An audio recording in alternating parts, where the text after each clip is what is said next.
Tonight, three party leaders, each pitching their own plan for the future. The fate of Churchill Falls caught in the crosshairs. The centerpiece of the Liberal Party platform, a multi-billion-dollar hydro deal with Quebec. After decades of being shortchanged, we are on the cusp of finally turning that page. The Progressive Conservatives determined to write that next chapter. I will not rubber stamp a bad deal that sends the benefits of our resources to Quebec for another 50 years. While New Democrats hope voters choose them to balance the accounts. Calculators for Mr. Wakeham and Mr. Hogan. This as voters grapple with a cost of living crisis, a broken healthcare system, and concern over public safety. It all comes down to this. Tonight, Newfoundland and Labrador votes.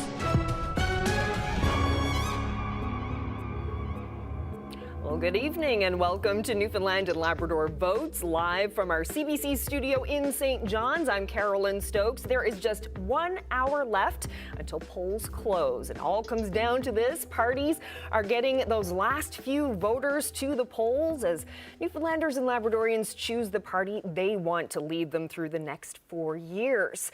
If it's a close race tonight, we could be playing the long game here. We'll be right with you all night as the results roll in from all 40 districts, and we have a whole team to get you ready before all of that starts. Our reporters are stationed right across the province tonight, including at campaign headquarters. Heather Gillis will have the latest from Liberal headquarters in St. John's. Our Terry Roberts is with the PCs in Stephenville, and Mark Quinn is in downtown St. John's with the NDP. And that is not all. CBC's Troy Turner is live in Grand Falls, Windsor tonight. Colleen Connors is reporting from Corner Brook. Reagan Burton is in Happy Valley Goose Bay, and Chrissy Holmes is our roving reporter. She's standing by at a polling station on the Avalon. So we'll be checking in with them shortly. But first, I want to bring in my co-host, Ariana Calland.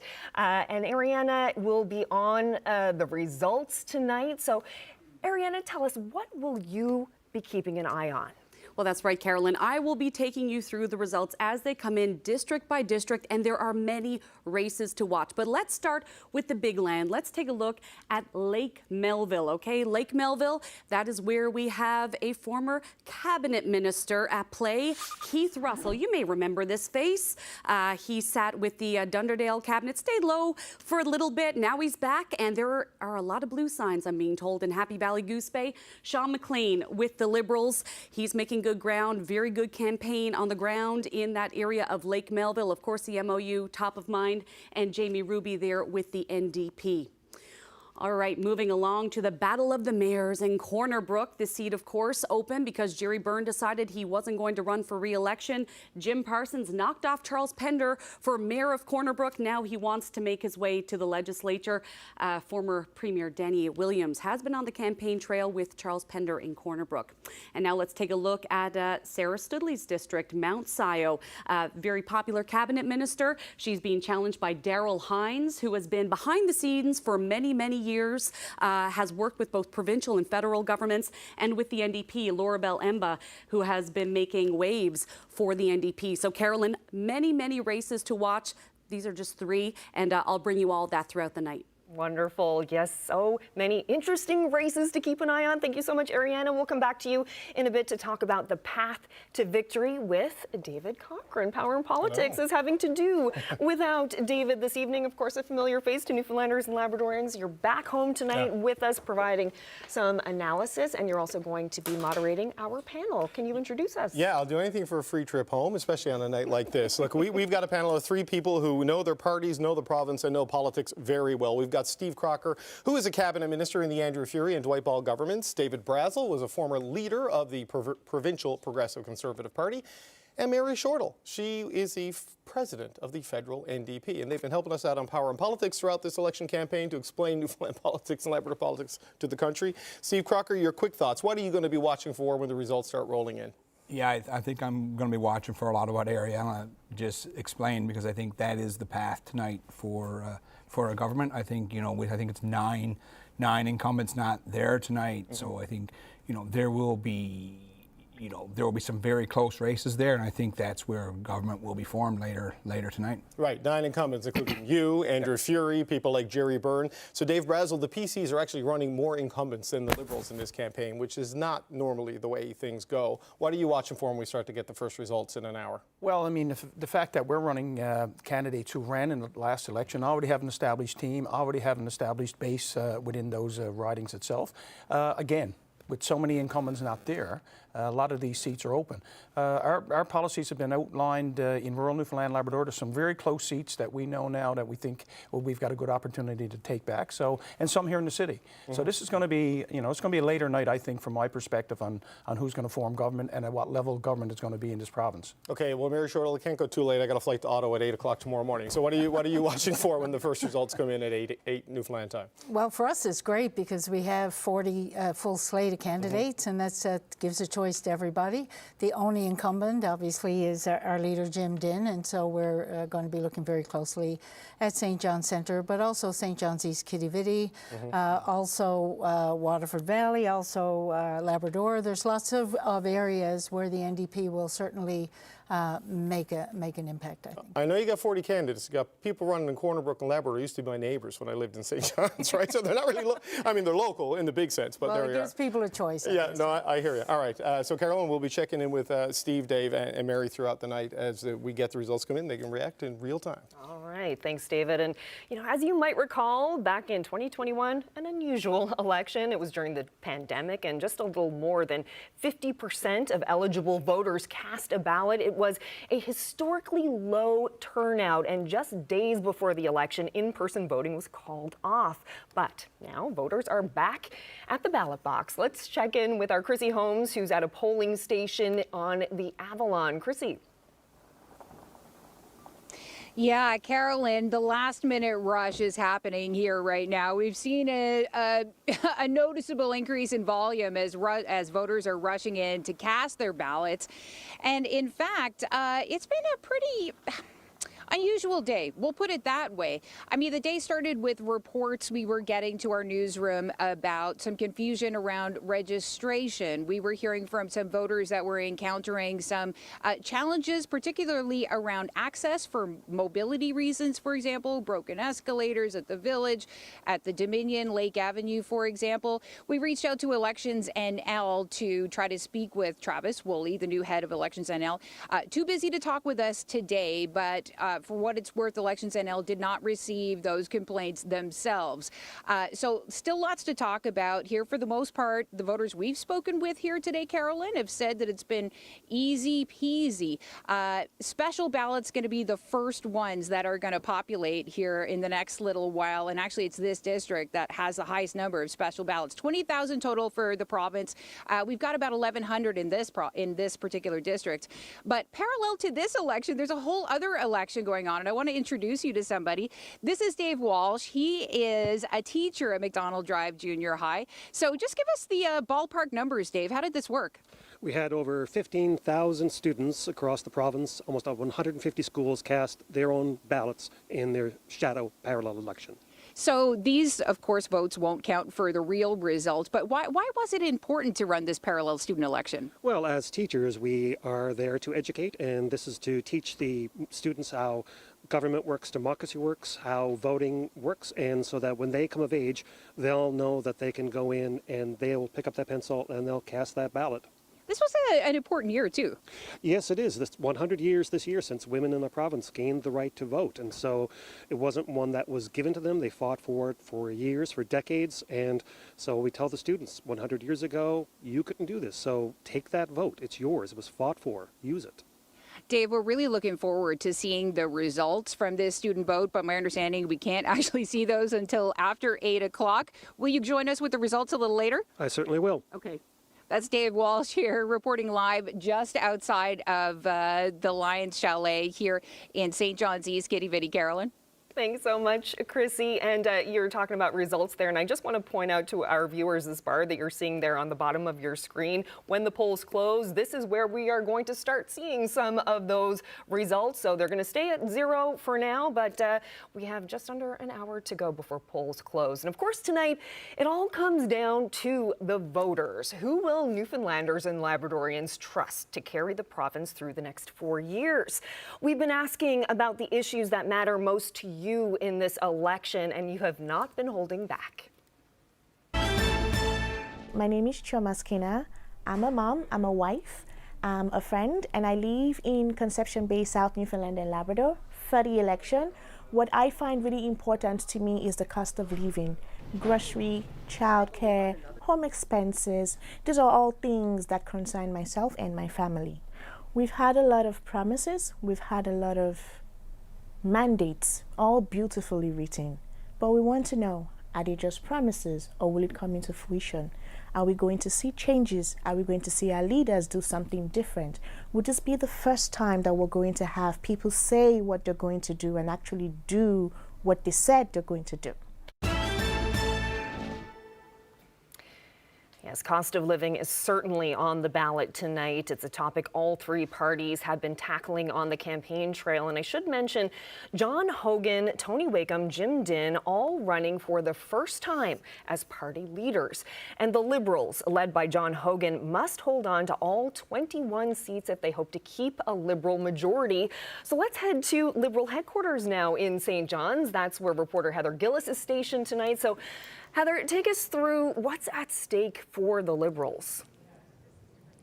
Well, Carolyn, I think when we start to talk about what's at stake for the Liberals, we need to talk about power, and the Liberals are trying to hold on to power after being in government for 10 years with 3 leaders. So it all kicked off in 2015 with Dwight Ball. He had 2 terms. Then Andrew Furey won the government in 2021 during that pandemic election that you just spoke about. And now John Hogan trying to get a 4th term for the Liberals. And the Liberals want to return to the House of Assembly with a clear mandate, a majority government, and the number to watch tonight is going to be 21 out of the 40 seats in the House of Assembly. That's what has to happen to get there, and that's what all the parties are going to be looking at tonight as those results do start to come in when the polls are closed. But when we're also talking about what's at stake, and that being power, we also have to talk about the Churchill Falls MOU. Of course, this province signed that agreement with Quebec last December. They're hoping to finalize it into a definitive agreement in the spring sometime. And that's important when we talk about the Liberal campaign because the Liberals have promised about $130 million in new spending, things like cutting the provincial portion of the HST on your electricity bill by 10%, more doctors, more nurses, more police officers. And to fund some of those campaign promises, well, the Liberals say they want to use billions in revenue from the Churchill Falls MOU to pay for the promises that they've made on this campaign trail. Now, the PCs say if they get power, they want to review, renegotiate, and have a referendum on that deal. So that's what's at stake for this party here tonight. And the Liberals do say that they are feeling confident, but everybody is cautiously optimistic about what's going to happen tonight. And this is going to be the spot where Liberal supporters tonight hope to hear a victory speech from John Hogan, but we're just going to have to wait and see what those results are going to say later tonight. Carolyn? Thank you so much, Heather. And we're going to keep doing the rounds with the campaign headquarters now. We're going to go from east to west out to Stephenville. That's a seat held by PC leader Tony Wakeham. It's also where Terry Roberts is reporting live right now. So, Terry, what are the PCs focused on tonight? Well, they're focused on coming out of the political wilderness, I guess you could say, because haven't had their hands on the power of government in a decade. They've lost 3 consecutive provincial elections. But they're coming in here tonight after this campaign. I would say there's momentum. They've had a steady, I would say a hiccup-free campaign. They've got some big endorsements from groups like Trades NL, a big labor group in this province. They've had by-election victories in the last few years. And again, as David mentioned earlier, they actually have more incumbents on the ballots tonight than the Liberals. That's unusual. And there's, they're hoping to capitalize on that skepticism that's out there around the Churchill Falls MOU. So one of the rallying cries, the buzzword, I guess you could say, for the PCs has been change. They believe there's a mood for change in this province. So how are they going to get there? How are they going to get that magical #1 benchmark? Well, they're going to have to capitalize on that momentum, I guess, that was created by the Conservative Party of Canada in the April federal election, which saw the Conservatives go from 1 to 3 seats in Newfoundland and Labrador. So they're going to have to, but that's probably not going to happen in St. John's, but it's going to be rural Avalon, look for some seats there. Also, the Liberal cabinet ministers who made their way to the exit. That's got to be some key battlegrounds tonight for the PCs and also Labrador. So, this is a big night for Tony Wakeham. This is actually the 2nd anniversary of his selection as the leader of the PC party of Newfoundland and Labrador. And we're going to find out in a few hours from now whether he gets a promotion and whether he becomes the 16th premier of this province. Back to you, Carolyn. All right, thank you so much, Terry Roberts. Now, heading into this election, the NDP is holding on to 2 seats. That's the number needed to maintain official party status. So, will they keep those seats? Mark Quinn is standing by in downtown St. John's at the NDP headquarters. They're at Gower Street United Church. So, Mark, what are you hearing from the New Democrats tonight? Well, as you said, Carolyn, what's at stake here is maintaining and expanding the number of seats they have is what they're hoping to do. As you said, they've got 2 seats. Jim Dinn, of course, in St. John's Centre. He became the leader during his last mandate. He was a somewhat reluctant leader. He was the interim leader at first and then became the leader completely later on. So this is his first election as the leader, and he hopes to keep this seat here in St. John's Centre. The other seats to watch, of course, are St. John's East Kitty-Bitty, which is where Sheila O'Leary hopes to enter provincial politics. And the other seat they're really hoping to win is the Labrador West seat, which they held with Jordan Brown, who's left for municipal politics. So they're hoping to win those 3 seats and maybe expand more. They did have a full slate of candidates, and they had a serious campaign. They really worked hard on this one. They had their platform out before the other parties did. It was fully costed. They made announcements as part of that platform almost every day. They've worked very hard. Now, mostly they focused on the St. John's area, but they were as well in Labrador to try to secure that seat in Western Labrador. Their priorities have been healthcare, the affordability crisis, and housing, of course. And they've also spent a lot of time talking about how they want change to the way that campaigns are funded. They want to get rid of union and big business funds, contributions to these campaigns. They say that their problem with that is that it is a way of buying access to parties and influence what parties do. So they're hoping tonight they're going to at least maintain party status, maybe even expand. We'll have to see what happens. And of course, we're waiting here at the headquarters, which is quite quiet right now. But we do expect people will start flooding in here as results start coming in. And then eventually we'll hear from the leader, Jim Dinn, who hopes to have a victorious night for himself and maybe even for some of the other people who've run in this election. Back to you. Thank you so much, Mark Quinn, reporting live from NDP headquarters. And I want to bring in David Cochran now. NDP is definitely one of the stories to watch tonight, but there are so many interesting aspects to this election. What are some of the stakes, do you think? Well, look, let's just start with what John Hogan is trying to do. If John Hogan wins this election as the leader of the Liberal Party, that will be an unprecedented victory in the political history of Newfoundland and Labrador. There has never been at any point in the province's history since joining Canada in 1949 where a 3rd consecutive leader has extended the winning streak for the party in power. I mean, Joey Smallwood had that 22-23 year reign as premier from 1949 into the 70s, which we'll never see again. Frank Moore's won for the PCs. Brian Peckford extended it. Tom Rideout lost. Clyde Wells won it for the Liberals. Brian Tobin extended it. Roger Grimes lost. Danny Williams won for the PCs. Kathy Dunderdale extended it. Paul Davis lost. And now we're into the latest iteration of that cycle. Dwight Ball won it for the Liberals. Andrew Furey extended it. What does John Hogan do? A majority or a minority is history. Obviously, a majority makes it a heck of a lot easier to drive through the signature policy of this campaign, which is the finalization of the renewed commercial arrangements with Hydro-Quebec on Churchill Falls. Tony Wakeham comes into this night. He knew he was going to be leading an election campaign this year, but I'm pretty sure he thought his opponent was going to be Andrew Furey.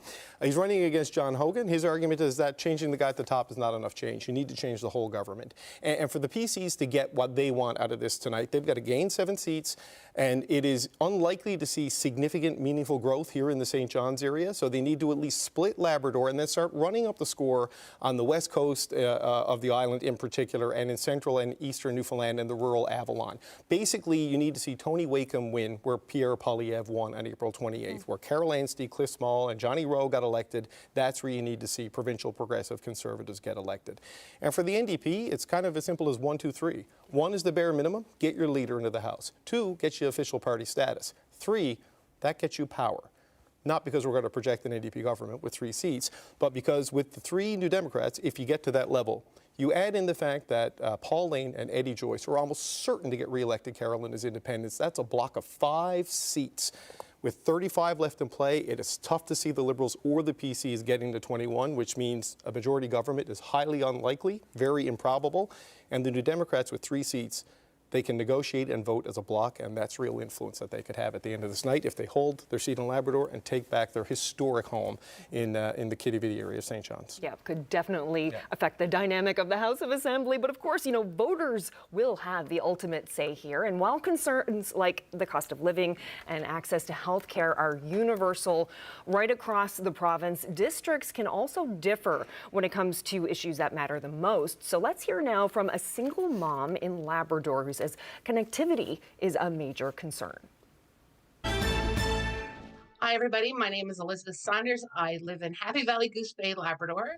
Sunday, October 5th, we had a power outage from 7 a.m. It lasted until 4. With the power being gone, we had lost cell service. That's a huge safety concern because emergencies come up. And I was reading on Facebook that somebody, they have heart conditions and they started to panic because, oh my God, what if something happens? How do I get in touch with somebody? What can we do to ensure the safety of people when we lose phone services?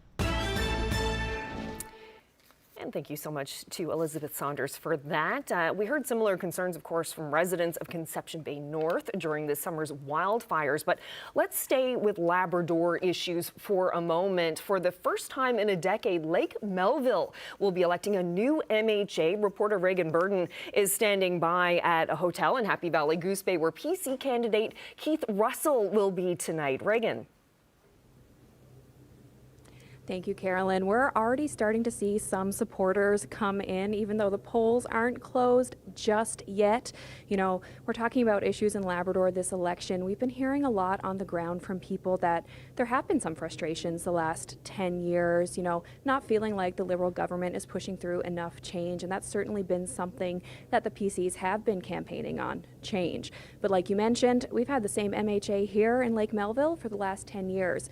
So we're going to see some change tonight no matter what happens. If that's PC candidate Keith Russell getting re-elected into the House of Assembly since getting voted out in 2015, if that's Sean McLean, the Liberal candidate coming in, it's Sean's first time running in an election, but he says he's feeling good. He's been involved with some local organizations here, and we've got an NDP candidate running as well, Jamie Ruby. Hasn't actually been on the ground, but the NDP say they do have some volunteers here.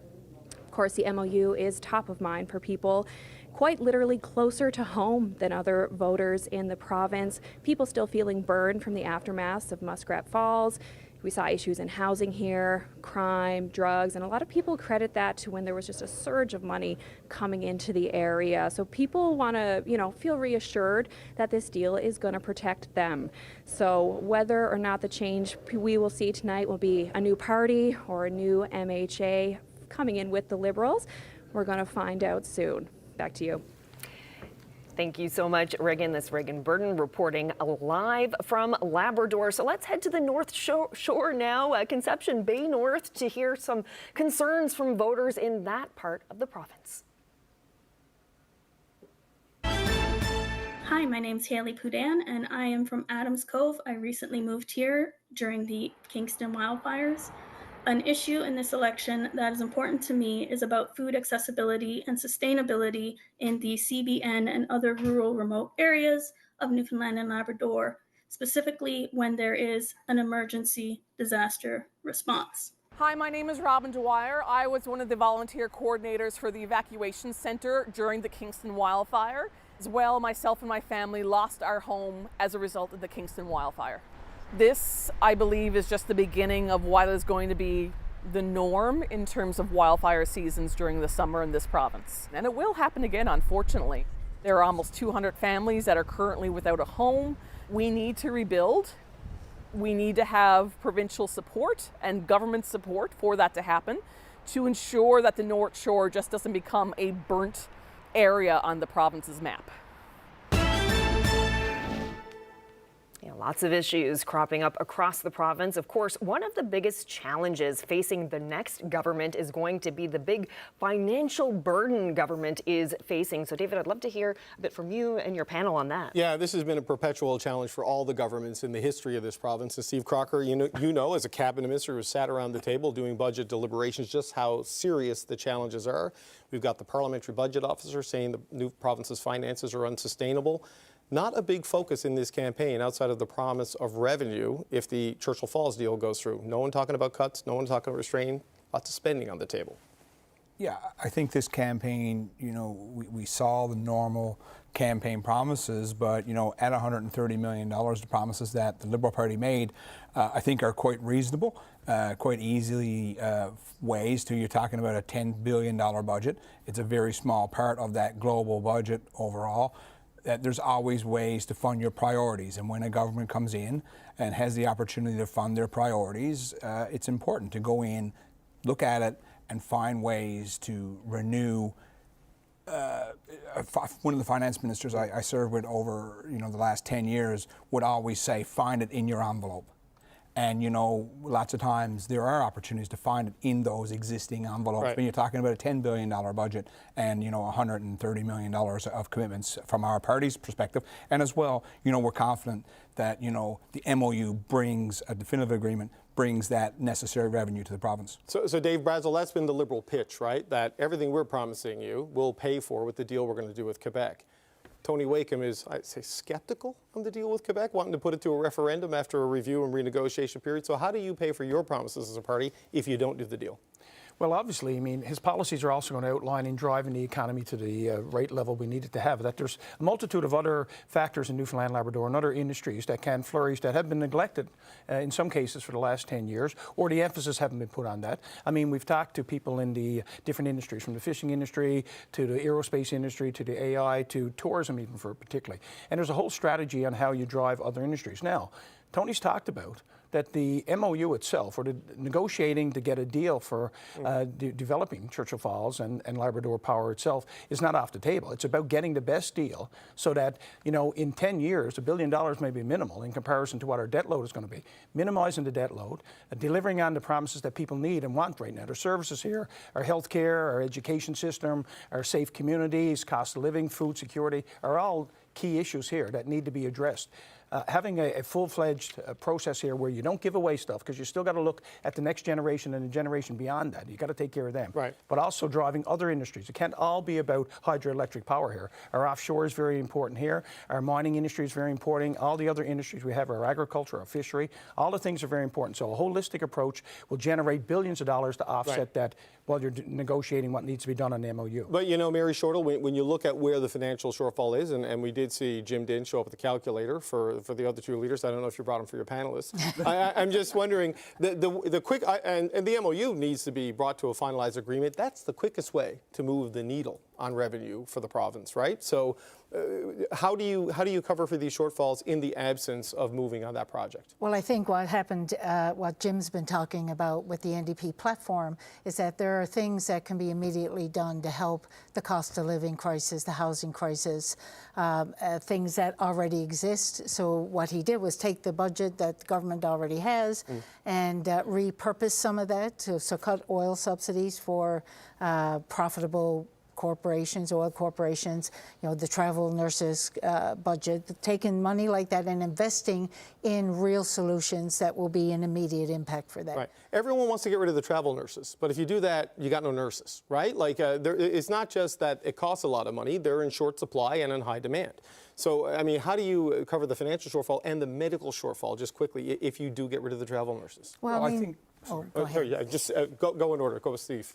Well, I think, you know, Health Accord NL is starting to do that with the number of people that are attached to family care clinics. The emphasis now we're putting on nurse practitioners. So there will be savings in the healthcare service. But, you know, the reality is healthcare does grow at the rate of inflation. So even to hold in healthcare, it always becomes a challenge. But, you know, there's a lot of resources and a lot of opportunity. Okay, Brazil, I want to get you in on this because this is something Tony Wakeham has been talking about because he's made big spending promises. This is one of his savings. How do you fix the gap you create in healthcare quickly? Well, again, I mean, you include as many people in the healthcare system as possible. You do recruitment much more vigorously than it's been done in the past. You don't let, you know, other provinces like Nova Scotia take away our graduates when they come out of medical school and nursing school because there's more incentives here. And you deal with the health system here as a holistic approach here. They haven't done that in the past, and that's why we ran into this problem. Getting rid of the travel nurses right now will not solve the problem immediately, for sure. Right. Okay, Mary Charles, 10 seconds, then we got to go back to Well, they're scaling up the nurse travel locums also in that, hiring 1,000 healthcare workers, making sure that graduates get offered the full-time permanent jobs right off the bat. So all those things in and of themselves will help with recruitment and retention, as well as some of the other things. All right, Carolyn, we solved all the problems. Fiscal, medical, everything's done. All right, and travel nurses, of course, you know, rural Newfoundland, important part of healthcare in rural Newfoundland. And we're actually going to head to the West Coast now. And throughout this evening, you should keep an eye on the West Coast because some interesting races will be playing out there. Our Colleen Connors is in Corner Brook right now, where two former mayors are battling to become the next MHA. So, Colleen, what can you tell us about that race? Yes, Carolyn. So I'm here at the Liberal headquarters on Broadway, and you know there's a real shift happening here right now. The volunteers just put away their long list of phone numbers. They stopped phoning all the voters, and the room is starting to fill up with lots of volunteers and people for here tonight to watch those numbers come in. Now, Corner Brook has been red for a long time, for 10 years or more, right? We've had red here in Corner Brook with Jerry Byrne in the seat here for this area. And now you're right, there are two mayors, former mayors, going up for the seat. Liberal candidate Jim Parsons has been mayor for the past 8 years here in Corner Brook, and PC candidate Charles Pender has been mayor in the past and sat on council for 2 decades. But the thing is, these two don't quite get along. There's a lot animosity going on there, especially in 2023 at a council meeting when then Mayor Parsons had Pender ejected, removed from a council meeting, a big dispute there over a code of conduct. So needless to say, these two don't really talk much. There's also a lot of voter confusion at the doors because earlier in June, Jim Parsons announced his campaign for mayor. He was running for mayor again, but then decided to switch and run for provincial politics. So a lot of explaining at the door. Now, both Pender and Parsons, when they're knocking on doors and talking to voters in the Corner Brook district, they're hearing a lot of things about housing, lack of family doctors, and a lot of big issues with long wait times at that new hospital here in Corner Brook. Carolyn? Yeah, Colleen, you mentioned about, those candidates not getting along. A few races tonight where there's some animosity between some of the candidates, but we'll get to that a little bit later. But we're going to stay on the West Coast for now. There's a chance a seat held by two former Liberal premiers could flip tonight. And I'm talking about the district of Humber-Gross-Mourne. That's a seat that was held by Andrew Furey and Dwight Ball. What can you tell us about that race?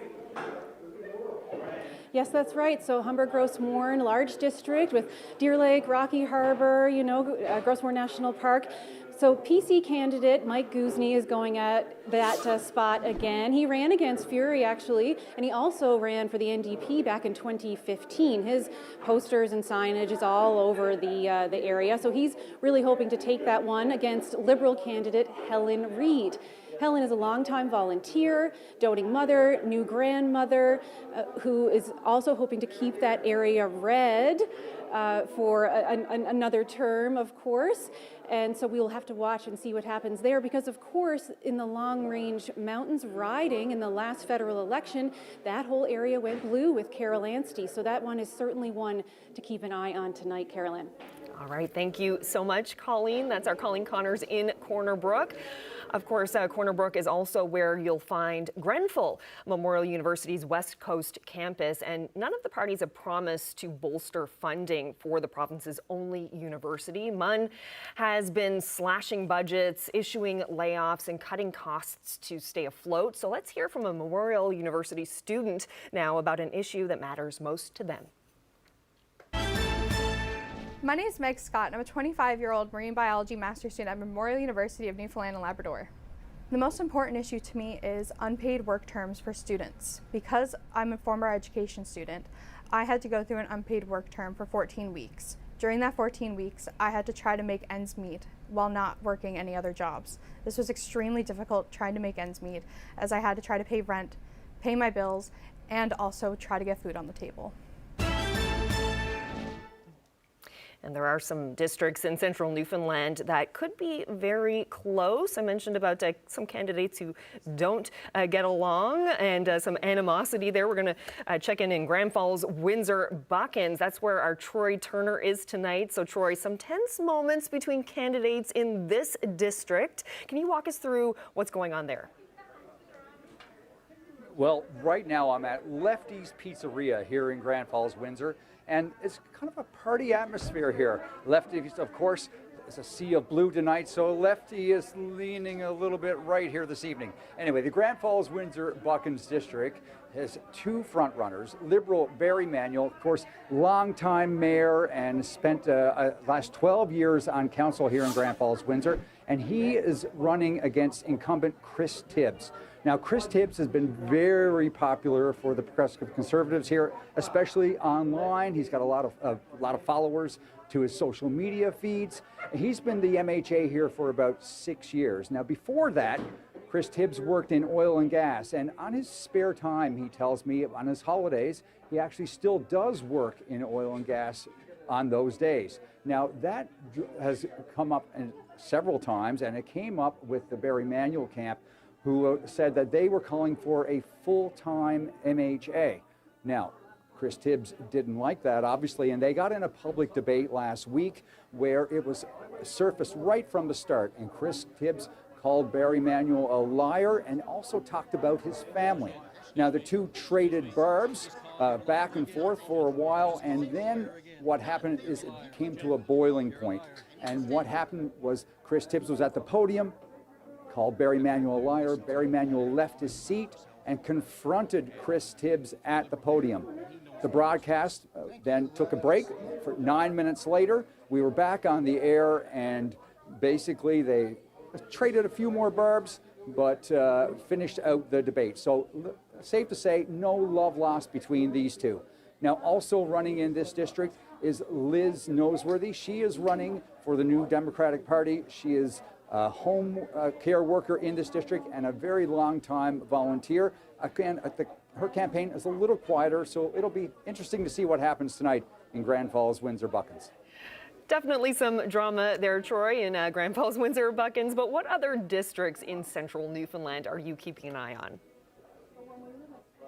Well, in Gander, the district of Gander, which includes Gander, Gambo, Benton, Appleton, and Glenwood, they're going to get a new MHA no matter what. Of course, longtime Liberal John Haggie retired and decided not to run again. What's most interesting about this district, which is flipped back and forth between the Progressives, and Conservatives, and the Liberals, really for decades, probably since Harold Collins won a by-election there in the late 60s. But what's most interesting about it is that that district has always had a representation in cabinet. So that goes from Haggie. Before Haggie was Kevin O'Brien for Progressive Conservatives, and before him, Sandra Kelly and Vince Baker were longtime cabinet members. So that's a district to watch. Running in that district is Bettina Ford for the Liberals. She's a longtime Liberal supporter, a longtime volunteer, and most recently the deputy mayor in the town of Gander. So she is facing off against Tom Healy. Now, Tom is, again, a longtime volunteer. He's worked in aviation in Gander for, I think, about 26 years, very well known as a builder in the areas of sport and recreation, and a longtime volunteer. So It's going to be interesting to see what happens between those two. The NDP has a candidate in that district as well. It's Justin Foley. He lives and works in St. John's in the film industry. So Gander, another one to watch. All right, Troy Turner, thank you so much for that. Mentioning about Gander having representation in cabinet. Of course, Gander is a bellwether seat, voting with the government since 1989. So there are a few seats that are really important for any party looking to form a government tonight. So I want to kick things over to my co-hosts now, Ariana and David. So can you take us through this path to victory tonight? Yeah, thanks, Carolyn. And as you said, there are some key seats, key regions, and there is a clear path to victory, whatever way we look at it there, David. Yeah, look, for the Liberals to win this, they need to hold serve. They already have 21. They have enough for a majority. The PCs come into tonight with 14, so they need to go +7 if they're going to form a majority government. So let's start in Labrador. This is how it looked the last time Newfoundland and Labrador voted. The Liberals have Cartwright, Lanse-Claire. The Conservatives, Torngat Mountains. We're expecting those to stay the same. This gray one, this was a seat that Perry Trimper won as an independent in the last election, but then he joined the Liberals. So this is a seat the Liberals want to hold on to. This is the NDP seat in Labrador West where the incumbent isn't running. The Liberals have targeted this. The PCs have targeted both of those, Ariana, for gains. And this is really interesting in Labrador West because this is one of the few seats where all three party leaders actually visited Labrador West. We have Shazia Razi for the NDP, who actually called it blackmail that the Liberals came to town and said, you need a third transmission line. Let's push the MOU through, and so you get more power, get more housing. So we have Todd Seaward there with the Liberal small business owner, Joe.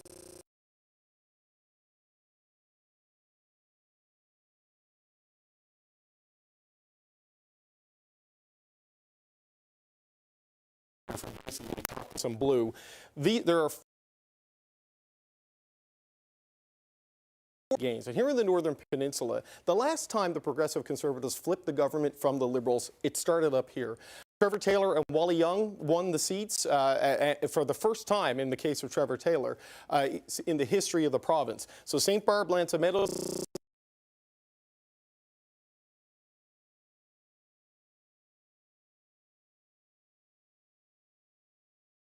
St. George's, Humber. 4 seats that the PCs think they can run up the score in. Yeah, and we heard Colleen mention it earlier, but let's take a look right now at Humber, Grosthorn. Mike Guzny, third time's a charm, perhaps. I will say one of those times was for the NDP, but he's really hoping to make some gains there, flip that seat. But Helen Reid, of course, getting lots of support on the ground from Dwight Ball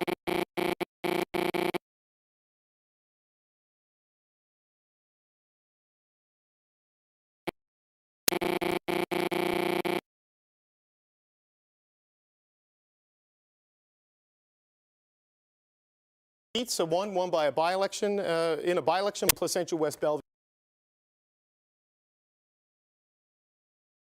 Incumbent into this tonight. Both are seats that the Liberals have targeted for flips. Yeah, very interesting in Fogo Island, Cape Friels, because we see that Jim McKenna had 58% of the vote in the by.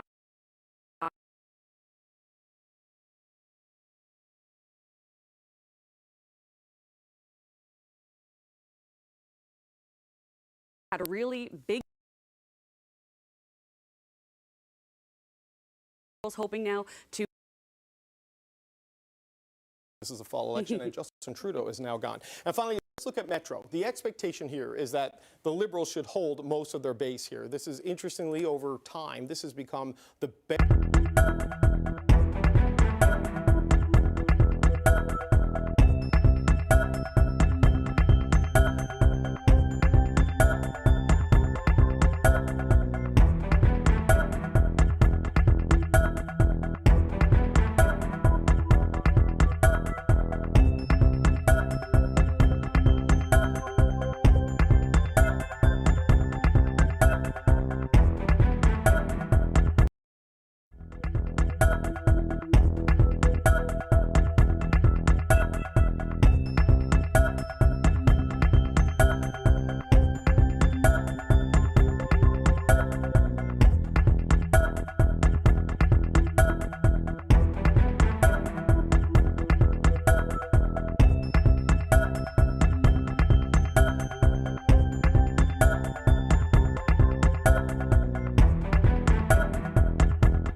And then there's another team of journalists led by Andrew Davidson who makes the government call. He'll watch the returns as they come in, see the trends in vote share and seat change, and when he's ready, he'll make the call.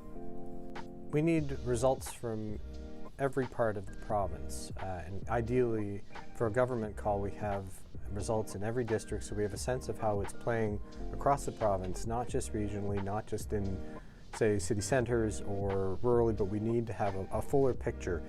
And we also need day of results. It can't just be advance polls because sometimes in elections you get a different inflection of results on day of, and a lot happens between advance polls sometimes, potentially, that changes people's minds.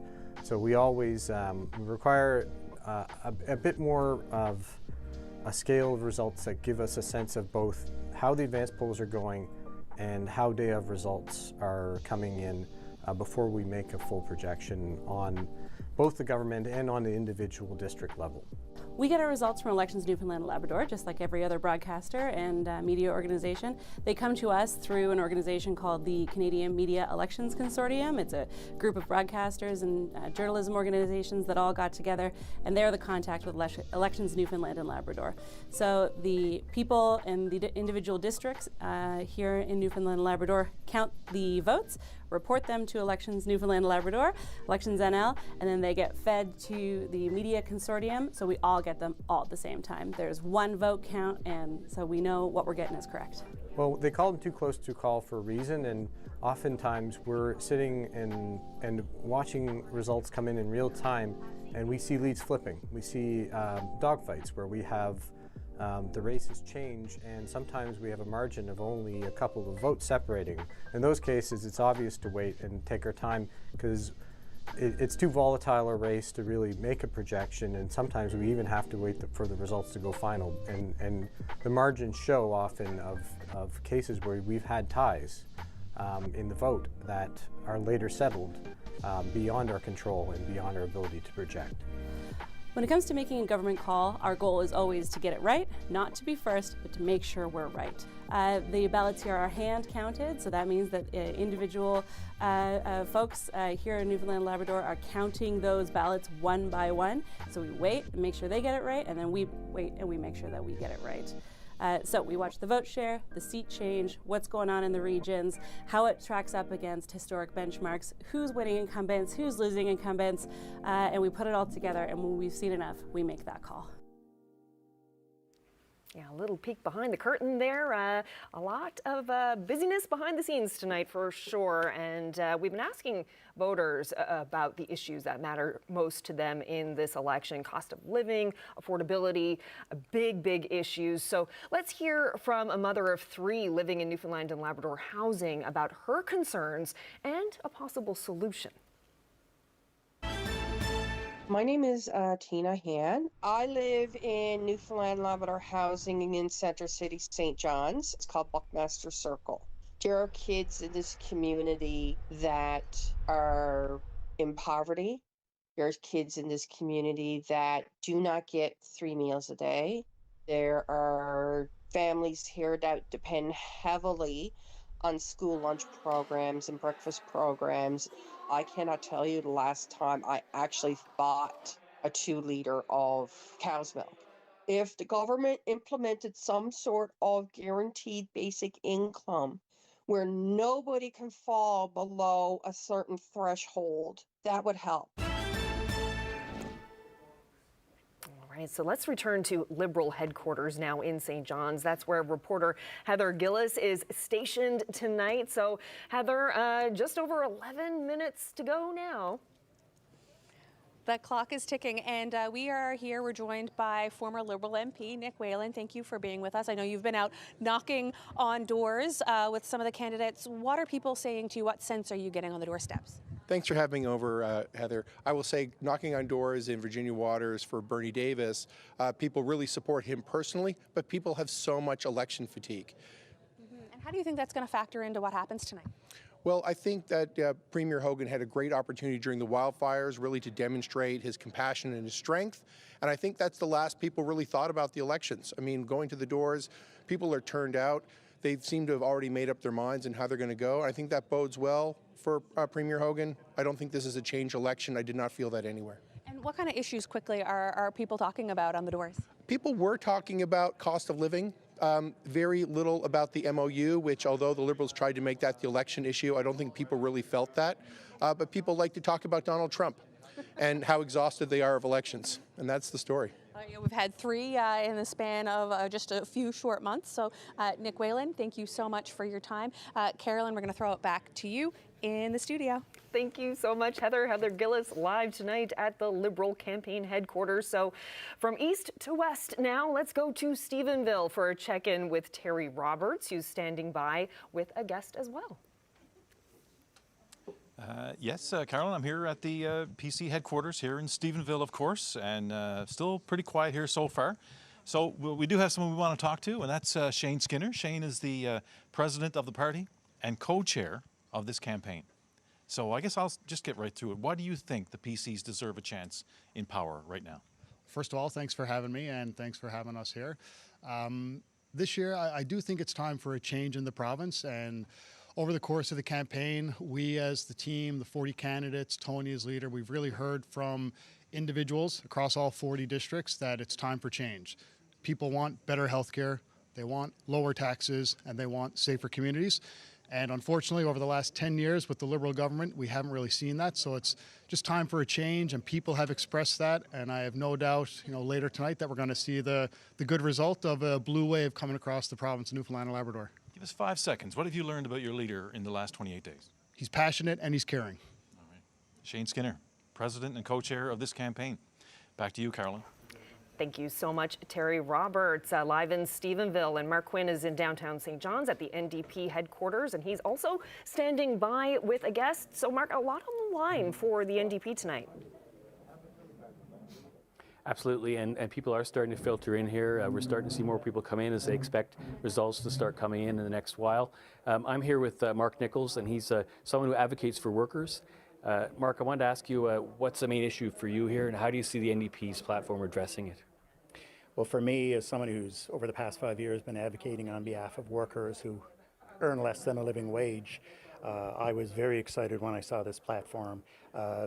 Things in this platform that will benefit those struggling to make ends meet, things like the $22 an hour minimum wage, excuse me, the commitment to 10 paid sick days, the removal of the provincial sales tax off of all forms of home heating, along with your children's essentials, and even the housing. The commitment to a major expansion of non-market housing, where the rent's going to be based on your income. All of these things are things that are going to lift up those people who've been earning less, and we're talking tens of thousands of workers here who earn less than a living wage. Well, thank you so much. Speaking with Mark Nichols, and he's someone who supports the NDP and also is an advocate for workers. Back to you, Carolyn. All right, thank you so much, Mark Quinn, live from NDP headquarters. One interesting thing about this election, something we'll be watching, how many new and returning MHAs the next House will see. We talked about this a little bit earlier, but the PCs have more incumbents running than the Liberals. Every PC who was elected in 2021 or in a by-election is running again. And that's 14 people, 14 candidates.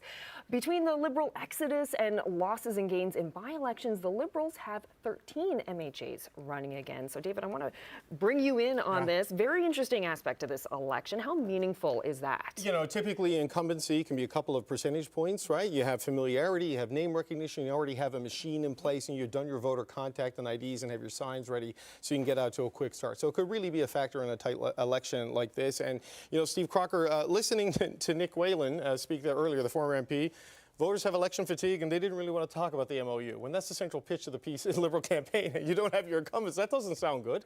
Yeah. I'll throw it up on that one, but yeah, I think people did want to talk about the MOU and what the MOU can bring to Newfoundland and Labrador and to the people of this province moving forward. But, this campaign absolutely is different with the fact of the number of people that moved on. But I think that also lends to an opportunity for renewal, and we see that renewal with Premier Hogan. The fact that now we have the opportunity tonight, to form a majority government, there are going to be 11, 12 new people in that House. And it's kind of what we saw this year in Ottawa with Prime Minister Carney when he came in and ran a campaign on change. And after 10 years of a Liberal government in Ottawa, Canadians trusted his leadership to form almost a majority government, and I think Newfoundlanders and Labradorians would see some of the same qualities in Premier Hogan. Right, so Dave Brazel, that's kind of the pitch you hear from some of the Liberals, right? That there's generational change happening with them rather than a government at the end of its life cycle. Shane Skinner, that's Sean's son, right? Yes, he's got his dad's mustache. What do you make of what he had to say there about where this race is going? Well, I mean, he's hearing on the street what I heard on the street, and most of our candidates are that, our 14 seats are fairly safe, but we take nothing for granted here. That some of our candidates are people who've been around before, as I mentioned earlier, have a good campaign. People do want some change. The MOU has been talked about very slightly from a general perspective. It's the key issues that people are worried about. It's healthcare, it's about education, cost of living, safety, all this type of thing. And it's about improving people's quality of life. They don't have faith in what's happened in the last 10 years, that you may shift some of the chairs around, but it's still a lot of the same key people behind the scenes and up front who haven't made a better life for people in Newfoundland and Labrador. And I think people are seriously going to think about that when they mark their X and have, the last couple of weeks particularly. Right. So Mary Shortle, Jim Dinn, obviously an incumbent who is running again. Jordan Brown, an incumbent not running again. So that changes things in Lab West, but there's an opportunity in St. John's East, Kitty Vitty, where John Abbott is out, and John Whalen will try to hold that seat against Sheila O'Leary. What are your thoughts on the turnover here and how that could change what we see tonight? Oh, I think that could definitely change with Signal Hill, Kitty Vitty, possibly still Labrador, some of the other ones like Nicole Boland in Waterford Valley. And I don't think people have election fatigue as much as what we're hearing on the door is that they're just not seeing anything change time after time again. And their quality of life isn't the same as it was. They're finding it harder and harder to make ends meet.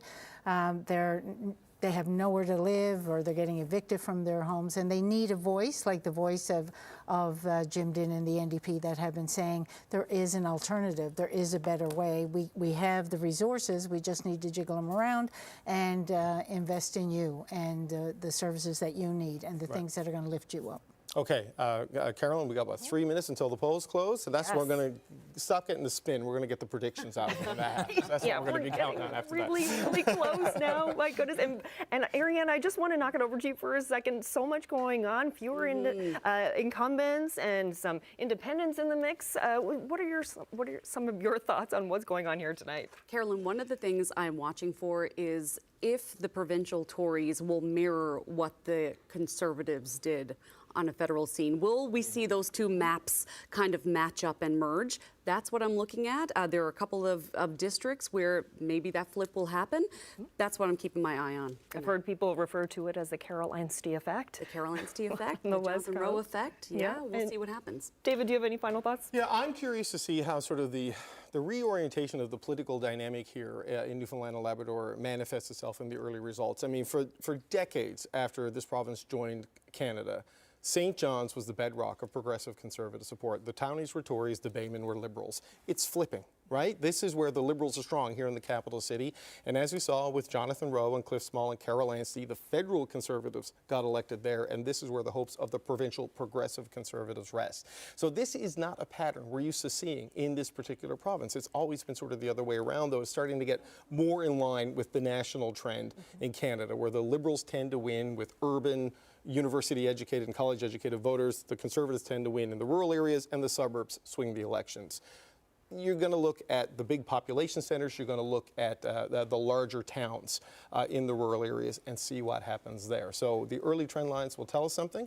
And, if we see the PCs splitting Labrador and making big break-ins on the West Coast, we could be in for quite a long night, especially if the NDP hold on to 2 seats in this House of Assembly. All right, so keep our eyes on Labrador, keep our eyes on the West Coast. It won't be long. Watch everything. Yep. And we will get some answers. We will find out. And we are just over a minute away from polls closing across the province. And if you are in line to vote, just stay there.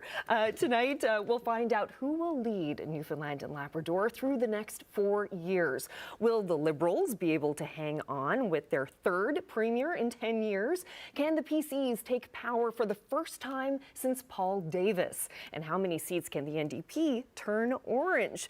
So here's what the map looked like after the last vote. But tonight, it's a whole new ball game, so let's clear that slate and get ready. It all comes down to this. This is Newfoundland and Labrador Votes 2025.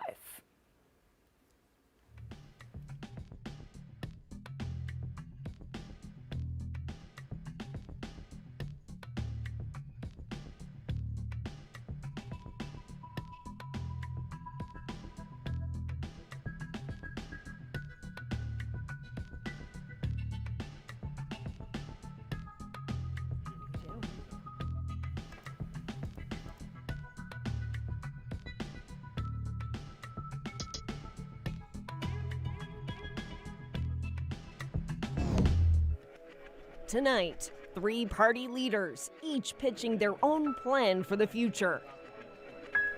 The fate of Churchill Falls caught in the crosshairs.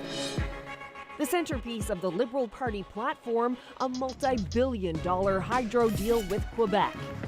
After decades of being shortchanged, we are on the cusp of finally turning that page. The Progressive Conservatives determined to write that next chapter. I will not rubber stamp a bad deal that sends the benefits of our resources to Quebec for another 50 years. While New Democrats hope voters choose them to balance the accounts. Calculators for Mr. Wakeham and Mr. Hogan. This as voters grapple with a cost of living crisis, a broken healthcare system, and concern over public safety. It all comes down to this. Tonight, Newfoundland and Labrador votes. Here we go. The polls are closed. The counting has begun. And tonight, live from our CBC studio in St. John's, we will bring you all the breaking news as Newfoundland and Labrador votes. I'd like to welcome viewers and listeners from right across the country. Tonight, the stakes are high for voters and for the party leaders. The number to watch tonight is 21. That's how many seats are needed to form a majority government here. And we'll be watching the battleground seats, making sense of all the results as they come in tonight. And just keep an eye on the bottom of your screen. We're already starting to see a change there. That will show you the number of candidates leading or elected for each party. An early result there. We have the Liberals. They're down for 1. Our reporters are across the province tonight, including at campaign headquarters. Heather Gillis will have the latest from the Liberal headquarters in St. John's. Terry Roberts is with the PCs in Stephenville. Mark Quinn is in downtown St. John's with the NDP. We also have tonight Reagan Burden is in Happy Valley Goose Bay, and Troy Turner is live in Grand Falls, Windsor tonight. Colleen Connors there reporting from Corner Brook, and we also have the CBC's Chrissy Holmes as our roving reporter. She's at a polling station on the Avalon. We'll be checking in with everyone throughout the night, but first want to bring in my co-host Ariana Kelland. Ariana will be taking us through all of those results as they start flying in. We're already starting to see them. Ariana, you'll help us make some sense of it all. Yeah, let's jump right into it. We have, look at that, 3 already. Let's start in Corner Brook, the Battle of the Mayors. Jim Parsons there with the lead. Just 1 poll reporting there against Charles Pender. This is a rematch of sorts. You know, Charles Pender, Jim Parsons battled it out for the mayor of Corner Brook. Now they're battling out to get to the legislature. So that's the first results of the night. But again, just 1 of 43. Let's take a look at Burgeo Lapoille. Michael King, the former EA to Andrew Parsons. Not a big surprise here, of course. Pretty Liberal stronghold there with a lead of 170 with just 1 of 33 polls reporting. And another Liberal, Paul Pike, minister with the Hogan government, lead of 64 points there over Jamie Ingram. First time running for politics, really pushed hard on public safety in that area. And again, another Tory stronghold, has been Tory since 1966 in Cape St. Francis with a lead over Cara Connors, the deputy mayor of Puchkova and Greg Rockwood there with just one of 35 polls reporting, but it's coming in fast and furious already. It is indeed going to be an interesting night, and David Cochran is also here with us to my left, co-hosting as well, back home from up along in Ottawa. So nice to have you here with us, and you're going to be providing some analysis tonight, and you have a panel that you're going to be moderating. So can you give us some of your first thoughts and introduce us to your panel? Yeah, so we've got these early numbers, and an important thing to remember for people watching at home, the special ballots are probably what we're going to get in the first wave. There's 25,000 advance polls that we're going to get later in the night, and this, with the expectations of a close race, we want to hang a little bit tight on some of the projections. But let's bring in our panel. We've got three people who know the province, know their parties, and know politics extremely well. We've got Steve Crocker, a former cabinet minister in the Andrew Furey and Dwight Ball governments. We've got David Brazel, who was a former PC leader here in Newfoundland and Labrador, and Mary Shortall is the national president of the federal NDP. Steve Crocker, the polls are closed. Nothing you can say will sway the election now. We wanted to keep you power influencers muzzled until then. What is your prediction for what we're going to see here tonight? I'm predicting that we will form another majority government, but I think that will be likely in the 21-22 seat range. I think it's hold what we have, maybe pick up some, maybe some flips, but I think, you know, it's going to be, and it's going to be a long night. You know, that's the first time I've predicted that. And, you know, it's hard to make predictions because this race reminds me of 2019. You know, I ran in 3 general elections. And this one resembles 2019 when we formed a minority government. I remember Dave Brazel texting with Dwight Ball on that day, said, how many seats you going to get? He's like, 20 or 21? And I don't think they got the 21. So Dave Brazel, what are your expectations here? The PCs I speak with, they think they got a really good shot at winning this, but I don't hear anyone saying majority. They think if Tony Wakeham wins, it might be a minority government. What's your take? No, I'm thinking the same. I'm thinking we're going to hit 19 seats, and that'll give us the minority government there because, you know, the NDP should hold a seat or two. Obviously, the independents should be able to hold their seats there, so this will be an interesting evening. Now, there's a number of seats that are still in play here. There's 2 or 3 that could go either way.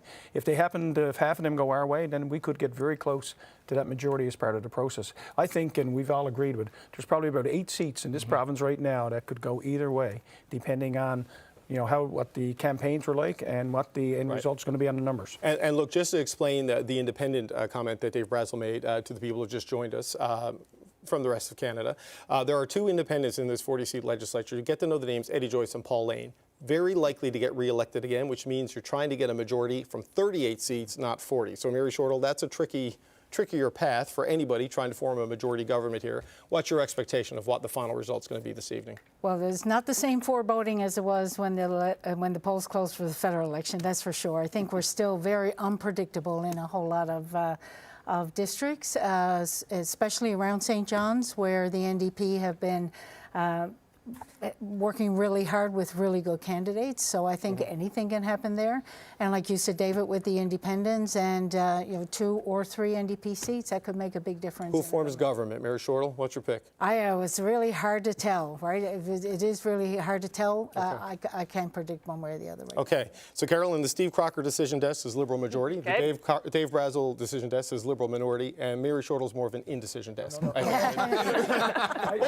Conservative minority. I misspoke. Sorry, Dave Brazel, I'm already slandering you. My apologies. I have an asterisk on fake mine. news. I got you. All right. And I have an asterisk on mine as well. Conservative minority, yes. And just to highlight once again the 21 seats that are needed for a majority you see there on the screen. And just to mention that the PCs right now, they are in the lead for leading or elected seats there. And the Liberals just behind with 3. So I want to go to Ariana Kelland, and you have some results for us. Yeah, let's take a look at where of those 4 PC seats are now. So Lynn Paddock, Baybrook, Green Bay, this is a seat that he's trying to hold on to. This is a rematch between he and Owen Burt, and it looks like it's heading in the same direction. But again, 1 of 53 polls reporting Carolyn so early in the night. Craig Party incumbent with the Tories. Heather Matthews doesn't live in Bonavista, but is from there and has been doing a great campaign. And David Ellis, also from the area, small business owner, but Craig Party with the early lead. All right, we just have a single vote. It's a landslide. Cartwright, Lanceclair, Nina Rumble, Pye, of course, Lisa Dempster. This is, I believe, her fifth try here, and she 5, 4. That lead may not hold. No. You know. Yeah, just that one. Yeah, so that's what we're looking at so far. So early. It is. We're what, almost 9 minutes in since polls closed, so we have a long night to go. And of course, you know, if John Hogan wants to hold on to his majority, he needs to keep those 21 seats. And let's head to Liberal headquarters right now in St. John's. That's where our reporter Heather Gillis is stationed tonight. So Heather, can you talk about the stakes for the Liberals in this election? Carolyn, when we talk about the stakes in this election, I think the theme is power. It's about the Liberals holding on to power and their Churchill Falls MOU. So let's start with the Liberals trying to hold on to government and that power. They have, of course, held on to government since 2015. Dwight Ball won that election back in 2015. He held on again in 2019. Andrew Furey won in 2021. And now John Hogan is trying to get a fourth term for the Liberals, and he is, of course, the third leader in that string of Liberal premiers. 21, like you said, is the number that people in this room are going to be watching tonight to get to that majority. And the Liberals want a clear mandate, a majority government going back into the House of Assembly, especially with this Churchill Falls MOU, talking about the power there with that. And they want to finalize that agreement by the spring and get a definitive agreement, build out that MOU. And it's particularly because the Liberal camp has made about $130 million in election promises, things like cutting electricity bills by 10%, removing the provincial portion of HST, along with more nurses, more doctors, more police officers. So in order to pay for that, they're relying on the money from this MOU as well. So if the PCs nab power, they say they want to review this deal, they want to renegotiate possibly and send it to a referendum. So the power deal could also be at stake. Carolyn? All right, great. Thank you so much, Heather Gillis, live from the Liberal headquarters in St. John's. Just saw the NDP pop up on the board there. Ariana, you have some results for us. Yeah, more results coming in fast and furious. Let's take a look. All right, starting off in Carbonear, Trinity Bay, Deverd. All right, Steve Crocker, here's one to keep your eyes on. Daniel Doyle, you're not on the board. Daniel Doyle, teacher with the teacher, has been campaigning hard out there. Riley Balsam, he got into this early on the ground. He's young, but lots of energy. We saw Tony Wakeham visit there. She has the lead with 187 votes. Elvis Lovelace, cabinet minister, with the lead, very early lead over Ada John and Eamon Carew in Fortune Bay, Cape Lejeune. And let's take a look at St. John's Centre. Again, look at that. A lead of 15, only 26 votes for Jim Dinn so far. Very, very early. Jim Dinn, of course, hoping to hold on to his seat, leader of the NDP. So again, you're looking at that 1 of 37. Still very early, but they are starting to trickle in pretty quickly, so yeah, keep an eye on it. Jim Dinn wanting to hold on to his seat and also keep that second seat so they can continue to have official party status in the House of Assembly. So let's head to the West Coast now. Stephenville, a seat held by PC leader Tony Wakeham. That's where Terry Roberts is reporting from tonight. So Terry, can you tell us how the PCs are feeling about their chances? Well, I got a sense just from talking to them that they are confident. You know, they've had 10 years now in the political wilderness. They've had 3 election defeats. But, you know, coming into this election day, they feel they have some momentum. You know, they've had a steady, I think you could say, a hiccup-free campaign. They've had some big endorsements by groups like Trades NL, the big labor group in Newfoundland and Labrador. They've had by-election victories in the last 2 years. And they actually have more incumbents on the slate tonight than the Liberals, which is unusual. And they're also, Carolyn, hoping to capitalize on some of the skepticism that's out there around the Churchill Falls MOU. So they're counting on that as well. And so they're saying it's time for change. One of the buzzwords you're hearing from the PCs is that people want change. But how are they going to do it? Well, it's not likely they're going to do it in St. John's. They're going to have to get to that 21-seat figure by really capitalizing on the momentum started by the Conservative Party of Canada in the federal election in April, when the Conservatives went from 1 to 3 seats, 3 MPs in the province. And you know, to do that, you know, they're going to have to chip away at those Liberal strongholds that were held by Liberal cabinet ministers. You know, those handful of cabinet ministers who made their way to the exit instead of seeking re-election. And so what we know for sure is that this is a big day for Tony Wakeham. 2 years ago today, he was selected as leader of the Newfoundland and Labrador Progressive Conservative Party. So he's going to find out very soon whether he's going to get a promotion and whether he'll be voted in as the 16th Premier of this province. Carolyn? All right, great. Thank you so much, Terry Roberts, live at the PC headquarters. Just want to point out the seat tally there on the bottom of your screen, some confidence from the PCs, and we are seeing a tie, and it's been steady on a tie. We just saw a tie at 7 a moment ago, now a tie at 8, and I guess the PCs are happy about this early result. Yeah, let's take a look at where those 8 and 8 come from. All right, let's take a look at some results. In Gander, Tom Healy with a very, very slight lead over Bettina Ford. Of course, the seat open, John Haggie's old district in Gander. We'll keep an eye on that very early, 1 of 40 polls reporting. Jeff Dwyer, incumbent Tory. He was taking on Brian Keating, mayor of Marystown. Jasmine Paul, a Fisher woman in that area. So again, 2 of 57 polls reporting. Another open seat. This is Scott Reed's old district, St. George's Humber. Hal Cormier with the lead there. Just 1 of 42 polls reporting. And Fred Hutton, this is a rematch between him and Tina Neri. He has a pretty strong lead there, 522 votes, lead of over 300. So we'll keep checking back. Again, only 1, 2 polls reporting, so still very, very early. Yes, if this is any kind of an indication, a trend for the evening, we're seeing the PCs in the lead now, so it's been pretty tight so far. And the NDP there with 1 still on the board. We're going to go to the NDP headquarters right now, where Mark Quinn is standing by live. So, Mark, how are supporters feeling there tonight? I think people are still holding their breath. It's still very soon, but we did get our first cheer when we heard that the preliminary results are showing that Jim Dinn is doing well in this district that he held last election. He looks like people here, I think, expect he will keep this seat. Of course, they're hoping there'll be more seats for the NDP. St. John's East, Kitty Vitty, of course, is one they're hoping, and of course, Labrador West is the other one they're really hoping for as well. So. Early on, I think people are still kind of holding their breath. They're still waiting to see what's going to happen. There was our first cheer and clapping there for Jim Dinn and those preliminary results. They've really worked hard on this campaign. They had a full slate of candidates, and they had a costed platform that they put out long before the other parties did. So they tried to make it clear that they were serious and they were ready, and they're hoping that that will show some results. The issues for them really were health care, housing, and affordability.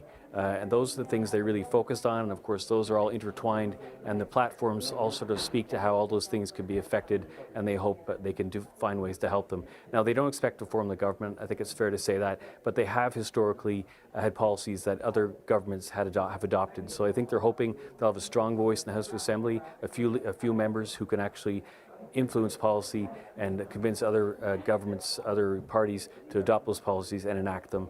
So they're hopeful tonight, and of course Leader Jim Dinn spent most of his time in the St. John's area, where they really hope to hold on to these seats.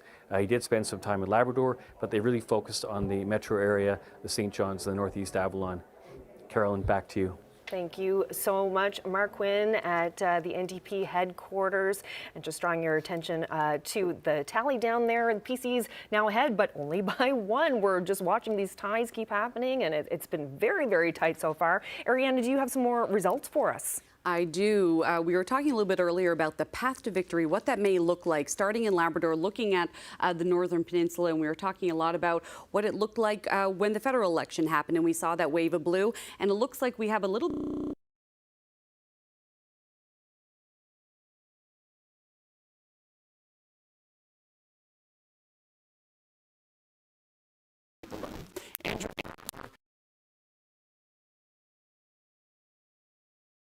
felt really good about her. She was being left on the ground by Paul Shelley, Trevor Taylor, and right now she has a lead over a cabinet minister, Krista Lynn Howell. So we'll take a look at that again. Just 3 of 49 polls reporting.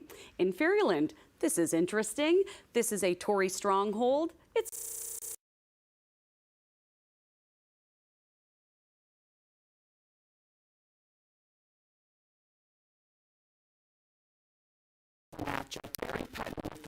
Just polls reporting so far. Okay, yes, thank you so much, Ariana. We're going to have a look at the vote share, some big picture numbers as these parties hope to form a majority government. So the share of vote that tells us how close the parties are to forming a majority or minority government. So let's look at the Liberals. This is a really, really good start. You can see that number there, 45.4%. That is what is historically needed to form a majority government in this province. Liberals right now sitting comfortably at 52.1%. PC's just under that mark. So also seats are a big deal in this election. So let's see how the seats are shaping up. The Liberals, of course, cannot afford to lose a single seat if they're going to keep their majority. Right now, they're up a seat, and the PCs are down a seat. So interesting start.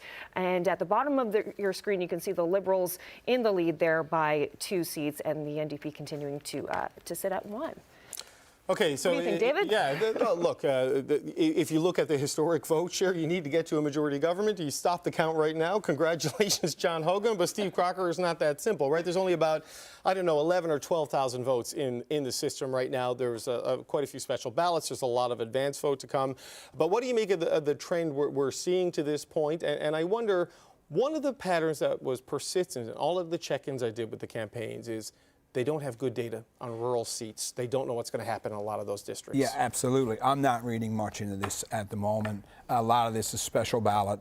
You know, the Liberal Party typically performs better in either advance or special balloting, and typically you'll see the Conservatives, the PCs in this case, that will typically perform better on Election Day. So Right. I'm reading very little into this at this point in time. Yes, I mean, Dave Brazel, a lot of this would be the special ballots, you know, the ballots people do because they're going to be out of the province and various things in advance, though there is day of vote and other things mixed in here. But what are your thoughts on this? And how big is the blind spot for the parties in the rural seats in particular? Because the polling data there, it's just gotten less reliable with each election cycle. I think it's massive. I mean, you know, don't forget the last election, you know, COVID interfered with it. Yeah. So obviously the data wasn't collected properly as part of that process. We've gone through, you know, a bit of an upheaval with federal and municipal ones all together. It's hard to track who's voting for who. I knocked some doors where people said, oh no, I'll vote for your candidate. And they were talking about a municipal candidate here in the city as part of the process. So, I think right now figuring out what's going to happen. But Steve is right. Our game plan always has been on the day of election. We get better on the ground based on that. Our pre-game game is never as good as the Liberals, and you see the numbers here. When we get into 20, 25 polls reporting from all these, we'll have a better understanding of where things are going to go tonight for sure. Right, and look, the Liberals say they feel they did really well in the advance vote. 25,000 people voted. That's enough to really matter in a number of seats, Mary Shortle. But what's your sense of just how clear the picture is that the parties have of what's going to happen tonight? Because I tell you, in the private conversations with people I've known for decades who tell you the truth, they are mystified. Absolutely. It's been like nobody knows. Nobody could predict this in future. I think it's going to come down, quite frankly, to the ground game. How successful individual candidates are in their own districts in pulling that vote, either for the advance polls or today, for example, because there really is no other way of measuring it. Okay. So, Carolyn, I'm getting texts as the numbers are coming in from people I spoke to in the summer and the spring say, oh, you know, the Liberals should be good. It's like, it's gotten a lot tighter since we last talked to each other, and we're seeing that, at least in these results so far. So far tonight, very, very tight. Liberals at 13, PC's just behind at 12. We saw the independents just enter the picture, and NDP will be happy with this early result. They are now sitting at 2, which, of course, we've mentioned that that's what they need for official party status. So, Ariana, what are you seeing over there in terms of districts and results? All right, well, let's take a look at some parts of Central, starting with exploits. This is a Liberal newcomer, but an incumbent for the Tories. Pleeman Forsey with the lead there, 78 votes. 2 of 43 polls reporting. They thought that this was a pretty safe seat, but they had a good candidate with Fabian Power, so we'll see how this shakes out. Not a huge surprise here. Lloyd Parrott, Terra Nova, again, another Tory stronghold with the lead over Greg French and Melanie Adams in Terra Nova. Now let's take a look at Fogo Island, Cape Friels. This is one of the districts that we had our eye on. Jim McKenna took this for the Tories in last year's by-election. Right now, look at that lead, just 6, Dale Lewis, former Mountie, but just 3 of 58 polls reporting. Dan Bobbitt with the lead, early lead, over incumbent Paul Dinn in Topsail Paradise. Of course, Dan Bobbitt at one time thought he may run for Pierre Poilievre's Conservatives, decide against it. Now he's here running for the Liberals. And is this any shock? Eddie Joyce with the early lead there in Humber Bay of Islands, a lead of 212 points. Even his opponents couldn't find anything bad to say about Eddie Joyce, so I don't think that's a big surprise there. And Paul Lane with the early lead, another independent who we expect to be re-elected. I think it's pretty comfortable to say that. But just one of 39 polls reporting there, Carolyn, in Mount Pearl, Southlands. Okay, great. Thank you so much, Ariana. And you may recall earlier in the program, David saying to keep an eye on the names Paul Lane and Eddie Joyce, 2 independents that are quite popular and are expected to win tonight. And just to let you know, there are about 14,000 votes now in the system, counted in the system. And we're going to head up to Labrador now, another interesting race. CBC's Reagan Burden is standing by live in Happy Valley Goose Bay at the headquarters for PC candidate Keith Russell. Reagan, what's the mood like there so far?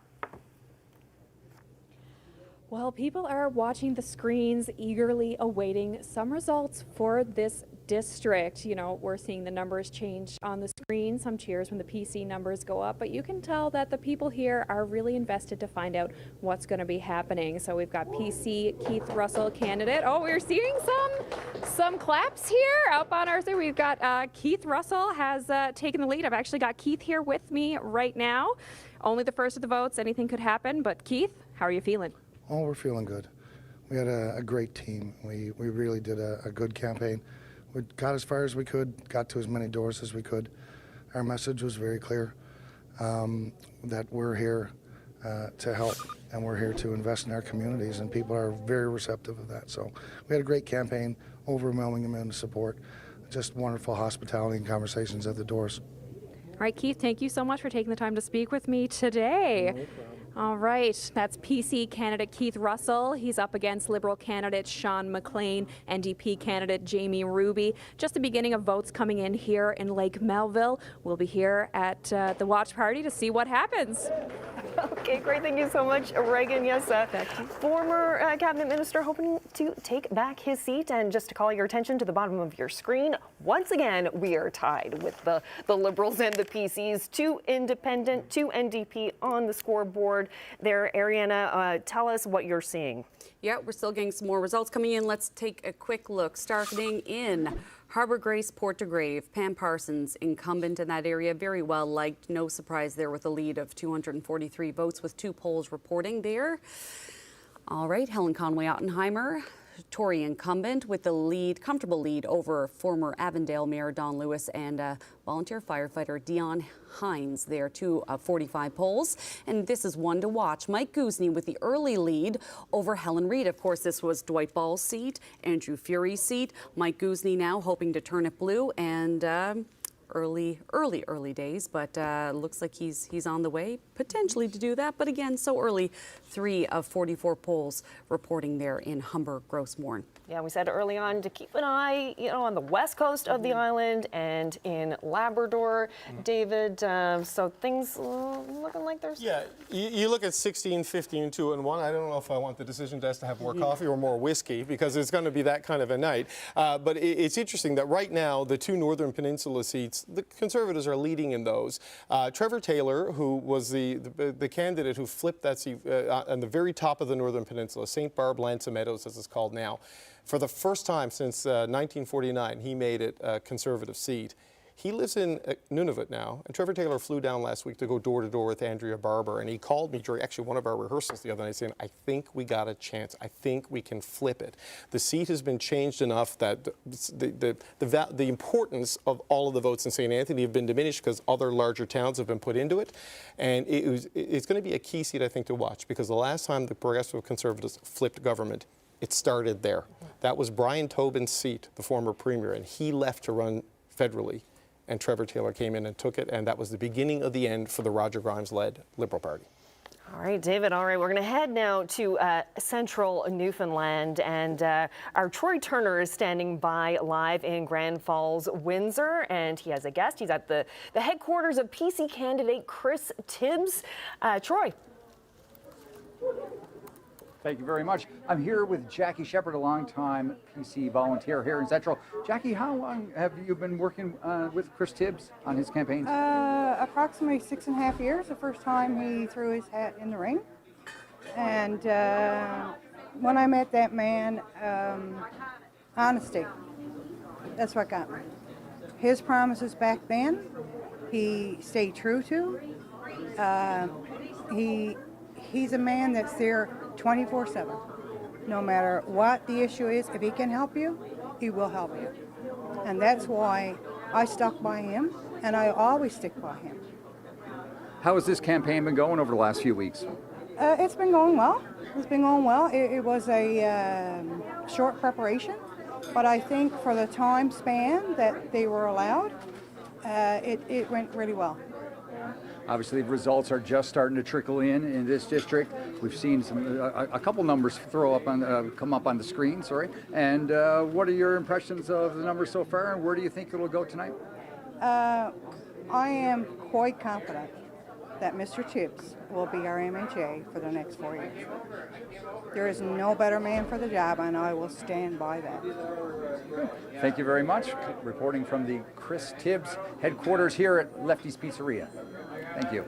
Thank you so much, Troy Turner. So this is really tight. It's been tight really from the start tonight, and we want to have a look at a graphic that could help explain where this night could be going, the likelihood of a party forming a possible majority. So here we have the Liberals leading or elected in 17 seats. Of course, they need that 20. They need to hit that 21 mark. We have 3 incumbent seats to go. So those are where voters voted for Liberals last time. If they do go the same way, then it'll bring them up those 3 seats. So it brings the Liberals just under what they need to form a majority government. So right now, looking at a minority situation for the Liberals potentially. Yeah, and Carolyn, we've got 14 districts right now where the first and second are separated by fewer than 120 votes, right? So this is why this is close. It's difficult to make a projection, why the decision destiny is to hydrate, and why we may not be able to make a lot of calls until the advanced polls come in. And what we were told by Elections NL is those will be near the very final ballots count, if not the last ballots counted, as we move into a tie here in the votes that we do have. Steve Crocker, 14, less than 120. 17. We're waiting on one more seat to report in Labrador. That's Torn Gap Mountains. That may very well go late. That's the north coast of Labrador. A lot of small towns only accessible by boat, snowmobile, and by plane.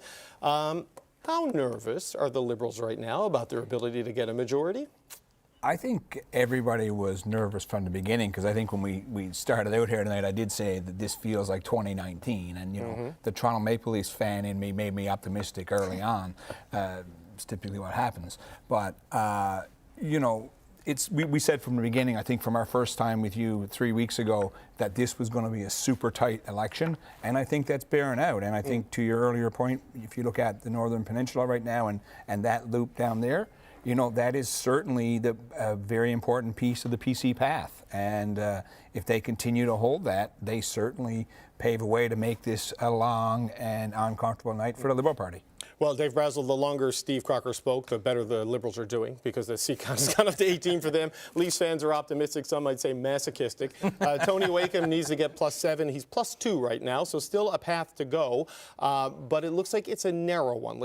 Everything right now would need to break pretty much every way you need it to go to get to first at this point. What do you think? Oh, no doubt. But, there's a strategy there, and the strategy was, the game when it started on the election day would be what would bring us over the top, and that'll be seen as the polls start coming in as part of this process. On the Northern Peninsula, we're looking very favourable there, a seat that we could take from a cabinet minister. So there's still a lot of movement here, still a lot of room for us to improve, and I think we're on that path. It's just going to be, I'm still convinced we're going to get very close to a minority government before the night's done. Okay, Mayor Sherrill, I'll come back to you in just a little bit, but I got to bring it back here to Carolyn. Thanks. Yeah, we do have our first projection of the night. Let's head to the district of Bayvert Green Bay.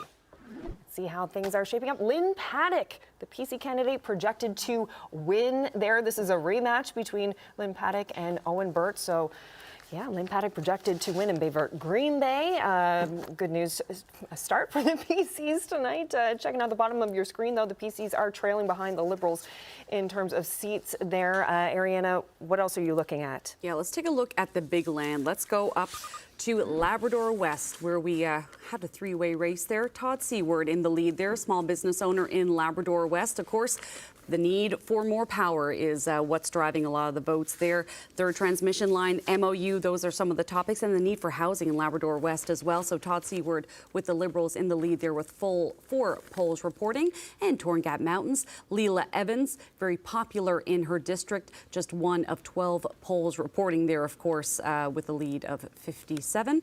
And Chris Tibbs, this is where we just saw Troy Turner at Chris Tibbs' headquarters there, has the lead there over Barry Manuel, the mayor of Grand Falls, Windsor, just 4 of 39 polls reporting so far, Carolyn. Okay, thank you so much, Ariana. Liberals there ahead at 20, which is just under majority territory. PC's at 15, Independent at 2, and NDP at the 2, which is what they want to keep tonight. Yeah, right now the Liberals are on the hitch, right? They to use a bingo term. They need one more number to get the bingo they need of 21 for the majority. Mary Short, I just want to get you in here quickly because we had to come back for that breaking news. The NDP are at 2. You might think that's St. John's East, Katie Vitti, because we saw that west. It's actually a narrow lead in Waterford Valley. So only a 12-vote lead where Nicole Boland is up on Jamie Korab, the Olympic gold medalist. What are your thoughts on what you're seeing so far? I mean, the Liberals are right there on the cusp of it. The PCs are up, and the Independents and the NDP holding serve at this point. Yeah, it's no surprise, really, but I'm glad to see that second seat is Nicole Boland as a candidate. She's worked really, really hard at this for a long time. I'm not surprised that she's doing well against Jamie as well. Yeah, Jamie Korab, a cabinet minister in his government. People who are watching this nationally, he was part of the Team Guju Rink that won the Olympic gold medal in Torino in Italy when Canada won the curling Olympic gold. The race for gold, though, Steve Crocker, tonight, it is the Liberals that are the closest to getting there right now, certainly in the top position on the podium. We're getting, though, still a series of races. Under 10, under 20, under 25, under 30. Are you getting any intel from the campaign about what they're hearing about how the vote was pulled today and about what their expectations are? So yeah, the campaign feels confident in today, but I think it comes back to as well a lot of the blind spots that have been throughout this entire campaign, and we talked at length about that, throughout the campaign. So, there's a long ways to go here yet. You look at those numbers, they're very, very close.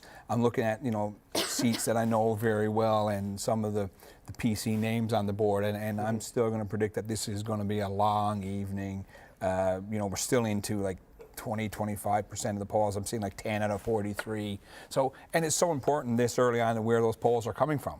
Yeah. Right. It takes longer to count in St. John's. We know the Liberal Party is going to do well in St. John's, but as the vote starts to solidify more, especially in rural Newfoundland and Labrador, we're going to see more and more calls of people elected, like I'm seeing one right now. Right, yes, well, and just so people following the NDP saga, Signal Hill, St. John's East, Katie Vitti did move into first place, and then you drop back into second place in Waterford Valley. That's going to be back and forth. That's going to be a battle. We have a tremendous candidate there in John Whalen, and that's going to be a battle tonight. Brazel, just quickly from you, you said earlier, you're going to win the vote on Election Day. Special ballots and advance polls would favor the Liberals. What are you hearing from your crowd about how things are going so far today? They were positive and very confident that what they did during Election Day, they had great teams, things were moving. You'll see the numbers flick back and forth all night long. Again, I think it'll be 9:30 or later before we really have a feel where things are going to go. But the team is confident. Again, we're in some areas where we weren't strong. We're very strong now. You can see some of the numbers there. Some of our other ones, there'll be a flicking back and forth, but we're confident we're going to be able to keep all of our seats and add to that tonight and get to, the hope here is to get to that minority government here. Yeah, Carolyn, flicking back and forth, I think, is actually the technical political science term we use to describe an election night like this, and I think it's going to be going for at least a few more hours. Yep, get comfortable. Liberals there still ahead, though. Ariana, you have some results there? Yeah, let's take a look at a really tight, interesting race in Ferryland. Okay, Ferryland has voted PC since 1971. Oh, no, so sorry, we're going to Lewisport Twillingate. That's all right. Derek Bennett, Speaker, he has a lead there over Mark Butt with the Tory Stephen Kent with the NDP. 13 of 50 polls reporting there. Here we go. Loyola O'Driscoll has a lead of just 12 over Cheryl O'Brien. John Hogan did make a stop, I believe, in Fairyland, and so did Tony Wakeham. So this is very interesting. Tory since 1971 and really close there. This is a rematch. Lucy Stoyles and Jim Lester. Lucy Stoyles there with a comfortable lead, 353 votes there over Jim Lester and Don Sears. And in Mount Scio, Sarah Studley with the lead over Daryl Hines and Laura Bell Emba in Mount Scio, 5 of 43 polls reporting. And Sherry Gambon Walsh, another cabinet minister, with the lead over Rhonda Power, works for Pattern Energy and is well known in the community there, but a very strong start for Sherry Gambon Walsh with 9 of 46 polls reporting.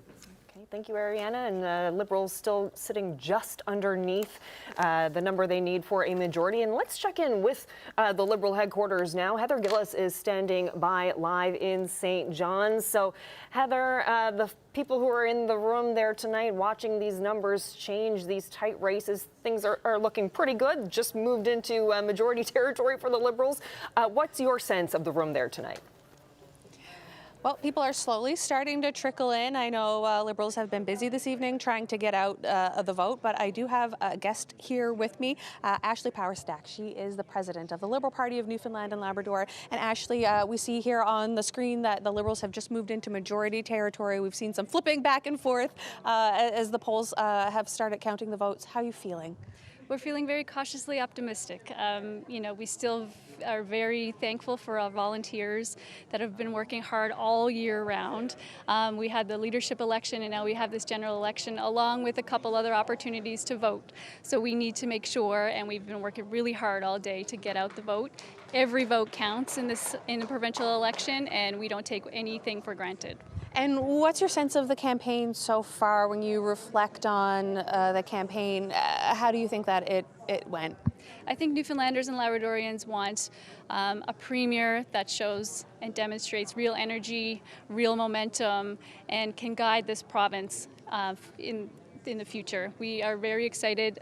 Premier Hogan has been around the whole province, listening, talking to folks, understanding the issues, and making sure that we put together a platform that best serves everybody across the province. Earlier in our show, we heard that the Liberal government is trying to, or the Liberals are trying to form government for a fourth term now with a third leader, something David Cochrane said that was unprecedented to have that third leader extend the government there. And what do you think it would mean for your party to have not only that fourth term, but that third leader get elected when so many others have struggled to do so?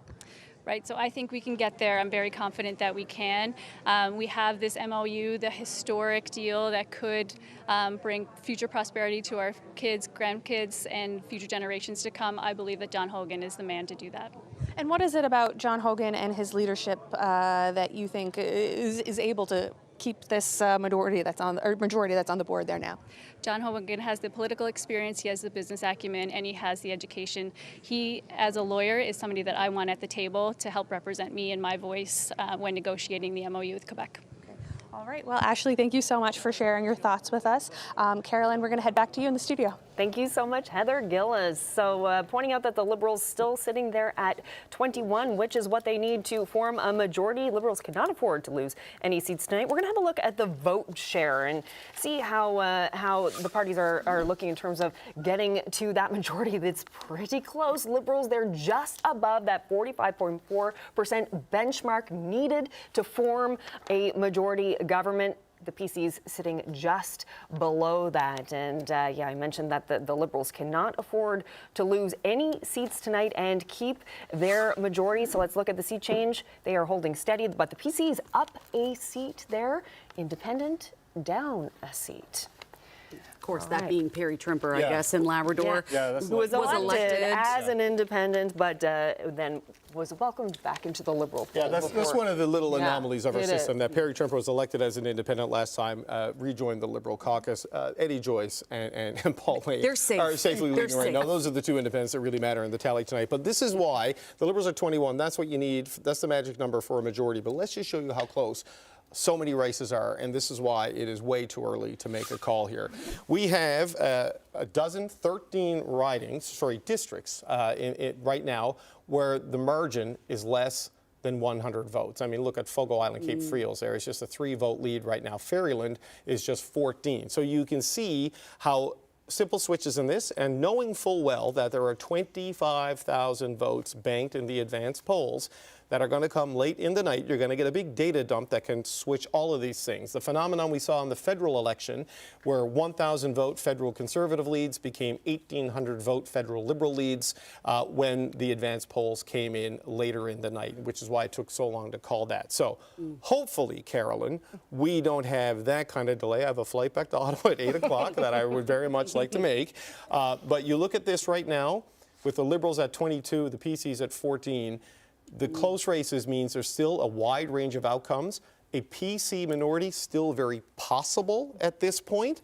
The probability right now, I would suggest, leans towards a Liberal government of some form. But there's still quite a lot of data, quite a lot of votes, and quite a lot of potential change still in play as more counting comes in. And if things go along, David, you could always host Power Politics from here. Yes, my family may kill me, but yes, I could definitely do that technically. Okay, we do have a projection for you right now. We're going to go to Humber, Bay of Islands.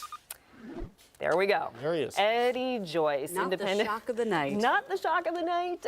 David mentioned earlier that, this was expected. Eddie Joyce, a real constituency guy. This is his third time winning as an independent in this province. So, yeah, not even his opponents. I think one of them said, this guy, Ethan, Wheeler Park, he said, Eddie loves him. Loves him. Both of them said that they love Eddie Joyce. Well, had Eddie running against Sherry Gambin-Walsh, it might have been a different response there. Because, Eddie Joyce was elected in 1989. 36 years ago, he won that seat in the election where the Liberals flipped the government from the Progressive Conservatives under Clyde Wells. Clyde Wells did not win his seat, so the newly elected Eddie Joyce gave up his seat for Clyde Wells so he could get a seat in the House of Assembly to sit as Premier. Later stepped aside when Clyde Wells left so Brian Tobin could take his seat. So he's been getting elected for a long time, but giving up the seat for former Liberal premiers, and he's an independent for people from up along, as we say, because of bullying and harassment allegations inside the Liberal caucus involving Sherry Gambin-Walsh, the Liberal cabinet minister, and that's why Eddie Joyce is running in as an independent. So it hurt him with his standing with the Liberal caucus, but certainly not with the voters on the West Coast. Yeah, a colorful past for sure. Fun fact about Eddie Joyce, he won a bronze medal in boxing at the 1975 Canada Winter Games. There you go. Eddie the Boxer, as he was called at the House of Assembly. Still fighting his way back to His fight is over this evening. Okay, so Ariane, you have some more results for us. Yes, we looked at the too close to call there, and let's just zero in on one there. This is one of the races to watch. Wow. Sheila O'Leary with the early lead there, so slim, 39 votes over John Whalen. Ran a great campaign, aggressive on the ground. Sheila O'Leary, of course, wanted this seat before, stepped aside so that Alison Coffin could run, and she is there with the early lead, just 4 of 45 polls reporting. Keith White worked for Siobhan Cody. Now he's taken a run at St. John's West himself. He has the lead over Christina Ennis and Marius Normore with 7 of 38 polls reporting in St. John's West. And Cabinet Minister Jamie Korab won in the by-election just last year when Tom Osborne stepped aside. He has a lead of almost 300 votes in Waterford Valley. Carolyn. Okay, Ariane, we're going to head out now to campaign headquarters. Terry Roberts is on the west coast of the island at PC campaign headquarters, where Tony Wakeham is expected to speak later this evening. So, Terry, the PCs right now, 15 seats, trailing behind the Liberals. Still a lot more votes to come in, but still, what's the sense you're getting from the room there so far? Well, there was some light applause here earlier. We had a few PCs declared, Lynn Paddock and Lloyd Parrott, but right now it's, I would say it's edge of your seat atmosphere here. And I think that applies to the party co-chair of this campaign as well, Jessica Babb, Carboneer lawyer. Jessica, tell us what your thoughts are as you look at these numbers. Well, Terry, it's very early in the night, so, things are shaping up and we're looking forward to seeing the rest of the results. But, we remain positive. We know it's going to be a tight race, so that's what we're seeing. And, I can't wait to see the end result, but again, the results it's still very early. And how would you describe your approach to this campaign? My approach. The party's approach. What was your strategy? Just describe it at the grassroots level. What was your strategy here?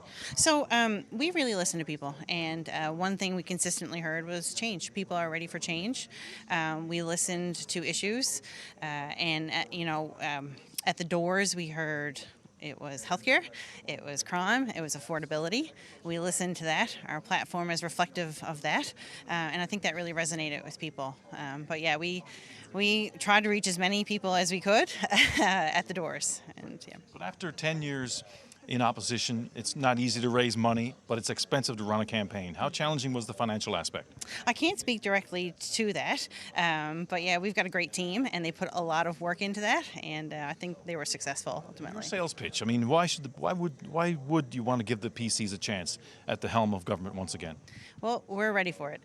We have a plan. We have a platform. We've been listening to people. We're ready to form government, and we have a very strong leader, a very strong team. Right. Now, talk about the leader. Today is the second anniversary of Tony Wakeham being selected as the party leader. How has he evolved over that period? Yeah, so actually I didn't realize that until I got here in Stephenville, that it's been 2 years, to the day I think, since he has been our leader. So, Tony's really listened to people. He's a strong leader. He has a fantastic background in health and finance. He's a man of integrity and compassion, and he's going to be a fantastic premier. Now, I know that you've spent a lot of your time on the ground in Carbonear, helping your candidate there, but is there anything about this campaign that really stands out for you from the PC perspective?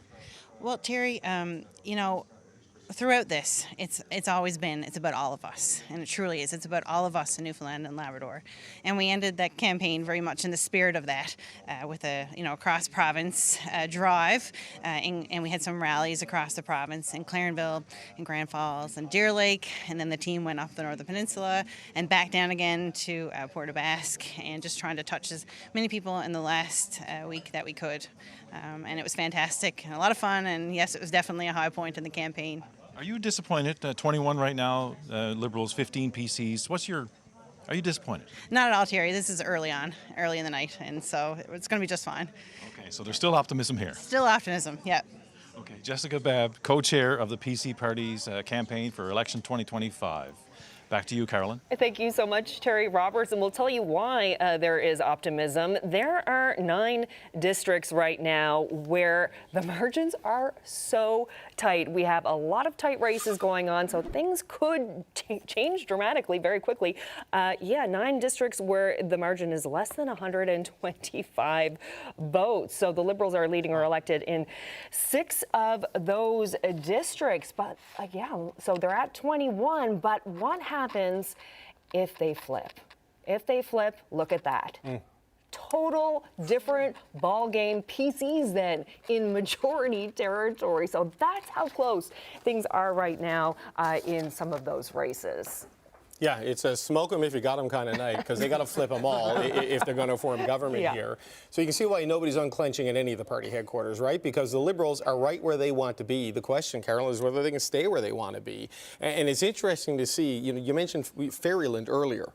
How that has been, or Ariana was talking about, that's been PC since 1971, but it's changing, right? And we've seen this in seats. I'll use the example of Milton, the riding in Ontario federally, where Lisa Raitt was a Conservative cabinet minister. And by the way, Steve Crocker reminds me, today is 17 years to the day from Stephen Harper's minority government in 2008. It was a Tuesday, October 14th of 2008. He got no help from Danny Williams in the PCs that year, but it is one of those seats that as it becomes more urban, the voting tendencies change, and we're seeing that in these close races, right? That as more of the metro area goes into what would be the southern shore here, it's tightening up in the Liberals' favor.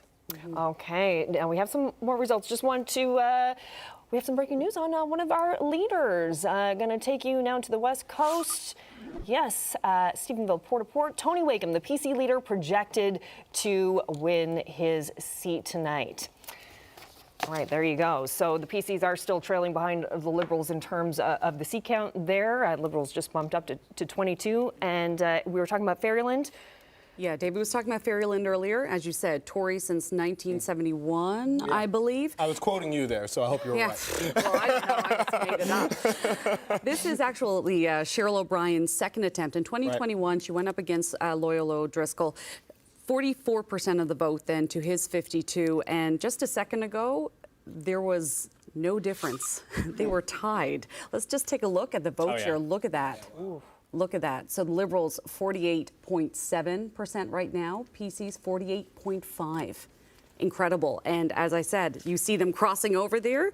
At one point, they were completely they were tied up. You know, it's interesting. We talked earlier, Ariane and Caroline, about the lack of incumbents for the Liberals. Yes. But while the Liberal candidate here isn't an incumbent, it is a rematch. So she would have done the voter identification. She would have done the outreach. So she's not starting from zero. She's starting from last time.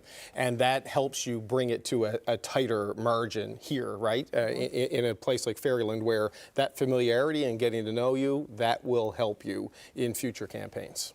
All right, and let's take a look now at another pretty close race, Fogo Island, Cape Friels. And of course, this, oh, and look at that. See how it, look at that. So PC's 52.8% right now to the Liberals 42.6%. Independent 2.9%, NDP 1.7%. So yeah, really interesting when you see the vote share and how it works that way. And of course, that's just 14 of 58 polls reporting there. Carolyn. Okay. Well, now we're looking at the NDP. They're sitting at 2, which we've said is exactly where they want to be at the very, very least tonight, so they can maintain their party status. They don't want to lose any seats. We're going to go to campaign headquarters right now in downtown St. John's, where Mark is standing by live. I see a few bodies there behind you, Mark. How are folks feeling? Yes, Caroline, the room is filling up and people have been cheering and clapping. We're starting to see very early results. And I've got a longtime NDP supporter and volunteer, Gavin Will, with me here. So Gavin, what do you make of these early results? Well, it's certainly very encouraging to see that that we're holding our own in St. John's Centre. We've been declared there. And St. John's East Kitty Vitty, we appear to be ahead there as well. So it looks as though we might well be taking that seat back. So it's very encouraging. We're seeing some growth across the province. And of course, there were 2 seats in the House of Assembly before the election. Looks like there may be 2 now, but the NDP was hoping to grow its seats. Do you think there's any chance they might win some of the other seats around St. John's or elsewhere in the province? Well, based on what we've seen so far, I don't think so. It looks as though the party's going to be winning 2 seats, but we have seen growth in the St. John's area in particular. Waterford Valley, Mount Sion, these are seats that the NDP has been working on for a number of years, and you really see the results of that. You know, the party going to work in those districts with top of the line candidates. So we are seeing growth, but I think it looks as though we're going to be settling for 2 seats. Laura Bell Imba and, of course, Nicole Boland are young women. They're strong candidates. Do you think we'll see them again in the future? I certainly hope so. They're the future of the party and the future of this province. We're seeing.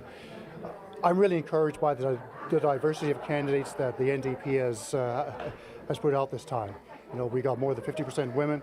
We've seen minority candidates as well, and Laura Bell in particular has done extremely well for her first time out. And I really hope that Nicole Boland sticks at it. She has a real future in this party. Now, if there is a minority government, what do you expect the NDP's role might be?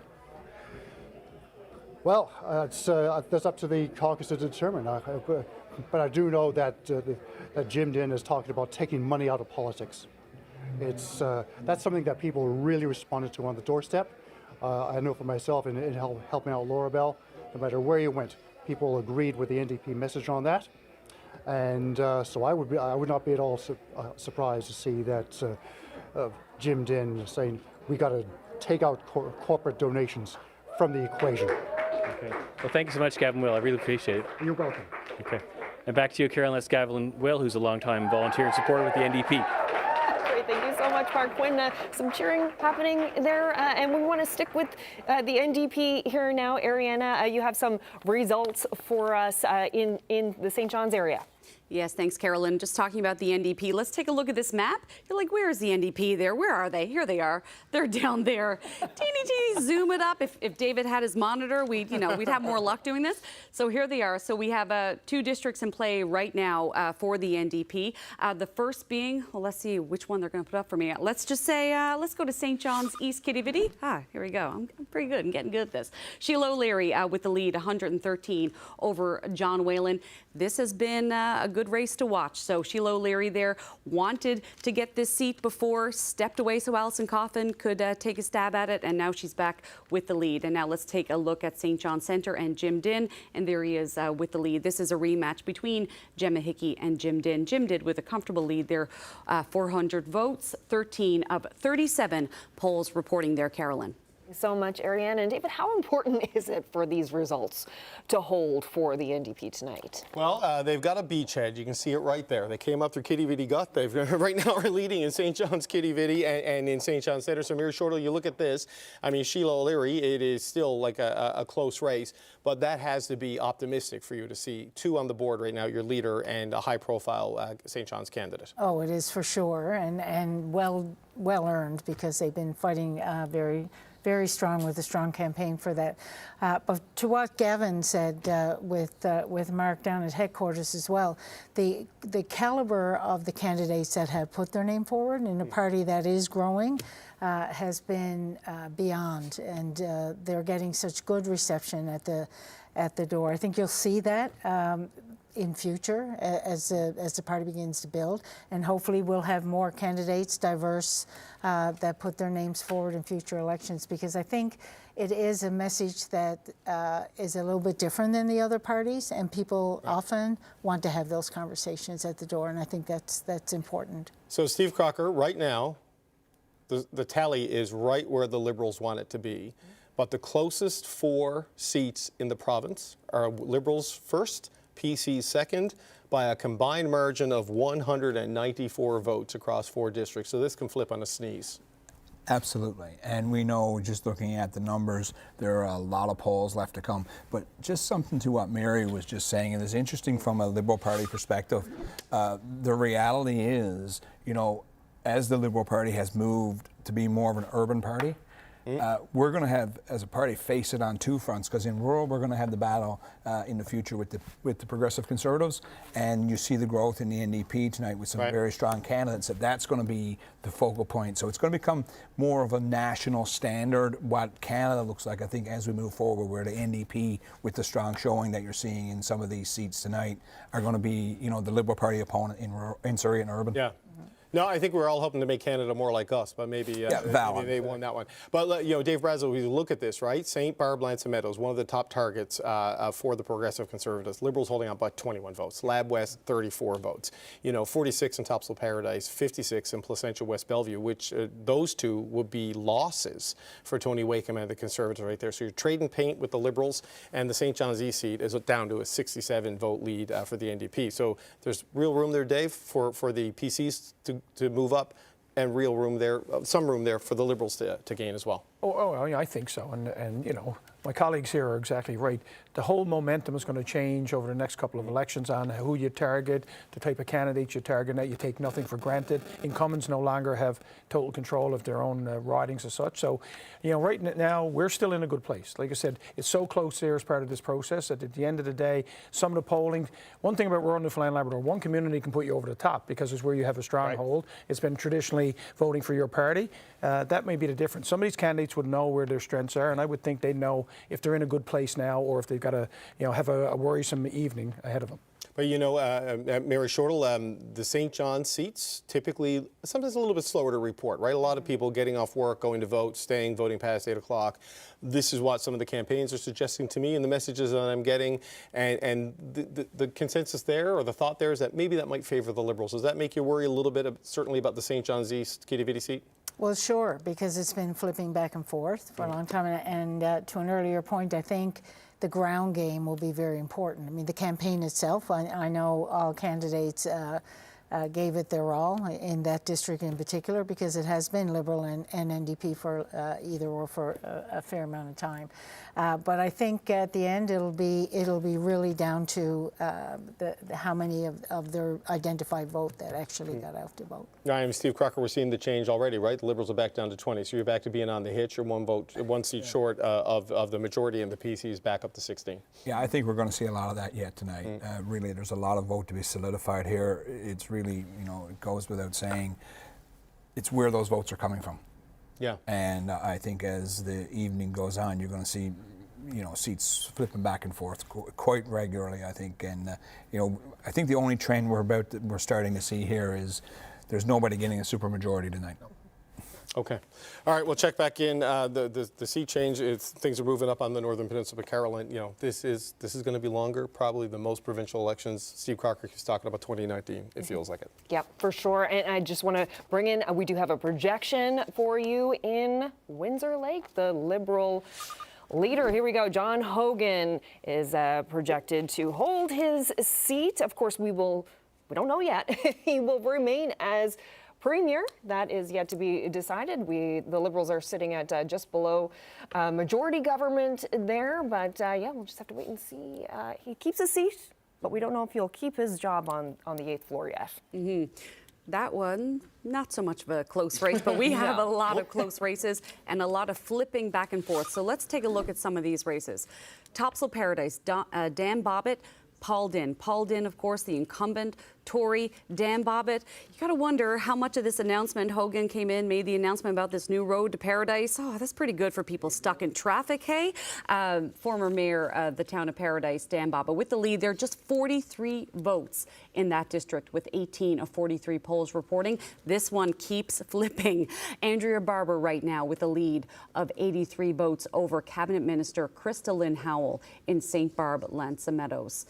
And let's take a look. Look at the vote share. Okay, this is Placentia West Bellevue. With a Tory incumbent, the Liberals right now 46.9%, with the PCs 46.3%. Caroline. Wow. Yep. It is tight, and we're looking at those numbers on the bottom of the screen just get closer and closer. Liberals back up to 20. We're actually going to pop out to Liberal headquarters now and check in with Heather Gillis, who's on the ground there. So, Heather, at least some good news. John Hogan keeps his seat in Windsor Lake. Don't know yet if he will remain as Premier, but right now they're looking at minority territory in terms of the seat count on the bottom of the screen. But it's been tight. How are people feeling? Well, I'm standing here with Judy Morrow, who is the campaign chair of this campaign with the Liberals, and she just said it was a nail biter, and I think that is absolutely the feeling in the room as things flip back and forth. Judy, what do you think about how things are going on the screen there so far? Well, we're certainly cautiously optimistic. We're hoping to get a strong mandate from the public, from Newfoundlanders and Labradorians, to proceed on, in the next 4 years and the challenges that lie ahead. But we knew from the very beginning that this was going to be a district-by-district ground game election, and so I'm not surprised. It's nerve-wracking for the candidates themselves, I'm sure. But, I'm confident that we're going to be, forming a majority government. And we just saw that John Hogan was projected to keep his seat in Windsor Lake. What do you think of that? Well, that's wonderful, because I am his constituent. I live in his district. That's wonderful. But that's no surprise there. I knew that John would keep that seat. He's been a tremendous leader. He's a new leader for us. He came in on May the 3rd, I think it was. He was declared leader of the party, and he's had, some significant challenges over the course of the summer, and he's shone. He's done so well, showed tremendous leadership throughout the summer and as well into through the whole election. And Judy, I know your role with the campaign has been overseeing how things are going, and basically that's what's playing out on our screen right now. So can you tell people who are watching at home What goes into a campaign in the background? What do you do? How do you make this all happen? I can't even begin to tell you the amount of work and the number of hours that are put in primarily by volunteers. So I have a campaign committee, and on that committee, you have a comms group, you have, the ground organization group, you have the data management group, you have a financial, the financial piece. So there's a whole gamut of issues that have to be dealt with when you're running a provincial campaign such as this. And of course, then we're also coordinating with, 40 districts and 40 campaigns out in each of the districts. So, there's a tremendous amount of work that have gone in with the volunteers, our campaign committee, all of the teams that have been involved, all of our candidates and their teams, family members. It's just it's a really big undertaking, but it is very, rewarding work at the end of the day as well, especially when you can see, the success and it come to fruition at the end of the day. Okay, well, Judy, thanks for explaining all that goes into a campaign. We really appreciate it. Going to throw it back to you folks in the studio now. Thank you so much. Thank you so much, Heather Gillis, live from the Liberal headquarters. Wow, that looking at the bottom of the screen there, Liberals 19, PCs 17. Yeah, if you're watching at home, it's a tight one for sure. And we're going to head out now to our roving reporter, Chrissy Holmes, who is in St. John's, big night at Big Ben's pub in St. John's, where people are watching these tight results and having a bit of an election watch party. How are things going out there? Well, Carolyn, a bit of a different election scene here. We're live at Big Ben's pub, where the regular Tuesday night crowd is here. Say hello, everybody. Hello. It's actually a little bit of a split focus situation here, and I want to introduce you to a couple of very kind people. First of all, tell us your names. Introduce yourself. I'm Jillian Kirby. I'm Ashley Ellis. Ashley is the owner, operator of this bar. And Ashley, what's going on? It's Tuesday night bingo, but I understand it was conditional?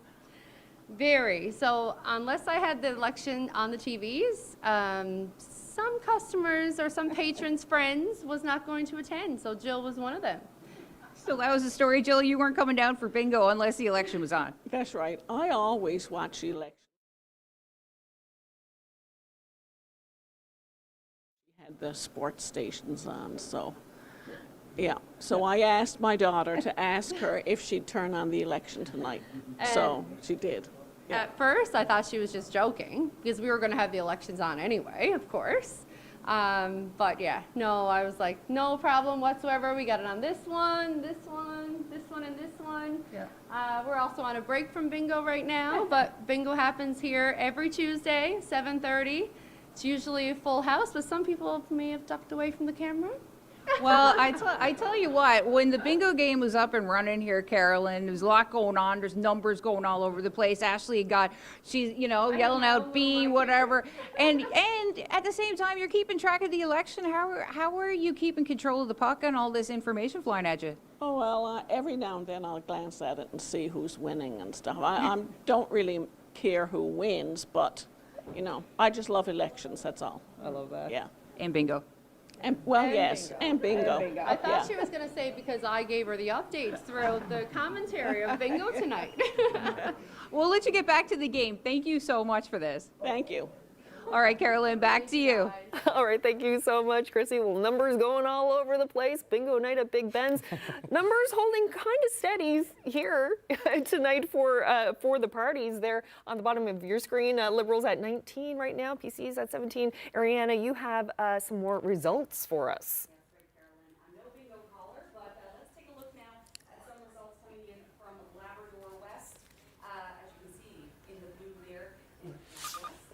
Oh, we lost Ariana's audio there. So, yeah, things.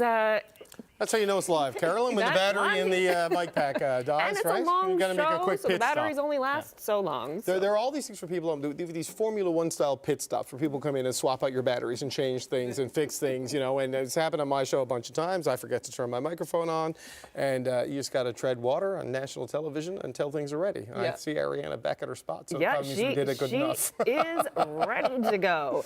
And I'm back. So, we'll go back to Ariana. And I'm back. Thank goodness it wasn't bingo. All right, let's take a look at some of the close races here, starting in Labrador West. Joseph Power there with a lead of 1. Look at that, a single vote over Todd Seward with the Liberals. 10 of 27 polls reporting this is one of the seats where we keep seeing them flip. Carbonear Trinity Bay de Verde, Danielle Doyle, a special education teacher. Both of these candidates had great ground game. Riley Balsam there with just 57 votes there behind the Liberals in Carbonear Trinity Bay de Verde. And let's look at Lewisport Twillingate. Speaker Derek Bennett has the lead over Mark Butt with just 55 votes. So these are some of these races, Carolyn. We're seeing some of them flip, some of them getting very, very, very slim margins. So we'll keep an eye on these, and I'm sure we'll be circling back to them as the night goes on. Thank you so much, Ariane. And you can see how quickly things could possibly change if some of those seats do flip. It's so close. We're going to head out to PC headquarters on the west coast of the island now in Stephenville, where PC leader Tony Wakeham is projected to be elected. So that's some good news for that neck of the woods, Terry. So things are tight, as I keep saying. What's the sense you're getting out there? Well, the sense is that we have a race. We have a race in this province, very much so. And my guest loves competition. This is Glenn Littlejohn here with me right now. He's vice president of the party, Portagrave MHA from 2011 to 2015. You're the director of this tour, and I got to say, a softball Hall of Famer as well. Mr. Littlejohn, first of all, have a look at these numbers and tell me what you think. Not surprised, Terry. We knew tonight was going to be close. These numbers are not surprising to us at all. We'd like to be on the 19 side, but it's still a little bit of time, and there's still a lot of close races out there that needs to be determined. Okay. So you're the tour director. So give us an assessment of how things went for the last 28 days. I think the tour went as well as could be expected, Terry. We had a great tour. We had a great response. You were with us for a couple of weeks. We had a very positive response everywhere we went. I don't think we had any glitches. I think Mr. Wakeham's message of better health care, lower taxes, safer communities resonated with people. And I think we're seeing that somewhere in the numbers tonight as well. Was there any high points for you? You were there the whole 28 days, so if you look back on it now, what were the high points for you? Terry, I got to say, the high point might have been the Northern Peninsula in St. Anthony on Saturday. The groundswell of support that Andrea Barber has taken over the last week and a half was just amazing. You were on the ground. We went up through a bastion of liberalism, and Andrea's in it. And the last time I looked, she was leading. And you had to combat not only a cabinet minister, but a government that's investing a lot of money on the Northern Peninsula. Yes. I think we saw more paving machines and excavators and road construction crews than there were icebergs in the Strait of Belle Isle in June.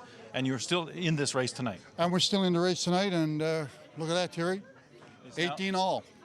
And, and to be fair, Terry, in the last number of months, we've had many conversations with friends and with colleagues that this scenario could work out tonight, 18, 18, 2 and 2. And right now, look at those numbers. We're 18, 18, 2 and 2. And you're doing this, facing off against the government in power for 10 years, so they have the war chest. You didn't have the money that the Liberals had to run this campaign, so how did you overcome that challenge? Terry, when people and companies and individuals believe that you have an opportunity, access to funds is a little easier. We've had a steady contribution of funds from all sectors of Newfoundland and Labrador, and we've been able to run a good campaign, and we're very happy with our campaign. We had no glitches. It looked good. We felt good, and I think as a result, we're seeing some significant change here tonight. Okay, you're hoping you can probably hit a home run for old time's sake. Would love to hit a home run for old time's sake and make it 2018. Yes. Glenn Littlejohn, Vice President of the Progressive Conservative Party and Tour Director, and as I said, Softball Hall of Famer. Thank you, Mr. Littlejohn. All right, thank you so much, Terry Roberts. Yes, the race neck and neck for a few minutes now. Liberals and PCs tied at 18. So let's look at the share of the vote. See what these parties need to form a majority or minority government. Wow, look how tight that is. To form a majority government, you need the 45.4 mark. Need to hit that. Liberals just below that, and so are the PCs. So yeah, that majority finish line, if you will, both of them just right behind it there. So let's look at the seat change, where the seats are right now. The Liberals down 3 seats, PCs up 4 seats there. So yeah, PC's now in the lead on the bar there on the bottom of your screen. So yeah. My gosh, it's a tight one. And there are some key races here tonight that could make all the difference. And Ariane, David, you're going to have a look at those. Yeah, Carolyn, we talked about how we would get here, what the path of victory may look like. Take a look at that map. Yeah, well, let's start with Labrador. This was, the Liberals held 2 seats, the NDP won, the PCs won when the House of Assembly dissolved. The 2 seats here, Lake Melville and Labrador West, those were the targets for a hold and a gain for the Liberals, both for gains for the PCs. And Ariana, look at this. That's a lot of blue in the big land. Blue, yeah, which they didn't start with a lot of blue. Let's take a look at Labrador West now. Of course, this was an NDP seat. It was held by Jordan Brown. He decided to go to municipal politics. And look, Joseph Power, former fire chief, with the lead with over 100 votes there over Todd Seward with 12 of 27 polls reporting there, David. Okay, let's take a look now at Western Newfoundland, the island of Newfoundland. This has been the Liberals' traditional power base in rural Newfoundland and Labrador. This is where former Premier Andrew Furey had his seat. Well, here it is. That doesn't look red. That is a blue seat. And up at St. Barb, Lanza Meadows, also blue right now. Corner Brook, which was the seat held by Jerry Byrne, a former member of Parliament and a long-serving cabinet minister here in the provincial legislature. That is still red, but St. George's Humber is currently blue at this moment. Ariana, this is where we said the Liberals needed to hold. The PCs needed to run up the score. Carol Anstey won this big for the federal Conservatives election. They're off to a pretty good night so far. Yeah, we're seeing a lot of that mirroring of the federal election. And this is the seat that you were just talking about. This was a seat held by 2 former premiers, Andrew Furey, Dwight Ball. And look at that, the lead of 600 votes, more than 600 votes over Helen Reid. Mike Guzny, third time's a charm, perhaps, for him. 32 of 44 polls reporting there in Humber-Gross-Morn. Okay, let's move east. We want to look at 2 seats that the PCs held at the beginning of this election, but the Liberals had targeted. Fogo Island Cape Friels, which is a seat that the Progressive Conservatives won in a by-election in the middle of a fisheries crisis, and Placentia West Bellevue, which was a PC-held seat coming into tonight, but the one, Ariana, the Conservatives were most worried about and where right now the Liberals are leading. So let's talk about those. Yeah, let's look at Fogo Island Cape Friels. This is one that we are seeing switch back and forth. Jim McKenna took this in the by-election last year and has the lead right now. Just 78 votes, though, David. Such slim margins over Dale Lewis, who the Liberals felt very confident about. Of course, Jim McKenna, when he was elected, it was different times with the fishery. There was a lot of also anger over the federal election. How does that impact the provincial politics here? The lead, just 78 votes there in Fogo Island, Cape Friels. Okay, the final thing we want to look at is Metro, which is the Liberals' sort of power base coming into this election. Certainly on the East Coast. They needed to hold everything. Right now they're not. The PCs needed to gain 7. So far they're only up 4. But they are holding the 2 seats they held in Metro that the Liberals had targeted, at least at this point in the night. That's Topsail Paradise, Ariana, and Conception Bay South. And in Conception Bay South, we knew that this was going to be a good race, a good matchup. We have former MP Ken McDonald there trailing Barry Pettin. He has the lead there by, 543 votes. Very strong member of the Tory caucus and the incumbent, but Ken McDonald not too far behind. Okay, so here we are. It is 18-18, 2-2 on our tally. Steve Crocker, I want to go to you. The last time I checked the hockey score, your Leafs were up 2-0 over the Predators, but your Liberals are tied 18-18, and you're moving back from your goal of a majority government. What's your reaction to what you're seeing so far? Yeah, I'm not surprised. I'm very happy tonight to be sitting at this desk and not sitting home in my chair watching these results come in, because I can imagine what these candidates are going through right now. I've been there, and it's tough. But there's still a long road ahead. But I'm getting close, David, to having to walk back my prediction. I think it's really starting to take shape here, and we're seeing the races as you guys started off with tonight on the West Coast shaping up, and we knew that was extremely important to the Progressive Conservatives' path to victory. Right. And they've done that, and there's some races here right now that they could certainly flip, and the result can be one or the other. Right, and look, Dave Brazel, we can see why the CBC decision desk hasn't made a projection. We are getting closer to where the Dave Brazel decision desk was at the beginning of the night, right? Like, it's amazing to me to look at this state of play, completely symmetrical, 18, 18, 2 and 2, and all the people you talk to in the field is like, oh, we're not surprised, we're not surprised. This is an unusual night we're seeing here so far. What do you make of it? 100%. And we did have a strategy. I mean, we targeted Pacific seats that we thought we had a good shot at, and particularly even some communities within those seats that we thought would be good pockets of support that you're seeing later on as it flips back and forth.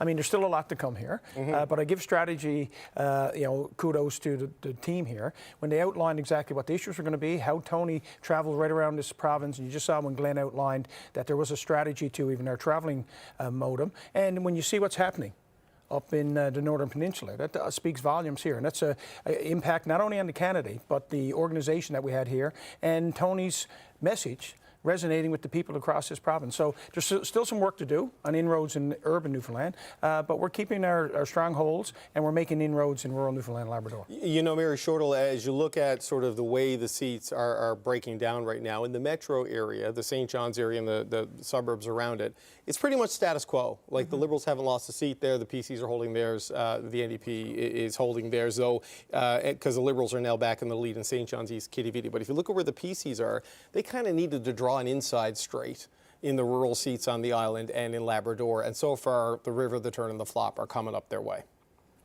Oh yeah, for sure. I mean, that's why it's so difficult to predict it, I think, right? And especially in some of the ridings where Labrador, for example, it's still very neck and neck. It's disappointing that Shazia isn't doing better in that. She's a phenomenal candidate.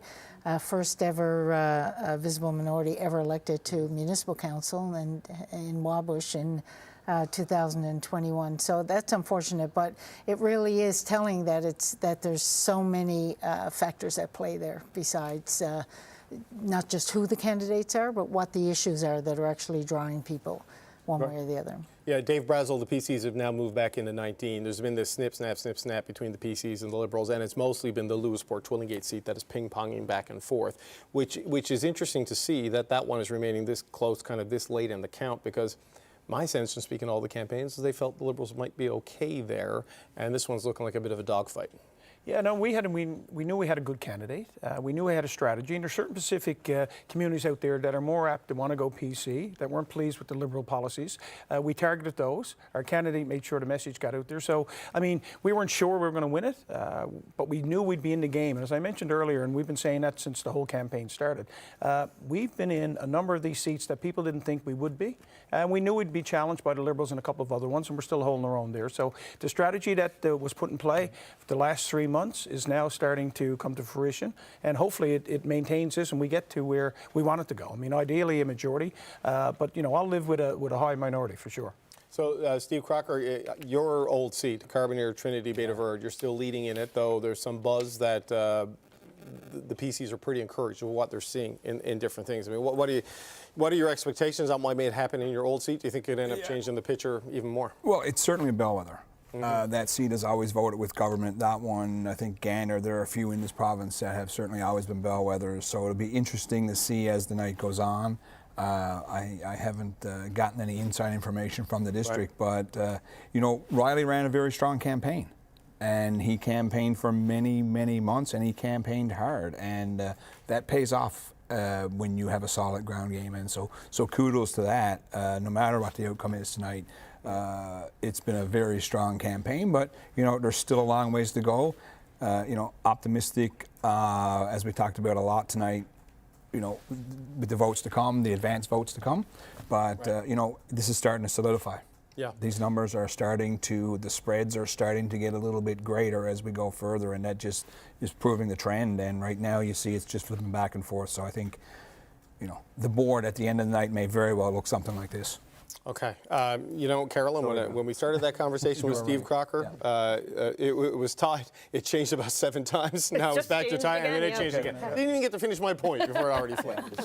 Well, yeah, the Liberals, they're ahead. And Ariana, let's just get to some results, because I'm sure a lot of people are wondering where things are. Yeah, let's take a look at some of these seats where the Liberals are losing, where they had held these seats in the past. Okay, so let's look at St. John's East Kitty-Bitty. John Abbott had this seat, wasn't going to run again, stepped aside. Sheila O'Leary right now with the lead. That lead has been growing now over the night, with 26 of 45 polls reporting over John Whalen with the Liberals. In St. George's, Humber, of course, also an open seat. Scott Reed held the seat for a decade. Hal Cormier now has the lead for the Tories with a lead of 245, with 34 of 42 polls reporting there in St. George's, Humber. Andrea Barber, the Gap. Yep. You know, it's growing there. A lead of 439 votes over Crystalyn Howell, minister in John Hogan's government. 42 of 49 polls reporting there, Carolyn. And Mike Guzny, again, that lead is growing. This is a former premier seat, 2 former premier seats, Andrew Furey and Dwight Ball. And now it looks like Mike Guzny has this lead now, and it is growing. And let's take a look at the vote share. And we're going to look right now at Placentia West Bellevue. This is a seat that was held by Tory Jeff Dwyer. And look at that. The Liberals, 47.9%. The PCs, 45.3%. 42 of 57 polls reporting there, Carolyn. Wow. Okay. Let's go to Labrador now and check in with Regan Burton.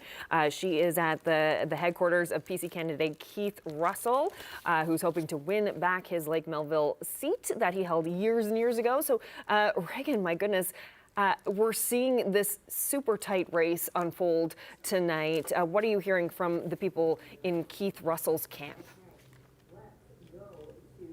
Well, the mood has certainly picked up here. Earlier, folks were cautiously optimistic, and now they're feeling pretty good. They've taken the balloons from around the room and put them up by the podium, hopeful and feeling excited about the results that are coming in, not just here, but across the province. And one of those supporters for Keith Russell and the PC party I have with me here, former Grand Chief of the Innu Nation, Etienne Rich. Good evening. How are you?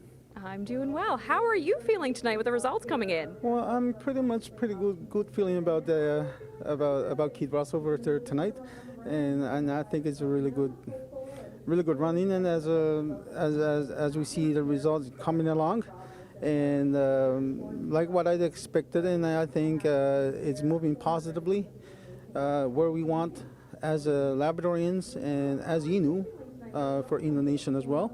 And I think that's very important. You know, Etienne, a big topic of conversation during this whole election, certainly here in Lake Melville, Gull Island, the MOU. So why do you think the PC party, why Keith Russell, to be the person who is going to represent us in making a deal with Quebec for that project? Well, I'm going to explain to you like the way I explain to my people. Because as a former leader and dealing with the Liberal Party, because it wasn't really that smooth, and I have a lot of obstacles, and I have to fight with them all the time as a leader. And I think that's one of the important things for Labrador, and I think that we need to have some kind of a strong voice, and who can represent the Labradorians and both Indigenous people here in Labrador, Nunavut and Innu Nation, and I think that's a very important thing. All right, thank you so much. That was Etienne Rich, former Grand Chief of the Innu Nation. We'll certainly be standing by to see what happens next as the rest of the polls come in. We'll send it back to you. Thank you so much, Regan Burton, live in Happy Valley Goose Bay tonight. And we're going to have a look at how some of the PC candidates are doing. Ariane, you have some results of some PCs who have been projected to be elected. Yeah, let's take a look at that list, starting in Harbour, Maine. Helen Conway Ottenheimer, large lead there. She is projected elected in Harbour, Maine, so she will be returning to the legislature. Lloyd Parrott, again, no surprise. He will be returning to the legislature. ran against Tony Wakeham for the leadership at one point in time, and now he's heading back as his right-hand man.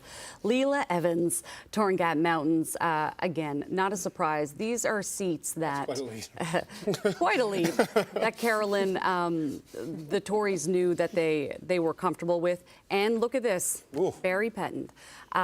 This was one that was flipping at one point in time. We can now project that he is elected. So take a look at that.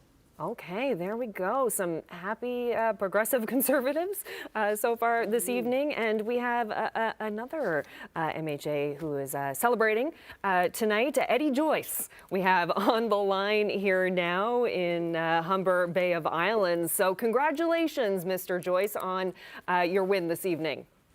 Thank you very much. It's been a hard-fought battle, but with a great team and lots of work, prep work over the last 4 years. It worked out, and people rewarded the team because of the great work that we did the last 4 years and the last 28 days. Yeah, this is your third time being elected as an independent. What is it? What are you doing that keeps winning over the electorate in your district? It's easy actually, because elections aren't won in 28 days. Elections are won the last 4 years.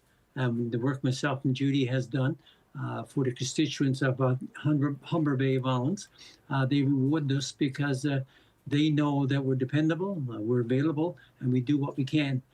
Plus also speaking up on the concerns of the people of the Humber Bay of Islands, healthcare, the PET scanner, new doctors. That's the kind of things that I speak up on. That's what the constituents want me to speak up on, because that's their major concerns, cost of living. So I'm just humbled that they gave me their support again tonight. And I'm just so blessed that I have such great people in the Humber Bay of Islands that would support me. And I want to know what you make of this close race so far tonight. It keeps flipping back and forth between the PCs and the Liberals. If a minority government is formed tonight in whatever way, the independents hold some sway and some power. What are you thinking about how close this race has been so far tonight? I expect it to be close. I expect it to be a minority government. When you hear in different areas on the West Coast that the Liberals would not retain all their seats on the West Coast, I think is great because right now the issues that are being raised in the Cornbrook area and across the province, we all must work together. And as I said before, as a member of the Independent, myself and Paul Lane, who also got elected tonight, with myself and Paul, we're for the people of the province. I have in the past voted with the Liberals. In the past, I have voted against the Liberals. I will support any party who's going to help out healthcare in Western Newfoundland, help more doctors in Western Newfoundland, get the PET scanner in Western Newfoundland, and the cost of living for people. Plus, a major concern that I heard on many occasions on knocking on doors is the deficit that we are running. The promises that were made throughout the election, in my opinion, I feel a lot of them could not be upheld by either party because of the amount of money that was committed. So people expect me, and I'm sure I'm speaking on behalf of Pauline also, to expect us to do what's right for the people of Newfoundland and Labrador. I have no preference if it's a Liberal or PC. I just want the best policies that's going to help out the people of the Humber Bay of Islands and the people of the province of Newfoundland and Labrador. You did list off a number of issues there that you will be looking to see what the parties do there with healthcare and all of that. But what about the Churchill Falls MOU? Where does your support lie with that proposed deal going forward? Well, in actual fact, when the MOU was coming through, the Liberals had a majority that they were going to get it passed in the House. So I went to the Liberal Party and I said, yeah, I'll support it. And I'm sure I can get Paul Lane. And eventually Jim Dinn came on side also. He's a part of it. We would support it one condition, that you set up a oversight panel. The Liberals agreed to it, set up an oversight panel for 3 days that we negotiated what's going to be in that oversight panel and how it's going to be selected and the terms of reference, and it worked. When they went and Mr. Wilson came out later on October 3rd when he resigned, he stated that the MOU he has concerns with the MOU. He can't get the full information, and he feels we can get a better deal. So the MOU itself, what myself and Paul Lane and Mr. Dean set up, worked the way it should work with an oversight committee. So right now, I have to wait to see what comes back as an agreement. The oversight committee did its work, and Mr. Wilson explained a lot of concerns that he had, flaws in it, and how we can improve it. So right now, I'm just waiting for the final agreement to come forward before I make any decision if I'm for or against it. But I can assure you that the concerns that were expressed has to be addressed before I would support it. Okay, thank you so much, Eddie Joyce, and congratulations once again, Eddie Joyce, returning to the House of Assembly to sit as an independent. And thank you so much, Eddie Joyce. And David, I have to say, we were during that interview, we watched things just flip there in terms of the seats. Liberals now trailing the PCs. Yes, look, this is, the PCs are now on the hitch. They are one short of getting a majority government. We still can't make the call, though, because there's so many races still too close to call. And we're going to show you the closest ones in the province right now and show you why there's a path for both of the two parties to get to 21. Look at this. The PCs lead in 5 of the 7 closest seats here in Newfoundland and Labrador. But the biggest lead in any of them is 151 votes. It shrinks all the way down to 25 votes. Then you look at where if 5 of those flip, the Liberals have a majority government. You look at where the Liberals are in first place of Placentia West Bellevue and Buren Grand Bank. Well, that's 2 seats. They lead by a combined 207 votes, just 53 votes in Placentia West Bellevue and 154 in Buren Grand Bank. So at this stage of the night, the tally on the bottom of the screen, Carolyn, keeps bouncing back and forth like a ping pong ball, and you can see exactly why that is. There is still a viable, credible path to the magic number of 21 for the 2 leading parties right now, but this is trending to be a very, very successful night for the Progressive Conservatives. Tony Wakeham needed to go +7 in the seat count. He is currently +6. The results are not all yet final, but if you look at how the rural seats are going for the second election this year, rural voters in Newfoundland and Labrador are rejecting Liberals and voting for Conservatives. They did it for Pierre Poilievre and Jonathan Rowe and Cliff Small and Carol Anstey in a massive way on April 28th. And that pattern, Carolyn, is repeating itself in broad strokes here tonight as Tony Wakeham tries to unseat John Hogan. Thank you, David. And seeing another repetition tonight, we're going to head out to Grand Falls, Windsor, where Troy Turner is standing by with PC. Chris Tibbs, who is projected to be elected this evening. So, Troy, I'm sure the PCs out there just hit the 21 mark, which is what the PCs need for a majority government, hence the cheering behind you. So what's the reaction there? Happy here. They're happy with how the party is doing, and they're especially happy with newly re-elected Chris Tibbs.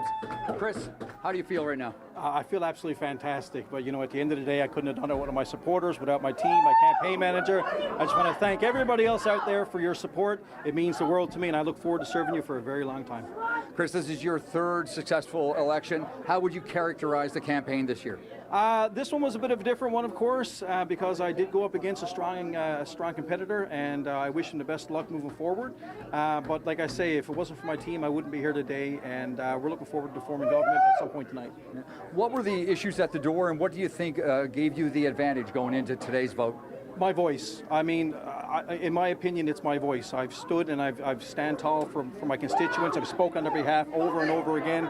I have no fear of speaking on their behalf, and I'll continue to do so. You know, we heard all the healthcare issues, cost of living issues, and at the end of the day, we want to make sure that Newfoundlanders and Labradorians are taken care of and can live a reasonable life. Of course, you mentioned your strong competitor. A week ago, you had that the boiling point, we'll say, in that public forum. How did that set the stage for the final week of the campaign? What it did is it just fueled me. That's all it did, is just fueled me to go harder, to go stronger. And at the end of the day, it's not about myself, it's not about my competitor, it's not about the PCs or the Liberals, it's about the people of Newfoundland and Labrador, and that's what we're here to serve. Of course, we're still too tight to call if it's going to be a minority, a majority for Progressive Conservatives or Liberals. What's your hope from here? Obviously, my hope is that Tony Wakem becomes the Premier. He deserves it. Nobody engages with people like I've seen Tony do. And we've got a lot of good people, a lot of strong people. And if the Progressive Conservatives can hang on and win government tonight, I can guarantee you we're going to look forward to a different Newfoundland Labrador over the next 4 years. All right. Thank you very much. Thank you very much. Okay. Back to you. Thank you so much, Troy Turner in Grand Falls, Windsor, where Chris Tibbs has just been re-elected. So the PC score there, the table is being set down there, and PC's at 20, which is just below majority territory. So Ariana, you have some more results for us. Let's dig in. Yeah, let's take a look at where the PCs are leading here tonight in some of these close races. So let's go back to St. Barbara, Lanson Meadows. Andrea Barber there with a lead of over 500 votes over Cabinet Minister Krista Lynn Howell with 45 of 49 polls reporting. Mark Butt took the lead. Just then, this is one of these seats, Carolyn, where they are flipping back and forth. Speaker Derek Bennett, 25 votes lead right there in Lewisport Twillingate with just one poll left to come in that district. And let's take a look at Carbonear Trinity Bay de Verde. Again, another one that was flipping back and forth. Riley Balsam now, councillor in Heart's Content, has a lead of over 200 votes with 36 of 53 polls reporting there. And this was an open seat. Scott Reed left, decided not to run for re-election. Hal Cormier with a lead of just over 300 votes there with 38 of 42 polls reporting. Carolyn. A lot of blue up there. We're going to head out west to Stephenville, where Terry Roberts is standing by live at PC headquarters. Must be feeling pretty good in that room right now, Terry.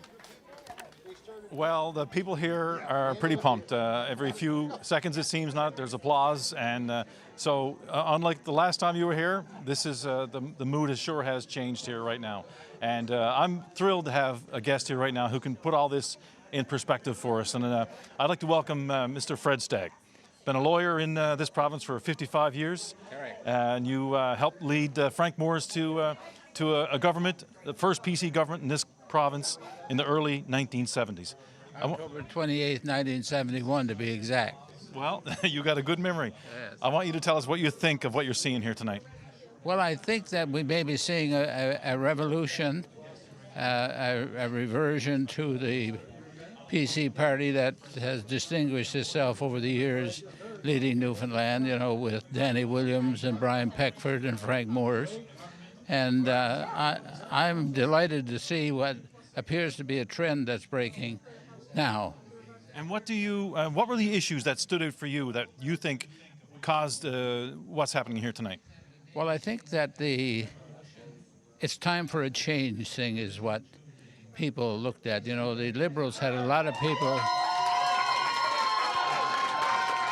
who did not run. So we're getting another projection. Our NTV is announcing declaring a victory here. So you said there was a sense of change out there. What do you see? Well, I just see that, for instance, in St. George's district, Hal Cormier, a guy from the Cadre Valley with a traditional Cadre Valley name, has won it. And here in this district, our guy, who hopefully will be the Premier, looks like he has captured the local vote. And I'm absolutely delighted that these two districts are going over to the Tory side. Right. Mr. Fred Stagg, thank you very much, sir. One-time Deputy Speaker in the House of Assembly. I hear you can throw a curling rock as well back in your day. Thank you for your time here tonight. Okay, very good. Thank you. Carolyn, back to you. All right, thank you so much, Terry Roberts at PC headquarters. And yes, still some tight races, Ariana. Tell me what you're looking at right now. Yeah, let's take a look at one of the tightest races right now in the province in Buren Grand Bank. Let's take a look at the vote share here. So Liberals 49.2. The PC's 48, 37 of 40 polls reporting. And of course, this is a district with a cabinet minister. We have Paul Pike here up against Mr. Ingram with the Tories. Jamie Ingram says that he got into this race because he wanted to do something about public safety issues. Tony Wakeham visited this district, and right now with 37 of 40 polls reporting, Paul Pike there with the lead by just fewer than 50 votes, Carolyn. Okay, and we're still looking at that board. The PC's just under majority territory. They're sitting at 20 seats for a while now. Liberals trailing with 16. So, David, what do you make of what's happening right now? Yeah, I want to go to Dave Brazel here because Steve Crocker, your Leafs have blown a 2-goal lead and they're now tied 2-2 with the Predators. So I can let you deal with what's a bad run of luck for you. But Dave Brazel, the two closest seats right now are Placentia West, Bellevue, and Buren Grand Bank. The PCs are in second there by a combined 109 votes. So it's the Buren Peninsula that stands between Tony Wakeham and a majority government right now. And one of those seats is Jeff Dwyer, his own MHA, who's behind right now. What are your thoughts on where things stand? Well, there's still a few polls left, and again, we targeted certain communities that we knew, so we're still hopeful we're going to get that. Hopefully we get it to a majority.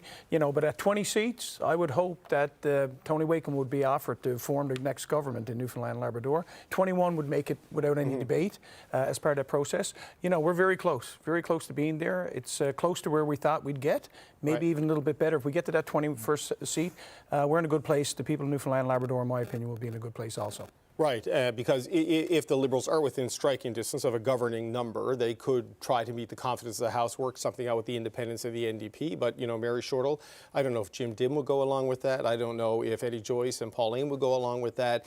I mean, if the PCs are at 20, I have a hard time foreseeing John Hogan trying to stay on. I think it would be Tony Wakeham maybe going to see Joan Marie Aylward at Government House. I think you're right, and I think if that was going to happen, then the NDP would take a little pause to reflect on how they're going to work within that. I know during the campaign, a lot of the issues that resonated with the NDP were also issues that Tony Wakeham talked about with kind of the same passion. So it will be interesting to hold that feet to the fire because those are the issues that are important to the voters of this province. And the NDP will play a very important role. It looks like there'll be 2 seats right now, but they'll play that important role in making sure that that those issues are dealt with. Right. St. John's East Kitty Vidi, the second NDP seat, not yet projected a final result there, but a 534 vote lead. So it's been holding pretty strong there for Sheila O'Leary throughout the night. Okay, Steve Crocker, I've let you absorb the Leafs news. You've been staring at the tally on the bottom of the screen there for a while. I can't help but notice, like, your party ran mostly on the platform of a hydroelectric project in Labrador, and Labrador has turned conservative, right? The 2 seats that were in play, both right now, are PC. How did this happen in this campaign? Yeah, I think it's quite interesting in the fact that, obviously we came out of the gate as a party, trying to tie it, I guess, the importance of the MOU, what the MOU could bring, but the day-to-day issues came to the forefront very, very quickly. And, this campaign came about healthcare, public safety, and cost of living. And, the people are speaking tonight, and the voter, it's cliche, but the voter is always right. And, they seem to be close to making a decision tonight that they thought 10 years of a Liberal government was what they were comfortable with, and we'll see where it goes. But, these results are starting to solidify, and I don't really see a path back at this point in time. Okay, yeah, as Steve Crocker was talking there, Carolyn, the numbers got worse for the Liberals, and for the Liberals there. Yep. PC's at 21, which is majority territory. We still have some really tight races, but we do have a projection right now that we can give you for the NDP leader, Jim Dinn. He is projected to be elected in his district of St. John's Centre. So looks like the NDP holding onto those 2 seats, which they really wanted for tonight to hold on to that official party status in the House of Assembly. So this is some good news for the NDP holding steady at 2 seats. And PCs, they're maintaining that 21 seats, which they need for that majority. So we'll see how long that holds for. And I think that we are going to check in with the Liberals now in St. John's. Head over to Liberal campaign headquarters. Heather Gillis is standing by live. Not the result that the Liberals are looking for right now. Seems pretty quiet where you are. No, of course, not the result that the Liberals are looking for. And it is, as you said, pretty quiet here. It's a nail biter, things flipping back and forth in some districts right now. It's too close to call.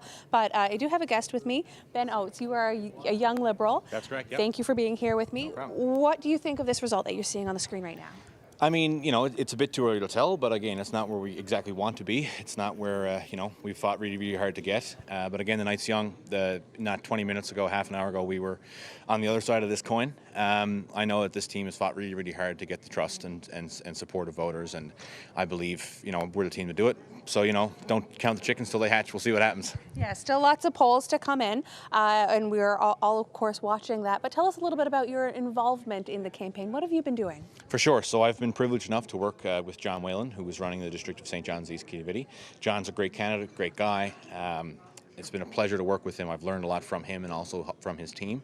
I volunteered with a few different ones as well. Cheryl O'Brien up in Fairland, which again is too close to call, so we could turn that one around, and as well Fred Hutton. So congratulations to Fred. So it's come hell or high water, it's been a good show. And working with these candidates, what have you been hearing from voters? What are the biggest issues on their mind? The biggest issues are you know, it's number one is cost of living. It's number two is crime. I mean, I'm not even going to list them. It's cost of living, crime, the memorandum of understanding. And just people want to feel confident in this place. And it's my opinion, you know, to talk about the sweater, that the Liberal team is the best team to take that forward. You know, and, you know, if things stay the way they are right now, I don't mean to play fear politics, but I'm worried that we have a PC party that can't commit to, you know, it can't commit to a basically fundamentally good deal for this province, and we have an NDP that's just interested in being for themselves. So we'll see what happens. But. And as a young person, why do you support the Liberals?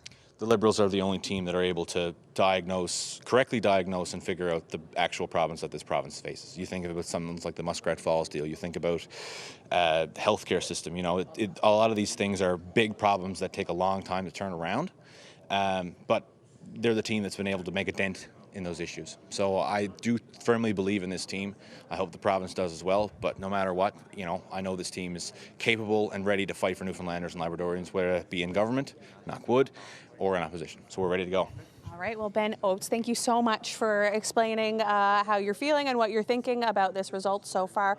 And Carolyn, back to you. Thanks so much, Heather Gillis. Yes, the votes are still being counted, but we're getting down to the wire now. Ariana, you have some more results for us. Yeah, let's take a look at some new faces that we'll be seeing heading to the legislature, starting with Andrea Barber. Starting off, I think the Liberals felt very, very good about Crystalline Howell making it back to the legislature. In the past couple of weeks, she made a good ground game. Trevor Taylor, as David had mentioned, came down to help her. Paul Shelley helped her in the area, and it paid off. So Andrea Barber will be heading to the House of Assembly. Another new face, Mike Guzny. Again, this is Dwight Ball's old seat. This is Andrew Furey's old seat. This is Mike Guzny's third try at this. Tried once for the NDP. This time he's lucky and he'll be a new face in the House of Assembly. Let's take a look at some Liberal newcomers. Corner Brook, Jim Parsons has been elected. He was the mayor of Corner Brook, and now he will be an MHA for Corner Brook. And in Gander, of course, John Hagee decided not to run for re-election. Bettina Ford put her name on the ballot, and she will be heading to the legislature. So lots of new faces, lots of changes, and the night is not finished yet. So we'll have to wait and see. Yeah, not finished yet at all. We're gonna head out to the West Coast once again and check in at PC headquarters where Terry Roberts is. So, yeah, Terry, right now the PC's in majority territory at 21 seats. It's been there for a while now, and you have a volunteer with you. I do have a volunteer with me. I mean, I can just say, first of all, that, you know, again, there's a hum in this room. Just the energy that's here right now is off the charts. And I know this woman shares that energy. Valerie Hewitt, you've been around this party for a long time. You worked with Harry Harding for 2 terms, and you're also a pretty big volunteer. So what have you been doing during this election? I've been all over the province, everywhere but Northern Peninsula and Labrador, so just about every district I've been visiting. Well, no, that's not, a lot of them. And it's been pretty exciting, and people have been wanting a change, and I could feel it, and for a long while now. Yeah. So look at these numbers here now and tell us what you think. That's what I expected. Yeah, for sure. Yeah, or more even. Yeah. What was the secret, Dee? What was the recipe that got you here? We just kept at it. We kept at it, and we were out there and talking to people, and they keep coming up, stopping us in the streets, and saying, bringing signs, we want change, and so that's what I expected to see tonight. Right. You heard the word change a lot. Were there any other issues that kept coming up? Yeah, there were a lot of issues, health and safety and guns. They were brought up, that gun control, which is a federal thing, but that was one of the things I think that brought people around. And people want to change, and I think we're going to see it. Right. I know it's not over yet, but when you look at the what's happening, how this is all unfolding tonight, does it remind you of anything, or is it maybe a high point for you in your support for this party? It's exciting because I've been in the campaign like I'd never been before. Typically, I would be in one district and working on one campaign, but I was all over the island, and I saw the reaction to us being in the communities, and people were way to go, and stopping us and saying, "Can you come by? Put signs on my lawn." So it was pretty exciting, and I'm happy to see the results here now tonight. Valerie Hewitt, thank you very much for your time tonight. Yeah, thank you. So that was Valerie Hewitt. She's a longtime volunteer with the PC party, and like many in this room tonight, she's quite happy right now. Carolyn, back to you. Okay, thank you, Terry Roberts at PC headquarters. So you may be wondering why we haven't been making a call yet. Well, things are still really close, and our decision desk really needs some of these votes to start firming up before we can make a call. The path for sure for the Liberals is narrowing, but not non-existent at this point. Let's have a look at some of the races that are just too close to call right now. We have the PCs leading in 4 districts, and the margins there on the right hand of your screen, it's still pretty tight. And so right now the PCs are at 21 seats, which is what they need for that majority. But if things do change for them in these 4 seats, then if we're looking at a change in government there as well, and then the Liberals are looking at getting a minority there. So we're just waiting for some of these really tight races, David, to firm up. Yeah, we need to wait for the final counts in a lot of these districts.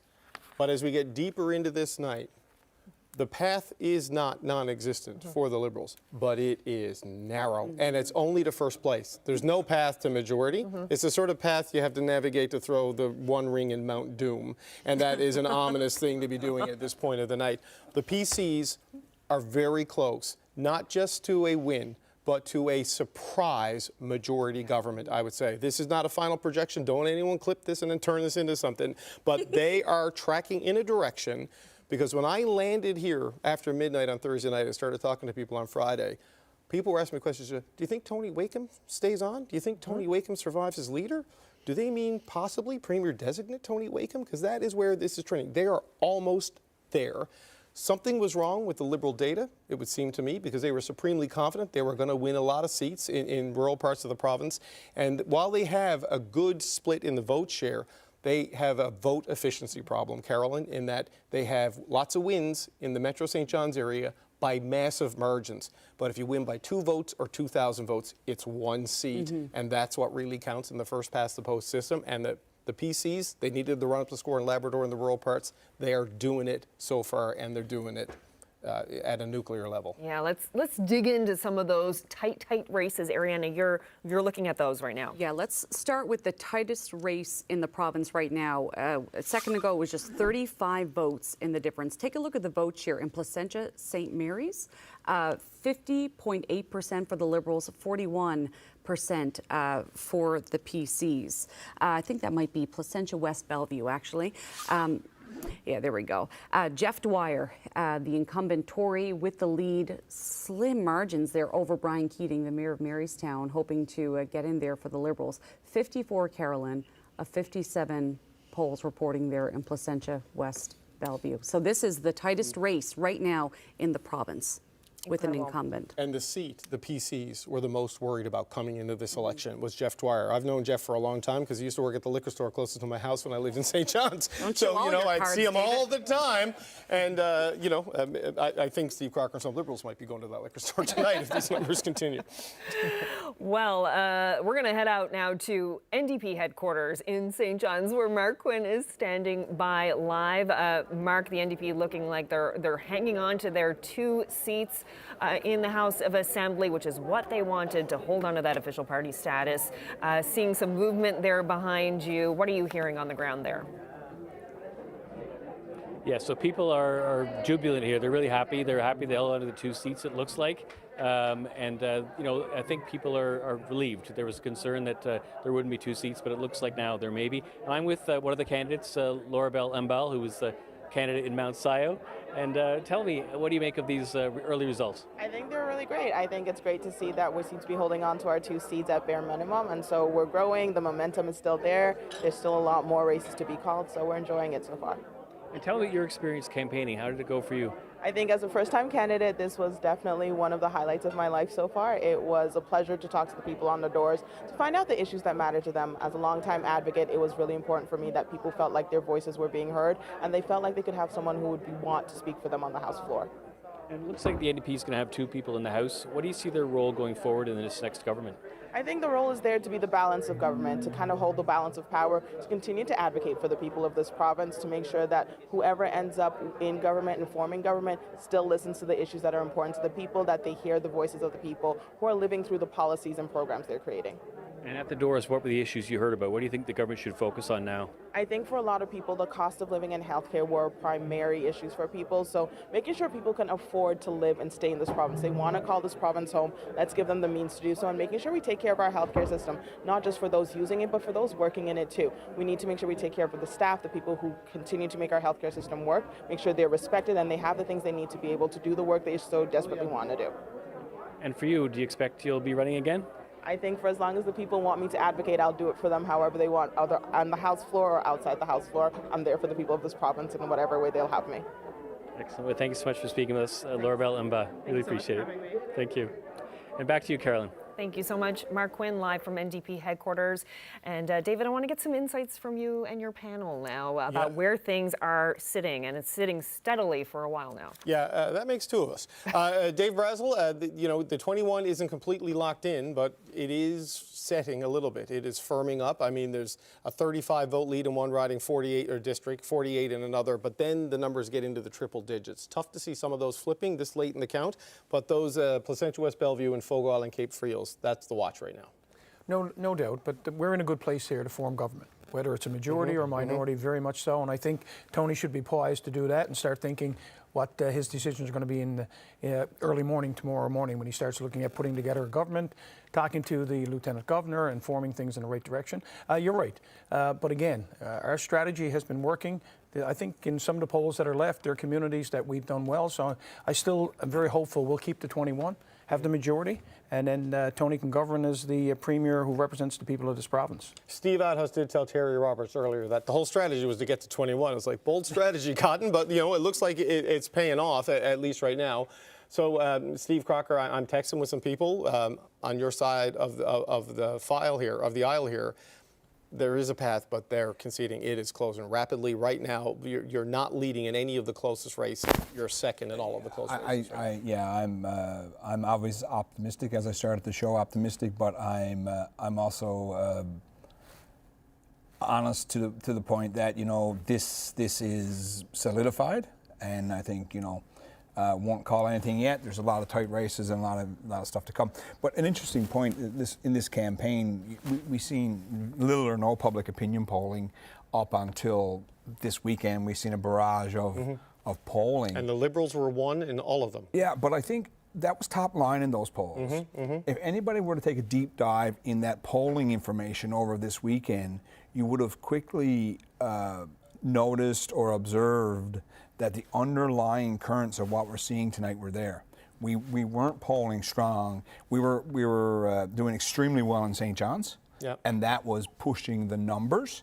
But when you looked outside, and I think Ariana said it earlier tonight, if the PCs were tonight to follow that conservative map, this would be the result. And looking over here now, and if you look at the South Coast, that's those are two large pieces of geography with very few voters. So I think this map is very indicative of what we saw back in the federal election this spring. Right, those two seats the Liberals are holding right now are Fortune Bay Cape Lejeune and Burgeo Lapoille. Fortune Bay Cape Lejeune Cabinet Minister Elvis Lovelace, one of two Elvis Lovelaces I've met in my life. The Elvis Lovelai, one of them is coming back to the House of Assembly. But Mary Shortall, the way this is evening out here tonight as we get deeper and deeper into the count, the 8 closest races we are looking at, the PCs lead in 7, the NDP lead in 1. The Liberals are in second in all of them.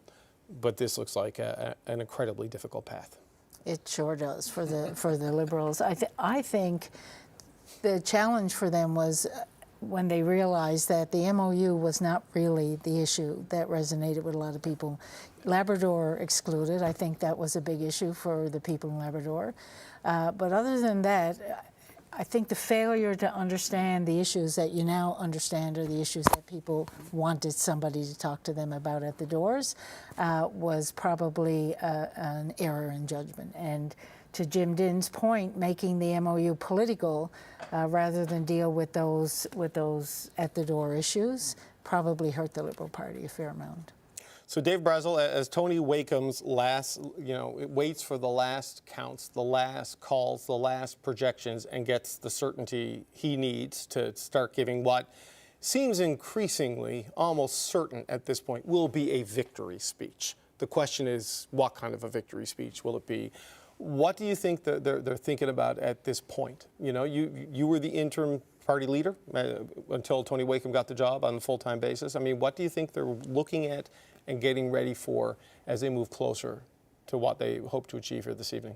Well, obviously, Tony understands the issues. He's been talking about them. That's what we've been campaigning on. We've had the conversations about this over the last number of months if we got where we wanted to go, particularly around a minority. With a majority, it gives them more flexibility, but there's a big job ahead, and we know the situation in Newfoundland, Labrador. We know the expectations people have, and we do know the promises that people made. People are going to expect you to deliver on those. You've got to find the mechanism to do it. You've got to prioritize what are your initial things you want to tackle, and you've got to start developing relationships right across this province with the other parties, because whatever you do, I used to say this with former premiers there when I was there as the leader and the House leader, you know what? Let's, for the first 3 years, work together. Let's get stuff that improves the lives of people in Newfoundland and Labrador. The last year, we'll beat up each other and say, well, we're better than you are. No, you're better than us. So I think, and Tony's a man of that character too, and the party has come to that realization. We've got to do what's in the best interest of Newfoundlanders and Labradorians. Worry about politics down the road. We'll worry about our relationship with the federal government as long as we get a good play and get our fair share of this confederation. So, Tony's got a lot to do. He's got a great team around him. There's a lot of good advisors. There's a lot of people from the past who've come around to try to give him some advice, and I think he's in a good place. I'm looking forward to his victory speech because I know the enthusiasm and the energy is there to do what's right for Newfoundlanders. Well, he's in a really good place right now, Carolyn, with 21 seats to 15 for the Liberals. They're getting texts from provincial Liberals angry about how this campaign went, texts from federal Liberals gloating that Ken McDonald lost the seat because they are mad at him for what he did to Justin Trudeau and the carbon tax.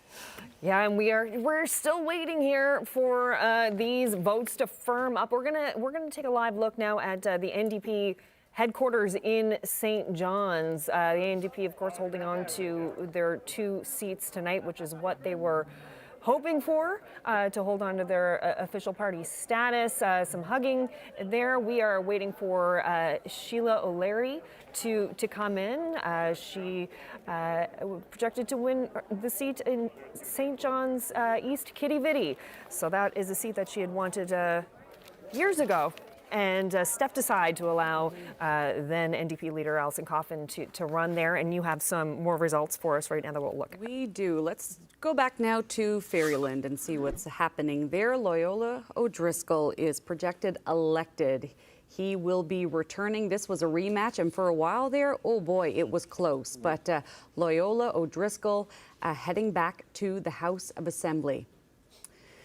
Sherry Gambon-Walsh also heading back in some capacity or another. Maybe won't be able to get a cabinet position. We'll have to wait and see on that. She's projected elected in her district of Placentia St. Mary's, and Sarah Studley projected, or she is elected rather, in Mount Scio. Carolyn. Yeah, so some familiar faces heading back to the House of Assembly for the Liberals. Another familiar face heading back to the House of Assembly in Mount Pearl, Southlands. We're going to head on out to Paul Lane's house.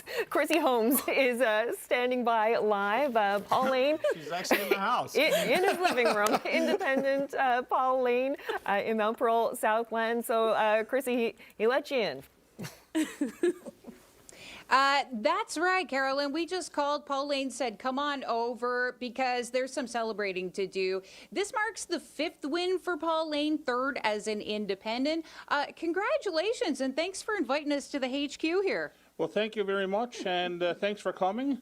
It's been a great night for me and hopefully for the people of my district. I certainly want to take this opportunity to thank everyone that did get out and support me.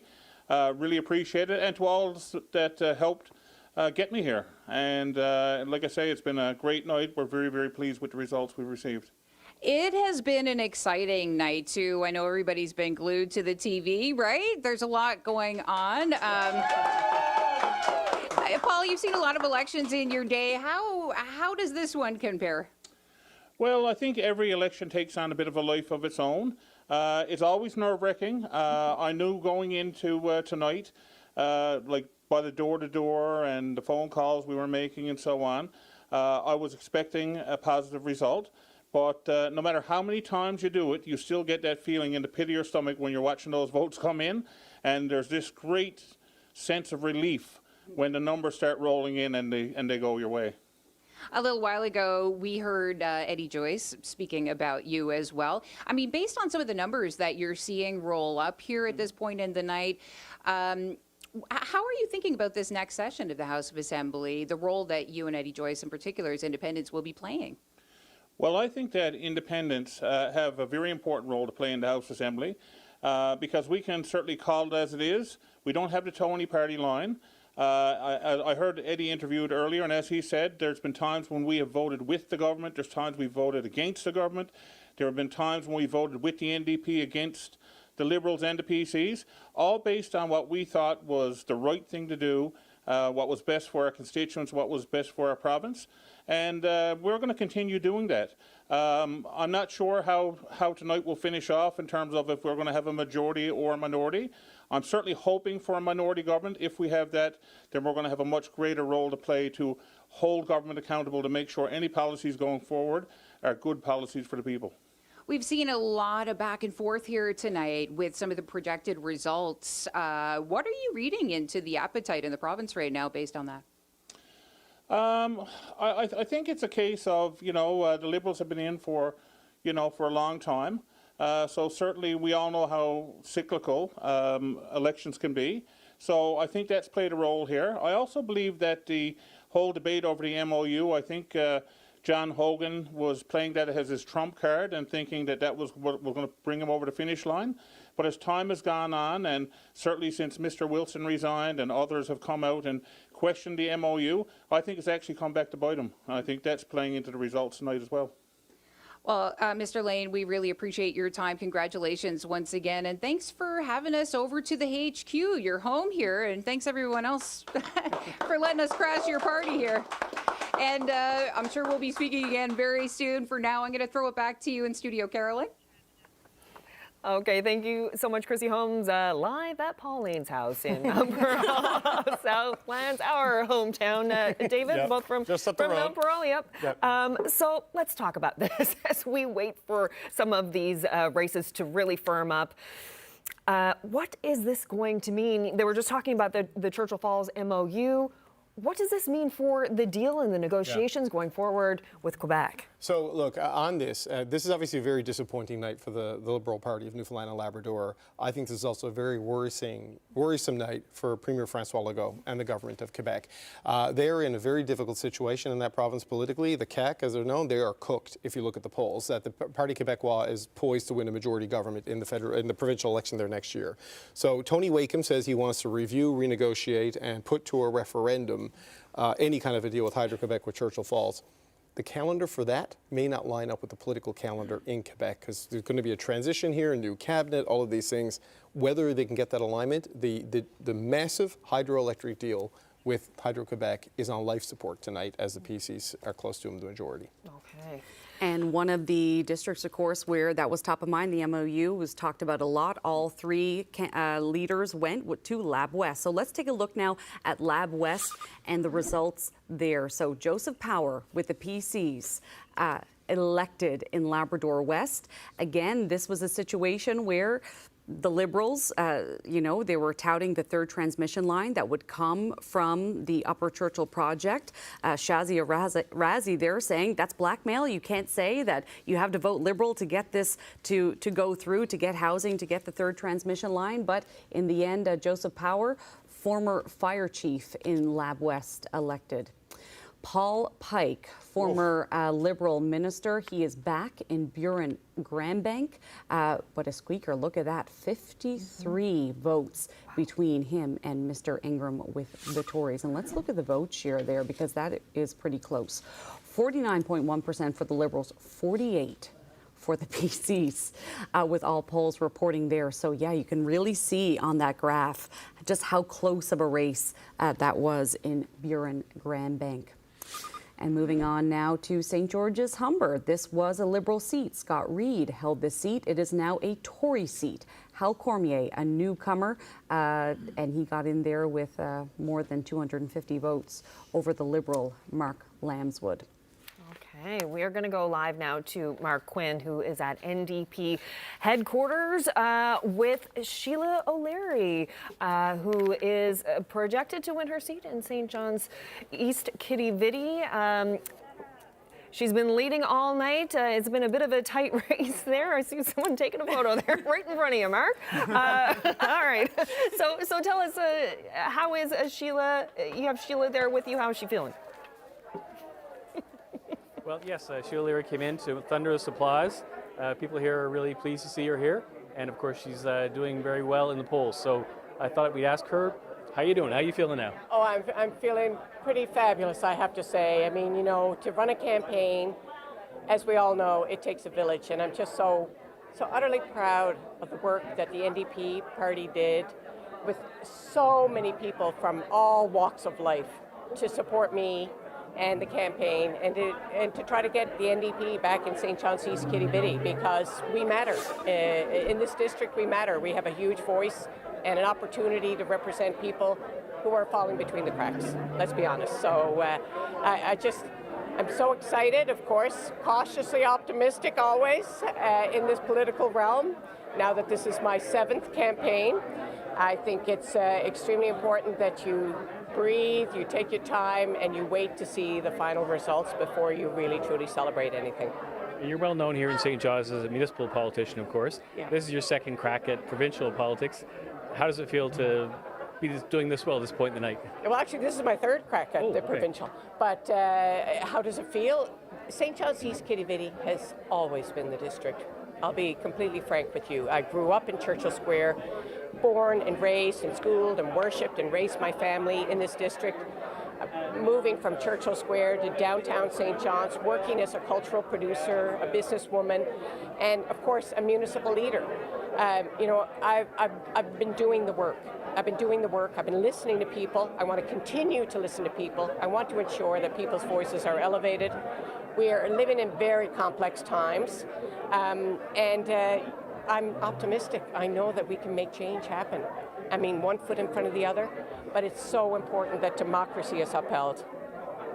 What do you see as the role of the NDP with a few seats and, maybe a minority government? Maybe we don't know yet where it's going to go. Oh, it's totally holding people accountable, number one. Transparency and accountability was all that I heard on the doors. Obviously, we know the affordability issues and the healthcare issues. That's prevalent with everybody right now. And, and that has to be a priority. But people were really concerned because they're losing their faith, their trust in government. And that was very clear to me when we saw some of the things that certainly the Liberal government was doing in recent times, the travel nurses, the Auditor General report. There was just like all of these things, getting, increases in pay on the way out the door with the ministers. These are things that really the people need to be they need to understand. They need this. We need to hold government accountable. I mean, that's in any institution that has to happen, and so that's a really great place to start. Okay. Yeah. Thank you so much, Sue O'Leary. Yeah. Great to talk to you. Thank you. Thank you. Thank you. And back to you, Carolyn. All right, thank you so much, Mark Quinn.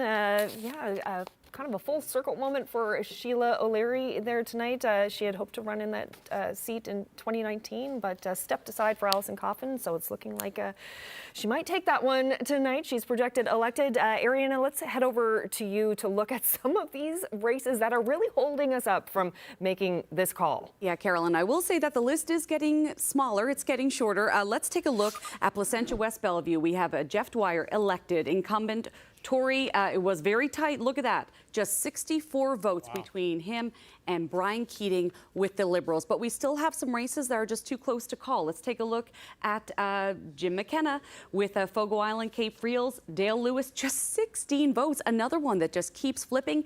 Jim McKenna got this in the by-election last year, and now he's back trying again. Paul Dinn, a lead of 186 votes over Dan Bobbitt, the mayor of Paradise. Just some of the races still in play, and as you can see there, Carolyn, super slim margins that are holding up the call. Yes, thank you so much, Ariana. And I have to correct myself here. I said that Sheila O'Leary was projected elected. She is still leading. That race is still ongoing tonight. And we're going to have a look over at NDP headquarters once again. I think that Jim Dinn, NDP leader Jim Dinn, might be making an entrance there. Down at Gower Street United in downtown St. John's. Not seeing the NDP leader here quite yet, but... Well, Carolyn, it's a good night for the Dinn family because Jim Dinn has been re-elected in St. John's Centre. And for people who don't follow the local races as closely as the local audience, Paul Dinn, who Ariana just showed, is Jim Dinn's brother, even though he's a bit of a backslider on the NDP principles that Jim Dinn espouses because he is a member of the Progressive Conservative Caucus trending towards Progressive Conservative government. So Ma Dinn, who has been interviewed in multiple elections, has got to be pretty happy with what we see here with the results tonight. Thanksgiving dinner was at the Dinn household, hey? Yeah. Yeah, well, if they probably weren't actually having Thanksgiving dinner. I'd say they're out pulling vote, making calls. I mean, Thanksgiving comes like a day or two, depending on when you have your turkey here before Election Day. But, Jim Dinn going back to the House of Assembly, Paul Dinn going back to the House of Assembly, Sheila O'Leary not quite in there yet, but trending towards going to the House of Assembly. She said earlier, it takes a village. It took Kitty Vitty Village, because that has sort of been the base of things for the New Democrats in that particular seat. And, John Whelan is an organized guy, but right now they are trailing in that particular seat. And we are still waiting because of all of these tight races. And while we wait for Jim Dinn, and while we wait to see what John Hogan is going to say, and while we wait to see what Tony Wakeham is going to say, still, even though it's kind of been locked in on the bottom of the screen there, Carolyn, at 21-15, as Ariana just told us, it's like dozens of votes that will decide whether or not this is a majority. It may be early to ask this question, but what does this mean for John Hogan? He's elected, heading back into the House of Assembly. But what does this mean for the future? I guess we'll have to wait to see what the final call is. Yeah. But I mean, as David said, taking a look right now at Fogo Island, Cape Friels, there's still 53 votes between the Tories and the Liberals there. So some really tight races still in play. And that's the closest one, though, right? That is the closest. You move to the others. It's interesting. The cabinet minister who was seeking re-election lost the Northern Peninsula. 3 of the seats that were vacated by cabinet ministers in rural Newfoundland, those were lost as well. And just, you can just look at these numbers. Fogo Island, Cape Friels, as Ariana just said, that is the closest race, 53 votes. That is still something where you could see movement, and that's kind of the seat. The seat the PCs won in a by-election earlier this year when the fishery was in crisis and Justin Trudeau was still a very unpopular figure that was moving votes here in Newfoundland and Labrador. The dynamics has changed somewhat, but the result at this point is holding, though that is something that could flip with the amount of polls that are left to report. As you move down that list, Topsail Paradise, Carbonear, Trinity, Beta Verde, Steve Crocker's old seat, who's been with us here all night, the margins are getting pretty large. Yeah. And while it is mathematically possible, I would suggest it is mathematically improbable that those would flip to the kind of scale that the result is, at worst, I think, for Tony Wakeham at this stage of the night, Carolyn, a minority government. And if things keep going the way they've been going for the PC campaign, throughout the day and throughout the evening and throughout the count, this can hold and he can have a PC majority government. I think Fogo Island, Cape Friels will tell the tale.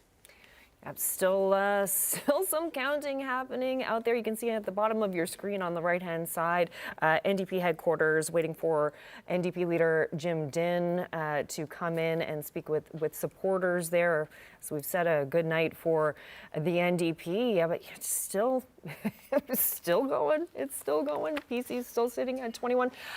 So yeah, let's have a chat with the panel, David, and see what their thoughts are. Dave Brazel, you got any intel on Fogo Island, Cape Friels you want to share with the class? I'm very curious to know if they think that 53 vote lead is going to hold. Yeah, I do. I think my understanding is that the polls from Fogo Island itself are the ones that we're waiting at. Right. And that should be good for Jim. Jim had a good support there in the by-election. Okay, the Dave Brazel anticipation desk is anticipating positive results in Fogo Island, Cape Friels for the Conservatives. Carolyn, as Jim did, makes his way another to the room. Jim there making his way to the podium to speak with supporters at campaign headquarters in downtown St. John's. Jim Dinn heading back to the House of Assembly, leader of the NDP. Looking to be a good night for the NDP if things hold the way that they are at the moment. Let's listen in to see what Jim Dinn has to say. NDP! NDP!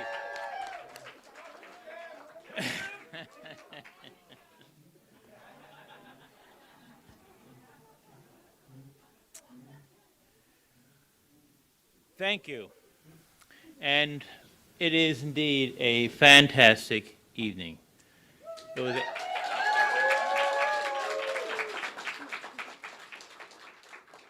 was an even more fantastic campaign that we ran. Smart, intelligent, focused on people.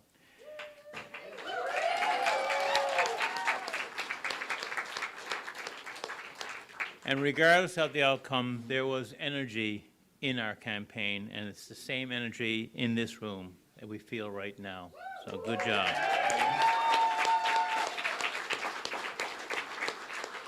At this moment, I don't know if it's been declared one way or the other as to what the party is going to form government, whether it's going to be a majority PC or minority, or if it's going to be a narrow majority. But the fact is, guess what?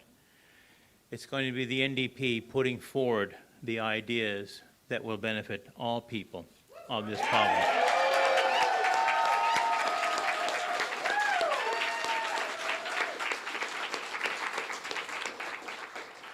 And at this point, I want to thank all candidates who ran, regardless of whether they're PC, Liberal, NDP, Independent,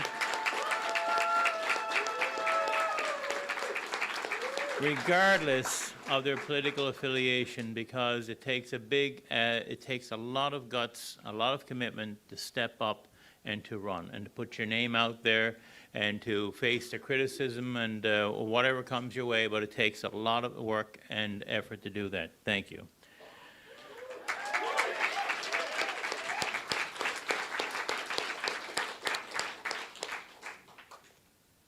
Ulysses by Alfred Lord Tennyson still remains one of my most favorite poems, and one of the lines that I come back to is, "I'm a part of all that I have met." And that applies to me and to our team tonight. You are very much a part of my identity and the identity of the Newfoundland and Labrador New Democratic Party.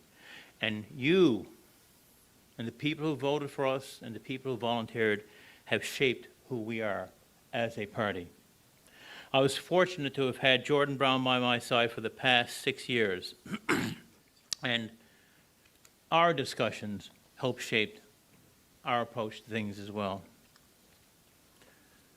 That is something to keep, that we will use as we go forward.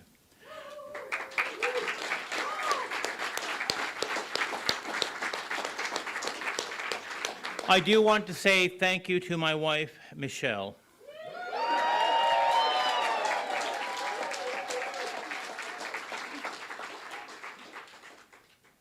Who's been more than just the advisor on my sartorial choices, but she's been by my side all along, and to use her words, we do make a good team.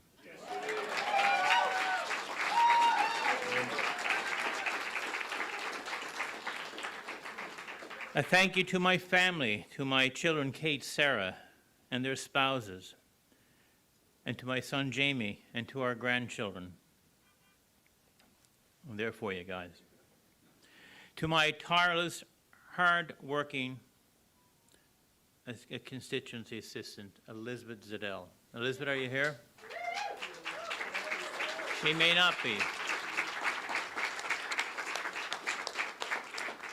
But anyone who's been in MHA will tell you that you're only as good as your constituency assistant, and she is incredibly dedicated and a strong advocate.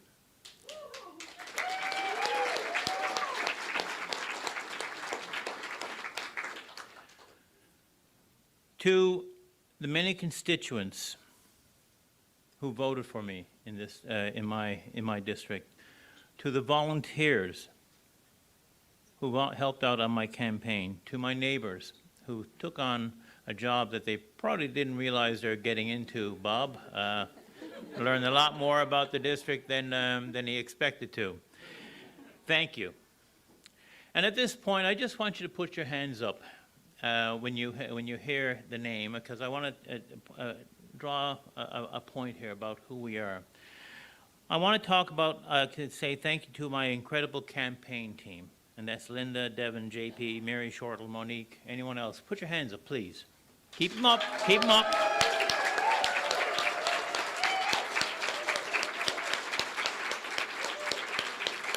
Keep them up, don't let them down. You're gonna have to hold them up.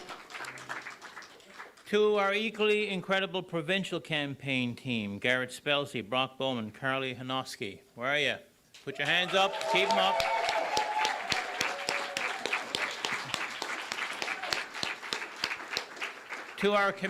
Thank you to our committed caucus staff, Amanda Will, Stephanie Curran, Scott Fleming, Jean Graham, Tori Locke, Steve Kent, Eamon Carew.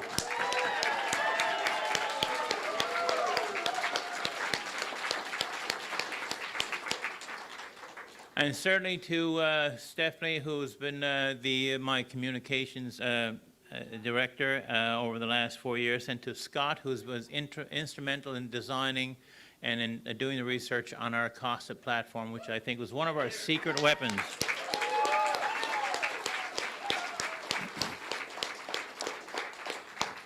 I want to say thank you to the 39 other candidates who chose to run for us. And if you could, those of you who are in the room, could you stand up, please?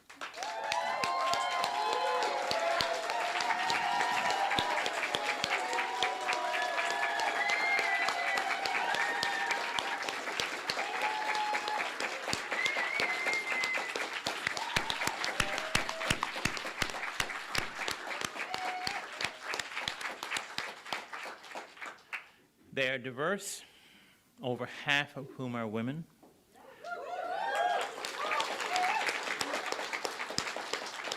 And that was deliberate. That was not by accident, but because the fact I'd like to believe that we also who we are as a party and what we stand for. Our candidates represent all walks of life, and they come with a depth of experience that represents the diversity of this province, and they're unmatched by any other party, I would argue.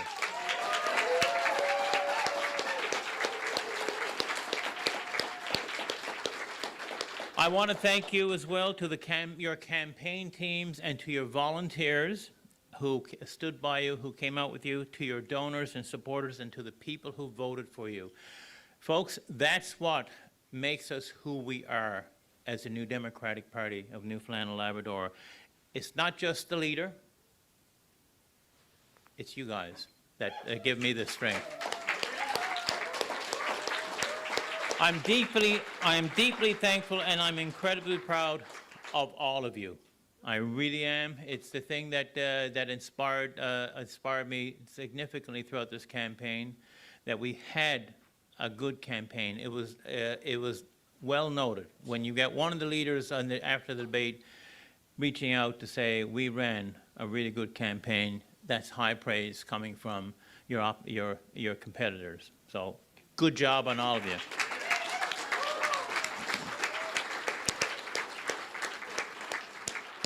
To paraphrase a quote All right, that's NDP leader Jim Dinn celebrating the win tonight, and the CBC election desk is ready to make a call.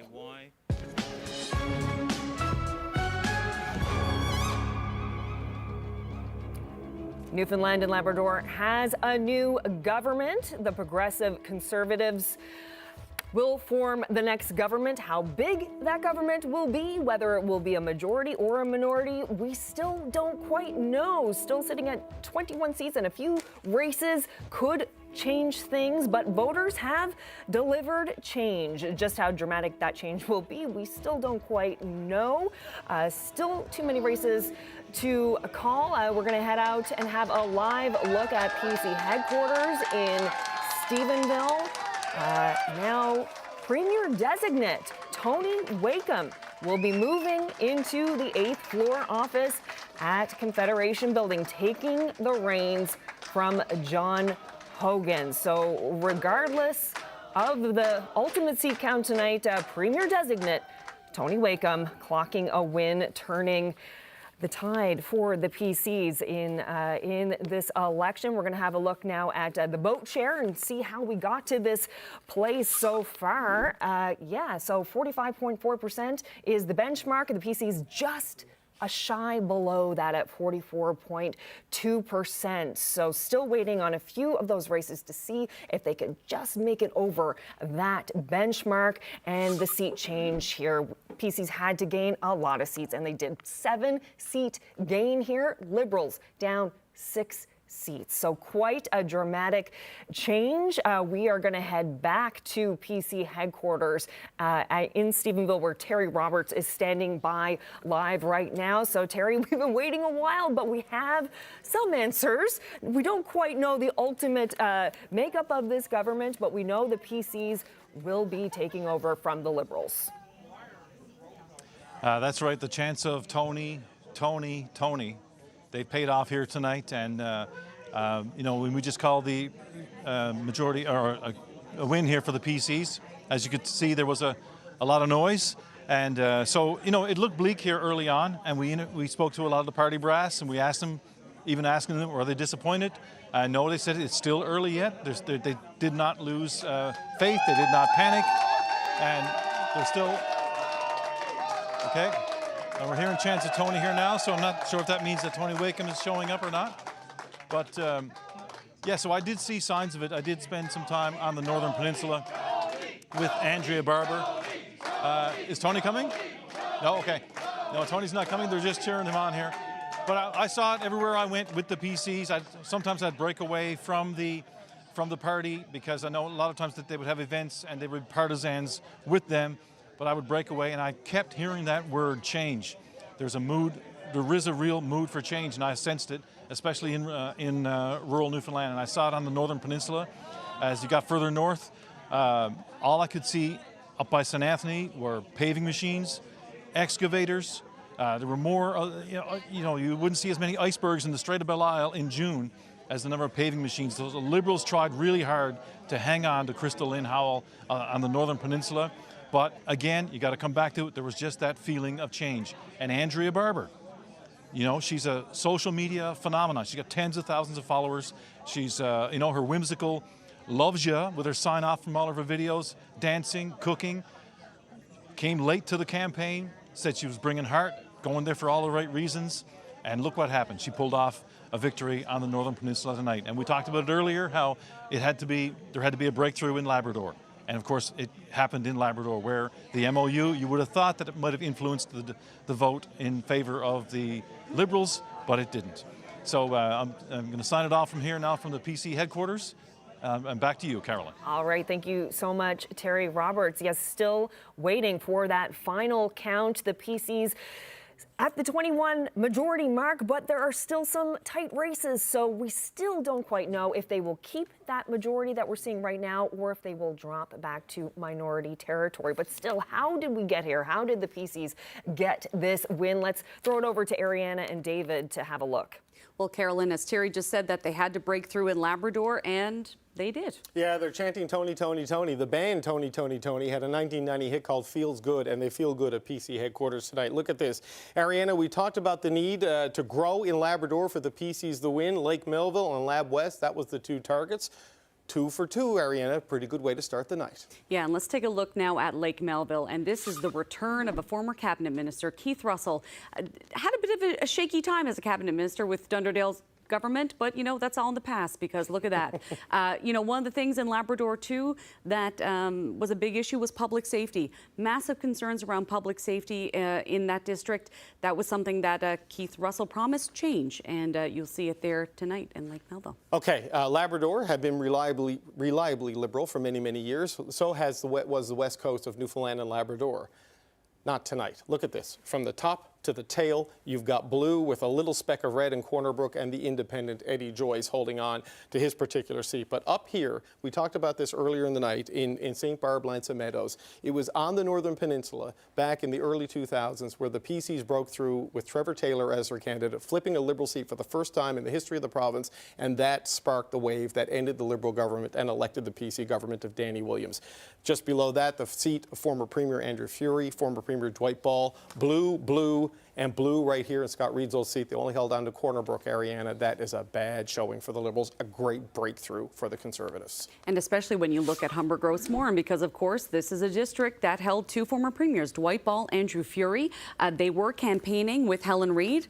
Couldn't make it through there. Mike Guzny, look at the lead there. Yeah. Look at that. That is no slim margin there. So Humber Gross Moran, Mike Guzny heading to the legislature. Yeah, that's not just a flip, that's a somersault. Okay, let's go east and let's look at the two seats that might have been the most vulnerable for the Progressive Conservatives, because remember, they needed to go up 7 to get to a majority, and that's where they're sitting right now, that magic number of 21. They could not lose Fogo Island Cape Friels, which they won in a by-election earlier this year, and the seat they were most worried about was Placentia West Bellevue. Both of those, Ariana, still blue on our board tonight. Yeah, and again, this was one of those seats. It was flipping back and forth for a little bit there. Very close. Look at that, 64 votes between Jeff Dwyer and Brian Keating. So this was one they were worried about, as you said. They weren't sure if they were going to keep it. They did keep it, but narrowly. Right, and the other one, Fogo Cape Friels, the tightest race in the province right now. It hasn't been called yet. That is what the majority hinges on, because the last look we're going to have is at Metro. The Conservatives may have a majority government tonight without winning a single seat that is predominantly inside the capital city of St. John's. That is orange and red, but just you move west into the big suburbs, Topsail Paradise and Conception Bay South, those have stayed blue. The blue wall on the Avalon held for Tony Wakeham tonight. Yeah, let's take a look at CBS now and where we saw this happen. All right, so Barry Pettin, of course, pretty high-profile member of the opposition no more, but pretty good lead there over Ken McDonald, MP, someone you're familiar with, of course, yeah. Dave. And yeah, just couldn't make it happen in Conception Bay South. The Tories were able to hang on to that seat. Ken McDonald made so much noise by breaking ranks with the Trudeau Liberals and saying the former Prime Minister was past his best before date. He made the move back to provincial politics, I think he was going to be a cabinet minister in an Andrew Furey government. Instead, Ariana, I've got federal Liberals texting me, with a little bit of grim joy here. So Dave Brazel, you know, it worked out for Barry Pettin. They're chanting Tony, Tony, Tony. If you'd stuck around, maybe they'd be chanting Brazel, Brazel, Brazel. But what do you make of this? I mean, it's all down to Fogo Island, Cape Friels to see if your successor gets his majority government. Yeah, no, still confident, and we got a great leader there in the next Premier of Newfoundland Labrador in Tony. You know, look forward to, you know, seeing him put in play what works for the people of this province here. And it was a great night by everybody, every candidate with every party, every organizer, every volunteer, everybody who helped this happen here, the media covering everything. Well, you know, what a great night for Newfoundland Labrador to talk about change and doing it in a way where they had some input into what happens here. So, you know, I'm looking forward to Tony taking the reins of this province and moving it in the right direction and working with all the other parties to make this happen so that we're where we should be in this country here. We should be totally have, and that nobody should be worrying about anything that they have in this province here other than a good quality of life. Steve Crocker, I don't know what John Hogan is going to say. I don't know when he is going to speak. What do you expect to see from the outgoing Premier and your former colleague and Premier and leader? Yeah, I think you will see a very respectful person who understands this result, appreciates that the people of Newfoundland and Labrador have spoken. You know, I've known Tony Wakeham for a couple of terms now, sat in the House of Assembly with him. He's a good man, and I'll be able to sleep tonight knowing that Tony Wakeham is the Premier of this province. I have confidence in what he does, what he's done. I know a lot of his members. I've, you know, bantered with them for many years. And, you know, Newfoundland and Labrador made a decision tonight, a decision that we ought to and will respect. And, you know, and I'm sure that's what former Premier Hogan will say when he comes out in a little while, that, you know, Newfoundlanders have spoken and we have a government. And I wish him well. I wish all the members of the new government and our opposition, because, you know, they now have a new role to play. But, you know, if you look at who we elected tonight, there are some strong members there, and they will hold government's feet to the fire. But again, to what Brazel has said throughout the night, this is about working together. There's one objective here, and you know, we have a result. And you know, congratulations to everybody who put their name on a ballot. It's not an easy thing to do. I did it 4 times, I think, and everyone was an interesting time and rewarding, but you know, there's a decision made, and we'll respect that decision. No, that's well said, that you'll sleep well tonight knowing Tony Wakeham will be leading the province, because too often in politics, Mary Shortall, people talk about them not like they're opponents, but that they're enemies, and we're not seeing any of that right now. What are your thoughts on what Jim Dinn had to say as he was the first leader out to speak tonight? I think he echoed a lot of what you're saying just now, is that there is an opportunity. I think the people of Newfoundland were heard very clearly by all 3 parties. I think that now the priorities of where they think this government should go have been clearly identified, and I think it will take all hands working together in a collaborative way to make that happen. Because even if it is a majority, it's just a majority, or if it's just a minority, I think it will still be incumbent upon them. But rest assured that, you know, I think Jim would have liked to have seen more seats. Obviously, those voices are really important when they sit in houses of government, because they hold governments to account. But rest assured that will happen with Jim and hopefully Sheila to make sure that those things that have been promised are acted upon. So Dave Brazel, Fogo Island, Cape Friels is where the majority sits right now. I mean, there are 2 seats that we do not yet have called. Fogo Island, Cape Friels, which is the closest, 156 vote lead for the Progressive Conservatives there. And Stephen, not saying this to rub salt in anything, but it's Carboneer Trinity Bay of Verde, where you ran 4 times and you leave and it all falls apart. It's a 352 vote. It had nothing to do. It had nothing to do with Steve Crocker. Right, but Dave Brazel, I mean, if this holds, and you know, I think we're very close to knowing that it's probably going to hold. Tony Wakeham does not need to reach across the aisle. He does not need to court the independents. He does not need to make promises to the NDP if he gets the majority. But what you're saying, it feels like you think he should do that, because there are fundamental challenges facing this province, facing his government, and what to do about the Hydro-Quebec deal and the cash flow shortage this province faces going forward has to be right at the top of that list, and it might need a little bit of collaboration. Oh, 100%. And if anybody knows Tony's background, I mean, Tony's in the Canadian Basketball Hall of Fame because he was somebody who could coordinate, could collaborate, could organize things. Could he dunk? I need to know if he could dunk.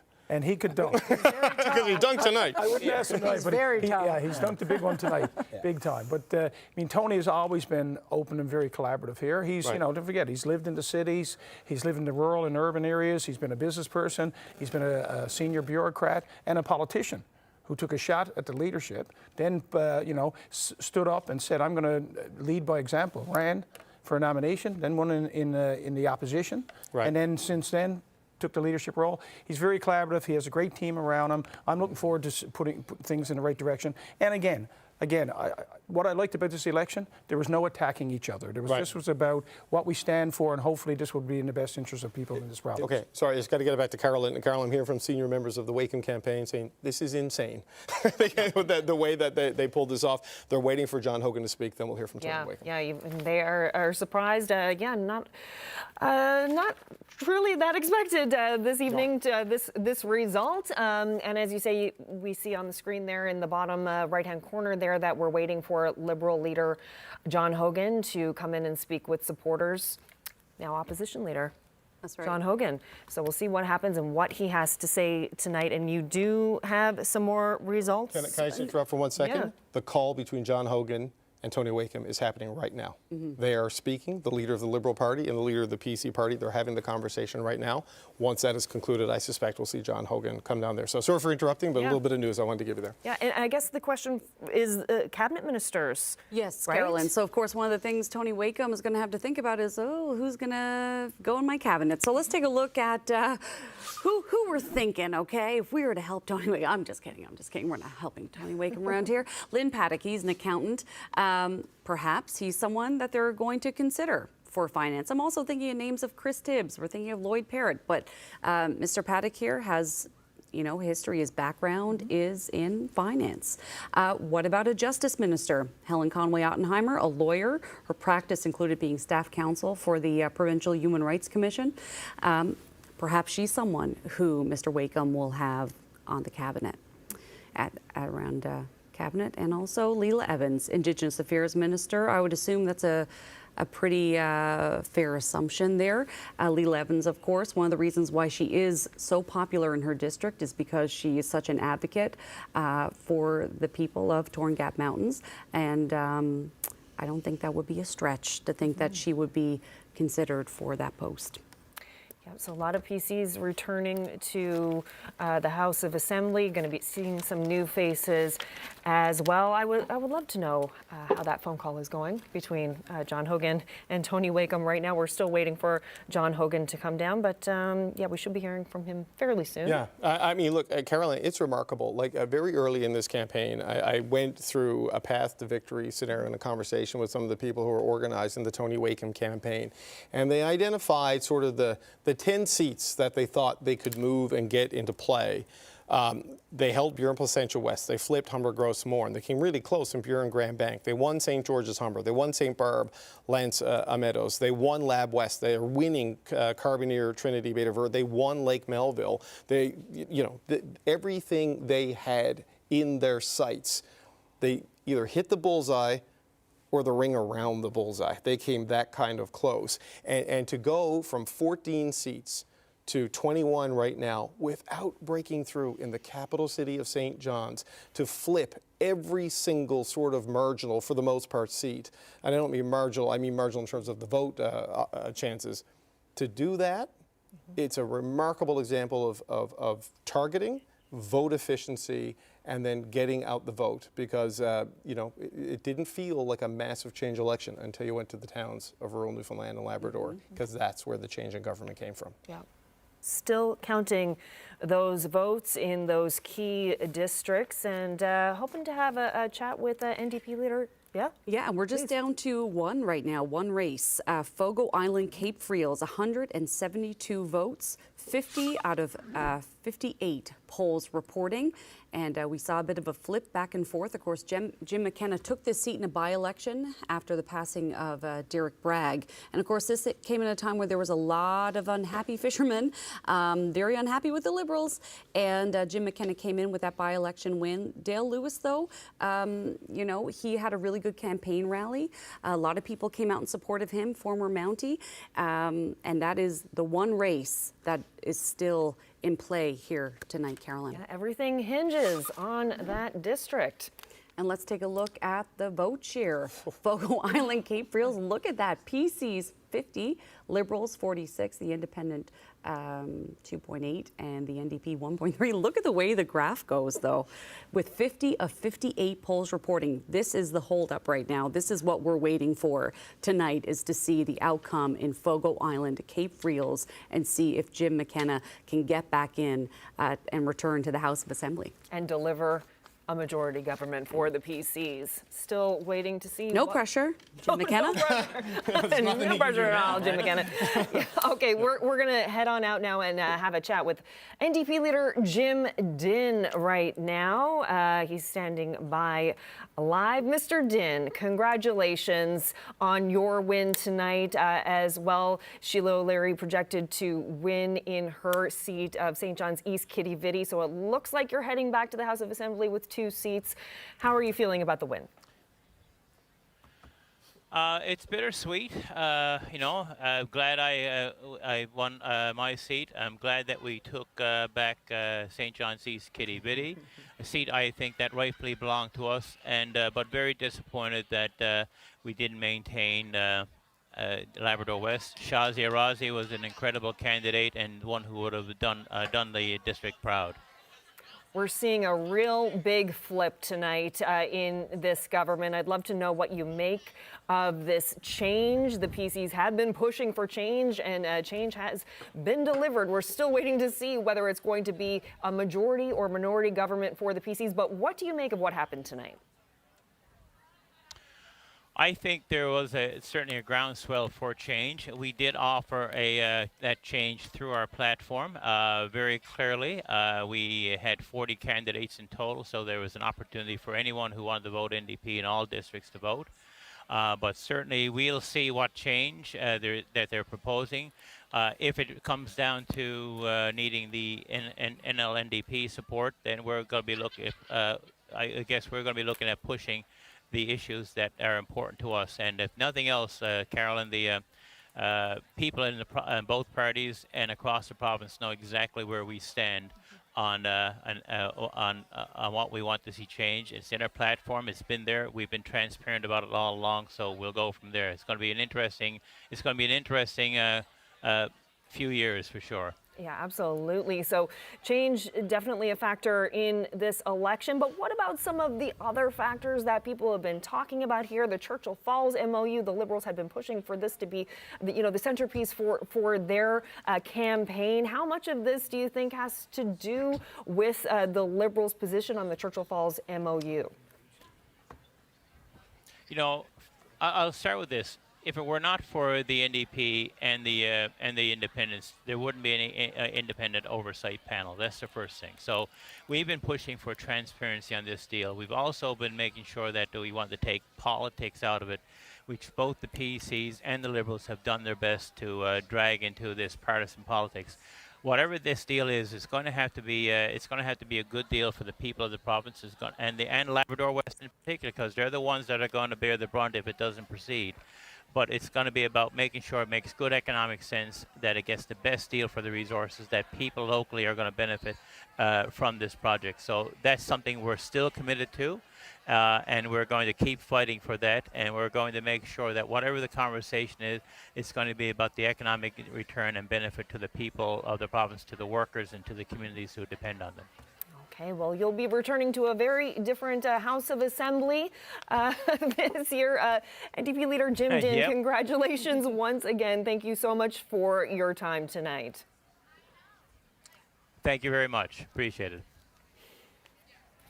All right, so we're going to throw it back to Ariana once again. Are we still waiting? We're still waiting on Fogo Island, Cape Friels, but let's take a look at some of the new elects that we can tell you about. Sheila O'Leary, as Jim did mention there. We have all the polls reporting there. She is elected. St. John's East, Kitty Vitty. That makes 2 for the NDP. Let's look at Lake Melville now. Keith Russell heading back to the House of Assembly. Had a break there after he was unseated in 2015. He is making his way back. The Liberals just couldn't couldn't catch up there, and he is elected in Lake Melville. Paul Dinn, he is returning to the legislature. Dan Bobbitt, I mean, you're looking at 102 votes. That's still pretty tight, but yeah, Paul Dinn, he's heading back to the legislature. And a new face, Mark Butt. He unseated Derek Bennett, Speaker, a longtime Liberal. 18 votes, Carolyn. Wow. So, yeah.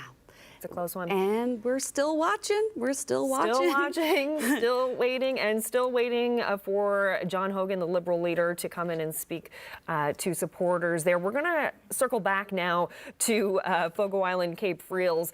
The margin is widening, but still the PCs are leading in this district. This is what it comes down to for whether or not the PCs will have a majority or minority government. Yeah, it's 3 polls left. We're like a Samuel Beckett play waiting for Fogo. But, you know, I have never, in my many, many years of covering elections in Newfoundland and Labrador, seen a 315-vote lead evaporate with 3 polls left to go. Certainly not in a rural seat where the polls tend to be smaller. Dave Brazel decision just says it's not happening. There was a club in downtown St. John's called the Fogo A-Go-Go back in the day, and it's time to Fogo A-Go-Go so we can get this thing called, because that kind of a margin now at 315 votes, like mathematically possible, realistically improbable. You know, it is the last little bit of certainty that we're all waiting on that separates Tony Wakeham from a 20-seat minority to a 21-seat majority, and one of the most smashingly successful, surgically efficient election campaigns in the history of this province. Everything they needed to hit. There's a similar dynamic to the 1989 election when Clyde Wells won without winning his seat, that there was this endless series of seats where people won by 1 vote, won by 5 votes. They lost the popular vote and won a majority government because of the spectacular levels of vote efficiency. Tony Wakeham right now is winning the popular vote, but he's below the historic threshold for a majority, and he's less than a percentage point ahead of the Liberals, but it's surgical execution and strategy of the campaign of vote efficiency that's got him right here just waiting for the last Fogo polls to win a majority government. And you did say Fogo A-Go-Go, right? Yeah, no, Okay. yeah. No, anyway, it's a club. My mom and dad used to go there way back in the day. and Jerry Reed told me about it too, who was the MHA for Twillingate Fogo way back in the day. So yeah. All right. Okay, let's head up to Labrador once again. Happy Valley Goose Bay, Reagan Burden is standing by live with Keith Russell. Keith Russell, the projected winner of the district of Lake Melville. So so how are people doing up there right now? Oh, there is a lot of excitement in this room, and I think Keith Russell might be the most excited person in here. Keith, how are you feeling? I am ecstatic. We've had a wonderful night here. We had a great crowd here, and people they're genuinely happy for the result here in Lake Melville. And biggest priorities, you know, what is the most change you want to see? What areas? We've got to see massive change in healthcare, massive change, and we've got to see a lot of action on the ground to address the crime, the drugs. We've got a lot of stuff that we've got to do, and it's going to take a lot of people in the field to do that. All right, Keith, thank you so much. Back to you, Carolyn. Still some exciting results to come in. We'll see what happens tonight. Thank you so much, Reagan Burden. And the CBC News election desk is ready to make the call.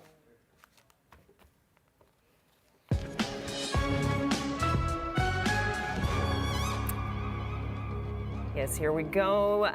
Majority government for the PCs. They have, really made change in this province. They have called for change, and the voters have chosen change. And we have a new PC majority government. Premier designate Tony Wakeham will be heading to the House of Assembly.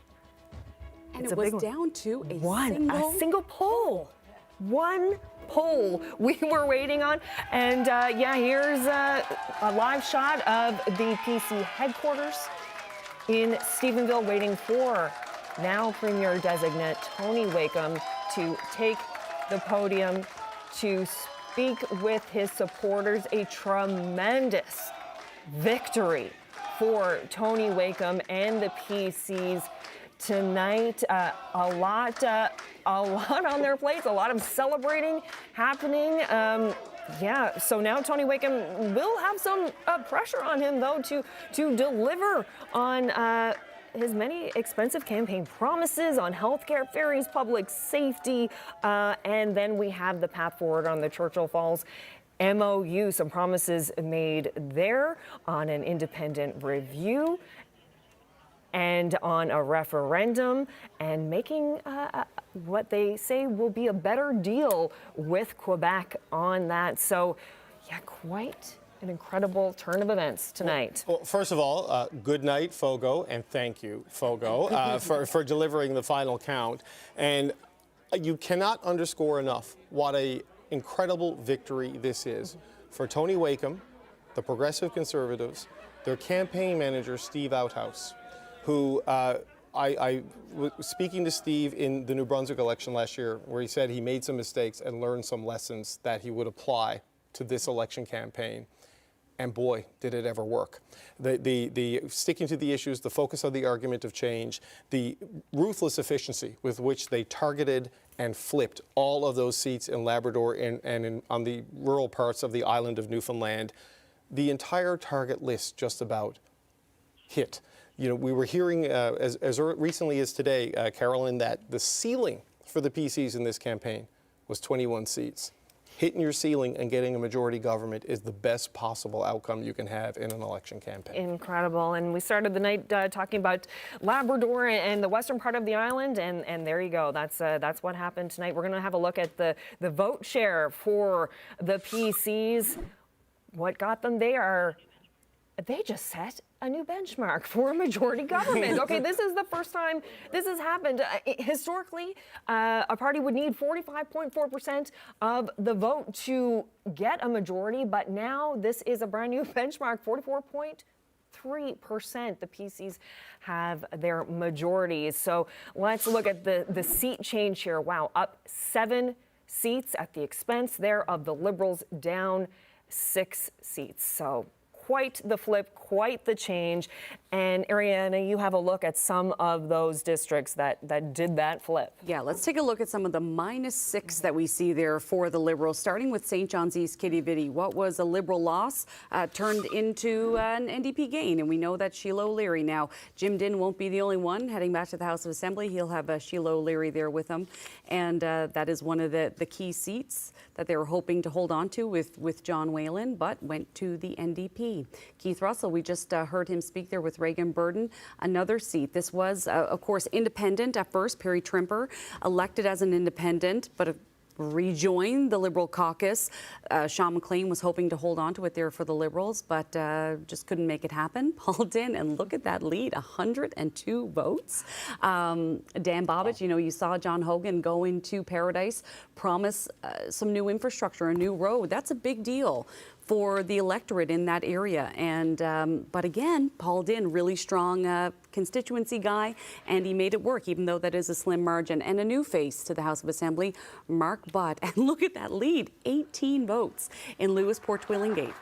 All right, now we're going to go live to Liberal headquarters. We see John Hogan, Liberal leader, coming in a disappointing night for the Liberals, coming in with his family there. Let's have a little listen, see what John Hogan has to say about this Liberal loss tonight.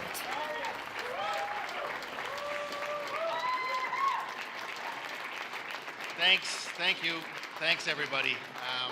Just a few minutes ago, before I came down here, I called the leader of the Progressive Conservative Party, Mr. Wakeham, and offered my congratulations on his party's victory in tonight's provincial election. The people of Newfoundland and Labrador have spoken, and we will always respect their choice. And in the coming days, I'll meet with the Lieutenant Governor and Mr. Wakeham to ensure a smooth government transition. Now, we all know that this is not the outcome we'd hoped for. And all of you here tonight, our entire team, our amazing candidates, our awesome volunteers, I know you've poured your hearts out night and day throughout this entire campaign. And we've delivered a message of optimism and hope for our province and for our future.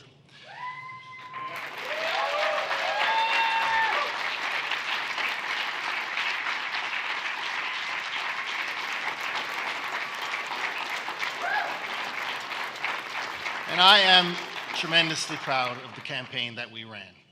We kept our message positive. We focused on the challenges we face. We focused on the opportunities ahead. We kept our heads high, and I stand by our decision to run that positive campaign.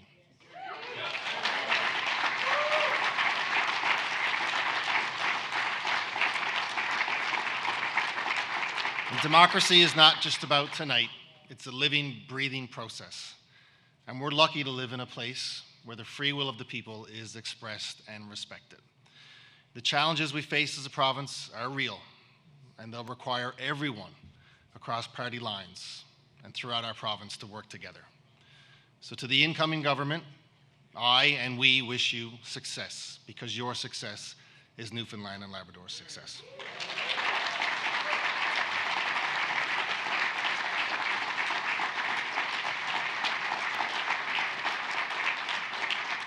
The Liberal Party will always be there for the people of Newfoundland and Labrador, and we will support everybody, whatever party you are, when progress and good progress is made. And on an important note, I urge you to stay the course on Churchill Falls. It is the best opportunity to secure our province's future.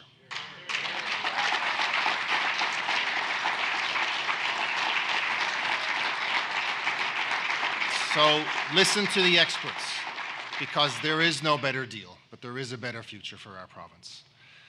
And to our incredible slate of candidates who put your names forward, you knocked on doors, rain and shine, you fought for your districts and your communities, and you did it with heart and integrity and a deep love for your province. And I want to congratulate all our candidates who were elected and who will represent their districts as MHAs.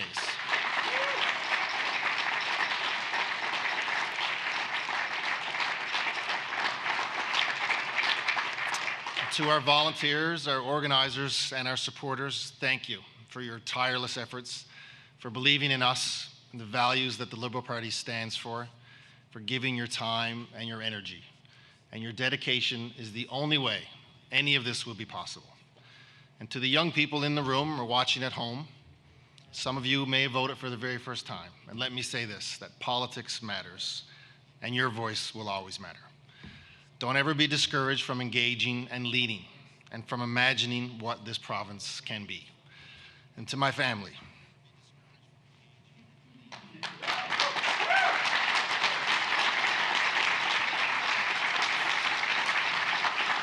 Jill and Maggie and Jack and Mom and Dad and my two sisters.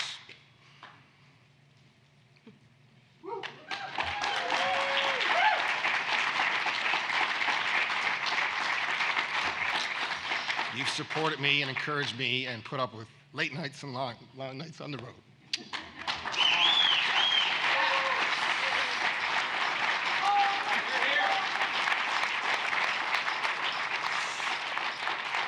It's been an amazing and a crazy and fun journey, and I can't thank you enough.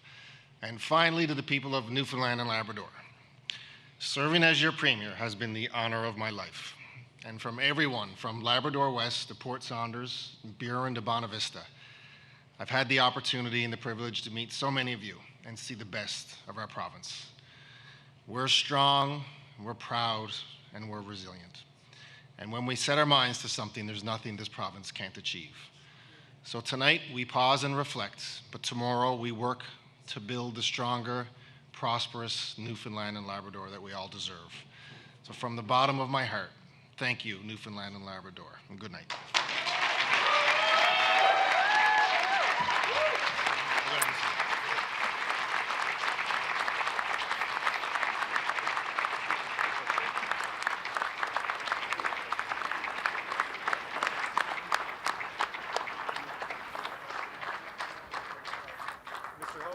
Well, there you have it, a heartfelt, emotional, and gracious speech, I would say, from John Hogan as he speaks with supporters. A disappointing night for the Liberals, to be sure. John Hogan spending 6 months as Premier of the province, having been elected by Liberals in the Liberal leadership, saying there that he is wishing success to the incoming PC majority government, urging government to stay the course on the Churchill Falls deal, saying he thinks the best opportunity is still for this province, and also saying that tomorrow they go back to work. So there you have it. John Hogan speaking there tonight on a disappointing evening for the Liberals. It was a gracious speech. There with his wife Jill and his daughter. His son is very young, maybe 3 years old, probably in bed by now.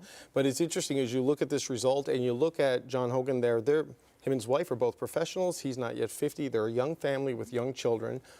This is the type of people that Tony Wakeham is going to be fighting for as the Premier of Newfoundland and Labrador going forward. There are not enough young families. There are not enough young people in Newfoundland and Labrador. The demographic pyramid is upside down. And you know, part of the pitch from the Liberals on the Churchill Falls deal that they're trying to do with Quebec is that this is the opportunity to give that opportunity to other young families to stay here in Newfoundland and Labrador. And John Hogan saying, I urge you to stay the course on Churchill Falls. It is the best opportunity. There is no better deal, but there is a better future. Compelling rhetoric, not enough to hold on to the government, not enough to win the election. As we take a look at how they perform tonight at the different regions across the province, you're going to see, you know, the numbers very much tell the tale. Down 8.5 points on the Avalon Peninsula, down 2 in Central, down in East, up in Labrador, but only winning 1 seat of the 4 in the Big Land. Up in Metro, 47.4 percentage points in the St. John's area.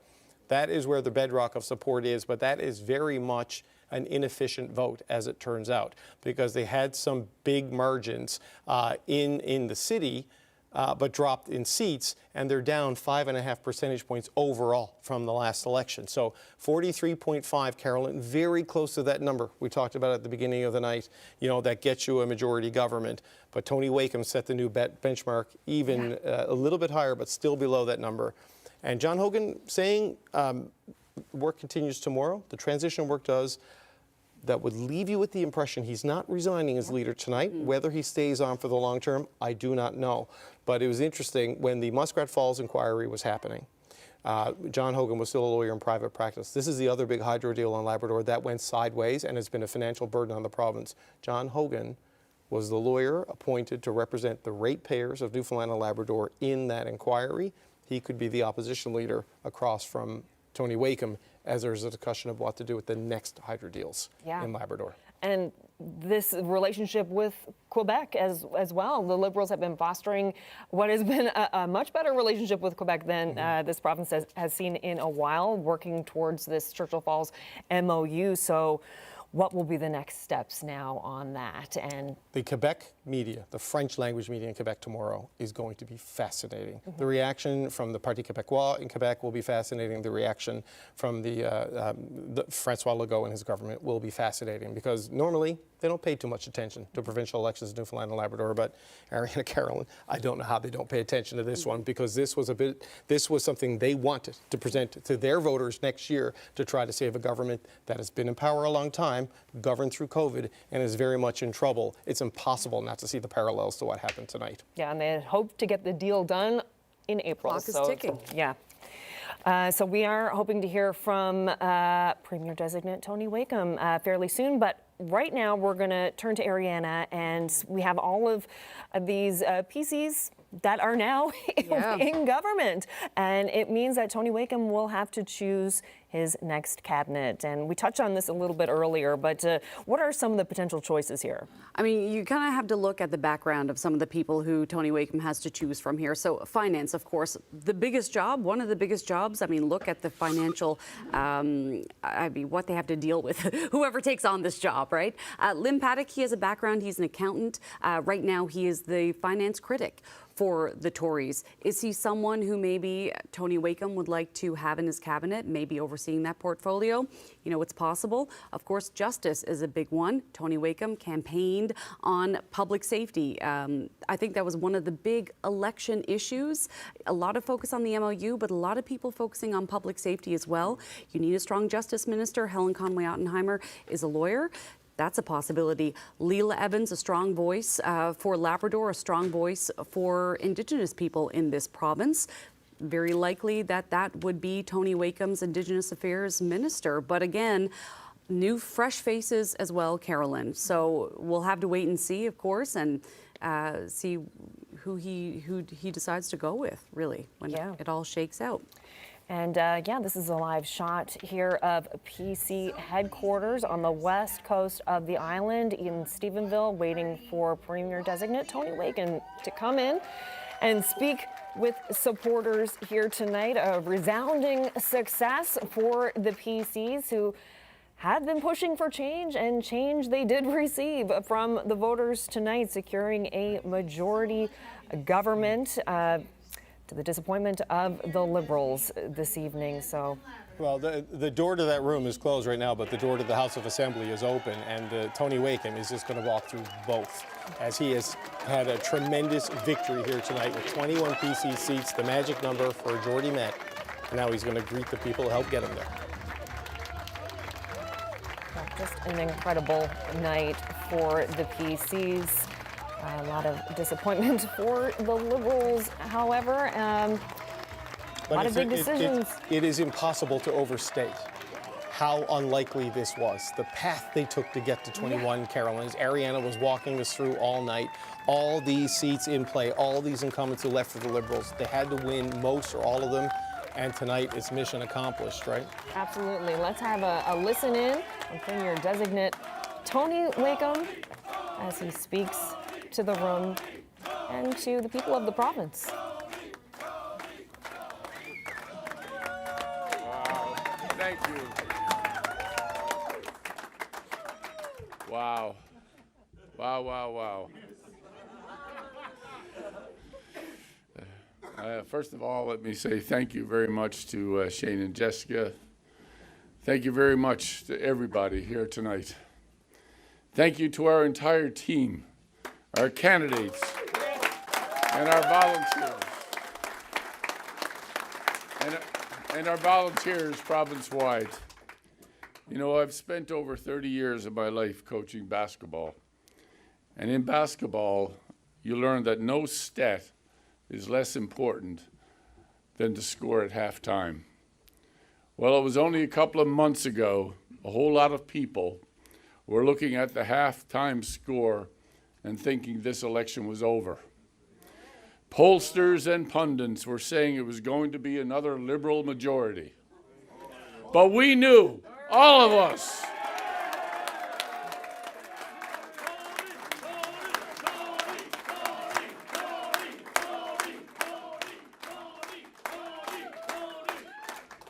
we knew, and our PC team knew that the game was not over. We know that a lot of people in Newfoundland and Labrador were ready for a change if they heard a real serious plan for it from a team that listened, learned, and acted on their priorities. We kept working hard, and we kept working together.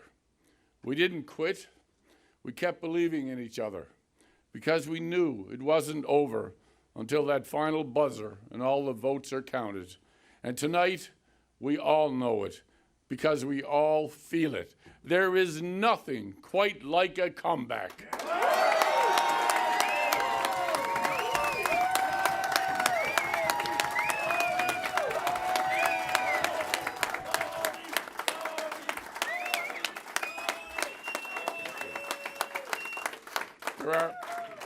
There are so many people I want to thank here tonight, and so many people I am going to be reaching out to in the days ahead. But it has to start right here at home with my family, to my wife Patricia, and my kids Stephanie and Christopher and their families. I love you. My daughter just FaceTimed from England, where I think it's around 2:30 in the morning over there. So anyway, Steph, keep watching. Politics can be hard on families, and I am so grateful for every sacrifice that you have made. It is the honor of my life to be elected Premier of this great province of ours.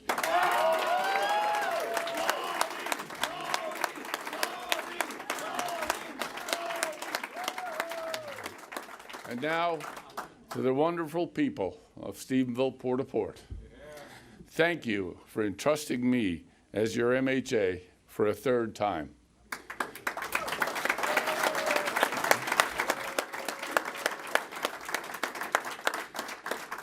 This is my home, just as it is yours. And my pledge to you today is the same as it was the first day I was elected. I will always make sure that our community will have its voice heard. And I know I didn't get here alone. To Kip Kaus and our local campaign team,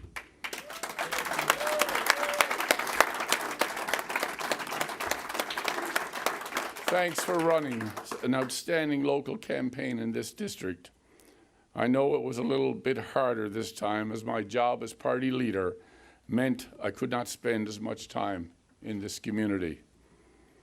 And to my incredible expert central campaign team, led by Steve Outhouse, and our campaign co-chairs, Jessica Babb and Shane Skinner, I am so grateful.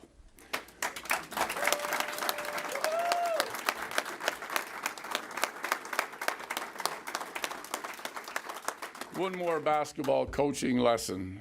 You can't score unless someone passes you the ball. It is true, you might sometimes score on your opponent's mistakes as well, but I'll let others comment on that. Instead, I want to talk about our campaign, where every day as leader, I was set up perfectly to score. Every day, Steve and our campaign team were at their best, and they allowed me to be at my best. You don't always see it in front of the cameras, but behind every campaign, there are a team of people who put their lives on hold because they believe in what we are doing, and I will always be grateful for that.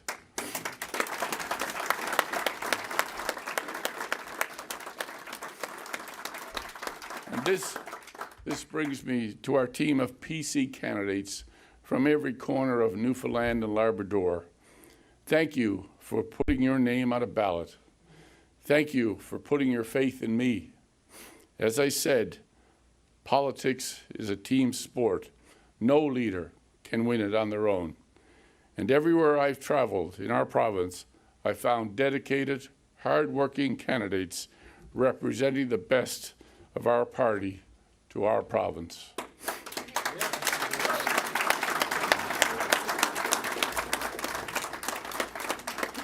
And here is something else I found everywhere I went. Volunteers on the phones or on the doorsteps, or even just talking to their family, co-workers, and friends, helping spread our message that we can build a bigger, brighter future for all of us.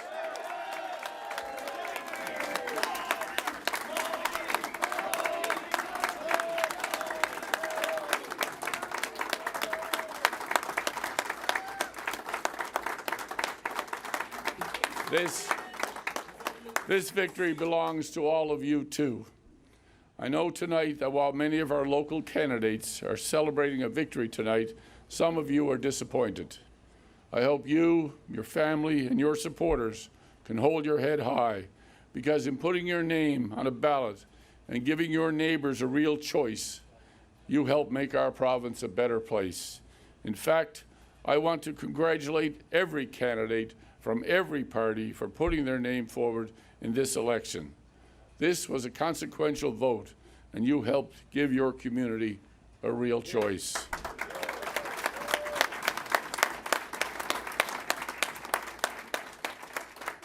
And this includes John Hogan and Jim Dinn, along with Eddie Joyce and Paul Lane. Thank you for giving voters a choice. I have spoken to Mr. Hogan and Mr. Dinn to congratulate them. This was a spirited campaign, but I think it was also a respectful campaign.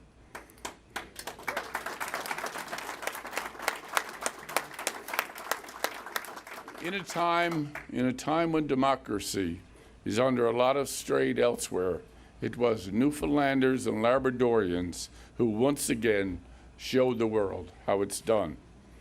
Finally, I want to thank every voter who put their faith in us and put their faith in me when they marked an X next to their local PC candidate. Whether longtime voters or new voters, true blue Tories, or somebody taking a chance and voting PC for the first time. Young and old in the city, around the bay, men, women, newcomers, old-timers. Whatever your reason for voting PC, I am so grateful for it. We worked hard to earn your support, and we will work harder to keep it. And if you didn't vote PC, that's okay too, because we're also going to work hard for you. Because it doesn't matter to me if you are blue or red or orange. At the end of the day, all of us are Newfoundlanders and Labradorians first.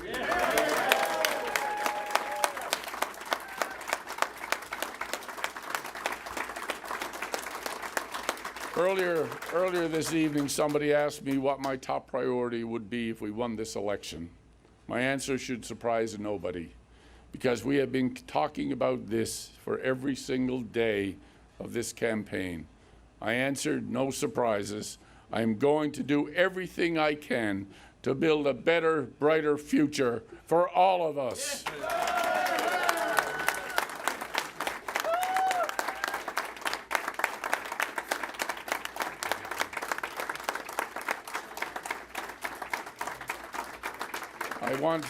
I want to build a future that includes better health care for all of us. This means bringing more nurses and nurse practitioners to rural and underserved communities. This means investing in 4 new MRI machines to the communities who need them most. And this means expanding seats in our med school and nursing programs, along with new incentives to ensure our medical graduates want to stay home or return home. I want to build a future that includes lower taxes for all of us. That means increasing the basic personal exemption to $15,000, meaning nobody pays a cent of provincial tax on the first $15,000 you earn. The biggest exemption in Atlantic Canada. It also means permanently reducing the gas tax and paying back the tuition of graduates who choose to stay and work in Newfoundland and Labrador. Increasing support for our seniors and increasing the number of families who can receive real supports through the Newfoundland and Labrador Child Tax Credit. I want to build a future that includes safer communities for all of us. This means hiring 46 new police officers for the RCMP and RNC, investing in more Crown attorneys, leading the national effort to toughen bail rules, and invest in expanded addiction recovery centers and mobile mental health units. We're going to do this while leading a pro-jobs government that insists that work from Bay to North, ferry construction, or national defense spending is done right here, and ensure that all big public projects include benefits agreements that guaranteed work for local tradespeople and apprentices.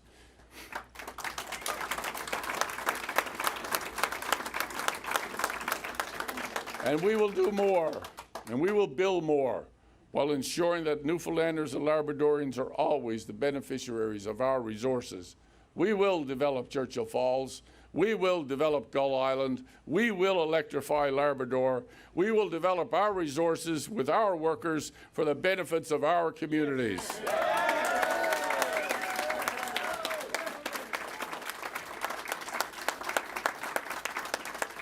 But the era of a rubber stamp government is over.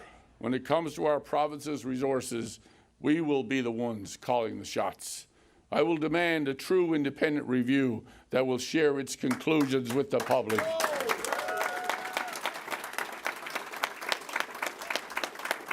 I will use that review to fix this deal or to demand a better one.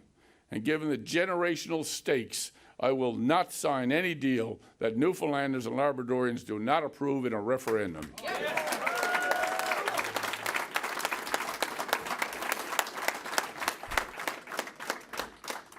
My friends, an election delivers a mandate, but it does not by itself deliver change. Change is up to all of us. And it is my promise to you that as Premier, I will give this everything I've got to deliver the better health care, lower taxes, and safer communities that you all deserve. Tonight is a special night for me and my team. Let's celebrate, but tomorrow we get back to work.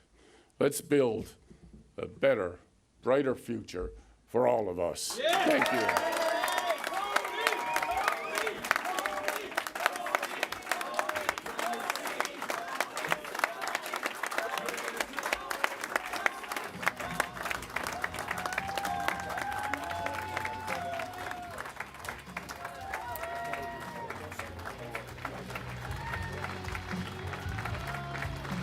There you have it. Premier designate Tony Wakeham saying this is the honor of his life to be elected Premier of the province, reiterating commitment to many of his campaign promises, including a very big one, which is to not sign any deal with Quebec over Churchill Falls that Newfoundlanders and Labradorians do not approve in a referendum. Also, promising a true independent review of the Churchill Falls MOU, saying nothing quite like a comeback. A lot of sports references there. Feels a bit like a sports movie tonight for Tony Wakeham with this resounding win for the PCs, a PC majority, and all the votes have been counted.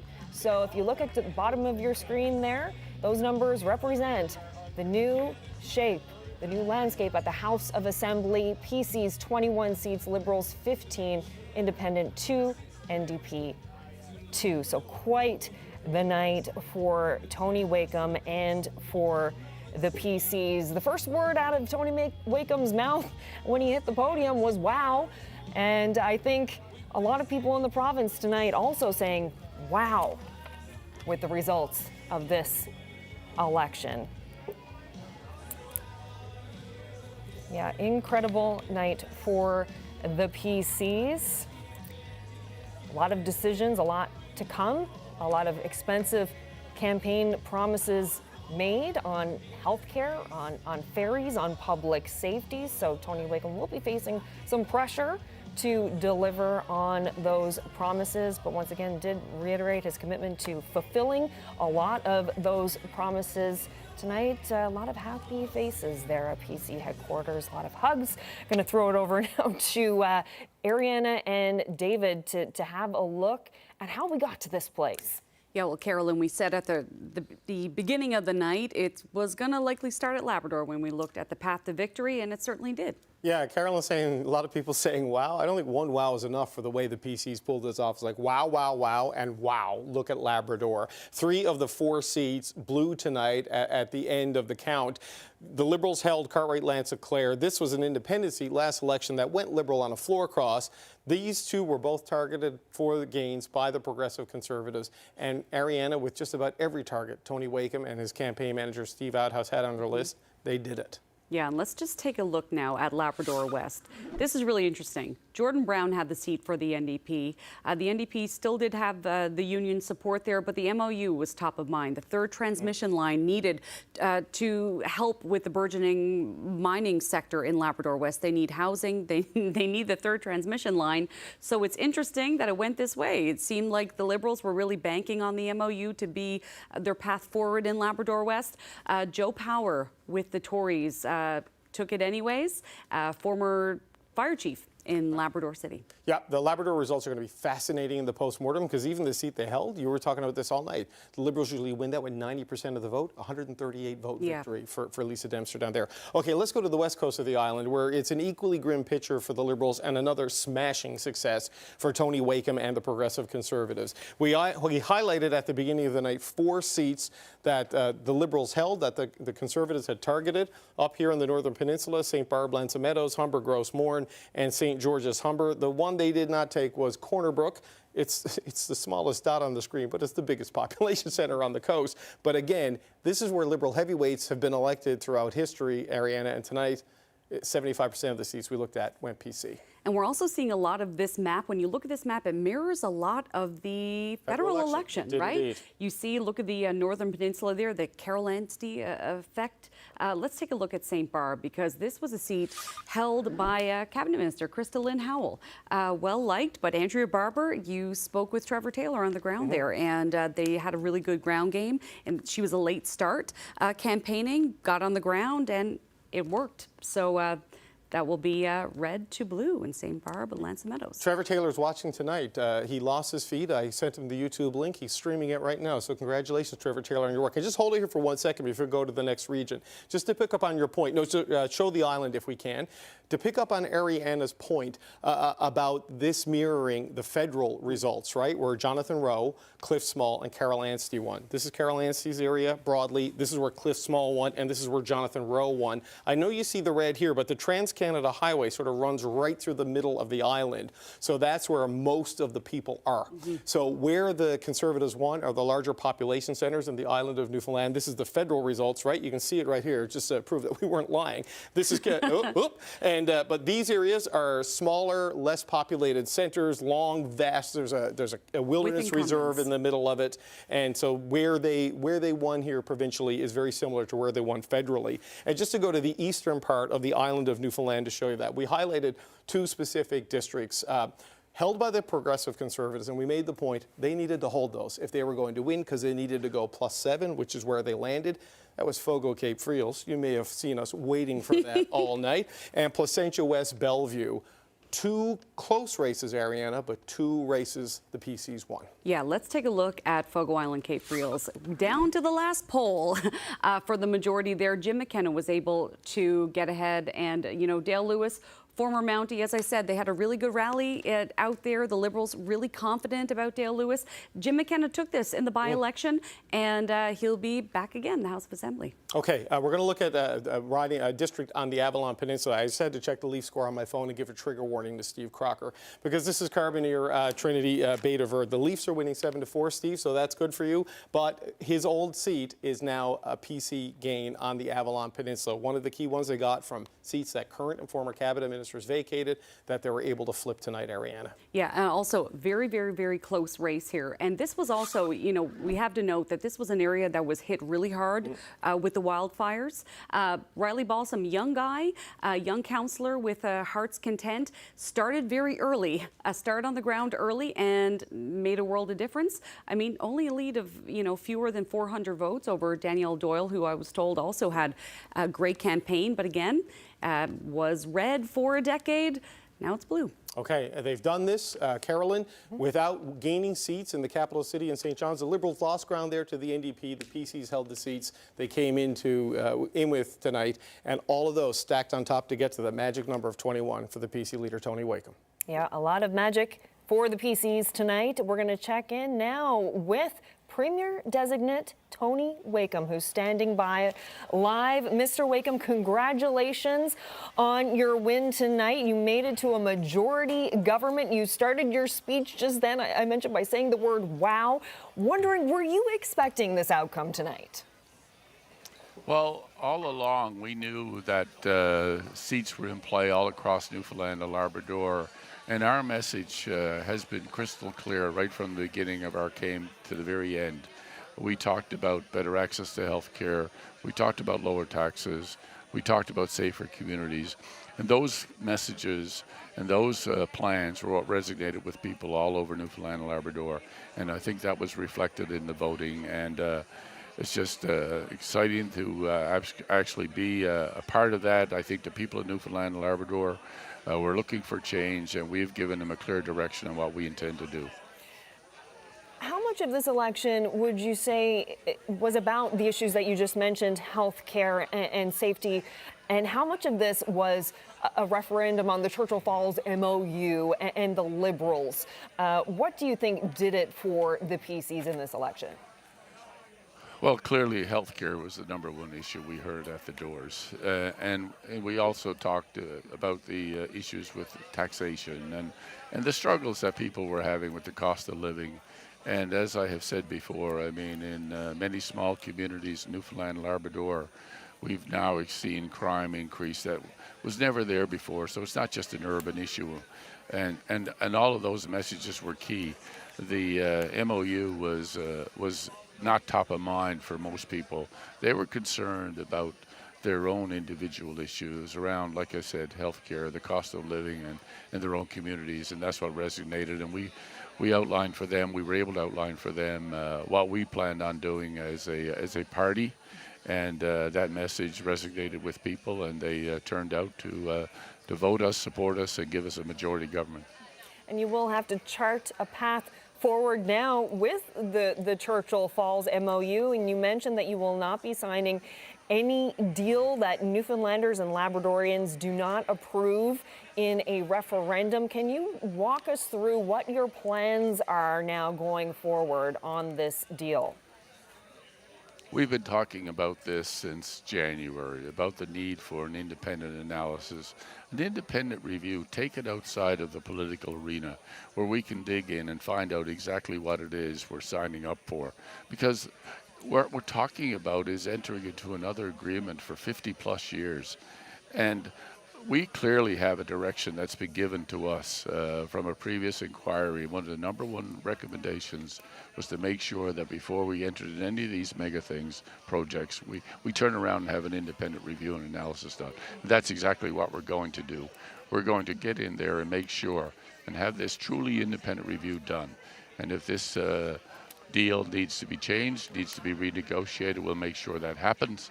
And once that's done, once we get to that final stage of a deal, then we'll bring it back to the people so they can have their say. So you're going to be heading to the 8th floor of Confederation Building. Once you start in your new position, what will be your top priorities here? What is going to be the top of your list of things to do? The top thing, as I have said before, is about helping the people in Newfoundland and Labrador. And the three things we will focus on are the things that we have been talking about all through this campaign. Better access to health care, lowering taxes, and safer communities. We've outlined a number of measures that we're going to take to achieve those, and that's going to be the first thing we're going to start with. Okay, and also during this campaign, you did make a lot of promises, a lot of commitments, a lot of spending promises on ferries, on health care, and you did mention during the campaign that you're going to focus on helping people balance their own books before you worry about balancing the books of the province. So how are you going to fulfill some of these promises and find the money? When I look at the $280 million that we've talked about as these commitments would cost, I can look inside the current budget of government and the current expenditure of what has been spent by this Liberal government in the last 4 years and find lots of examples where we can address and find money to do exactly what we've outlined. We can only have the look as far as the travel nurses fiasco and the additional monies that were spent there that ought not to have been spent. When I think about the fact that when you have no poverty reduction strategy or a housing strategy and you wind up leasing hotels in a reaction mode, there's been so many decisions made that were simply reactions. We need to make sure that when we talk about doing things, that we have those plans in place and we really get down and make sure that we've done that complete analysis. I think there are lots of opportunities inside the existing budget for us to take care of what we've been talking about. And just to circle back to the Churchill Falls MOU, you've committed to holding a referendum on this MOU, and I'm wondering what will happen if the result of that referendum comes back and the people of the province say, yes, this is a good deal. What happens then? Well, the first thing we have to do is make sure that we do this independent review and analysis to ensure exactly what we've got in front of us and what that looks like. But ultimately, this is a generational project. I mean, this cannot simply be about the next 4 years. It has to be about the next generation. I've always said that, and that's exactly what we want to do. Let's take the politics out of it. Let's make sure that we send it for that independent review and make sure that, in fact, it is the best deal that the province of Newfoundland and Labrador can get. And then if the people will vote on it and they say yes, then we go ahead and move forward with it. Okay, Premier Designate Tony Wakeham, thank you so much for your time tonight. Congratulations once again on your big win. Thank you so much. All right, David, what a big Night tonight, we started Yeah. off and things were pretty tight, but then the margins, they separated quite a bit. Yeah, we're getting tweets and social media statements. Premier of Nova Scotia, Tim Houston, the Premier of Saskatchewan, Scott Moe, and the Premier of Alberta, Danielle Smith, offering their congratulations to Tony Wakeham. I should point out that Danielle Smith's campaign manager, when she won her government, Steve Outhouse, Tony Wakeham's campaign manager here. Interesting. Yeah, we're going to get to the panel. Just quickly, a little bit of information for people at home. My buddy Tim texted me and said, what are the recount rules? Is anything in recount? No. Lewisport, Twillingate is the closest race right now at 18 votes. 10 votes or less is the automatic recount. There could be legal challenges, but nothing automatic here. The only thing automatic, David Brazel, is that Tony Wakeham will get to form the next government of Newfoundland and Labrador. John Hogan conceded. Very gracious speech from the outgoing Premier and a very energetic speech there from Tony Wakeham. What are your thoughts that the PCs have done this remarkably surgical victory tonight? No, and you've hit it all night, and the panels that talked about it here. It was a strategy, and people questioned it at the beginning, and I give credit, as Tony said, halfway through, people were questioning what the approach was going to be, but it played out exactly the way we wanted, and the targets that we needed to do, and the team were phenomenal. And you know, all political parties played the game the way it should be, with dignity and respect and outlining their views to the people of this province. So, you know, Tony achieved something great here. He should enjoy that. Tomorrow the real work starts as part of that. And the people of Newfoundland and Labrador should have hope that lives will improve and things will get better. Just quickly on the leadership question, because even people inside your party, Dave Brazel would say privately, Tony Wakeham might have been a little bit of a drag on the party, that they felt maybe he wasn't connecting with voters the way that he should, that if Andrew Furey had stuck around, it might be a different result tonight. And he proved all of them wrong tonight. You know, the Furey's departure kind of reset that leadership calibration. And I remember talking to Steve Outhouse, and he said, as the year went on, people will come up and shake his hand and recognize him, and that was a change for him, having to introduce himself back in the day. Exactly, and that's what they did. I mean, they reintroduced Tony to the province as to what he stood for, who he was, that he was an average person who had been successful but was sincere about wanting to help people, had the ability, the skill set, and the intelligence to do it, and was going to be sincere by engaging people out there. And that resonated. It got, you know, it took a while as he got there, but he made that happen because Tony's personality is about that. It's about Newfoundlanders and Labradorians. An average person with a well above average outcome here tonight, 21 seats for the PCs, a remarkable win and a majority government.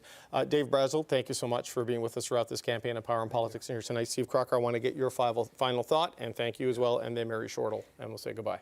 I'm going to steal from the Premier-designate his sports analogy for a second. You know, this was a team loss tonight for John Hogan and a team that I was a part of. This goes back to 10 years of a government and the people wanted a change. This happens in Newfoundland and Labrador. You pointed it out very early in the show that, Premier Hogan would have had to actually change history tonight and make history. So, you know, to use a sports analogy, this is not a John Hogan loss. This is a Liberal Party Newfoundland and Labrador loss. It's not the candidates that were on the ballot tonight. It's the candidates that, some of us that weren't on the ballot. We all share in this. We were fortunate enough to govern for a decade. I wish Premier-designate Wakeham all the success. You know, his success, again, as outgoing Premier Hogan said, is our success. So again, to everybody who ran, thank you for putting your name on the ballot, and everybody should consider doing it again in about 4 years. No government can outrun change forever. It eventually catches up. Mary Shortle, thank you for being here tonight and with me on my show throughout the campaign. Your final thoughts as we get ready to say goodbye. You're welcome, by the way. It was a pleasure. I guess tomorrow that reality sets in, that we're still in a housing crisis. We're still in there's still too many people using food banks. We still have catastrophic weather events that we need to support. There's still a healthcare crisis. So all those issues now are going to face the Premier-designate. I guess it's about political choices and political will, because people will be looking for those solutions. And my hope is that, with the two NDP MHAs and with the rest of the House, that they'll be able to find those solutions in a way that lifts all Newfoundlanders up. And that's what all of this was about to begin with. Well, look, I do want to thank the three of you. This brand of nonpartisan partisanship and honest counsel is what we look for in political conversations. So Mary Shortle, Dave Brazel, Steve Crocker, thanks so much. Appreciate it. And sure, we'll be talking again in the near future. Carol. Thanks for the opportunity. Thank you, David, and thank you also to our panelists. Yeah, another reality setting in for the Liberals tonight, going from government to opposition. So we're going to check in now with Heather Gillis, who's over at the Liberal campaign headquarters with a guest. Heather, I understand you have Fred Hutton with you this evening. I do. Thanks, Carolyn. Liberals, of course, disappointed with this outcome, not what they expected. I've got Fred Hutton here, elected as the MHA for Conception Bay East, Bell Island again. Congratulations on winning your seat, Fred, but what do you think about the overall outcome tonight? Well, thanks very much, Heather. Appreciate it. Obviously disappointed and a little bit surprised. You know, we put up a tough fight, obviously, in Conception Bay East, Bell Island. I'm delighted to be back as the representative there, but you know, what can I say? We're disappointed and surprised with the outcome tonight. And I just want to say, you know, congratulations to everybody who put their name forward, but especially to John Hogan. He is a class act. He's so nice. He wears his heart on his sleeve. He loves Newfoundland and Labrador, and I'm just so happy that I got a chance to work with him this closely over the last little while and to watch him as a leader. He's really he's a good guy. You know, I know Liberals will be reflecting over the next little while, but what do you think drove this outcome tonight? Well, obviously, I mean, democracy is a beautiful thing, right? And the people speak, and they have spoken tonight. And, you know, again, I want to congratulate everybody who put their name forward, to everybody who voted. I'm glad that people get to exercise that right. We will reflect now and try to figure out where we go from here. Obviously, I'm still brand new to this, really. I mean, for 20 months, I worked in the Premier's office prior to doing this, but was sort of in your role for many, many years and have way more experience there. So we'll assess, you know, I guess what went wrong and where we go from here. Any indication about what you think this means for the Churchill Falls MOU? No idea whatsoever. Still just trying to figure out what went on this evening. I certainly hope it does go through in some form. You know, when you're in opposition, it's one thing, but when you're at the table making the decisions based on the funds that you have before you, and I've said this to multiple people, one of the hardest parts of the job is when you see people who need money or you need to put money into a certain thing and you have to say no because it doesn't exist. I mean, it only comes from a couple of areas, revenues from royalties or taxation, you know, so it's hard. And the opportunity that is there with Churchill Falls, I think this is a once-in-a-generation opportunity for us, and I hope that they continue with it. I wouldn't have signed off on this, you know, when the final agreements come out in April or whenever it is, if it wasn't a good deal. I don't want people saying things about me in 40 and 50 years that it was a bad deal, that we were linked to another, you know, debacle on the Churchill River. Definitely didn't want to be part of that. What we did back in January was agree to continue to talk, and that's where we still are. And I hope that the incoming government, and I congratulate them, I hope they do that as well. Okay. All right. Well, Fred, thank you so much for speaking with us. Thank you. Back to you folks in the studio. All right, thank you so much, Heather Gillis. Now, as we wind down our show, our special election coverage this evening, Ariana, let's talk about some other aspects of all of this. How did the women do tonight? Well, we know that heading into this, we had a grand total of 9. So let's see how we did. All right. Oh, okay. Great. Okay, so we have 10. So the record is a big whopping 11 in 2007. So we have a change of 1. We have 1 more woman heading to the House of Assembly. Ended off the last sitting of the House of Assembly with 9. Carolyn, not the only thing that we look for at the end of a night like this. Also looking at voter turnout. We know that 2021 we had a historically low voter turnout because of the pandemic. And let's take a look at this. All right, so estimated at 52.7%, so 1.3 point change. So not a huge difference. So yeah, in 2021, pandemic election in 2019, it was 60%, 2015, 55%. So minimal change. I mean, you look at, that was a pandemic election, 2021, a lot of things in flux. You know, but we did have a federal election. Right here we had a municipal election. I think that, there was some confusion around with all the signs and all of the elections going on, and maybe some people were just getting a little bit tired of elections. And not everyone is as tuned into elections as us nerds, right? So there's that. People watching at home. Well, look, the total gap in this was 1,879 votes, province-wide. and all those seats going for the PCs. You talked about the women graphic, only 3 women in the PC caucus. We'll see what Tony Wakeham does with his cabinet. There's an opportunity to put representation in there, but I can tell you the 2 women I sat next to all night nailed it. And they won this big time. So congratulations to you and a historic night here. Well, so happy to have you here with us, David.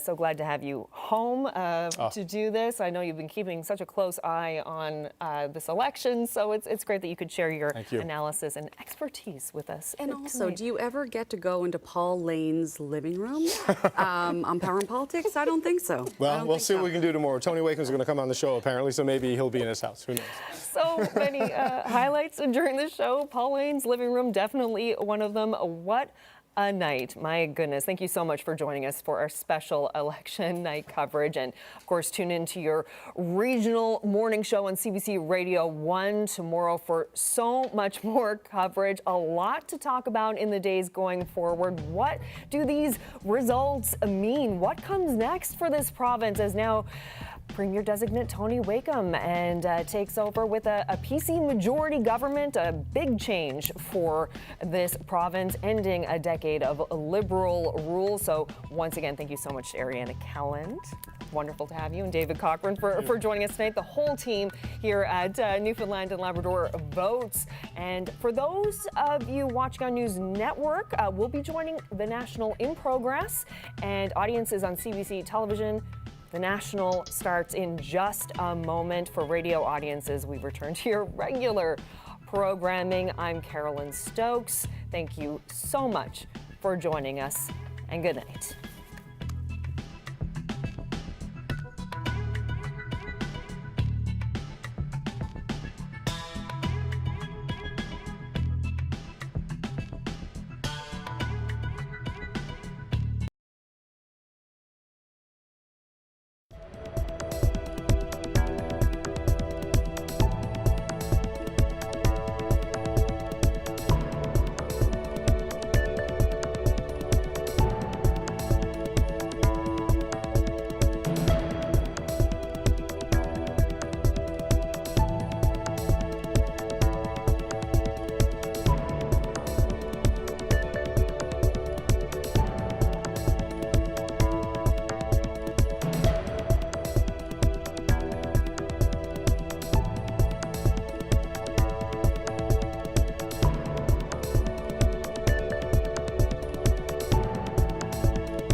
Polls are set to close in a matter of minutes, setting the stage for the formation of Yukon's 36th government.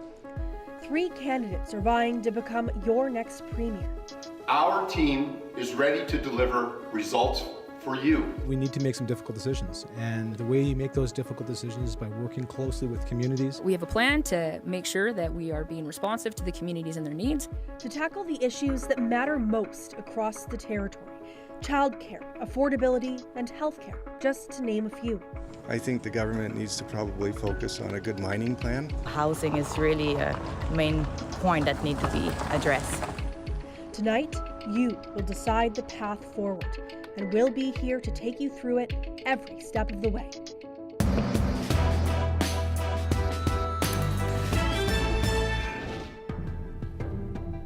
Welcome to Yukon Votes and our special coverage of the 2025 territorial election. I'm Megan Roberts. And I'm Chris Windier. Polls are set to close across the Yukon in less than 30 minutes. Then the counting begins to determine who will represent you and form the next government. In this election, 21 ridings are up for grabs. That's up from 19 4 years ago, and those ridings look very different. We will have a lot more on how that might factor in shortly. But first, let's meet tonight's team, starting right here beside us with our panel. We have former Yukon Regional Chief of the Assembly of First Nations, Kluani Adamak. Hi. Tiffany Eckert-Murray is a past president of the Yukon First Nation Chamber of Commerce. Hello. And Liz Hansen was the leader of the Yukon NDP for 10 years. Thank you all so much for being with us. We have got a lot to talk about tonight. Yeah. We also have reporters in the field tonight at Liberal headquarters. Gabrielle Plonka, Julian Green is over at Yukon Party HQ, and covering the NDP, we have Luke Carroll. And back in the studio, Callie McTavish will be taking us through tonight's results. Callie, what are some of the ridings that stand out to you? Yeah, so first of all, I'm going to take you through some ridings where the Liberal incumbent is not running this time around. So we're going to start off in Mountain View, where John Weller is representing the Liberals. Now, this was Jeannie McLean's riding previously, a Liberal candidate, of course. She won with less than 50 votes. Next is Linda Moen, the NDP candidate. She's very familiar to many Yukoners. She's a Kwanlin-Dunn citizen and city and councillor for them. And then Peter Grandmanis is a longtime educator in the territory. So definitely one riding to watch. Next, we've got Porter Creek South. This is Premier Raj Palai's former riding. The Liberals have put forward Harjit Mavi. He is a project manager with the Yukon government. Next, we have Dario Paola with the NDP. Now, the NDP did come second in 2021, so kind of interesting there. And again, less than 50 votes that separated those two. And then in third, we've got Adam Gurley. He's representing the Yukon Party, longtime supporter of the Yukon Party. And then to Riverdale South, this was Tracy Ann McPhee's riding. She's another Liberal incumbent not running in this election. Sunny Patch is the Liberal candidate, and she has worked in government for a long time supporter of the Liberals. Justin Ziegler is your NDP candidate. He works with Alcan Air, and Aurora Viernes is the Yukon Party candidate, longtime healthcare worker in the territory. So just a couple ridings to watch there, all ridings that had very small margins last time, so it'll be very interesting to see what happens. Thank you so much, Kelly. We'll keep an eye. I want to point out some of the things you're seeing on your screen right now. So at the very bottom, that graphic will tell you how each party is doing at any given point in the night. The colors there. Right now, it is all zeros, but of course, as results come in, that will change, revealing which party is in the lead at any given point. And that will start happening sometime after the countdown clock on the bottom right of your screen hits 0. For now, it's ticking down right up until the second polls close across the territory. Let's head back to our team in the field now, starting with Gabrielle at Liberal headquarters. Gabrielle, the Liberals are, of course, hoping they can form government for a third straight time. Take us through how they've tried to sway Yukoners. Yes, absolutely. So we have a new leader here. We have Liberal leader Mike Pemberton, just won the Liberal leadership race at the end of June. He had a couple of months to assembled a team of 18 candidates, not quite a full roster, but he did say last week he's proud of the team that he compiled here. And so the Liberals are really billing themselves as a status quo option, promising to continue the work that the last Liberal government started. So we'll see if that resonates with voters tonight. Megan. Thank you so much, Gabrielle. Next, let's go to Julian with the Yukon Party. Julian, there is hope that they can take power back from the Liberals tonight. That's right, Megan. I'm in downtown Whitehorse at the Gold Rush Hotel here at Yukon Party headquarters. Really, the Yukon Party has pushed this message of change that is needed, something fresh. I spoke with Yukon Party leader Curry Dixon just last week, and he says he's confident. He's confident in the campaign. He's confident in the platform, calling it highly detailed. He's also confident in the number of candidates, the full slate of 21 candidates in every corner of the Yukon. Really, this party has launched its campaign and platform, really hinging it on rising costs of living. That affects many things, as you know, Megan, from housing, grocery bills, electricity rates. And the Yukon Party says if it forms the next government, it would nix rent control program. That's a program that it's long criticized just as bad policy as well. It would expedite the construction of housing. As far as what you can expect from me tonight, I have a few guests lined up already, so you can expect to hear more from them and how the campaign went along the campaign trail as well. So far, there's a smattering of people here. There's 5 tables. They're not yet full, but the night is early, Megan. Okay, looking forward to all that. Thank you so much, Julian. Now let's head to New Democratic Party headquarters. Luke, the NDP had a key role within this past government, but they have been working to stand out and take a giant leap forward in this election. That's right, Megan. And one way that they've been trying to do that is focusing on healthcare. That has been their message this entire campaign. They have promised to bring more beds to Whitehorse General, to create more spots for nursing at Yukon University. But another key message for them this campaign has been their rivals, the Yukon Party. They've talked about their previous record in government, citing rental hikes and lawsuits with First Nations. They have tried to really position themselves as the viable alternative to the Yukon Party, to maybe attract voters who would previously have voted for the Liberal Party to come vote for them. Now, it's going to be interesting to see how voters end up rewarding them. We know in this previous legislature, the NDP went into it with the least number of seats of any party, but they got a lot of policies passed through an agreement they had, the confidence and supply agreement they had with the Liberal Party. But at what cost? They propped that party up for 4 years. Now, as for what is going to be a successful night, I asked NDP leader Kate White that question as the campaign was coming to a close. She wouldn't say. If one thing is maybe indicative of what they're hoping to happen tonight, there's a lot of signs that say Kate White for premier. Now, like I said, they went into the last legislature with 3 incumbents. They're going to have to get a lot more if they're going to form government this time. Megan? Okay, thank you so much, Luke. I'll direct you to the bottom of your screen. We are now 21 minutes from polls closing. So as we wait for that to happen, let's dive deeper into how the electoral map has changed and why it matters. Chris, take us through it. Thanks, Megan. This is the first new electoral map in the Yukon since 2009. There was a lot of political squabbling to get here, but ultimately the parties legally had no choice. They had to put in a new map. So let's take a look at the last election. Some ridings in the capital, Whitehorse, had way more voters than others, and that is in large part because of all the population growth in and around Whitehorse. So if we look at those boundary changes, the Yukon's Electoral Boundaries Commission recommended the creation of 2 new seats. You can see those there. That's Whistle Bend North and Whistle Bend South. And also the adjustment of the boundaries of 15 other ridings. So what this means is it's a little tricky for us to directly compare the 2021 election results with what's going to happen tonight. And so that's why we have taken the results from the 2021 election and applied them to these new boundaries. We do this so we can compare apples to apples for you.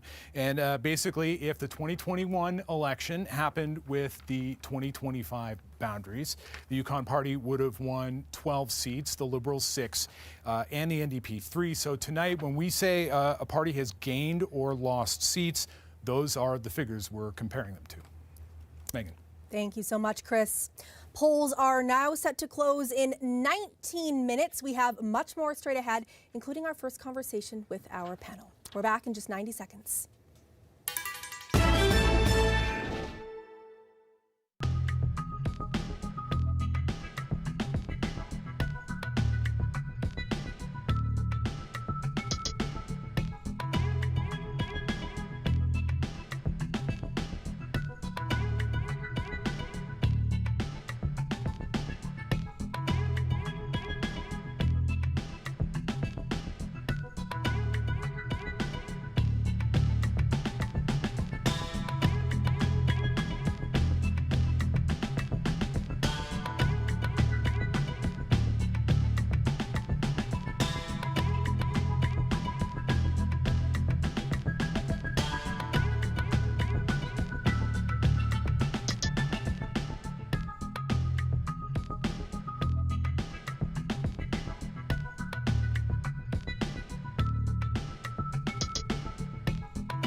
Welcome back. Polls are now set to close in just 17 minutes. Get ready, Yukon. Those results will come in soon. But first, I want to bring in our panel to get their take on how this race has unfolded. We have Kluani Adamek, Tiffany Eckhart-Murray, and Liz Hansen. Thank you all for being here. So, Kluani, I'll start with you, and I'll note that you and Tiffany don't have any political party affiliations, but we did ask everyone to kind of take a look at the campaign strategies. So if you could just give me your take on the Liberal campaign strategy. Yeah, I mean, I saw in there certainly the advancement and implementation of Shakwa'a, really important with respect to the health authority, environment, Indigenous and protected conserved area, advancing our Clean Future plan, key, education, new school builds, which is drastically needed in the territory, and then energy, mining, and of course housing, all identified, and some new ideas in there in comparison to what we saw in the last election. So looking forward to seeing the results tonight, and a lot of new faces in the Liberal Party candidate list. Yeah, for sure. A lot of new faces, not entirely a full slate either, so we'll see how that plays into everything as well. Tiffany, I have the same question for you, but with the Yukon Party, what did you take from their campaign? A lot of what I read from the Yukon Party is that they're looking for change. So they're offering a change that that hasn't been in place for a little while. But mostly they're putting forward a practical leadership with Curry at the helm. They're looking to empower the communities and improve affordability for all of Yukon. It's been you hear a lot about the cost of increase in living, and groceries are costing more, housing is costing more, and so there is more to. It's easy to come up with a plan, and this is how we're going to tackle it, but someone has to pay for that. So I think a lot of what they're putting forward is just a reasonable way of addressing the issues that Yukoners are facing. All right. Liz, you have been through this before. Yeah. Tell me about the NDP strategy this time. Well, I think what I'm seeing reflected in this is the net result of Kate White's having 14 years in the Legislative Assembly, during which she has worked with both the Yukon Party and the Liberals. And so what we see her doing is grounding her response to how she would govern this territory as the Premier in the core values of sustainability, cooperation, and community. And that's reflected in the relationship with Yukon First Nations and with all Yukoners and other government levels of government. And then from that, and from the listening that she's been doing over the years, and particularly over the last few years, in trying to work cooperatively with the Yukon Liberal government, the issues of affordability and healthcare. I mean, healthcare is the preeminent concern for so many people, and she's reflecting it in this campaign amongst other issues. Okay. We do have time for one more question, so I'll give you each 30 seconds and just tell me, looking at the campaign, looking at the strategies, what you think a win would be for, I'll ask you for the Liberals, Kluani, if you don't mind. I mean, a win would be to continue on. Sure. That's certainly what I believe the Liberals would be looking for. It's an interesting situation in that, you have the leader of the party who hasn't been elected, so he is running tonight and eagerly all anticipating and watching what those results look like. But that certainly would be I would say the Liberal vision for tonight. Yeah, same question for the Yukon Party. What do you think would be a success for them? Definitely majority government. So we've had a lot of time to kind of sit back. Yukon Party's had a lot of time to sit back and be the opposition and seeing what's working and what's not. And so what success looks like is a clear majority, so that they can govern with and put what people of Yukon have given direction to the Yukon Party to change. So a strong mandate. Yes. And Liz, for the NDP, I imagine a win would also be a win. I realize that question is worded kind of funnily, but no. What would success look like? Well, in my understanding and my hope is that we will see a return to a Yukon New Democratic Party government, one that works cooperatively and collaboratively with the other parties, whomever the numbers that get in. But I think that the NDP has demonstrated their willingness to work with others, and so I'm hoping for a win tonight. Okay. Thank you all so much for your thoughts. Can't wait to come back to you for more.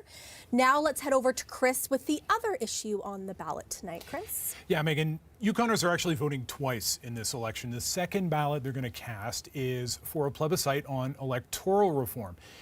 The question is, voters are being asked to choose between the current first-past-the-post system, where the winner is the person with the most votes, or a system of rank voting, where instead of choosing one candidate, you would rank them in order of preference.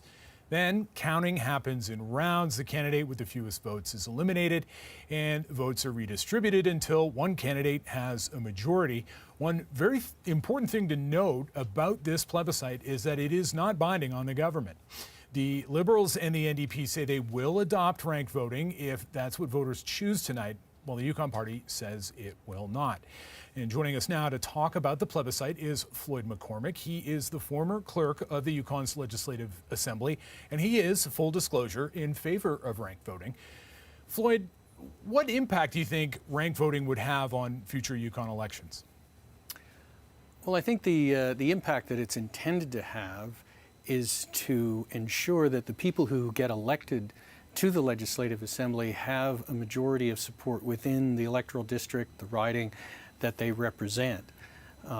That's sort of at the core of what ranked voting is all about, based on the notion that, you know, in a democracy, decisions are supposed to be made by majority.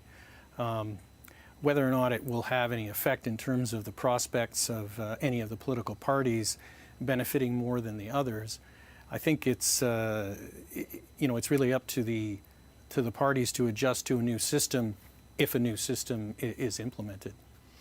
What do you make of the fact that this plebiscite is not binding on the government?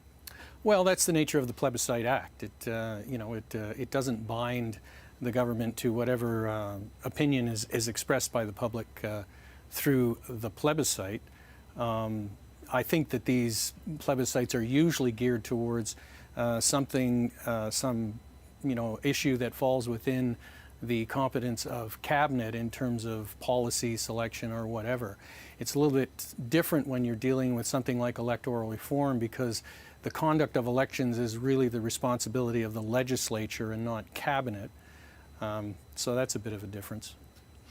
And give us a prediction. What kind of support do you think we're going to see from voters for this measure tonight? I couldn't give you a prediction. One of the things that I really like about Yukon politics is how unpredictable it is.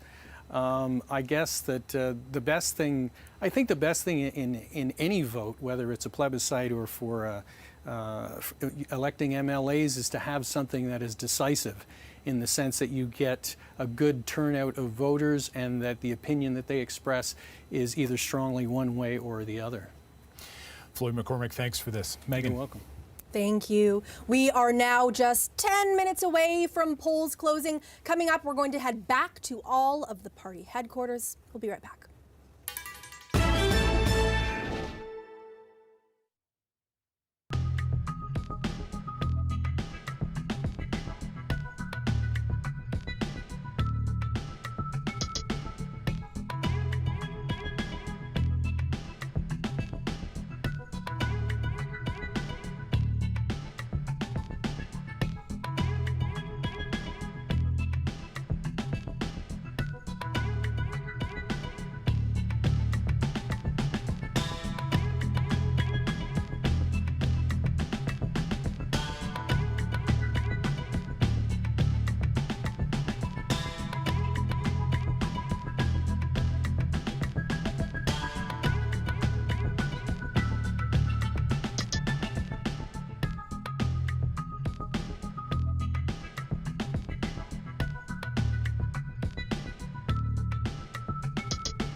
Welcome back. We are over 8 minutes away, just over 8 minutes away from polls closing. We are counting down to when we can start bringing you results. We can't do it yet, though, so we want to take one more tour of tonight's party headquarters. We'll go to Gabrielle first. What are you seeing and hearing at Liberal HQ, Gabrielle?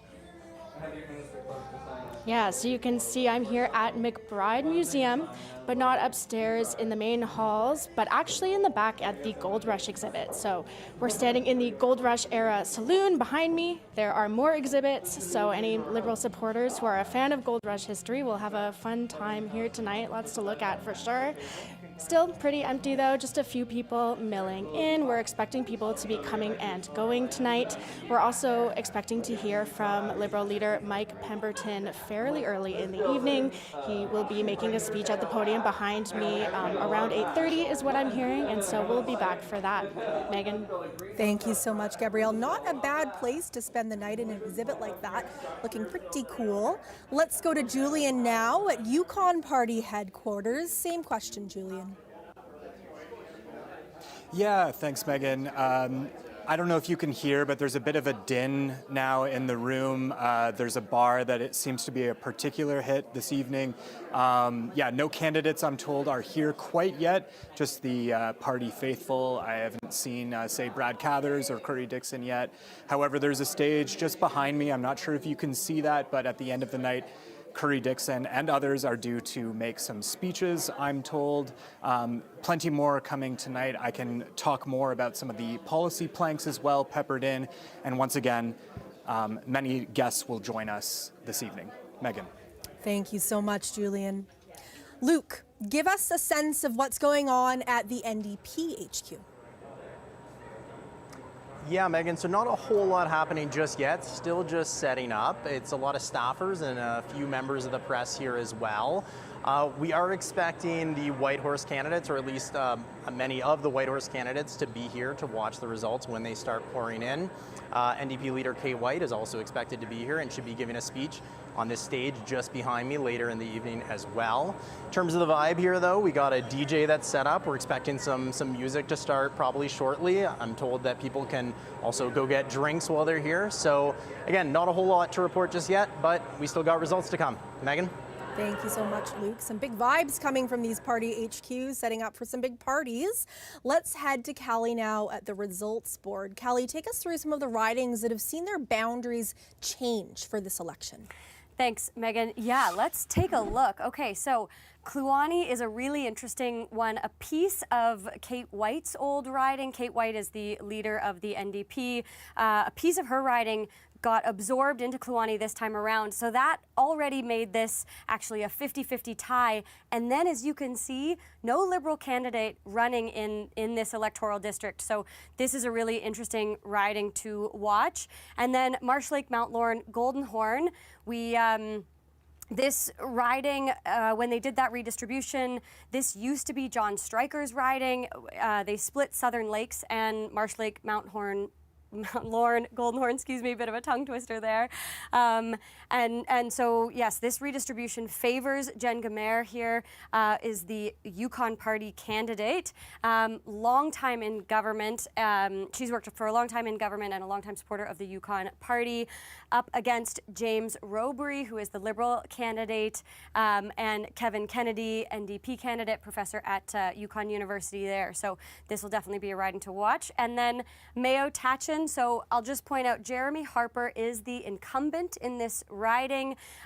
He is the only Liberal cabinet minister who is running again in this election. But as we said before, with those redistributed boundaries, it does favor the Yukon Party. And the Yukon Party have put forward a really strong candidate with Corey Belmore. She's a Little Salmon Carmacks First Nation citizen and also a city councillor in Carmacks. So it'll be interesting to see how this plays out. Megan? Thank you so much, Kelly. Definitely an interesting riding to watch with Jeremy Harper, the sole Liberal incumbent there who is the Speaker of the House. So we'll have to see what happens there. We are 3 minutes away. We have just enough time before polls close to go back to our panel for a quick 15, 20-second final last thoughts. Kluane. It's a big night, and I want to say to all those who put their names forward, it is not an easy thing to do, particularly for parents, women, First Nation candidates. So I'm just really proud to see all those who put their names forward. And like everyone else, I'm really getting excited to see what we're going to look at tonight. Always a big buzz on election night. Tiffany? Well, I think that Yukoners need a strong government that listens, empowers, and delivers. And that's what the Yukon Party is offering. And I'm looking forward to tonight as well. Okay. And Liz? Yeah, I'm excited for this evening as well. I'm optimistic as well. I echo Klawani's comments about the thanks we should be giving to all the candidates that have put their names forward, because it is an onerous task, especially with the first timers, like going to at somebody's door the first time and knocking and saying, hi, and then trying to explain when you're tongue-tied about why you're running and why you would ask for their support. So you're asking for a lot of trust. Yeah, absolutely. And we trust you with all of your opinions. Thank you so much for doing this. We're going to come to you back soon. Right now, I'm going to go to Chris. What are some of your final thoughts as we're heading towards polls closing? Well, one thing, Megan, that one figure that we've already been getting reports from Elections Yukon is voter turnout, and the numbers are not good, at least at this junction. With an hour, just under an hour before the polls close, we got an update from Elections Yukon, just over 51% voter turnout. So that's not the final tally, obviously, especially with people getting out of work. There's sort of, there's always a last minute rush. So that number will go up, but it's not great. Turnout last time was just under 66%. So it's not looking great. If folks were just hoping for an outbreak of democracy this evening, we're going to have it, but it'll be measured, shall we say. So interesting, too, you use that word outbreak, because in 2021, in the last election, we had an outbreak of COVID that was going on in the middle of it. So when you compare the two and the situations going on in the world, it's enlightening to see those numbers coming in. It's interesting because it's much easier to just go about your daily business this year than it was in 2021, and yet we still see rather anemic voter turnout. So that maybe signals that the parties didn't exactly set the imaginations of the public on fire this year. And just in 10 seconds, what do you think, I know I'm giving you a tight deadline, what could be a symptom of the imaginations not being set on fire? That's for smarter people than me, maybe, to figure out. I would maybe suggest the campaigns, but I guess we'll see. Yeah, I mean, I guess that's exactly what we'll have to see. And we are so close to polls closing now. 38 seconds, 37, I could keep going. But now that we're seconds away, let's take one last look at that map as it stands right now. 2021's results on top of the new boundaries. Moments from now, ballot boxes will be unsealed. The count will begin. So let's wipe the map clean. We have continuing special coverage all throughout your night as your votes are counted, the results coming in. Get ready, Yukon.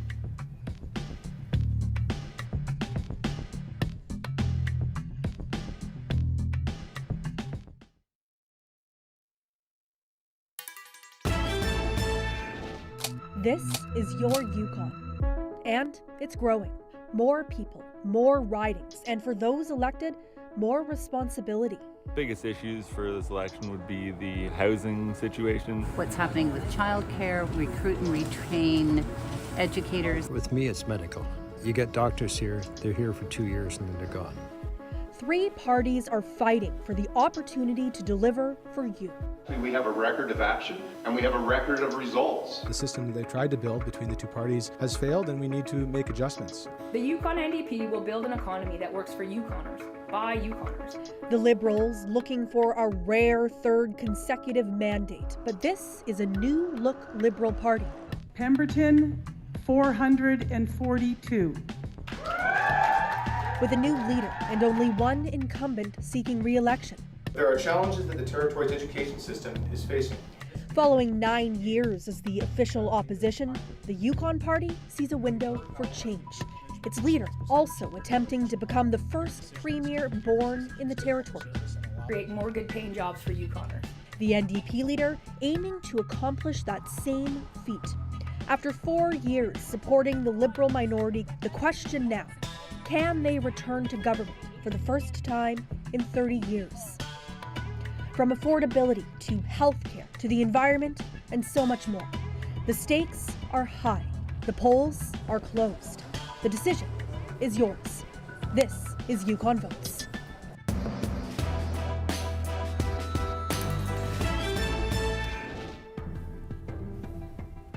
Welcome to those of you just joining us on CBC News Network and CBC Radio. I'm Megan Roberts. And I'm Chris Windier. Across the territory right now, counting is underway to determine who will form the Yukon's 36th Legislative Assembly. With 21 ridings up for grabs, the magic number for a majority is now 11 seats. That is a new number here. And Yukon's electoral map has been redrawn, creating new boundaries and adding 2 new ridings. There are also 2 votes happening tonight. For the first time in over 100 years, Yukoners are voting in a plebiscite, which is essentially an opinion poll on whether the territory should change how it elects its government. We'll have more on that soon. First, though, let's meet the team, starting with our panel. Sitting alongside us tonight, we have former Yukon Regional Chief of the Assembly of First Nations, Kalani Adamak. Tiffany Eckert-Murray is a past president of the Yukon First Nations Chamber of Commerce. And Liz Hanson is a former Yukon New Democratic Party leader, holding that role for 10 years. Welcome to all of you. Also with us all night are Callie McTavish. Callie is ready for those numbers to start rolling in, and she'll bring us all the results. And out at party headquarters tonight, Gabrielle Plonka with the Liberals, Julian Green at Yukon Party HQ, and covering the NDP, Luke Carroll. Gabrielle, let's start with you. How are the Liberals feeling about their campaign? Yeah, I mean, I think that it's no secret that it was a tough start to the campaign. We heard from Liberal leader Mike Pemberton last week that he was expecting a steep climb to victory from the beginning. He was a new leader. He just came to the position at the end of June. He had just a couple of months to put a team together with only one incumbent MLA running for re-election, gathered a team of 18 candidates in the end, and so looking for a third term after almost a decade in power. Really pitched itself this campaign as a status quo party, promising to carry on what the last Liberal government started, promising things like establishing the new health authority, which right now is billed to roll out in 2027. Among other things, the Our Clean Future plan. So we heard from Liberal leader Mike Pemberton, really hoping that that resonates with voters, that folks want to see a continuation of the last government. We'll see if that lands with voters tonight. Megan? Thank you, Gabrielle. Let's head to Yukon Party headquarters now. Julian, what are you hearing there? Yeah, thanks, Megan. What I'm hearing so far, Tim Kacharik, who's the media director with the Yukon Party, told me earlier today that there's this positive, nervous energy among the candidates. The candidates are still yet to arrive, but that is expected to change soon.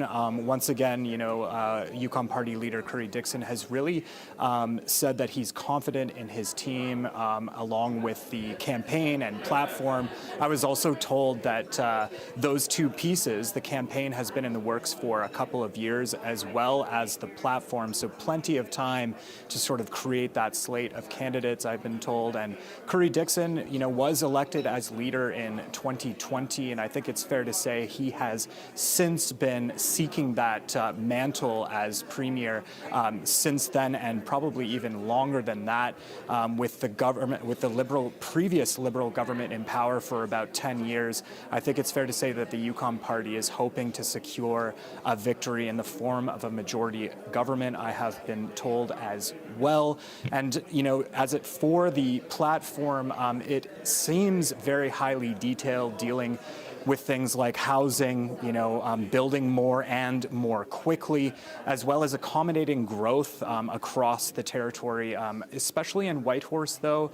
The party has pledged to work with the city of Whitehorse and look at locations for a second bridge, widening roads to, accommodate traffic. Also mining is a big theme, I think, writ large in this election. And the Yukon Party says it would finish what has already started, which is, following through with rewriting those mining laws, but also retaining more royalties for affected communities as well as Yukon First Nations. There's plenty more. I can flick at those throughout the night, as well as talk to guests. A few have already agreed to speak with us already, and I'll have more for you then. Megan. Thank you so much, Julian. Now, our Luke Carroll is at the NDP headquarters tonight. Luke? Yeah, Megan, so there is a crowd here right now. They're enjoying some snacks, they're hanging out, they're chatting. Music hasn't started just yet, though. But along with the crowd, there are signs that say, vote for better healthcare. Now, that has been what the NDP has campaigned on this entire time. Along with healthcare, they have focused on talking about the Yukon Party and their previous record in government, citing rental hikes and lawsuits with First Nations. Now, there's a few interesting things I'll be watching here tonight. One of them is the NDP got an endorsement from the Yukon Employees Union. Now, this is the largest public sector union in the territory, and with so many public servants in the territory, will that translate to votes? Another thing that I'm going to be watching is, the NDP propped up the minority Liberal Party over 4 years. This was through a confidence and supply agreement. People from outside the Yukon should be familiar with this type of agreement. It's similar to the one that the federal Liberals had with the NDP, but will the NDP get punished for that support to the Liberals? So that's another thing I'm going to be watching for. Now, the NDP are going into this campaign with 21 candidates. They came into it in the last legislature with 3. I'm not really sure what a successful night is going to be for them. I asked NDP leader Kate White that just before the campaign was closing, and she wouldn't say whether that's opposition or that is forming government. But with so many posters that say Kate White for Premier, I think we have an idea of what she's going for. But with only 3 incumbents coming in, she's going to need a lot more than that this time around. Megan? Thank you so much, Luke. Lot to keep an eye on there. Something else to keep an eye on is at the bottom of your screen. That is where you will see some really important numbers down there all night. As Yukon's 21 ridings report results, you'll begin seeing the numbers of seats each party is leading in. So you can watch that bar as all the drama unfolds. I like to think of it as the drama bar. Let's head to Callie McTavish now for some ridings to keep a close eye on tonight. Callie? Thanks, Megan. We're going to take you to look at the leaders' riding. So that's in Whitehorse. First, we're going to look at Mike Pemberton. Mike Pemberton in Whitehorse West. Now, this is a riding that was previously held by Richard Mostyn. Of course, not running this time around. But it was pretty tight last time, so, he's definitely going to have to fight for it. And he's up against Laura Lang. Lang is part of a longtime political Yukon Party family in the Yukon. Some may remember Archie Lang, who was a MLA for almost 10 years, but no snoozer herself. She's worked in government for a very long time. And then Catherine McCallum. Catherine McCallum ran for the NDP in the federal election there, so also a familiar face. So lots of heavy hitters, I would say, in this riding. Next, we're going to look at Curry Dixon. Now, Dixon did win this riding by a comfortable majority last time, but as you can see, no Liberal candidate in this riding. So it'll be interesting to see where the Liberal votes fall. And we have Matthew Lien, a singer-songwriter, very well known in Southeast Asia, and also popular here in the Yukon as well, of course. So it'd be interesting to see what happens. And then we've got Takini, Kate White's riding. White was first elected in 2011, so, longtime MLA and leader of the NDP. And last time around, she did win this riding with over 60% of the vote, but riding has changed a little bit this time around. So, we'll keep an eye on how that goes. And she's up against the Liberals' the Yukon Party's Liberal Free. The Yukon Party's Logan Freeze and the Liberals' Abdullah Khalid. I'll have more on that later. Thank you so much, Callie. Okay, Chris, I want to loop you in. You have been covering politics in the Yukon for a very long time now. What are some of the things that you're watching tonight? Well, the first thing is turnout. We got some updated numbers just now from Elections Yukon. The turnout looks to be quite poor this evening, just a shade over 53%. Elections Yukon is telling us that number is subject to change a little bit, but that's more or less final. So that's just over 19,000 ballots cast, 10,400 or so just today, and that looks to be about a 12.5% drop from 2021. So exactly why, who knows exactly, but very interesting considering all the challenges that everyone faced during the pandemic year. So that's not great. The other thing I'm looking for tonight is that there is a general sense, and obviously we have to wait for the numbers to come in, but that the Liberals could be in trouble tonight. And they got about 6,000, a little over 6,000 votes last time. What happens to that support if in fact they lose it? Where does it go? Which parties? Or is that one of the reasons that the turnout is so low? A lot of Liberals sitting on their hands and staying home. And then the other question is the new ridings. There are 2 brand new ridings. We're up 2 ridings from last time. Those 2 ridings were drawn out of the 3 Porter Creek ridings, which were 2 were held by the Yukon Party, 1 was held by the Liberals. But they're generally thought to be fairly strong Yukon Party territory. So does that spill over into Whistle Bend? Maybe, maybe not. But the other thing is that there are a lot of new Canadians. It is the newest neighborhood in Whitehorse. So it's kind of a blank slate. So who lives there? How do they vote? We're going to find out, and that's going to be interesting. Yeah, definitely some ridings to watch. I mean, you asked that question of why would voter turnout be so low? The answer, of course, is that we don't know right now, but we have some fantastic panelists, and we can pick their brains about this. I'll start with you, Kluani. Just, you know, those numbers are subject to change for voter turnout, but what kind of things do you think could be affecting voter turnout this go around? I mean, look, Chris, you spoke to it, sort of disenchanted, frustrated. I think that there's also something to be said for, you know, if you think that someone's going to take it quite easily. And we saw this happen in the federal election before, where people just don't show up to the poll because they say, oh, they're likely to, you know, be fine.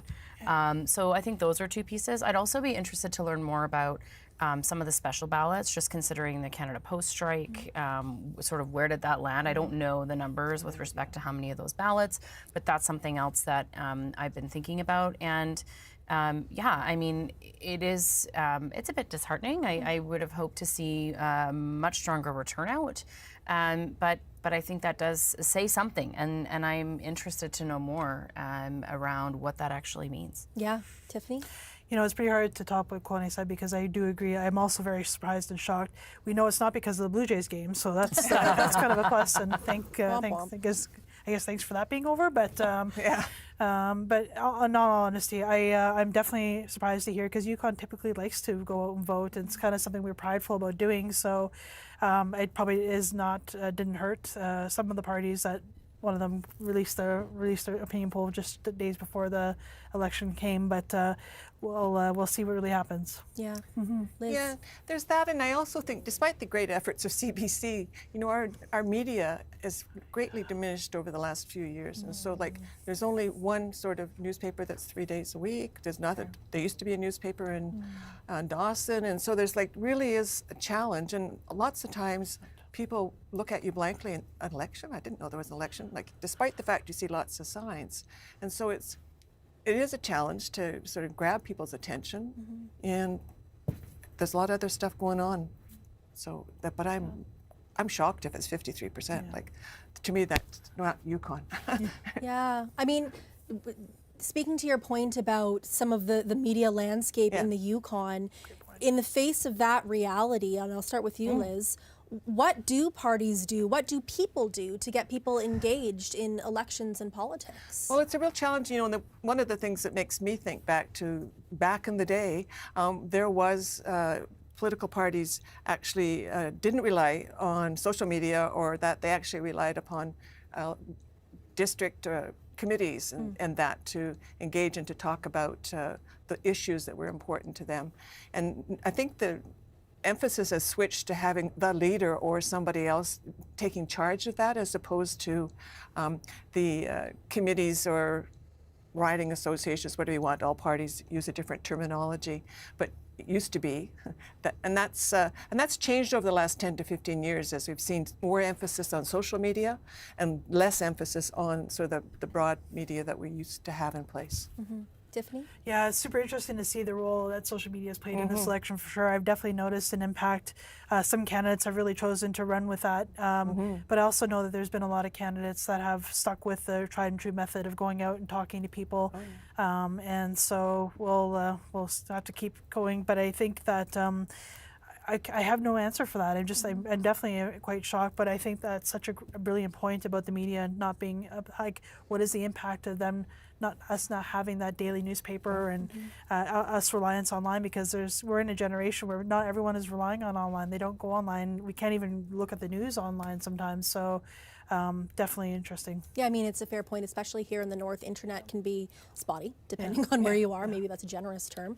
Kalani, do you have anything to add to that? Let's look back to 2016, right? Like, we're seeing 76% voter turnout. Wow. Yeah. So, 2016, COVID happened, federal elections, frustration, geopolitical dumpster fire, lack of a better term. What is going on? Because 76 to 51, that's wild. Yeah, crazy. And I wonder, like, in terms of demographics, I'd be interested to know more about, like, the young population. So I loved walking in to vote today, and there were these young people that were like, do you know what you need? Do you have your stuff? And I was like, hey, cool, this feels good. But where is the young voter? Where are the young voters in the Yukon? Have they shown up to the polls? And if they haven't, why not? And I do think that there's something there that we need to start talking about.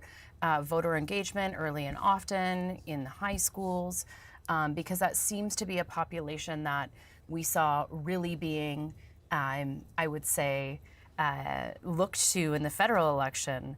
But there's a lot of young Yukoners that I don't know if they showed up to the polls today. And we will just have to wait and see. This was a fascinating discussion. I can't wait to go back to you guys. But we do have results on your screen. Take a look.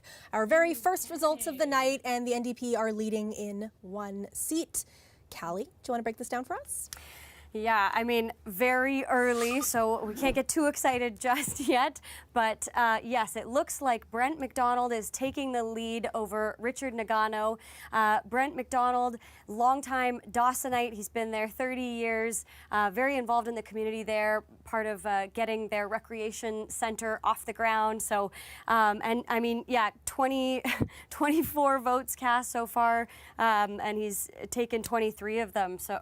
23 of them. So pretty strong lead early on, and that's one poll of 8 reporting so far. And let's just linger on that screen for 1 second if we can, because those results that Callie is showing, there they are. So these are the advanced results, not all of them, but so far, advanced polls, Brent McDonald coming out strong in Klondike, and of course this is one of those ridings that does not have a Liberal candidate. So as more polls report, we will see where the chips fall.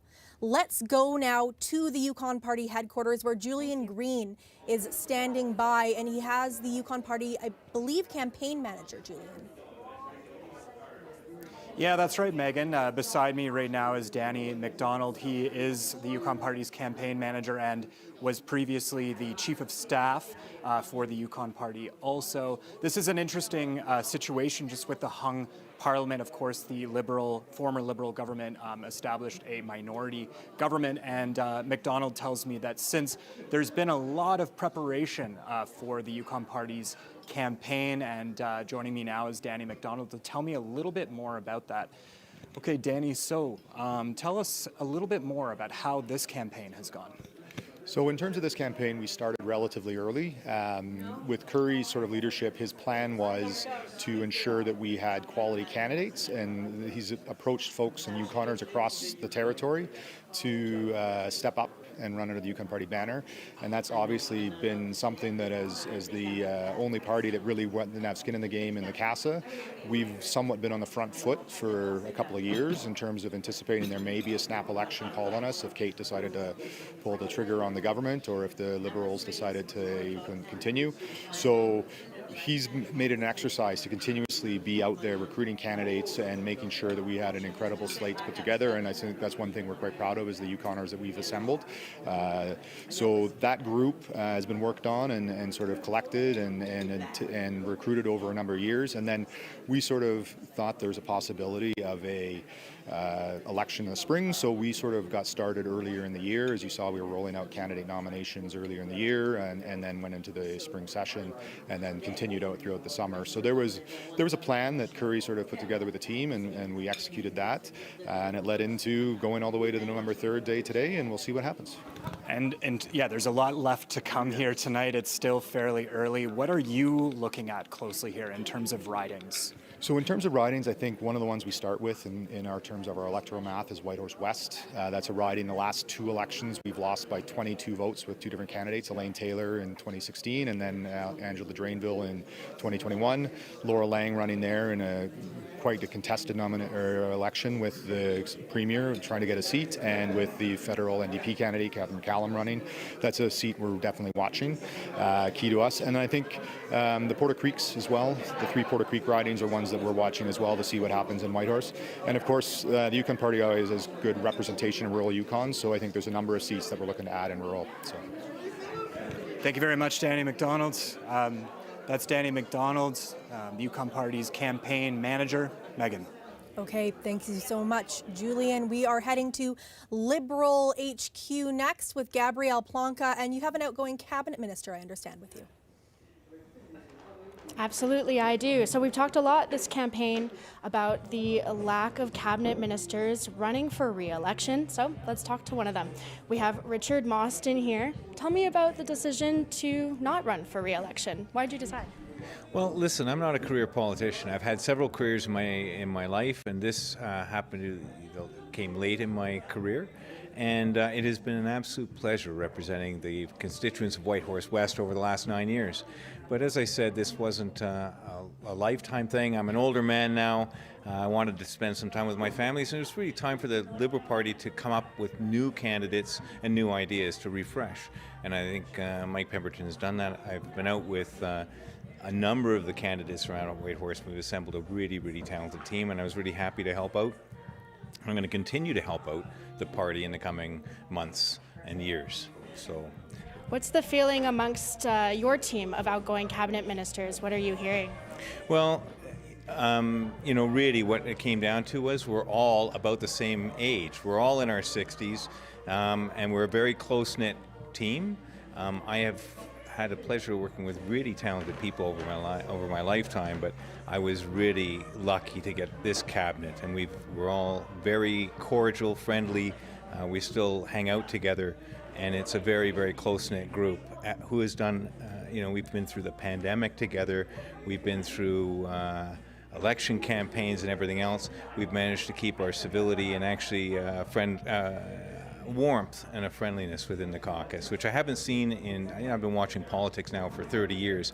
I haven't seen this type of cohesion in the Yukon cabinet. I can't think of another cabinet as close and as willing to work together to solve problems as I've seen with my colleagues.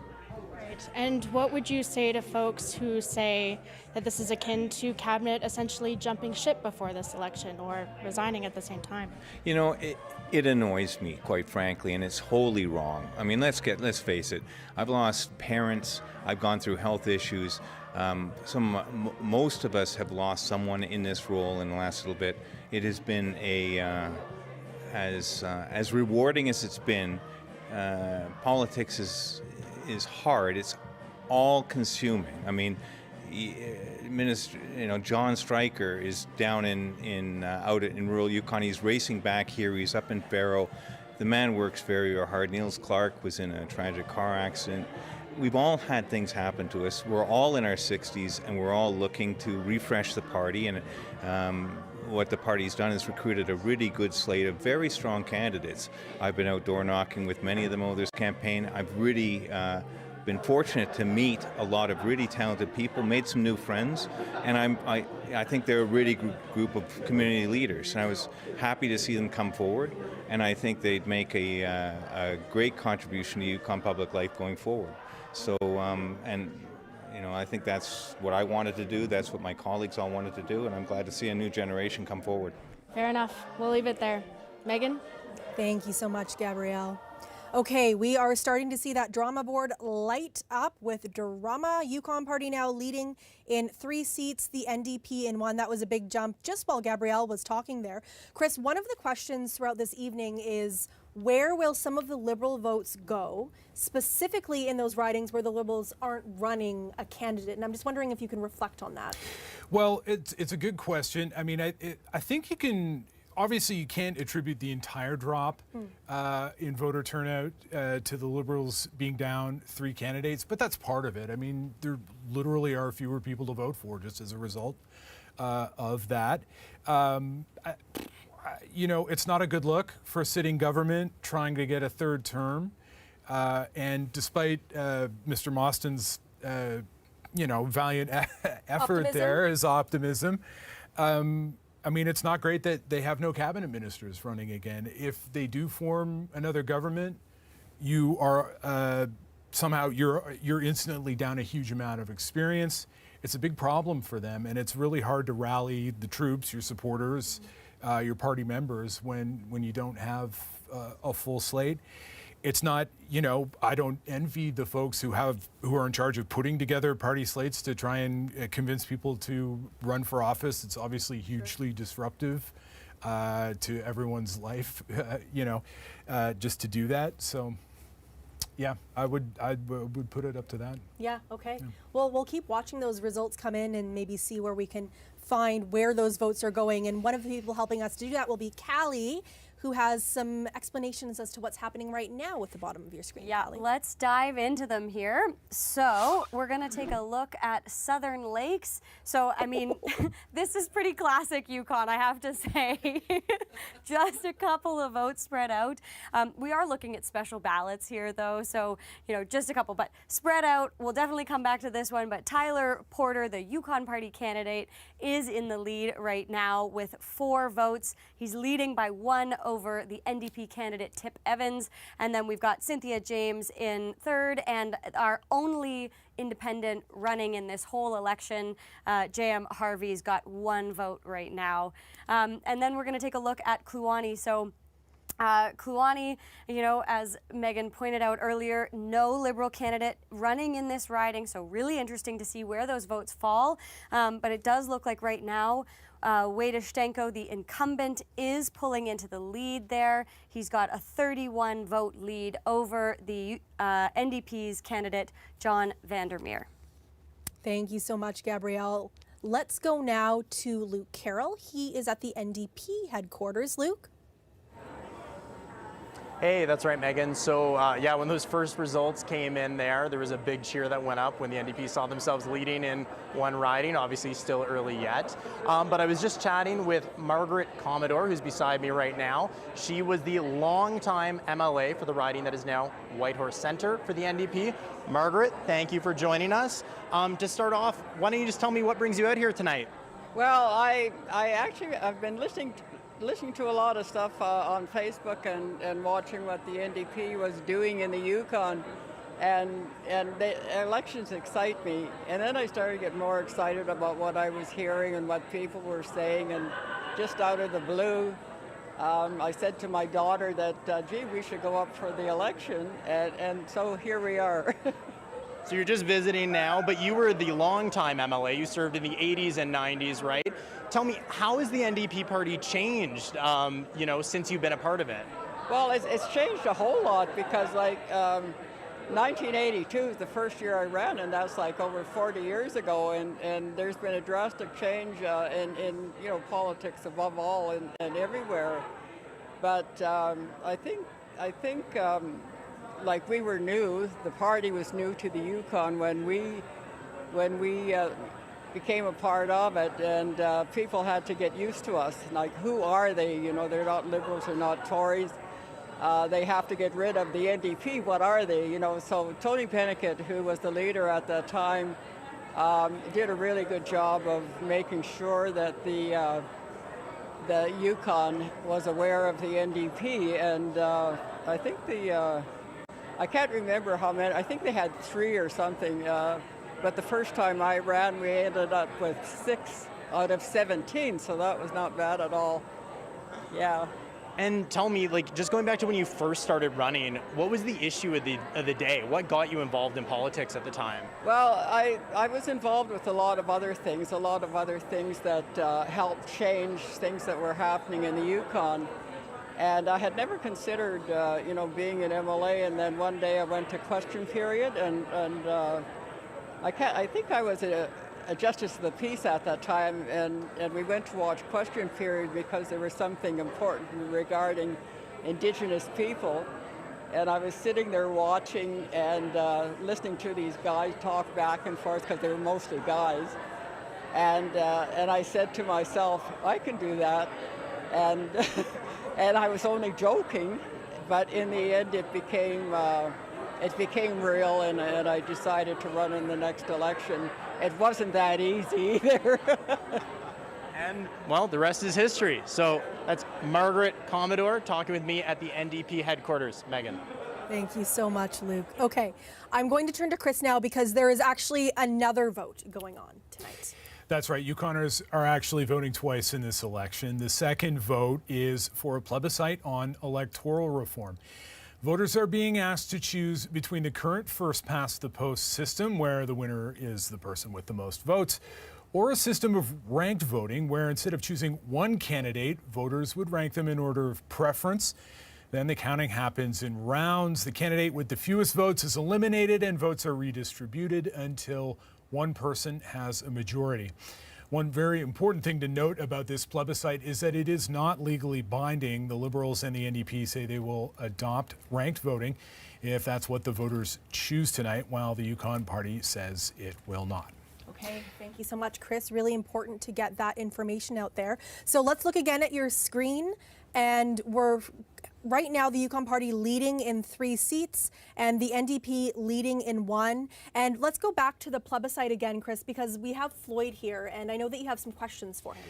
Yeah, joining us now to talk about this plebiscite is Floyd McCormick. He's the former clerk of the Yukon's Legislative Assembly, and he is, full disclosure, in favor of ranked voting. Floyd, tell us what impact you think ranked voting would have on elections in the future in the Yukon. Well, one of the realities of our current first-past-the-post system is that in a majority of the ridings, the person who gets elected as MLA will have less, and sometimes a lot less, than a majority of the vote. If you have a ranked voting system, then in order to get elected, you have to have a majority of the vote. So that would affect, I think, the makeup of the Legislative Assembly, in the sense that you would have 21 MLAs, all of whom have been elected by majority, rather than 21 MLAs with support ranging from something in the 30% up to, very, very strong majorities. I don't think that particular system favors any particular ideological slant, but I think it will favor the parties who best adjust to the fact that there's a new voting system, if there's a new voting system. And what do you make of the fact that this plebiscite is not legally binding on the government? Well, I mean, that's just the nature of the Plebiscite Act. It's advisory, shall we say. I think one of the things that is interesting, to say the least, is the fact that I think plebiscites are one thing when you're dealing with a matter that falls within the jurisdiction of cabinet and the executive branch, a matter of government policy, shall we say, as opposed to the voting system, the electoral system, which is actually within the authority of the legislature. But we'll see how that pans out. And do you have any predictions? What kind of support do you think we're going to see from the electorate for this ballot measure tonight? No, I wouldn't make any predictions. I like the fact that that Yukon politics is unpredictable. The news that we've been getting about the low voter turnout is not good, not just for the plebiscite, but overall for the election.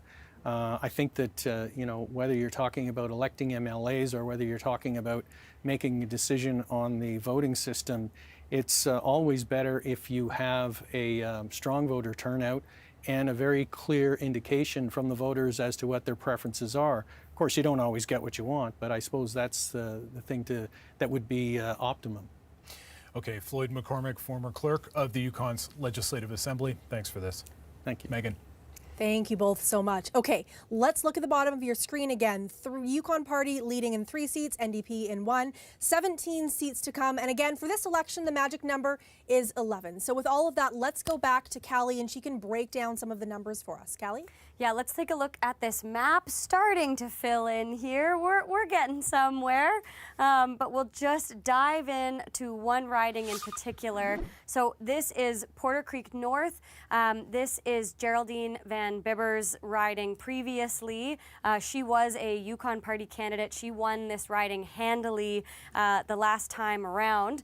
And right now we've got Doris Anderson, another Yukon Party candidate, in the lead. She's got 37 votes ahead of Chris Dunbar, the NDP candidate. He's got 25 votes so far, but only 1 of 7 polls reporting so far. So, you know, still very early in the night here, Megan. Okay, thank you so much, Callie. And just worth noting for everyone that Doris is actually the mother of one of our panelists. So there's definitely, you know, some nerves on this side of the table. With that said, let's go to Julian Green at the Yukon Party headquarters. Julian, I understand that you have a guest to share with us. Hi, Megan. Yes, I do. I have Yvonne Clark, who's running in Whistle Bend North. That's a brand new riding among 2, Whistle Bend North, Whistle Bend South. We have no results in for this riding quite yet, but Yvonne Clark has been gracious enough to spend a little bit of time talking to us about how the campaign and her riding has gone. Yvonne, thanks for making the time. How has the campaign gone? What were you hearing? Oh, the campaign has been, I started very early. I've been the MLA for 4.5 years in Porter Creek Center, and then they divided that into 3 ridings. But for 4.5 years, I was the MLA. And so I've been always visiting my constituency in Whistle Bend. And so campaign is really, really nice because I'm no longer a stranger. I have connected with a lot of residents in the riding. So campaign has been really good for me. I guess how has it been really good, and what are the top issues? I've heard a few of them, you know, among other things, you know, traffic congestion, lots of construction, few businesses in the neighborhood, you know. What have you been hearing? I've been hearing the top one basically is the traffic. There's a lot of people in Whistle Bend South and Whistle Bend North. I think after the phases are done, there's going to be 10,000 people living there, and that's just a lot. There's one way in, one way out, and traffic is really, really a challenge for a lot of people. I have a constituent who went to a doctor's appointment, and it took him 45 minutes from Whistle Bend to the hospital, and that's really not good. That's one, and then there is the electricity, the cost of electricity. As you know, Whistle Bend is basically it's heated with electricity. And a lot of my constituents are not very happy with the cost of the bills that they're getting. And your party has pledged to slash, you know, that proposed electricity bill increase. What are your constituents, you know, or your the voters saying about that campaign pledge? They are very happy with that 34%. We're not going to. Basically, we don't want the ratepayers or taxpayers to pay for that, and they're very happy with the Yukon Party platform in terms of ensuring that there will be good energy policies so that the cost of electricity is not going very, very high. Thanks, Yvonne. Thank you. That's Yvonne Clark, the Yukon Party candidate for the brand new riding of Whistle Bend North. She says that the top issues in her riding are rising electricity rates and traffic. Megan. Okay. Julian, thank you so much. Let's go to our panel now, and we can find out what you guys think about what the top issues are for this campaign, for this election, and maybe, you know, elections past, because there are some repeat offenders here when it comes to issues. Why don't I start with you, Liz? Sure, and I think, well, clearly one of the biggest issues is healthcare. Accessibility to doctors. Kate White has put forward a number of solid propositions with respect to ways of recruiting and retaining medical professionals, training our own people to become nurses by expanding establishing an RN program at Yukon University, and ensuring that those people who go out, medical professionals of all sorts, they come back, we will basically provide them their tuition if they work for us as Yukoners for 5 years. So healthcare is a big one. Affordability generally, we're hearing it in all different ways. Kate and the NDP worked with the Liberals to put make sure that rents were tied to inflation, and I think that's really important. That's an aspect of affordability. There's so many other aspects that link to that. And in terms of the commitments that we've made as a territory, Kate is the one that pushed the Yukon Liberals to deliver on actually moving forward on the successor resource legislation so that Yukon will see some return, modernizing our legislation first of all, and then actually having some basis for financial investment in this territory and retention of the monies that flow out of this territory from our non-renewable resources. So, I mean, she's got a broad spectrum of issues that the party has been focusing on, but it's done in partnership with First Nations governments and primarily, and at all levels, at all times, talking with people, not at them. Okay. Tiffany, you were on our panel in 2021 as well. I'm just wondering if any of the issues we're talking about today in this election are kind of popping up for you as ones that were in the last election and maybe others before. Last election, housing was a huge issue, and it continues to be a huge issue.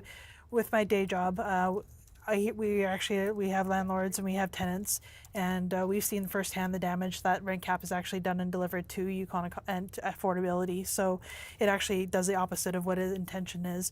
And so housing remains to be a chronic offender. And you know, I always think about if people don't have a safe place to go home or call their home or they're comfortable going, how do we actually expect them to go out and vote, right? So I think solving that housing issue has to be on the highest list of priorities, but also having a balanced economy as well. Like, it's so easy to say that everyone's going to get something, but there is a true cost to that, and being responsible, being fiscally responsible with that is a huge thing. But what I'm hearing from last time is housing and a responsible economy, and all the other ones are going to be ones that what the Yukon Party has really delivered in their platform is what they heard from the Yukon constituents, and that's what they've tried to address. Okay, I'll go to you, Kalani, in just 1 second. I just want to say we have one more Yukon Party leading seat, so now it's Yukon Party leading in 4 seats, NDP in 1, still 16 seats to come, so we still have a long night ahead of us, a lot of seats yet to come. But Kluani, let's share your thoughts on what we were just talking about. Yeah, it's early. I mean, yeah, it's still super early. You know, I go back to the health authority. Well, not perfect. It took a lot of work to get that done.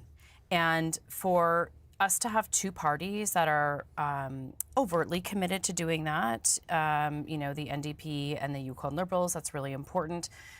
Yukon Party has indicated that they're not so certain and or not at the point where they see that being the best solution.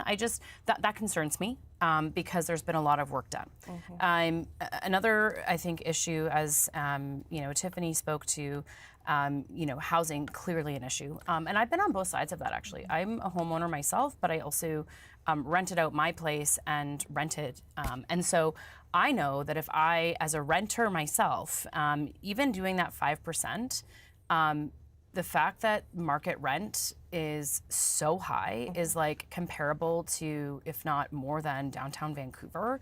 Like, that feels crazy. And I think about the families that are really struggling, even, you know, whether 1 or 2 incomes.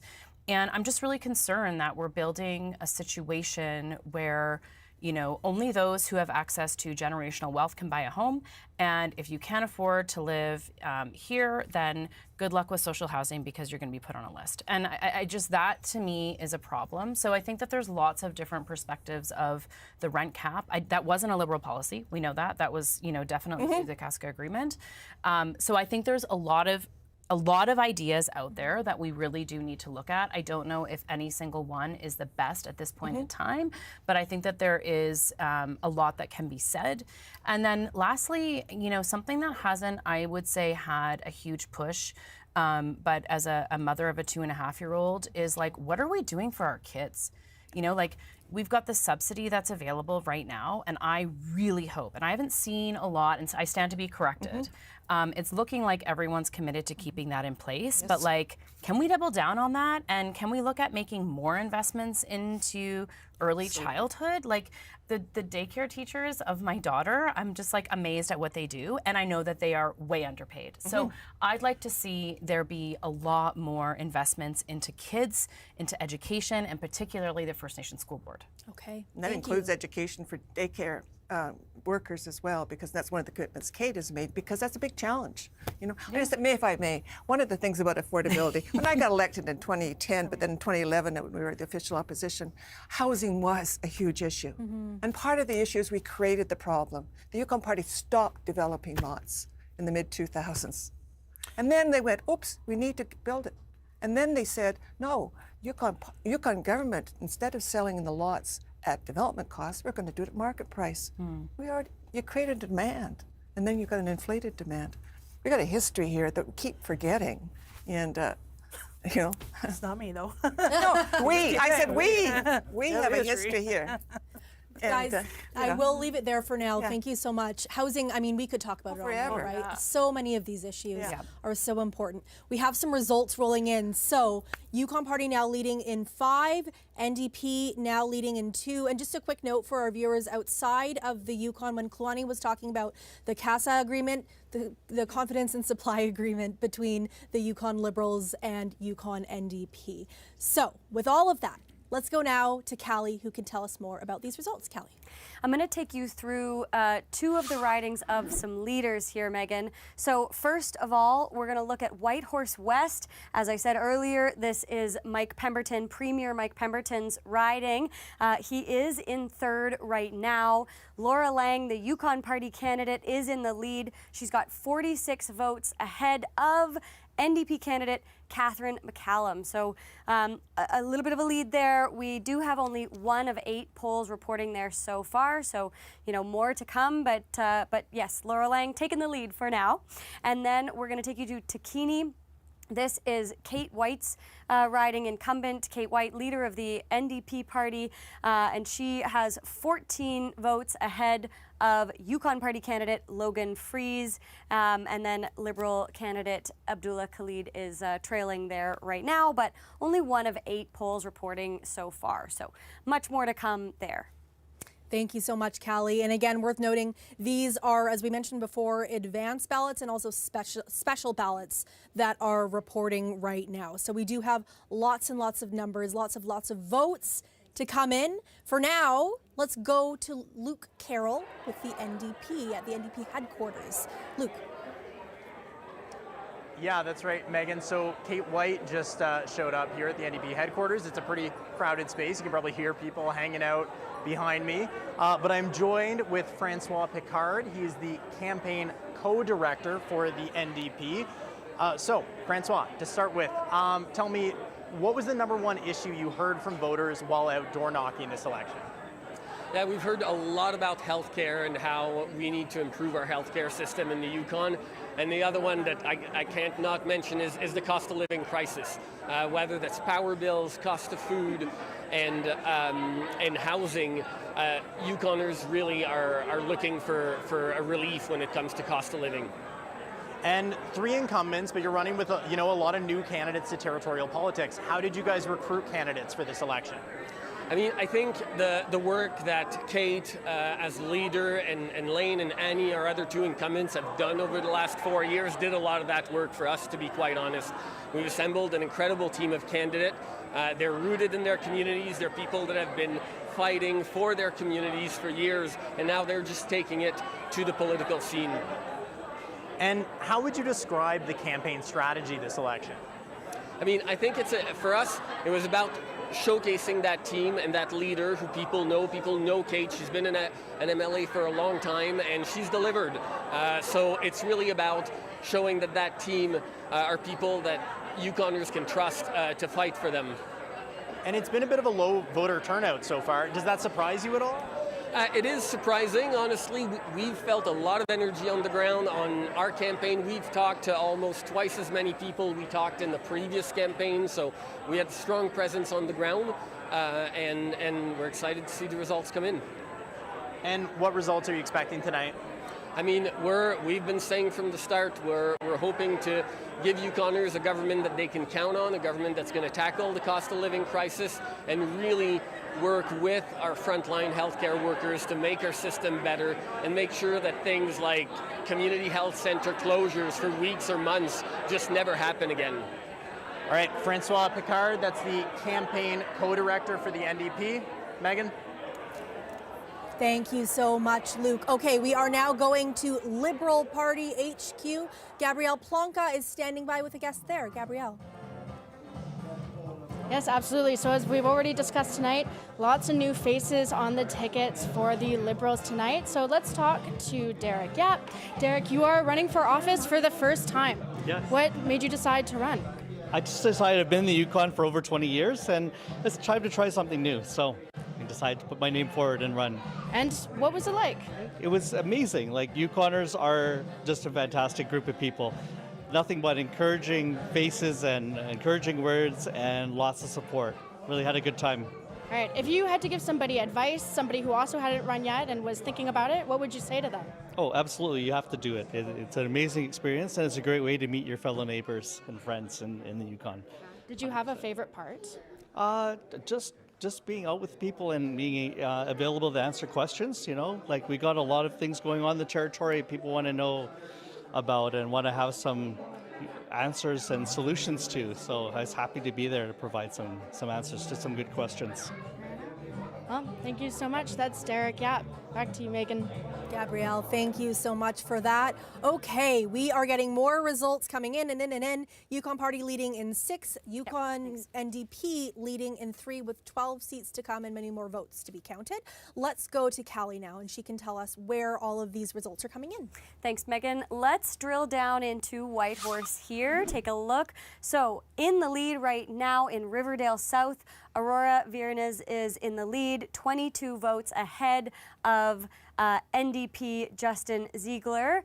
You know, only one of 8 polls reporting so far, but an early lead there. And I will say, you know, I spent some time in Riverdale driving around there, and you really saw signs for all of the parties there. So it was a toss-up on where that one was going to go.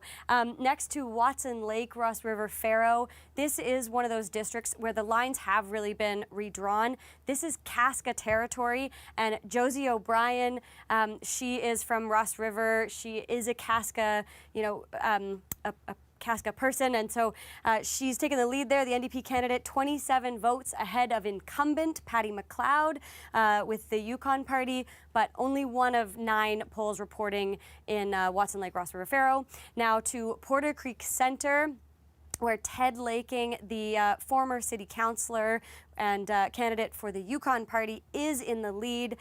He is ahead of Hillary Smith, the NDP candidate. He's got 124 votes right now. So, you know, a pretty solid majority there lead ahead of both the NDP and Liberal candidates right now. But early so far, only one of 7 polls reporting right now. Thank you so much, Callie. And when Callie says early, she means early. Right now we have 1,000 votes counted or reported, so we are still early days, Chris. But that doesn't mean we can't take a look at the results and see what they're telling us.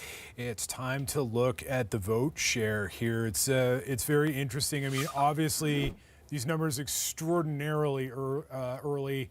Not only are we just at about 1,000 votes, we're at 10 polls reporting out of 158 across the entire territory. But the Yukon Party looking very good on 57.4%. You see the NDP at 36.2 and the Liberals at just 6.2. There's also one independent candidate running, and at last count, he had exactly one vote, possibly his own. But looking good for the Yukon Party this far, but we're going to see a lot of movement still. The Yukon Party up one seat, the NDP two, and at the expense of the Liberals. So very interesting. Obviously, we're going to see the drama board generate some more drama, bounce around a little bit more. But right now, I mean, the NDP's got to feel at least optimistic. They look to be leading in the ridings that you would expect. Watson Lake, Ross River, Faro is very interesting because that has been steadfast Yukon Party territory for a long, long time, formerly known as Watson Lake. If that riding with its new boundaries has some significant political changes inside it, that would be very interesting, but of course, very early numbers, so too early to draw hard conclusions on that. Yeah, absolutely. Although they are early numbers, it is worth noting the Liberals are not on the board yet. Right now, it's just the Yukon Party and the NDP leading in a total of 9 seats, and we have 12 more to come, and of course, many more votes to come. Right now, only reporting 1,000 votes. Now that we have some of these results rolling in, slow but sure, let's go to Julian. He is at the Yukon Party. Julian. Yeah, thanks, Megan. I'm here. It's getting busier and busier, as I'm sure you can hear. Lots of people now. The room is full, or just about. And I'm joined now with Geraldine Van Bibber. Of course, you may recognize her name. She was a former MLA with the Yukon Party, was elected in 2016. Now, during the campaign, she's been working as the campaign chair, she tells me. She's been kind enough to say a few words and spend a little bit of time with us. So Geraldine, I'd like to ask you about the slate. I know that there are many women running, as well as many Yukon First Nations candidates, in fact, more than other parties. Can you tell me a little bit about that and sort of the thought that went into it? Well, I think when Curry was putting together a team, he was able to attract a wide variety of candidates, and obviously what we were offering to Yukoners appealed to those candidates, whether they were women, First Nations, Filipinos, even men. So, I mean, there are 6 Yukon First Nations candidates. You are also Yukon First Nations. Tell me about how that feels for you. Oh, it feels wonderful. I think we give a good voice to all spectrum of Yukon society, and I think it'll be a good rundown when we finish this evening, and if those candidates are successful, watch out Yukon. Which ridings are you watching tonight? I've noticed that you've been watching our program. There's a screen just behind me.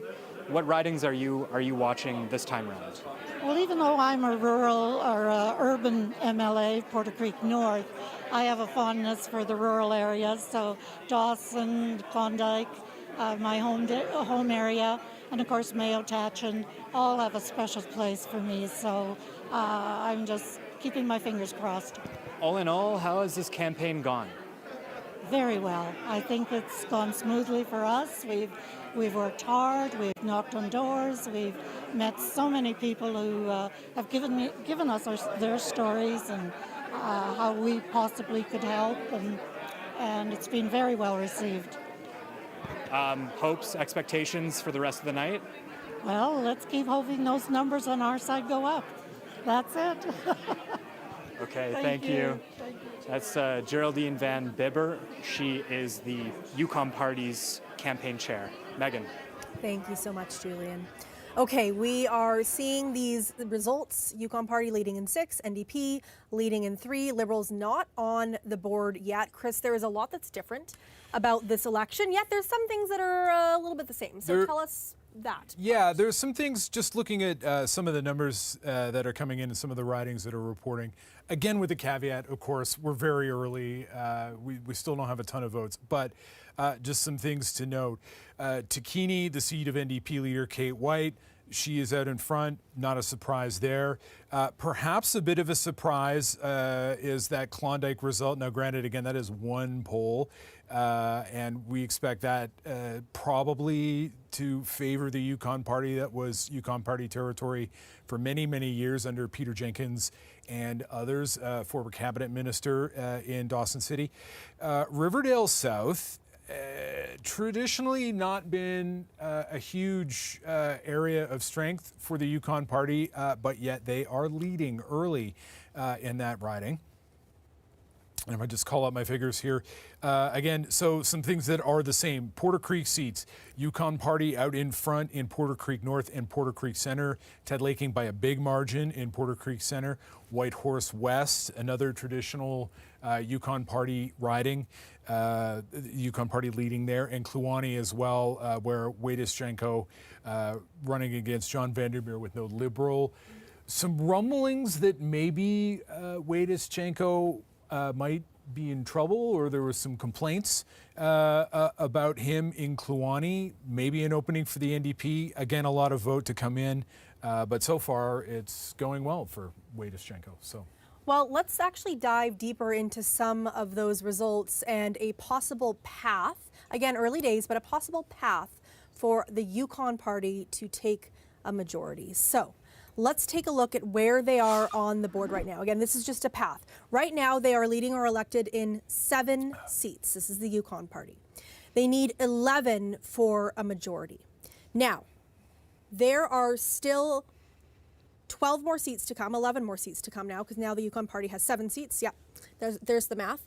And of those seats still to come, 7 are incumbents. So that puts them over what they need for the majority. So this is one path. We still have lots of votes to be counted. We're still waiting on 11 seats, but this is one way that the Yukon Party could get to a possible majority tonight. Right now they are leading or elected in 7. And NDP is 3, Liberals still not on the board. Let's go to Callie, and she can tell us where all of this movement is happening. Callie.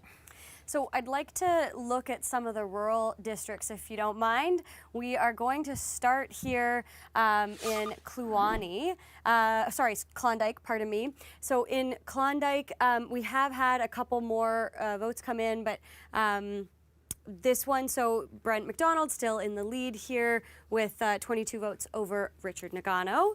And then to Watson Lake, Ross River, and Faro, Patty McLeod is the incumbent, has held this seat since 2011, but so far Josie O'Brien in the lead here with 27 votes over the Yukon Party candidate right now. And then in Kluane, Wade Ischenko, this is the district that Chris was just talking about here. Ischenko is in the lead, 57 votes ahead of the NDP candidate John Vandermeer with 125 votes there. And we did have, this is a little bit different. We see some more votes coming in, and Ischenko is pulling a little bit more in the lead here right now, but we'll see.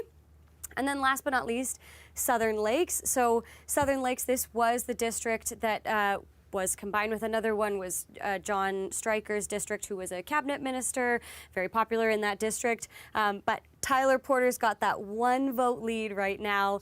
In the lead, the Yukon Party candidate over, it's 4-3-2-1 here for Yukon Party, NDP, Liberals, and J.M. Harvey there with the NDP candidate. I just love that board. I love that it hasn't moved since we brought it back. 1, 2, 3, 4. What a board. Thank you so much, Callie. Let's go now to Luke Carroll. He is at NDP headquarters. Luke.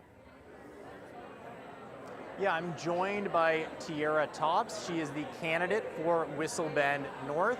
She is also a nurse. Thank you for joining me, Tiara. Yes, thank you for having me. To start with, tell me, you're a nurse. Why did you get involved in politics? Nursing in and of itself is inherently political. Every decision made that affects patients and staff is a political decision, and so nurses deserve to be at the table where the decisions are being made. And what drew you to the NDP party? The NDP have always stood behind healthcare workers, and Kate is a phenomenal leader, and my values align with their values, and so it made sense. They've always stood on the side of healthcare. And what, if you are elected, if your party does form government, what would you like to see change in healthcare? What would be your top priority? How much time do you have? But in reality, there's lots of gaps in our healthcare system. I could go on and on about different staffing shortages and coverage that isn't covered, but those decisions will be made tomorrow if that happens. And I know you said healthcare has always been political, but was there one incident, one thing that happened to you that you saw happen that really drove you towards politics? I mean, I've always been a political person, but I would have to say, like, the issue around retention bonuses for nurses being discriminatory towards those that were pregnant and on maternity leave, that was a really big push where I was like, the government doesn't actually listen to healthcare workers, and they don't actually see us the value that we have and that we add back into the Yukon. And final question for you, what are your expectations for tonight? I don't know, it's out of my hands now, and it's in control of Whistle Bend North, and so we're just happy to be here, and I think I left it all out on the field. Yeah. All right, thank you. Tiara Tops, candidate for Whistle Bend North. Megan. Thank you so much, Luke. Okay, so we showed you that one path to a possible majority for the Yukon Party.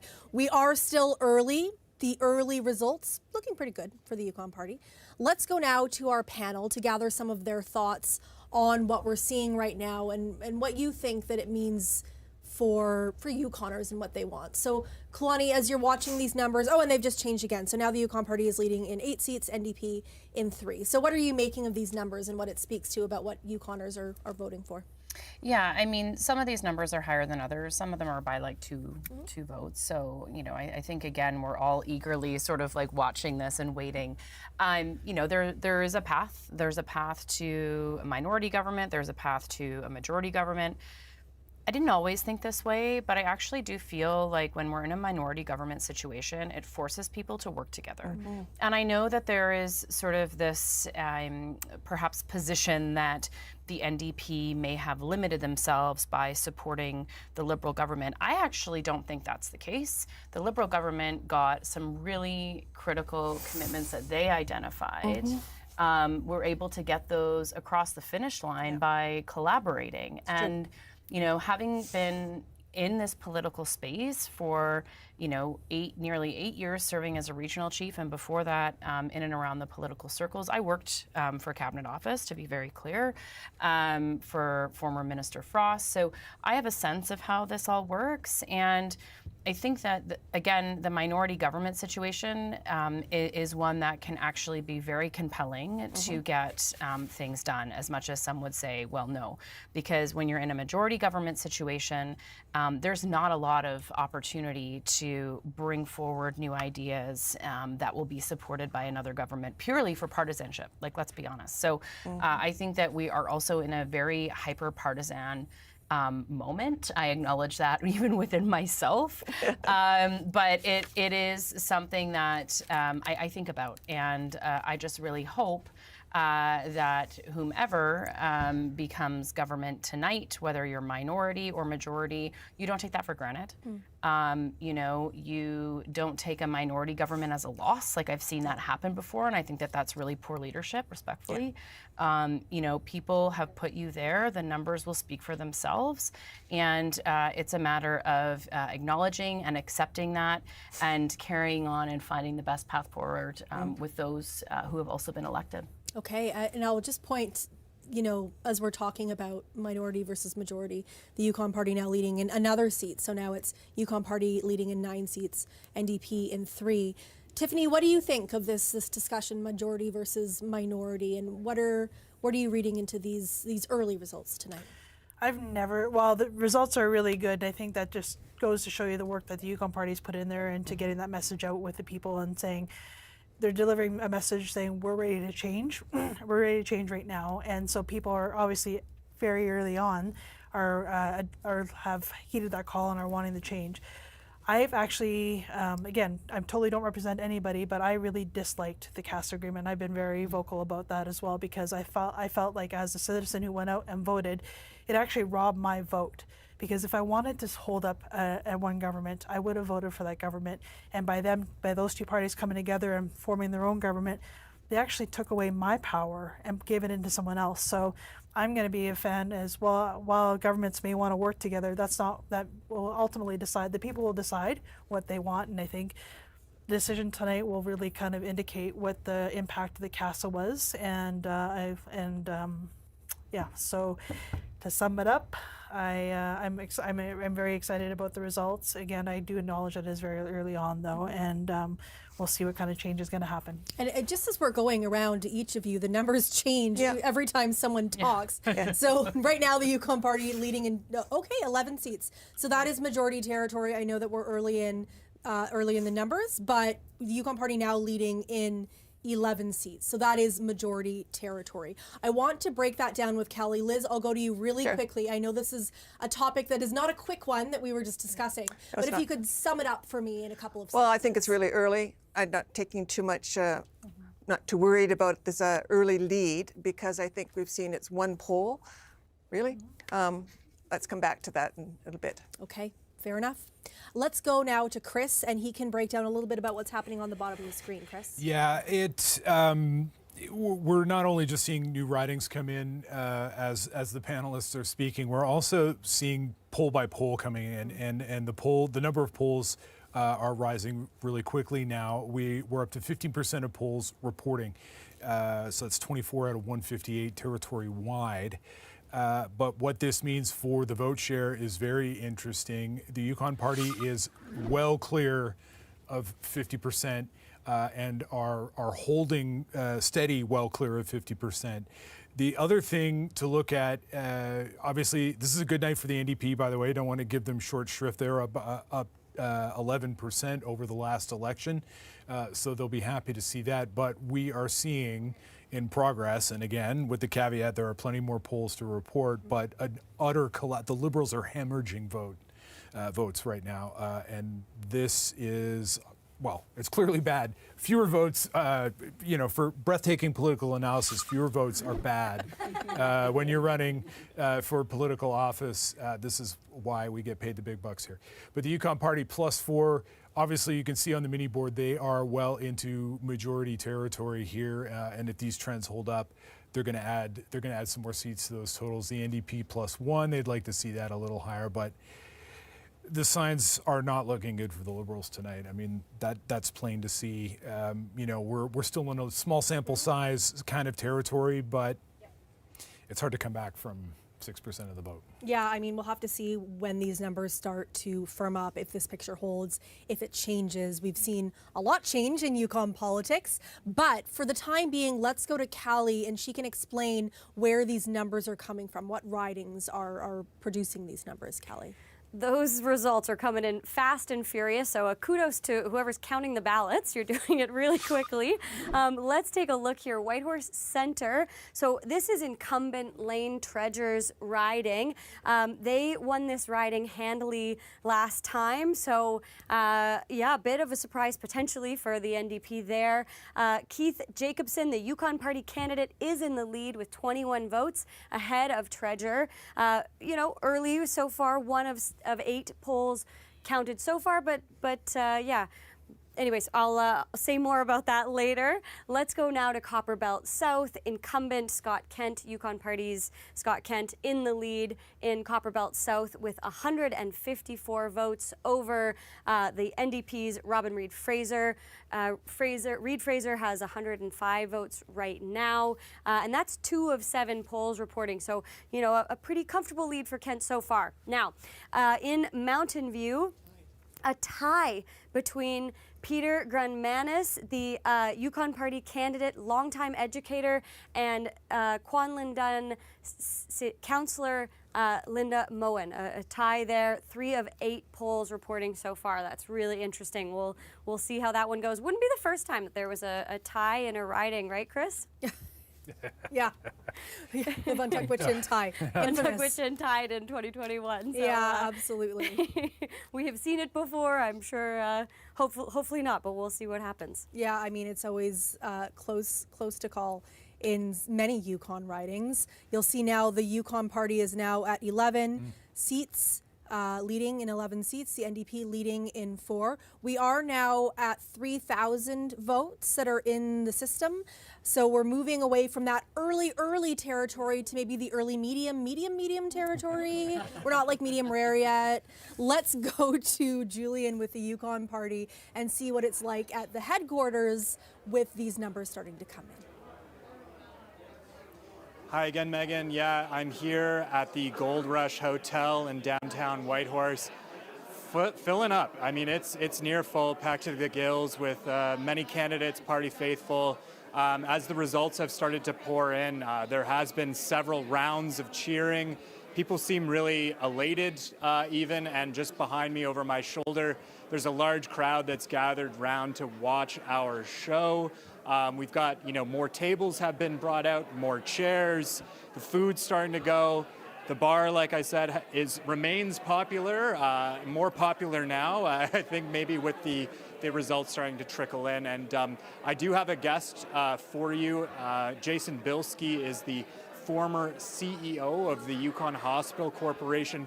The Yukon Party has several campaign promises baked into its platform. That includes, for instance, getting more doctors up from the U.S., but not just the U.S., other countries as well. It's also proposed to review the health authority, many other issues, and Jason Bilski is now here with us to tell us a little bit more. Hello, Jason. Hi, how are you doing? I'm not so bad. So let's talk healthcare.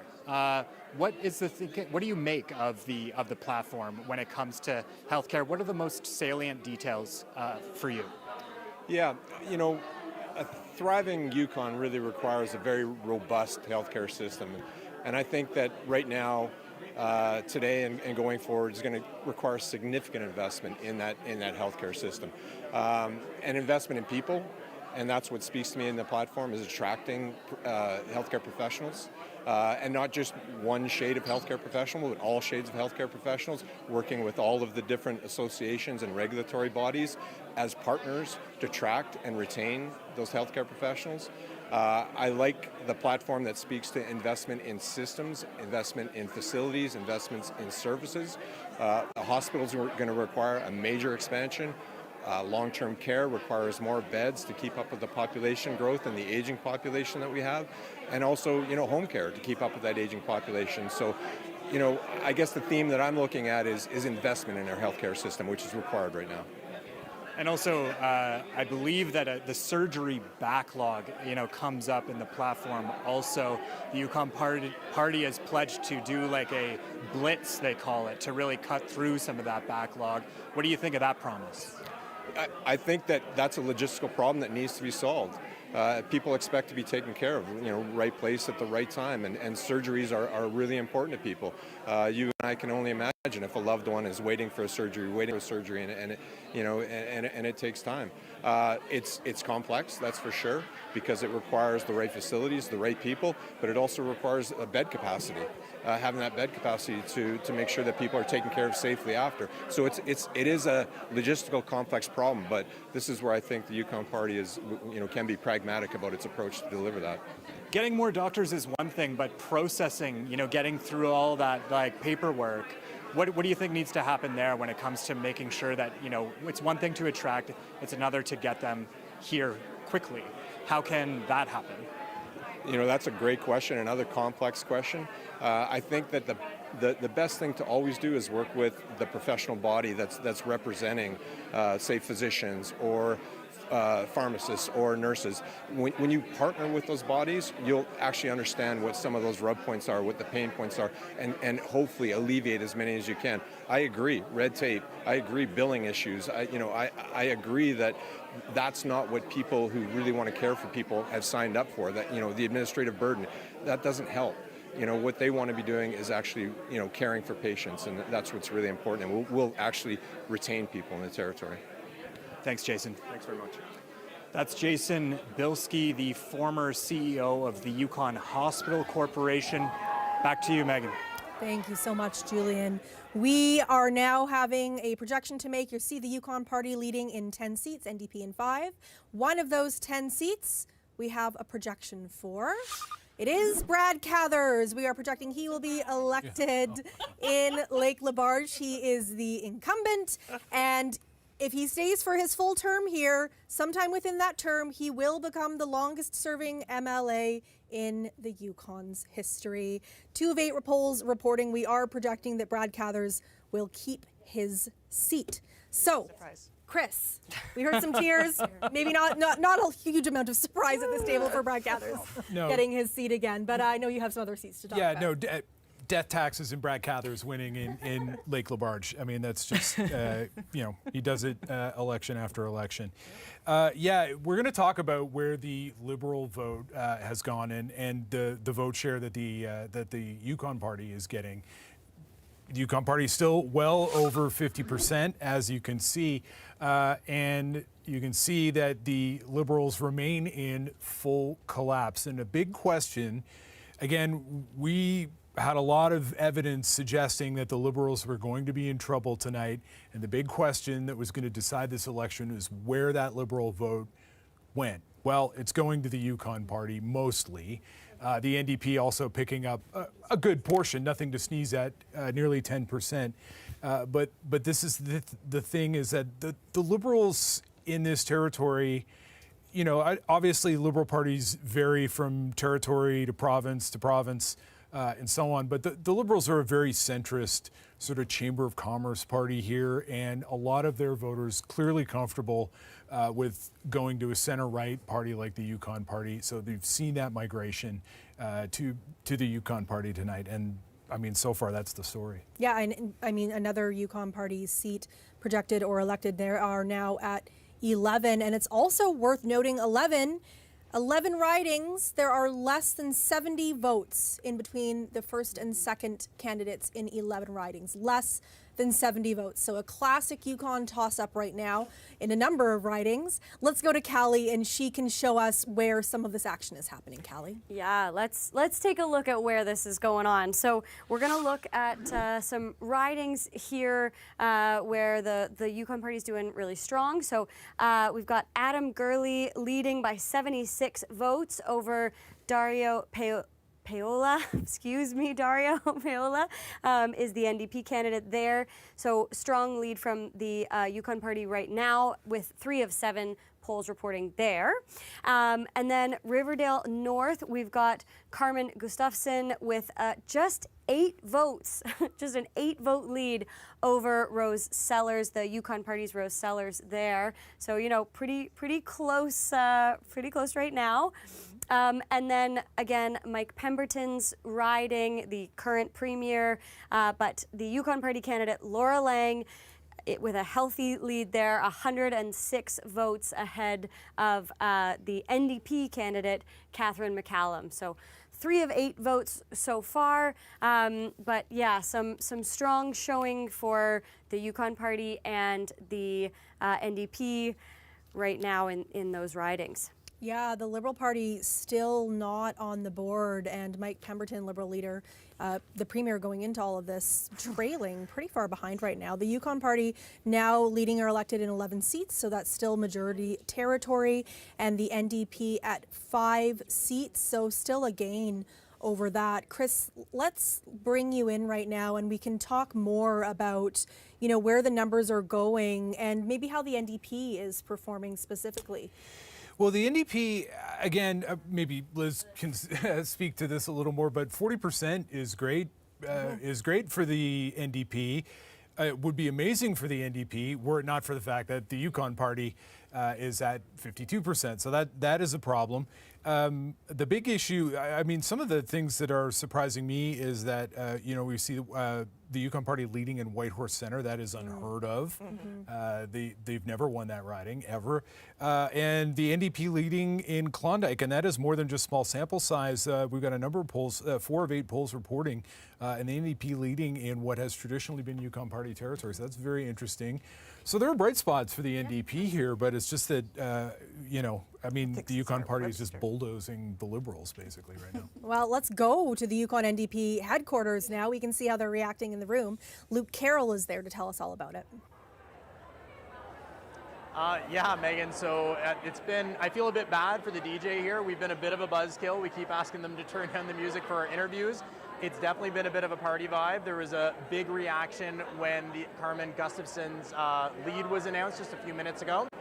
Anyways, I am joined by Saba Javed, who is the communications director of the Yukon NDP. She also previously worked on Manitoba Premier Wab Kinu's campaign. Saba, thank you for joining us. Yeah, thanks for having me.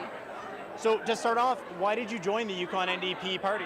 Yeah, it was actually the first caucus that I worked for. I grew up in the Yukon, and I really believe in the vision that Kate has and the Yukon NDP. I've seen the work that they've done for Yukoners like myself, my family, my friends, my neighbors.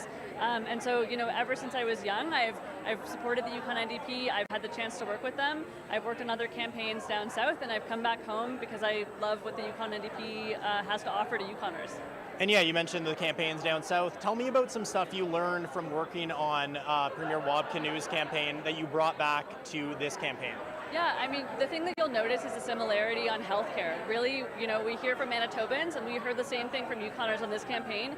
People want better healthcare, and the NDP has a strong track record on delivering better healthcare. The vision that Kate laid out during this campaign was one of staffing up the system by respecting frontline workers. Really proud to say that our slate has 2 frontline workers, Hillary Smith, a registered nurse, and Tira Tops, an LPN who's worked in home care. So we have a vision to make healthcare better, to lower wait times, to invest in the hospital, and give healthcare workers the respect they've been asking for. And that's something that we're seeing in Manitoba with great success under Premier Wab Kinu. And we know if Kate White does form government, she would be the first Yukon-born premier. Being from here, what does that mean to you? It's really exciting. I've seen over the years how much love Kate has for this place. Whether you were born here or you grew up here or it's your first year here, we're here because we love the Yukon and we want it to be better. And as someone who grew up here, Kate has always loved this place. She's left and she's come back, and she's committed to Yukoners, and she's shown that in her time with the NDP. And I'm very excited to hopefully see a Premier Kate White tonight. All right, so that is Saba Javed. She's the communications director with the Yukon NDP, hoping to see Kate White become premier tonight. Megan? Thank you so much, Luke. Worth noting really quickly, Curry Dixon, if he became premier, also would be the first Yukon-born premier. So either Kate White or Curry Dixon could get that honor. Let's go to Gabrielle now at the Liberal HQ. The Liberals are not quite on the board yet. I see you have a guest there to talk to us more about what's happening, Gabby. Yeah, I would say that the numbers haven't affected the energy in the room here yet. We have lots of new candidates. Many of them are here with friends and family, and the energy is still really excited. But let's talk about the numbers. I have outgoing Minister John Stryker here, who helped out with the campaign a little bit. So how are you feeling looking at those numbers as they stand right now? Well, the first numbers that we're seeing are just those earliest of polls, often the special ballots and the advanced polls, and I'm not sure that they give a clear indication yet. I think overall we knew we were in a tough battle because we had been in power for 9 years, and because our cabinet decided not to reoffer. So that made a tough road for Mike and the team, but he assembled a really great team. And so from the early part of it, I don't draw too much conclusion. I think we've got to keep an eye on it, but I've never expected an easy run tonight. What were some of the challenges you experienced this campaign? Well, I think that there were a lot of issues. Like one of the ones that the Yukon always faces is that this is an amazing place and people love this place.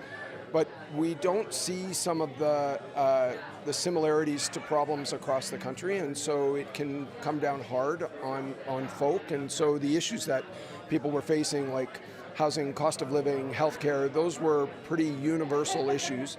And I think all the parties saw that, and I think everyone, when they were at the doors, they heard that, and I think that's why each of the campaigns focused on that so much. We were speaking a little bit before. There was a lower voter turnout this time around, and you were mentioning it was tough to find candidates too. Can you tell me more about that? Yeah, I think what I heard from Elections Yukon is that the voter turnout's been 53%, and that is not very high for the Yukon. And typically the Yukon has outperformed other Canadian jurisdictions in voter turnout, so I think we should try and figure out why that is. I know that all the parties had a challenge finding candidates. The other two parties, the Yukon Party and the NDP, did field a full slate of candidates, but they didn't have that full slate right away. And that's knowing full well that the election had to have happened by today. And everybody knew that. And so I think that I mean, one of the things that I worry about is that sort of the effect of social media and some of the influence of American politics can be very polarizing, and that puts a negative sense out there for politicians. My wife is a nurse. She's one of the most respected professions that I know, and I'm a politician, and it's one of the least respected professions, but we really want to try and we want to encourage people to come forward, but it can be a very tough job. So I hope we turn that back around, because I think here in the Yukon we're much stronger when everybody's running positively and for the Yukon and just offering Yukoners a choice about what direction we want to head. I mean, you spent a long time in the game yourself. What would you say to someone who's hesitant about putting their name forward? Well, I did talk to lots of these potential candidates, because one of my jobs was to try and let these new candidates know what it's like to run and to how to offer yourself in a positive way for your riding rather than against some other candidates. And so I always say to people, it's a really tough job, but it's also an incredibly rewarding job. Like you help to shape the direction of this territory. I don't know if there's many important jobs out there, but I happen to think this is a really important one. And so I've always believed that if every party puts forward great candidates, that I think we're going to get a great legislative assembly, and that's the best thing for the Yukon. So with candidates, I just try to tell them to just hold their head up and be positive. And for Yukoners, I tell them to please be respectful to all those amazing people that put their name forward to help represent us. It's a really hard job, and so maybe I should just give a shout out to all of the 61 candidates that ran in this election. I appreciated everybody putting their name forward. Fair enough. Let's leave it there. Thanks very much. Megan? Thank you so much, Gabrielle. Okay, we are looking at a majority territory for the Yukon NDP in terms of the seats that they are leading or elected in. Sorry, the Yukon Party in terms of the seats that they are leading or elected in. But it is the NDP I actually do want to talk about right now, because we do have a projection to make. And that is that Kate White will keep her seat in Takini. Kate White, the leader of the Yukon NDP, leading over Yukon Party candidate Logan Freese with 153 votes. We are projecting she will be elected in Takini. This was formerly Takini Copper King, so there were some changes that were in this riding for Kate White, but she still holds on in the riding. She's been in that riding since 2011. And Liz Hansen saying she's now her MLA now that she's been projected elected. So all of ours.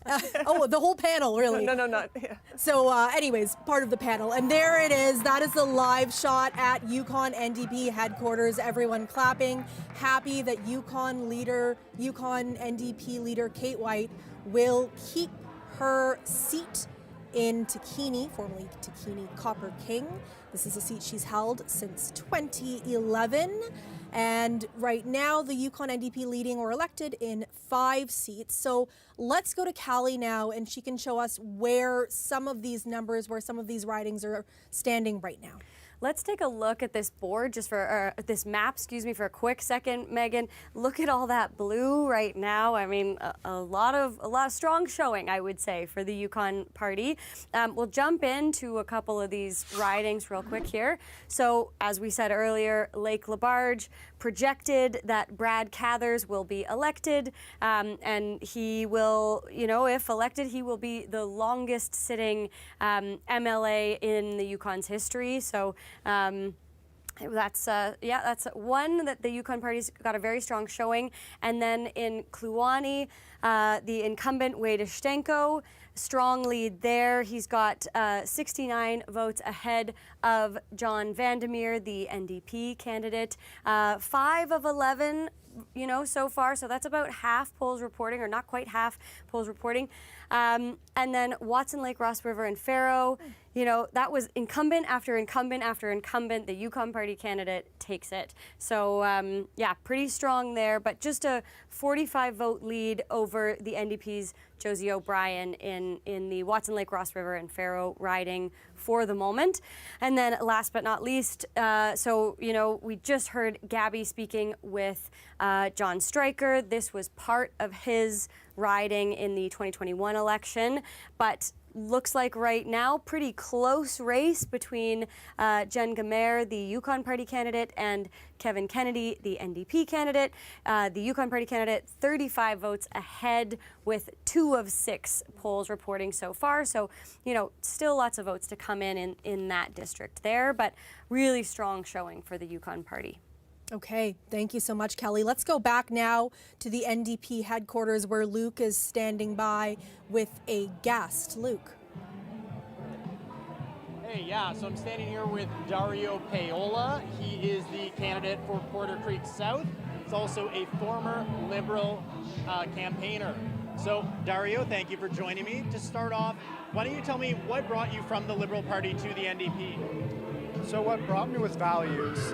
So ultimately, at the end of the day, I decided that the NDP were going to be the ones that were closest to my values. After watching Kate, Annie, and Lane work tirelessly over 4 years, these are the people that I saw shared the same values that I did.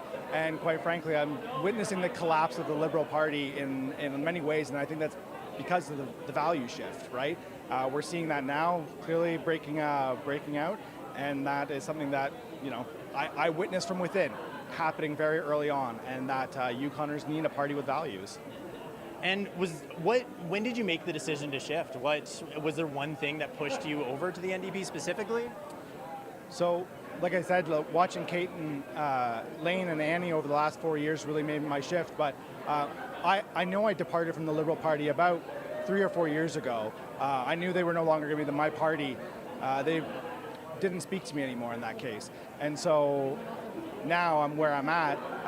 Last year I decided that it was time to step up because the NDP were the ones really speaking to my values, and that was something that we needed to be showcasing more. And we just showed the room after this. Kate White just won her seat again. Why don't you tell me a little bit about the reaction we heard here? So the reaction is one of joy, and it's one that we all love Kate, and she works tirelessly for Yukoners.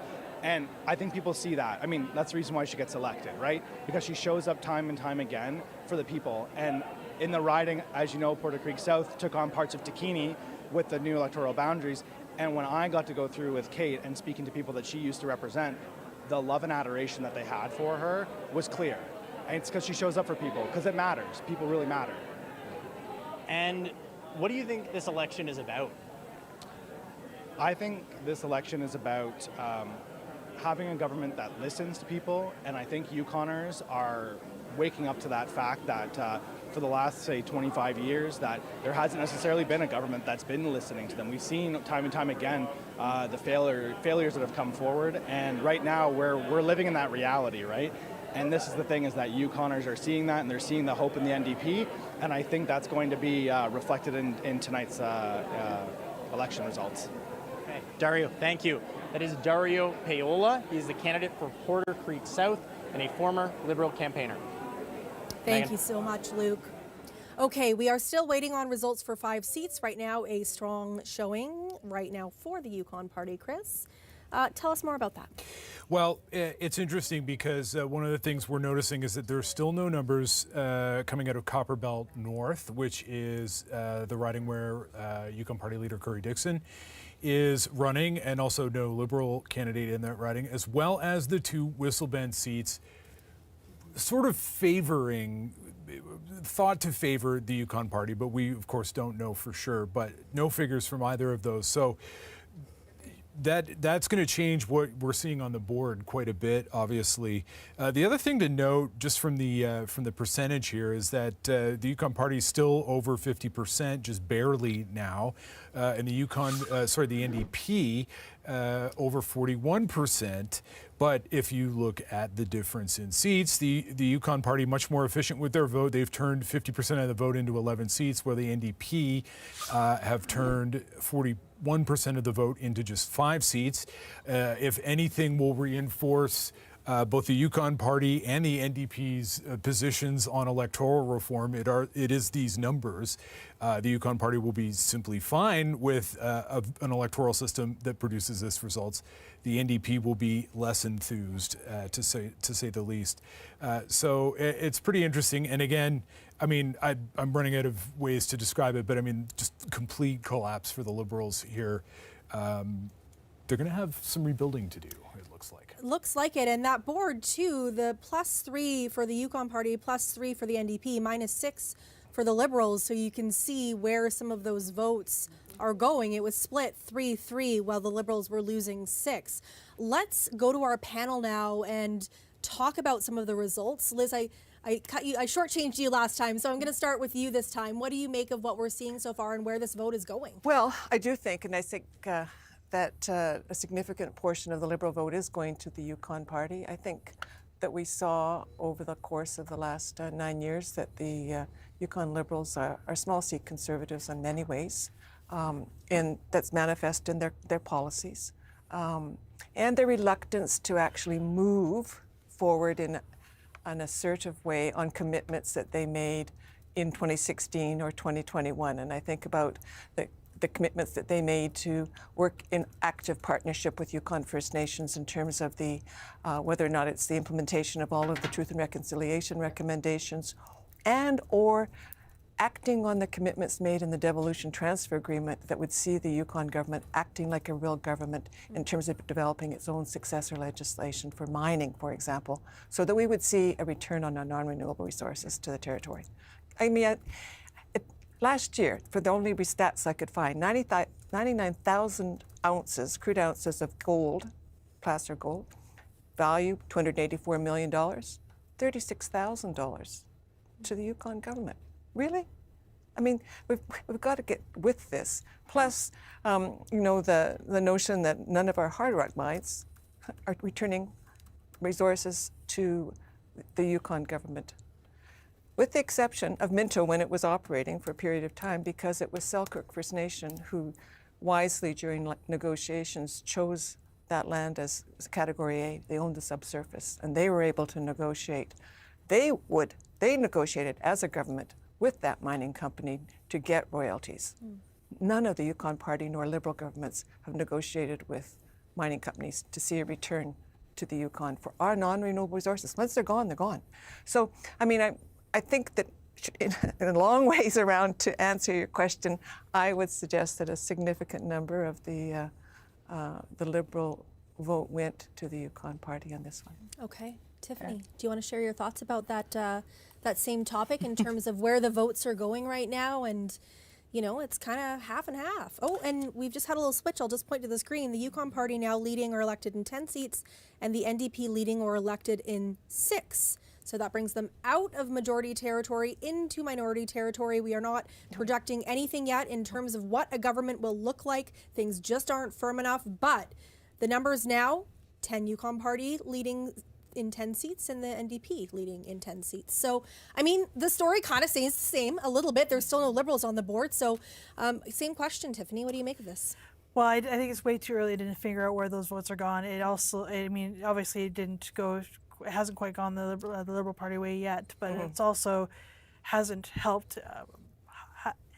If people are confident that the Yukon Party is going to win, they're probably not going to come out and vote. So I'm not sure that actually would have helped anybody anyway. So still pretty early on. I wouldn't want to make any super huge projections on anything by any means. But and I'm not suggesting anyone was. I'm just saying that it's still pretty. We're still so early on in the game, and the votes where they're going are probably going exactly where they would have landed the last election, right? So, Chris had pulled up that map earlier on, and if we had applied the same results to that map that we based on the ridings, then you would have seen what you're probably seeing right now. So. Yeah. Okay. Kluani, I'm going to skip you this time. I'm sorry you're on the end. Can handle it. But speaking of projections, we have a projection to make. Oh. We are saying that Laura Lang for the Yukon Party is the projected winner of Whitehorse West. Normally we talk a lot more about the winner. This time we're going to talk about the person who has not projected to win this riding, and that is Mike Pemberton, who is the leader of the Liberal Party, the incoming premier in this election. He has not been elected. He's not served in the Legislative Assembly. He had become the leader of the Yukon Party in June of 2025. So this was his first test at a ballot with the public, and he failed. So let's go to the Liberal HQ right now with Gabrielle Plonka, and she can tell us what the mood is there with this news that it looks like Mike Pemberton will not get that seat. Yeah, I mean, this will definitely be a devastating loss for Mike Pemberton. We heard him from the beginning bill himself as a leader who did not come from politics, who was down to earth, who came from the pro-business side of things. He was hoping that would resonate with voters, and unfortunately did come up a little bit short. Mood hasn't changed yet in the room, but we are still waiting to see Mike Pemberton here. We're expecting him, I think, in the next few minutes, so we'll come back when we see him. Thanks, Megan.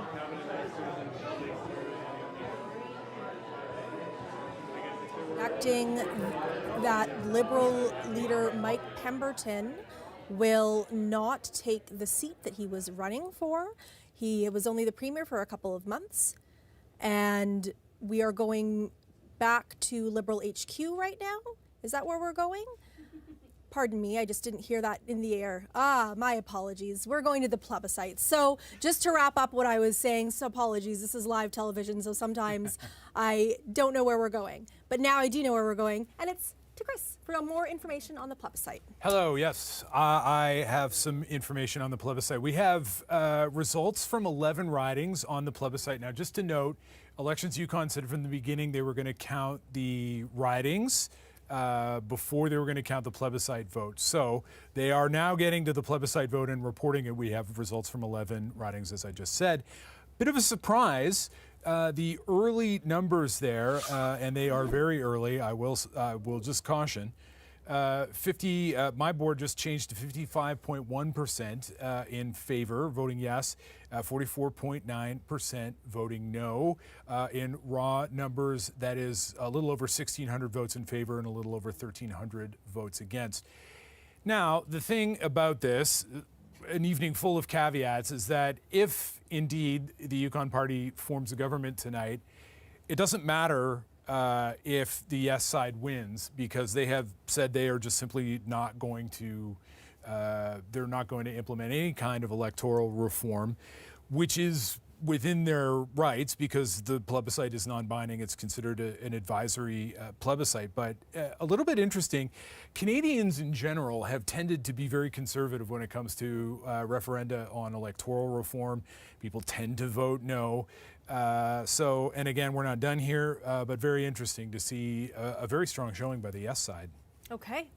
You will notice at the bottom of our screen that the Liberals are now on the board. Let's show you who that is.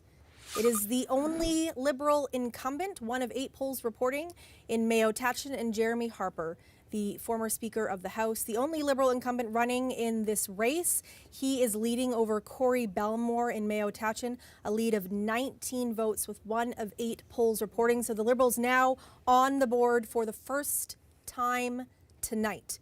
Let's go to Callie now with some more results. Callie. Thanks, Megan. We're going to take a look at some ridings where the NDP have some really strong showings tonight. So first of all, in Mountain View, Linda Moen, the Kwanlin Dunn councillor, does have 109 votes ahead of Peter Grundmanis, and that is 6 of 8 polls reporting. So, you know, we're starting to look like this may be where things are going. We're starting to see the writing on the wall, maybe. But next we've got Riverdale North. Carmen Gustafson in the lead right now with only 29 votes ahead of Rose Sellers, and that's only half of the polls reporting right now. So, you know, that could change. That's a small lead, but we've also seen people elected with those kinds of leads before. And then in Riverdale South, you know, earlier in the night we did have Aurora Virnes leading, but it does look like Justin Ziegler, NDP candidate, has pulled ahead. He's got 85 votes ahead of Virnes.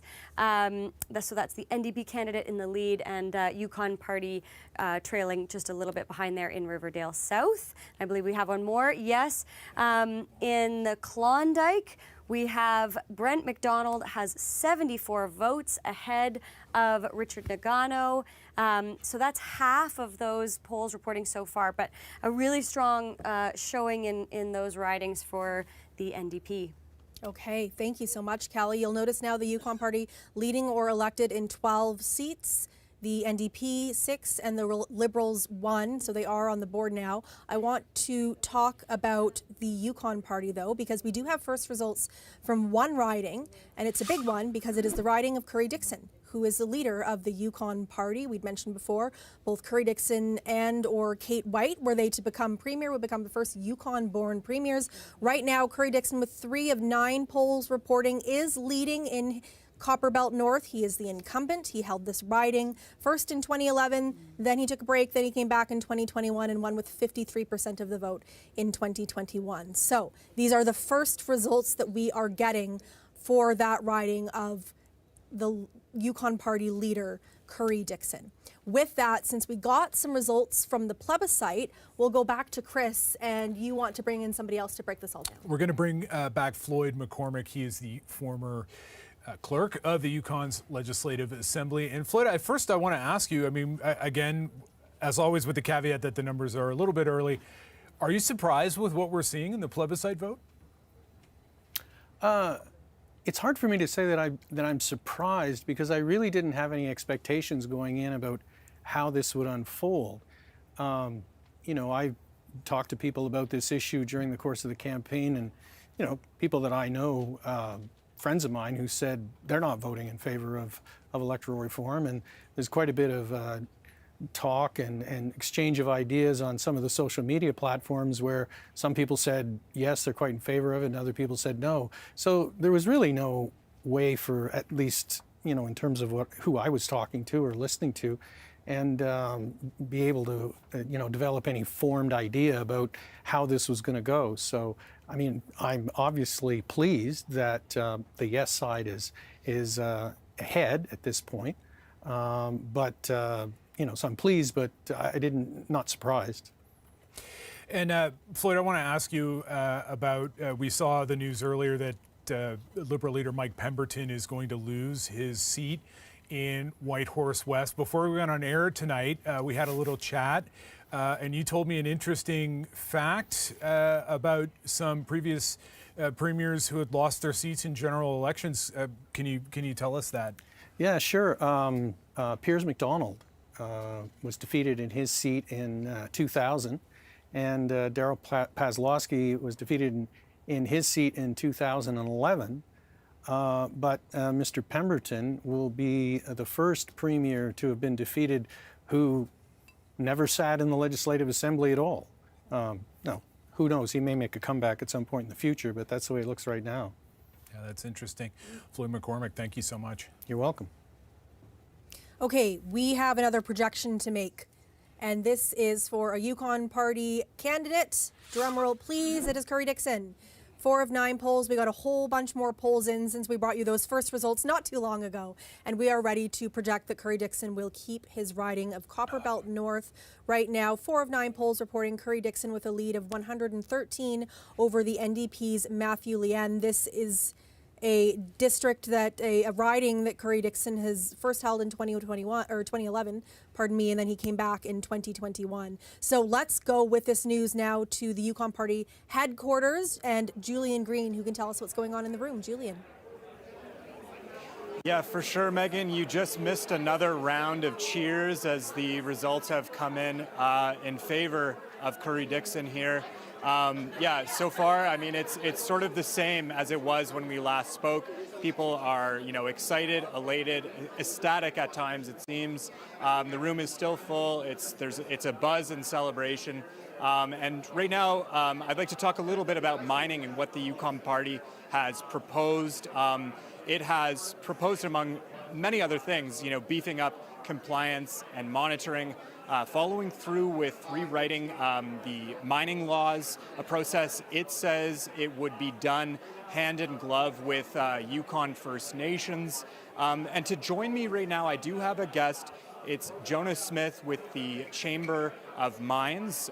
We can turn to him now I've got a couple of questions. So, Jonas, tell me, what do you think about the Yukon Party's platform where mining is concerned? Do you think that it tracks in the right direction? I think yes is the short answer. I mean, all three parties had a priority of revisiting our mining legislation, and so we've been tracking all developments over the course of the election very closely. That said, we put out a questionnaire to all three parties with questions from our members, and the Yukon Party's responses were certainly the most comprehensive and well-rounded. When it comes to maintaining the territory as an attractive place for the mining industry, but also squaring it with First Nations sovereignty, rights, and title, how do you see that relationship playing out? Well, I think they go hand in hand, and one can't happen without the other. If First Nations are not on side, we're not going to have that kind of investor confidence here. So that's absolutely has to be a priority for the new government. And the Yukon Party is committed to that in all the correspondence I've heard from them. So I like to think that with the public government, First Nations government, and industry working together, we can return Yukon to a much more attractive place to invest and regain the position that we held many years ago. How about the rewrite of those mining laws, right? It's a process that's been in the works for about 4 years more than now. The Yukon Party has pledged to pick it back up and get it done. How can that be done in the right way? Again, I think through partnership. Public government, First Nations, and industry all need to be at the table. And in light of something like what happened at the Eagle Mine just last year with a major the heap leach facility failing, what are your thoughts there? What do you expect from the next government, regardless of party? But yeah, I think that the independent review board's recommendations were generally well received by everyone, including industry. It's good to know what led to the accident, and the review board said that heap leach mining can be done safely in the Yukon in cold climates as long as we follow particular procedures. So we're very interested in seeing those recommendations implemented so that some of these projects that are on the books right now can proceed as soon as possible. What's the topmost issue for you?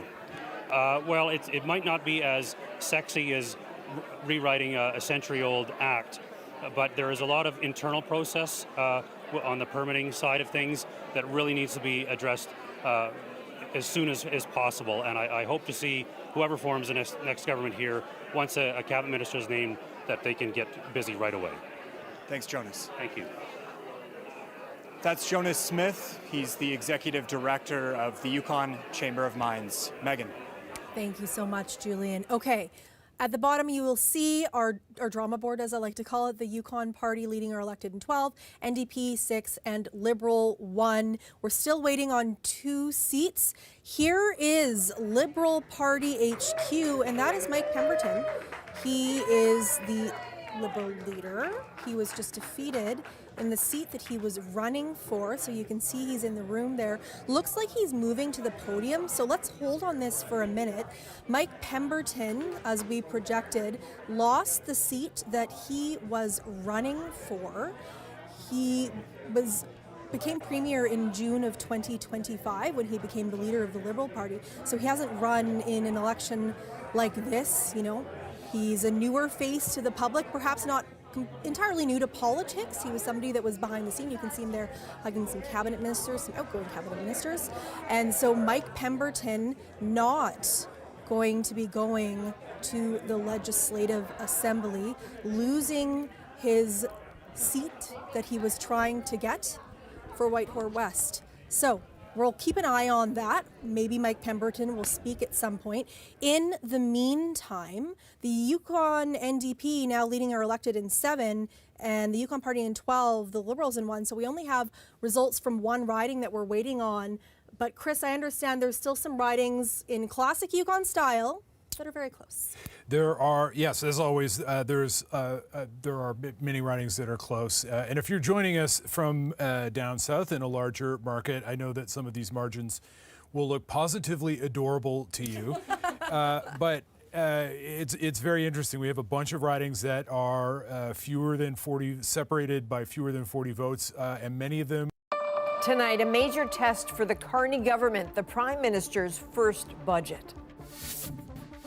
So we're going to make generational investments that will build our country. Big spending and deep cuts. What CBC News has learned is in the budget and the politics behind getting it passed. Held at gunpoint and beaten. New details about the kidnapping of the self-proclaimed crypto king. Please, I'm begging you, please, no, son, I'm begging. Including video from the night he disappeared. And Jean Chrétien speaks out. Do you think Donald Trump is a threat to democracy? He is. From Trump to trade and Alberta separatism. They never sold as much oil as they do today. And they're complaining as if they were bankrupt. Come on. A frank and personal interview with Canada's former Prime Minister.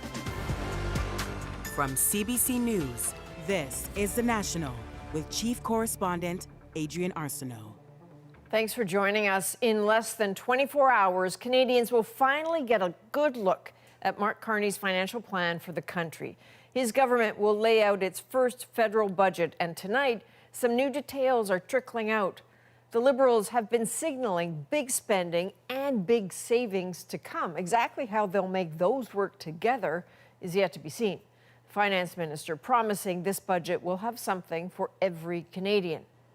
But we know that comes at a price. Ashley Burke walks us through the details. We're learning tonight about where some of the changes and cuts will be. A new take on an old tradition. The Finance Minister helping make himself a pair of shoes for Budget Day. This has been made in Canada by Canadians for Canadians. François-Philippe Champagne preparing for a budget with billions of dollars in investment. Et voilà. Now CBC News has learned it will include tens of billions of dollars in cuts and savings too. There will be no surprises. Canadians have asked us to build big, bold things. They expect us to do things differently. A senior Canadian official says the government's scrapping a plan to plant 2 billion trees by 2031. Excited about the budget? The official also said there will be changes to the tax structure to make investments in Canada less risky and a change to a tax credit businesses can use to write off some costs. But it's unclear where exactly new revenue is coming from. And in a trade war, just like hockey, we will win. Carney campaigned on a plan to bring in $20 billion a year from retaliatory tariffs on U.S. goods. We're going to put every dollar to protect our workers. But CBC News has learned that before the government dropped most countermeasures, it collected just over $3 billion. We do need to raise revenue, but there are less painful ways of doing it. Wherever it comes from, the Liberals will need help from another party. If it brings up the cost of living, just like every other Liberal budget, we will vote no. The NDP isn't ruling out abstaining from the vote, which could get it passed. If it's a budget that's good for working people, we'll support it. If it's not, we won't.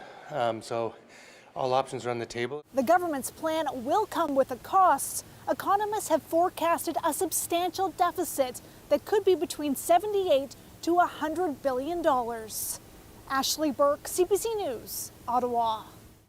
So let's bring in David Cochrane now, host of Power and Politics. So David, potentially huge deficit and clearly some huge stakes. Yeah, huge money, huge deficit. The real question, Adrian, is going to be what does that deficit buy? Does it unlock investment? Does it increase the flow of private sector capital into the economy? Does it boost the GDP? If it does those... This is an election cycle. I just want to be clear. So what I've heard from so many is people want to change. Yeah. And so perhaps it could be so that the sort of status quo campaign, with some additions that there were some things that I felt were really positive there, just didn't stick with people. And this is like a natural shift, right? Like a third term, almost a decade of leading. This isn't something that is new or unexpected. I think that there's a number of different pieces here to the puzzle. There's, Sandy Silver stepping down, Ranch Pillay stepping in, Ranch Pillay stepping down, two candidates, Doris Bill and Mike Pemberton, an election. For some a surprising result, for some not, and then a few months to sort of really get this moving.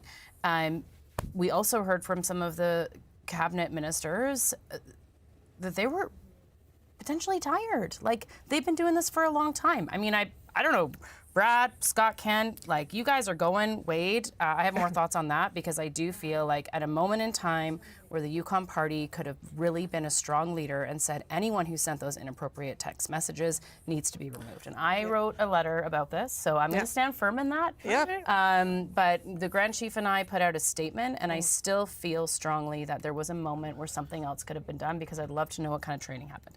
But I haven't had a chance to speak in a bit, so clearly I've been a little bit worked up about this stuff. Go for it. Yes, good. But Liberals are having a hard time. Mike, thinking about you, that's not easy. All those who are at the Liberal, of course, who are there, together tonight are feeling this.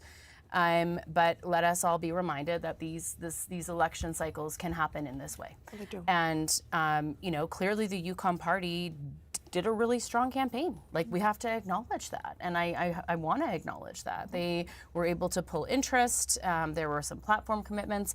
And so did the NDP, now leading in, 7 projected to be.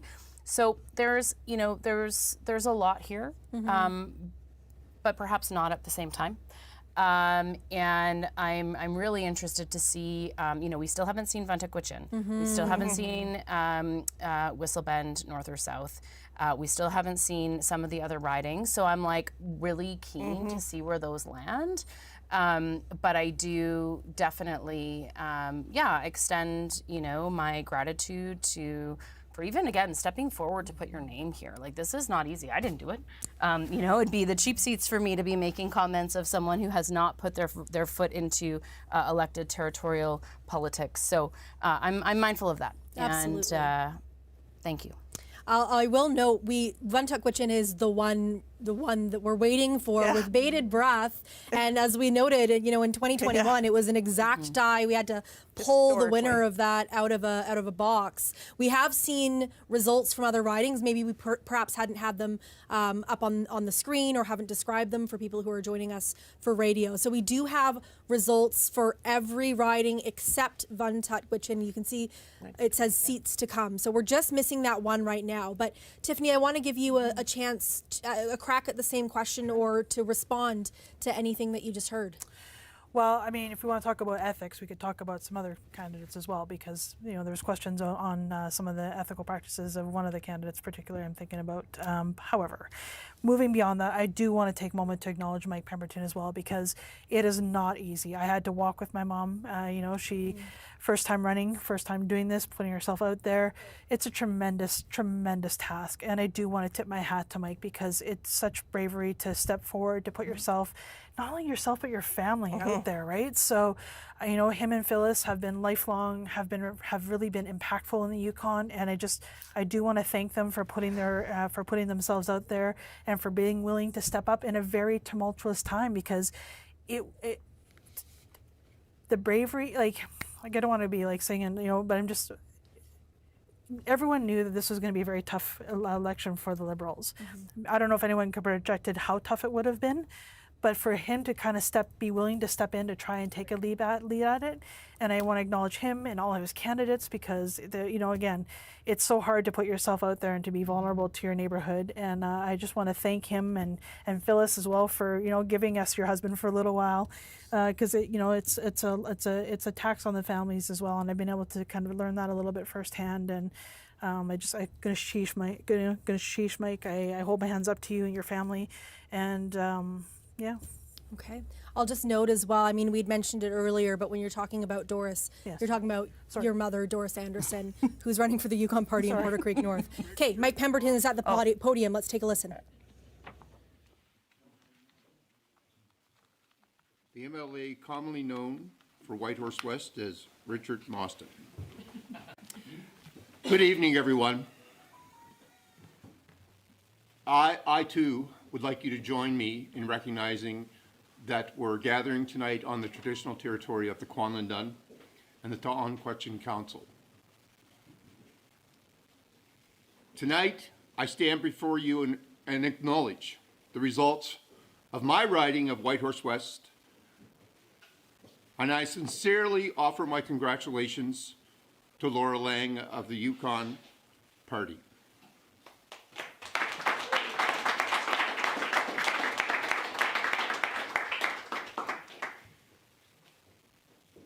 We've been here before,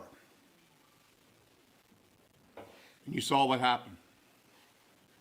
We came back with vengeance. We remember when Sandy Silver stood here as the lone Liberal voice in the Assembly. And we all know the remarkable comeback that he led this party to. There's no doubt in my mind, there's no doubt that the Liberal team will continue to work on this Liberal movement in the Yukon. We will return stronger and better.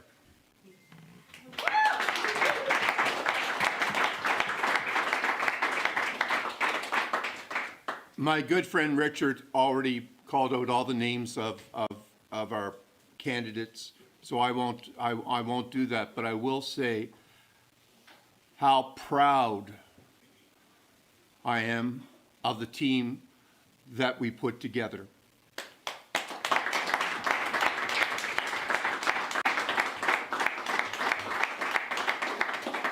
Each and every one of this team put their heart and their soul into this campaign.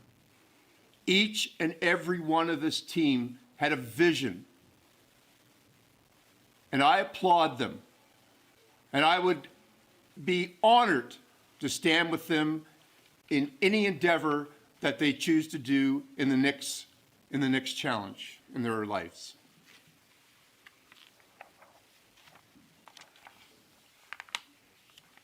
Folks, you ran with integrity. You ran with grace. You had the energy. More than anything, you have compassion. Please join me in thanking all the candidates.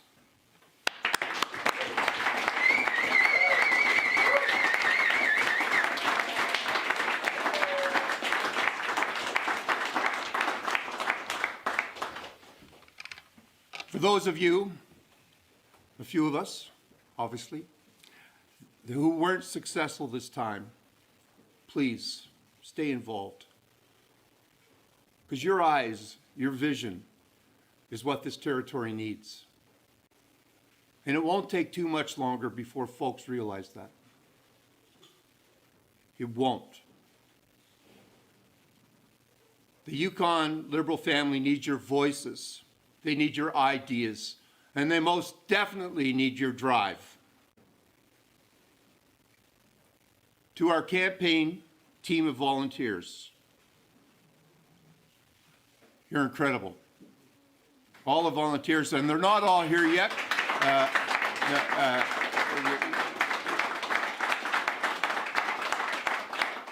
I think we still have folks at HQ that aren't here yet. Kim Stavert, our campaign manager. Standing ovation for this man right here, John Stryker.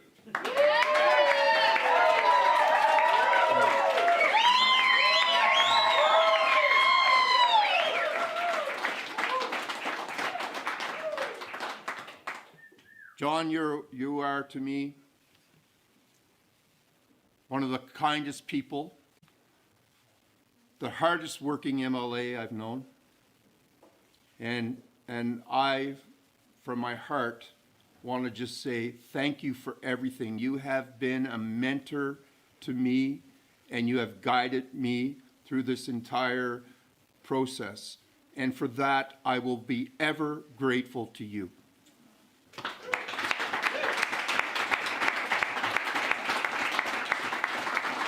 I'm also grateful to your favorite wife.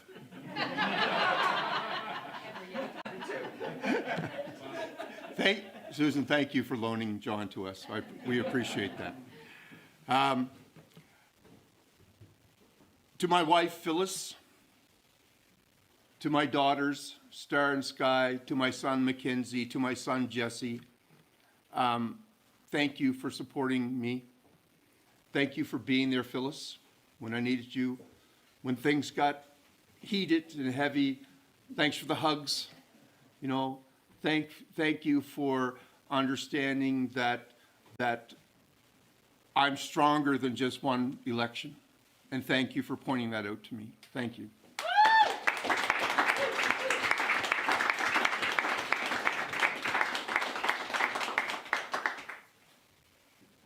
Without a team of dedicated volunteers, people that come together, this could never happen.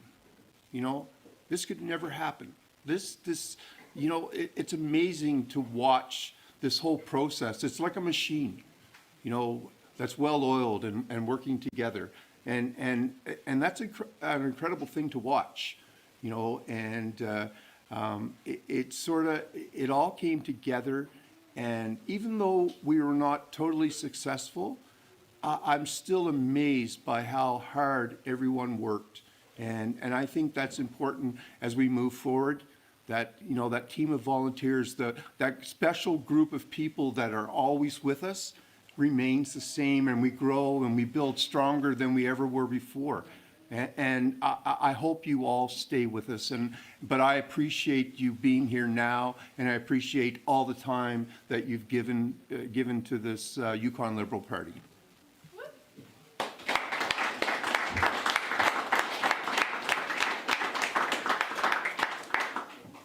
I want to acknowledge our outgoing Liberal cabinet ministers. Nils, thank you. Also has been a wonderful mentor to me, and thank you very much. John, of course, Richard. I also, I admire this man, and he's not here tonight, but he, from ashes, he brought back this Liberal team. And please, he's not here, but I'm sure if we go loud enough, he can hear us back in the East Coast. Sandy Silver.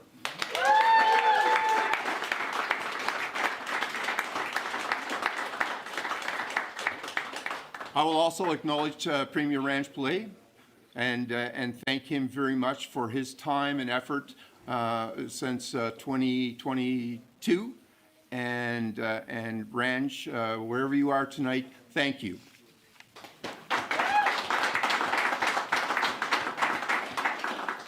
It was an honor for me to work beside these folks, an incredible honor. I've always admired the work that they set to do and achieved, and I've said it before, I was in this role, and I'll continue to say it. They did an incredible amount of work, and I, for one, applaud them for everything that they did to modernize legislation, to work on building lots, to build more homes, to increase capacity for our healthcare system. Everything that they did, I admire and I thank you.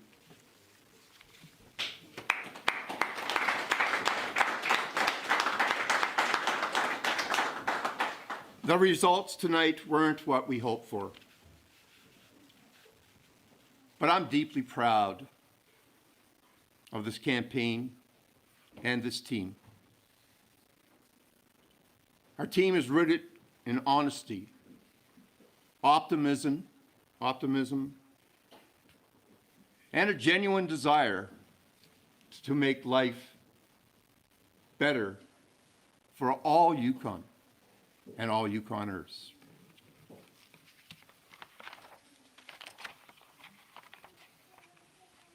We've seen nights like this before, but this party remains committed to the Yukon. This is a moment that we regroup. We listen more, and we rebuild.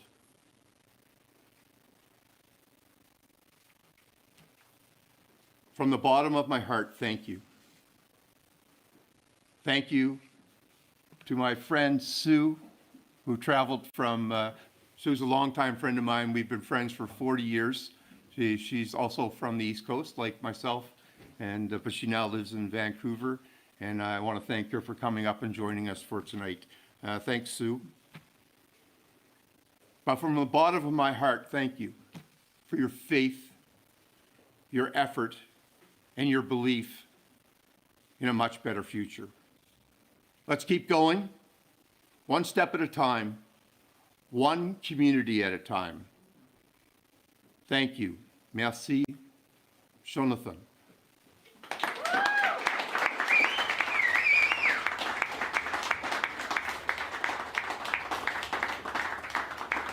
Enjoy, talk to each other, have fun, the sky's not falling. We're gonna get through this. Thanks, Mike.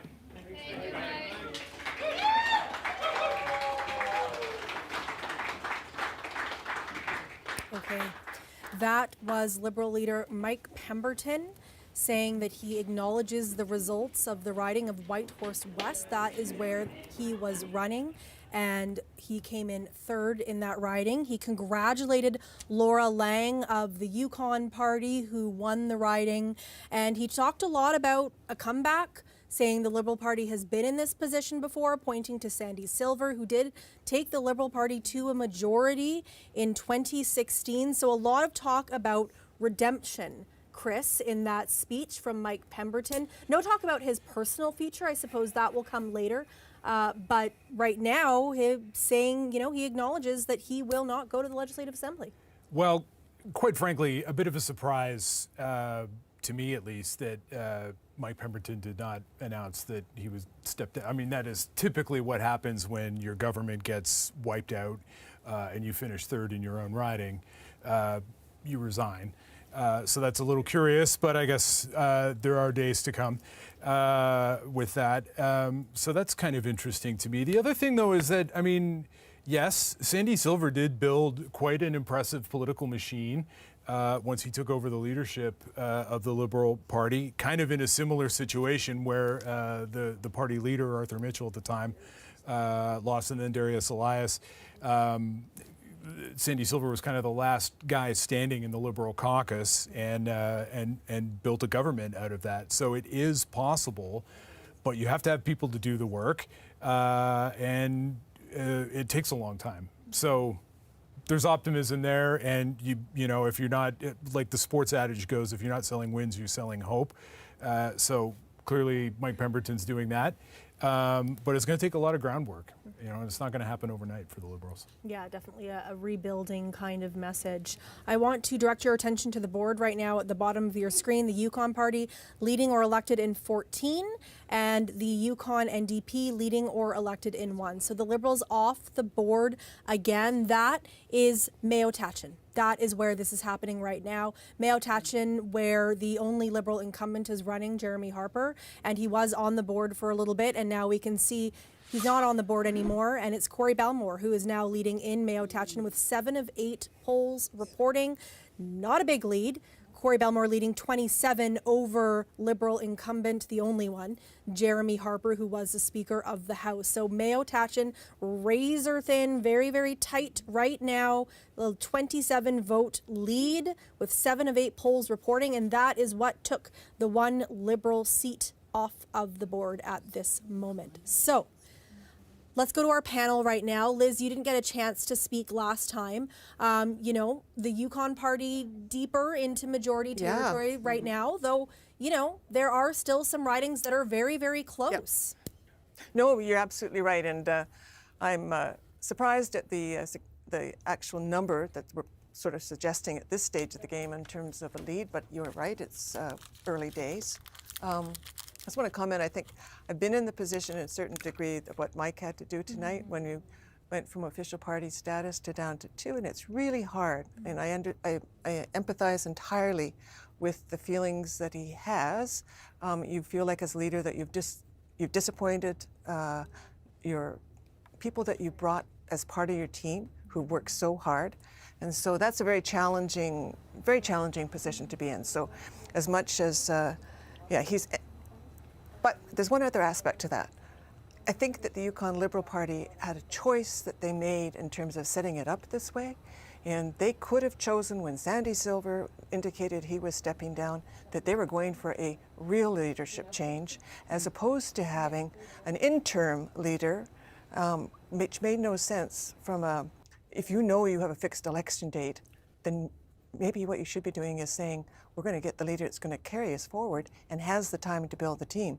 So I feel sorry doubly for Mike Pemberton, because I think in some ways he was set up, or whoever's going to be that leader, by the Liberal Party apparatus that didn't think that through. So that's my comment. It's a really interesting take and also valuable insight, since you yourself were the leader of the NDP, the Yukon NDP. Thank you so much for that, Liz. We are going to go now to the Yukon Party headquarters, because Julian is there with Laura Lang, is my understanding. Julian. That's right, Megan. And as the results have been pouring in here, be it, especially about, Liberal leader Mike Pemberton losing the riding of Whitehorse West. We have with us now Laura Lang, who's with the Yukon Party, and she has been elected in that riding, which has now been a Liberal stronghold for several years. But as she just told me, that ends now. So, Laura, how are you feeling right now? Oh, rather magnificent.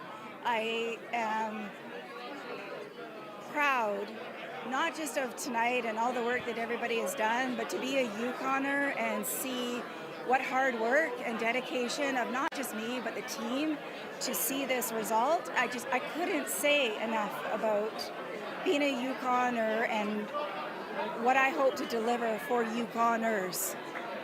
Let's talk about that. What do you hope to deliver for the voters in your riding? Well, as I said to you earlier, I went to every single door of my riding, not once, not twice, not 3 times, sometimes 4 times, because I want to hear what Yukoners have to say. Their opinion, what matters to them, is what has motivated me. So what I want to deliver is listening. I want to listen to people, as I've said from the very start, and put that listening into real, tangible results. So no longer just talking about actions, but translating that into deliverables that are accountable, that are relatable to both our policy decisions and our fiscal decisions. So I've given that my commitment from the start, and I'm going to continue to do that. Many members of your family, obviously a lot of people with political experience, years under their belt. What drew you to run for the party this time around?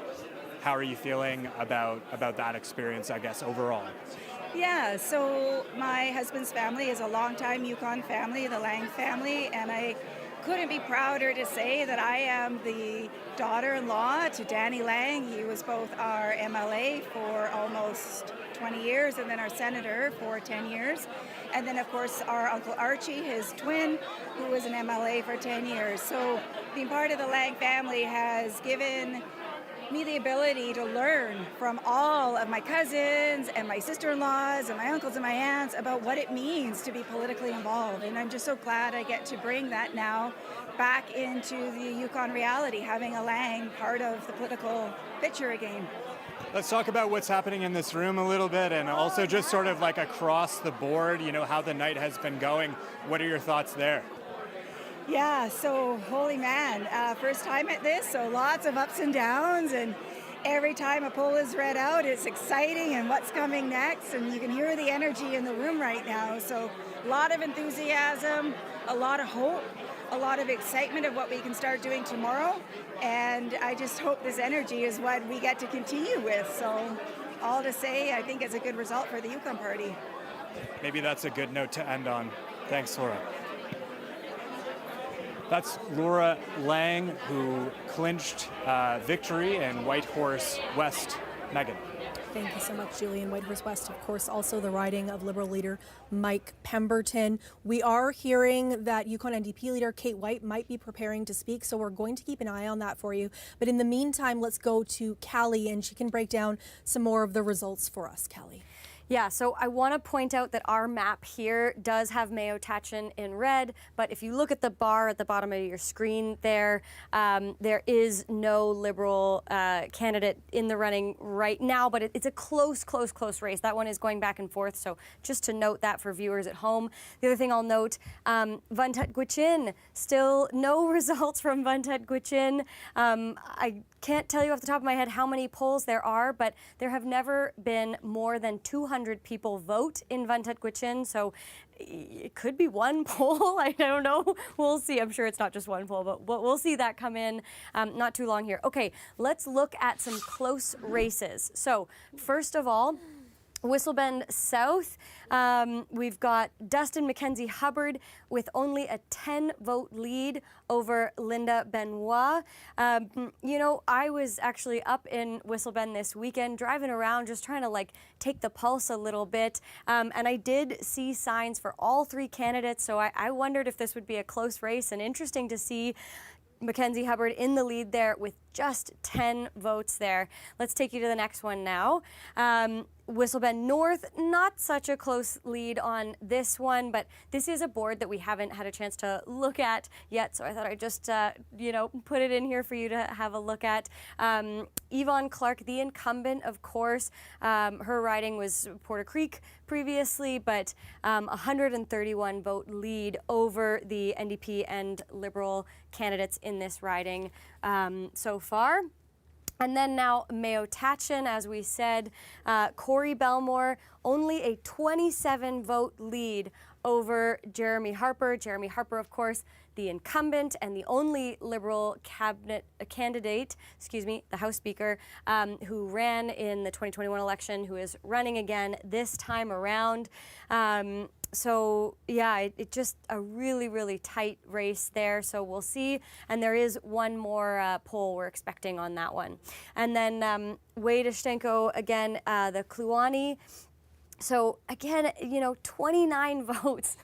I loved Chris's line earlier of, to people down south, it might be pretty cute how close some of these races are. I agree. I can't believe some of the margins that these ridings come down to. So John Vandermeer so close behind. A couple more polls still to come in. So we'll see how this all shakes out, Megan. Okay, thank you so much, Kelly. I mean, those races that are too close to call, that's also why it's difficult for us to make a projection on what the government will look like. As it stands right now, you can see the Yukon Party leading or elected in 13 seats and the NDP leading or elected in 7. So with these numbers, that does put the Yukon Party into majority territory. However, you just saw those boards with Callie. There are a lot of tight races.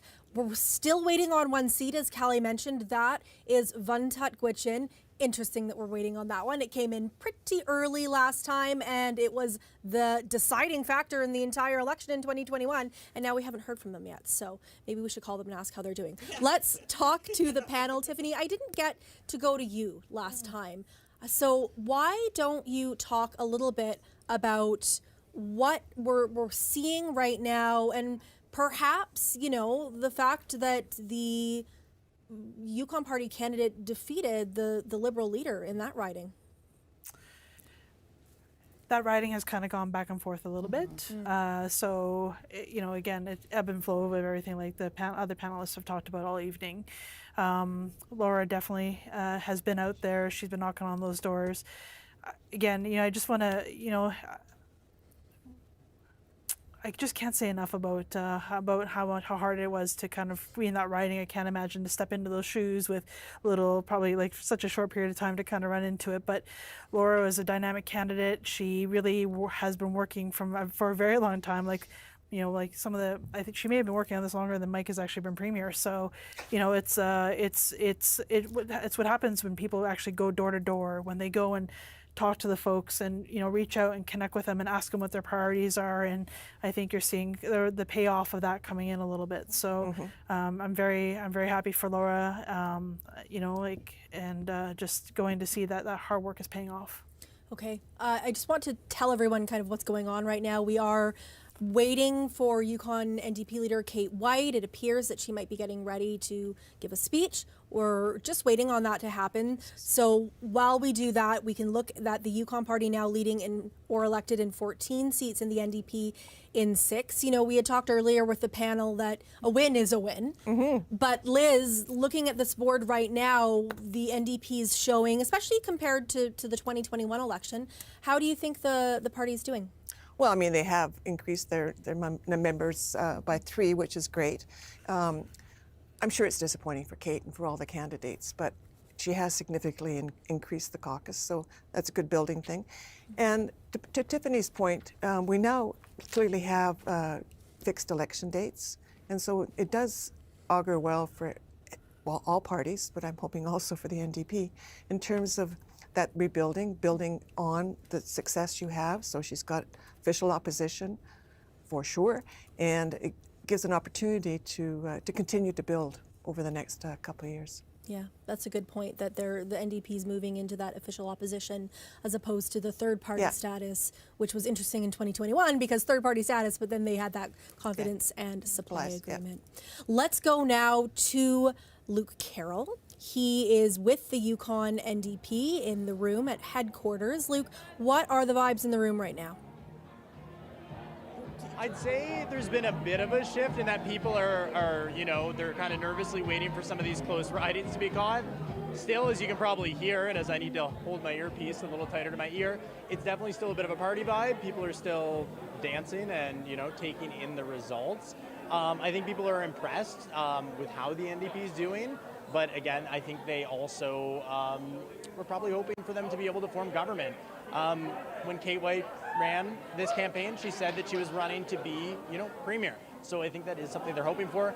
Again, though, like we've said, it's still too close to call. There's still a lot of ridings coming in. So I think people are just anxiously waiting here. Megan? Thank you so much, Luke. Let's go back to our panel now. Kalani, I didn't get a chance to talk to you about the results that we're seeing and the other things our panelists were talking about. Do you have any reflections for us? Yeah, I mean, I think, you know, first of all, again, you know, hearing the Liberal headquarters, you know, very heartfelt. There's a whole lot of perhaps, you know, the more things change, the more they stay the same in the sense that we've sort of been here before, and want to acknowledge you for your vulnerability, Liz, and sharing. Like, none of us know what that could feel like as human beings, and so I think that's really important to acknowledge. I think it's really an interesting time because you had mentioned Little C, and I want to go back to Little C. So, you know, here we've got like NDP, Liberal, Yukon Party, and in my view, we definitely saw the Yukon Party play more to the center in this particular election, you know, and sort of seeing the Liberals sort of even play a little bit in that the usual center space, but maybe even a bit of center left, and then the NDP sort of holding there, being their true left selves. But I think that's been interesting to me too, as I look to some of the sort of campaign commitments and things like that. So I mean, that would be, I think, one of my questions coming out of this is like, is the Yukon Party from what I recall in the past, like a big C, or are they now sort of in little C territory? And I'm really interested to better understand that, because I think in this election they certainly played more to the center. You saw Mike Pemberton, in his business background, play to the center, maybe even some would say center right. So this is really interesting. Like if we break down, and some might not agree with this at all, but I find this really interesting about Yukon partisanship, because the other territories don't have parties, and this is where sometimes it is really about the individual. There are a whole bunch of candidates that may feel very strongly aligned in terms of their values with a particular party. There may be other candidates in this election that could have, and I could see them running for very different parties. So this is where Yukon, when we come to the plebiscite, which I know we will talk about, I have been very supportive of the plebiscite, because I do feel like it does bring a bit more of that proportional considerations to voting in terms of what are your priorities as a voter. And so the ranked voting system for me is absolutely one that I voted yes for, quite openly and candidly. But these are some of the things that I'm thinking about. So my big question to the Yukon Party is like, are you a big C or a little C? I'm trying to figure that out. We're actually a big G.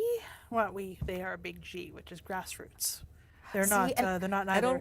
And and we could talk about. I want a Yukon Party. I want to hear from someone at the Yukon Party. Are you? Give her a call. Are you grassroots? But that's what they are. I mean, if you ask a Yukon Party member what they are, they're going to actually vehemently oppose the fact that they're going to be lumped in with a federal party. They very intentionally split away from the federal Conservative Party because they didn't represent the views of Yukon. So I know a lot of people it's easier just to kind of throw them into that bucket, but they're pro Yukon is what they are. And I mean, we can talk about this all night, and I don't really want to get into it, but I do want to say that it's been very clear to me from the Yukon Party and talking with them that they're very passionate about being a grassroots about being a grassroots organization, about being there for the Yukon people, because their whole platform was built from after talking to Yukon people. It wasn't about where there was more center or more right or whatever it was. It was, this is what Yukon wanted, and this is what you're with respect, seeing right though, now, the that's results. exactly how the Yukon New Democratic Party platform was built, by talking with Yukon citizens over the course of the last number of years. And the irony for me is that we both have the Yukon Party and the Liberal Party, which would claim to be financially astute. Neither of those two parties costed their platform. It was the NDP that costed its platform and published it. That's fair. And that is where we will leave that. Thank you all so much. I hate to cut it off as we're getting spicy, because I No, love that's these good. conversations. Spice it up. Spice it up. But we do have someone on the line that we would like to speak to, and that is Doris Bill. Doris Bill is a former CBC employee. She is a former Kwanlin Dun First Nation chief, and she was also a candidate for the Liberal Party leadership. So Doris, thank you so much for being with us tonight. I appreciate you taking the time to do this. As you are watching these results come in, just give me your first reactions. Well, it's not surprising. It's something that I had predicted very early on. I had talked to a lot of people, and I saw a lot of voter apathy there. People told me that they were going to stay home. They were not going to vote. Some people were struggling with an alternative. I think, it really came down to the leadership race was sort of the last straw for them. And I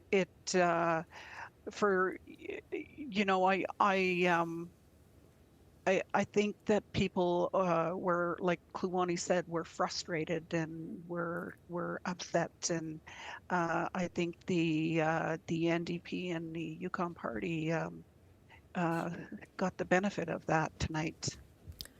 Doris, I'll note for our audience, especially in the South, because we're on many TVs and across many radios right now, that you ran for the Liberal Party leadership. You lost by a very, very narrow margin.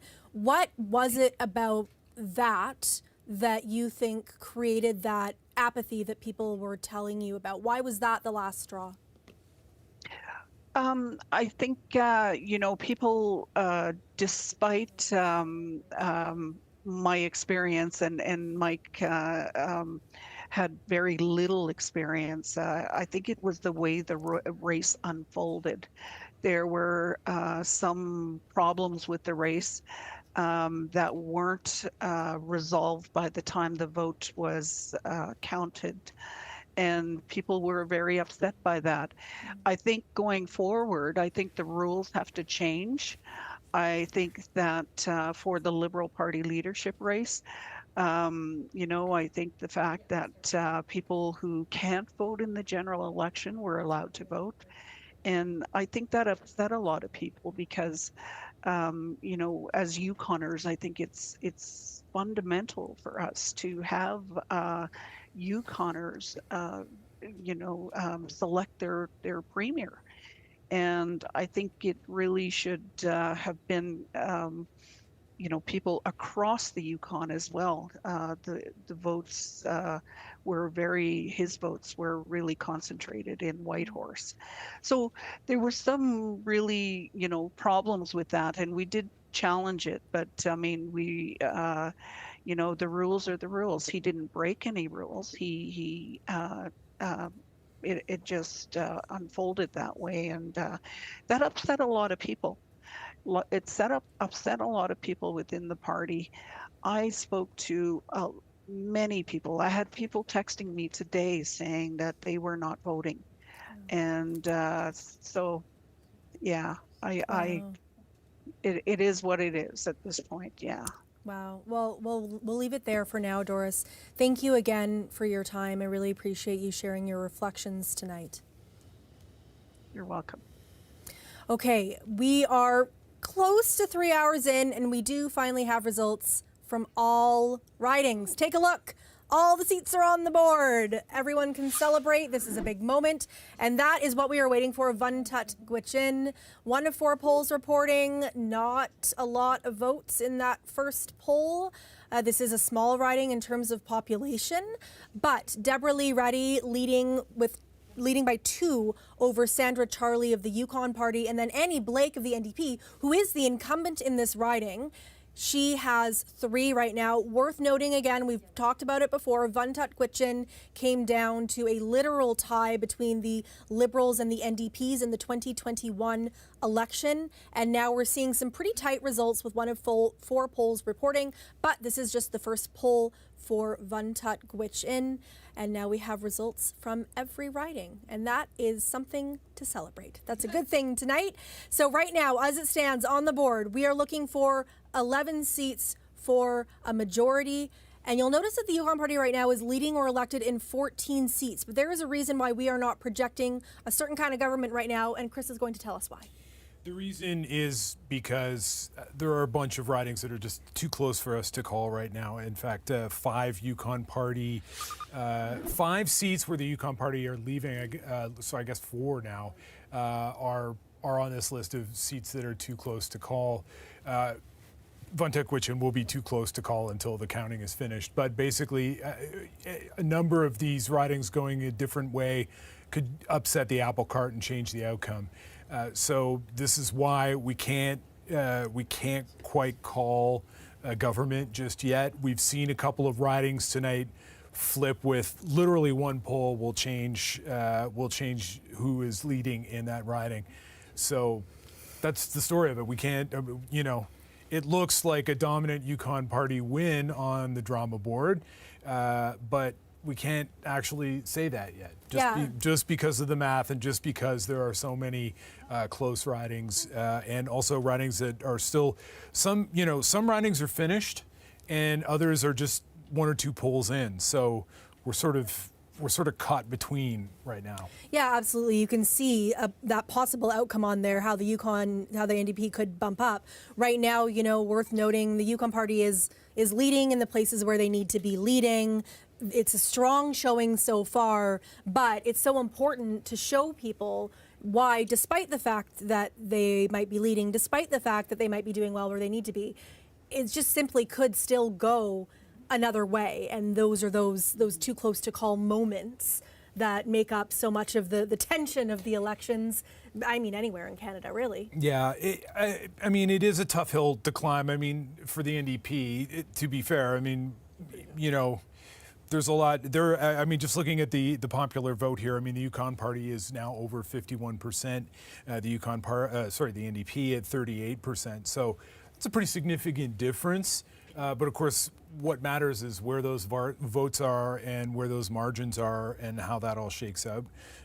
So it's tough for the NDP to get a path to a government, but we're not done yet. So who knows? Okay. Thank you so much. We do have another guest on the line. Mike Pemberton, the Liberal leader, joins us now. Mike, thank you for being with us tonight. I can see you're at the Liberal headquarters. It was a tough night, for sure. You lost your seat.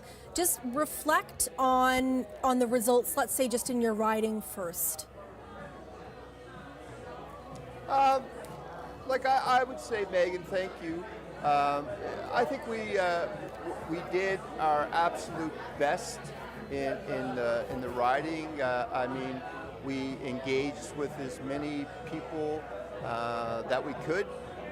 We worked the riding around the riding 2 to 3 times, and obviously did as much follow-up as possible.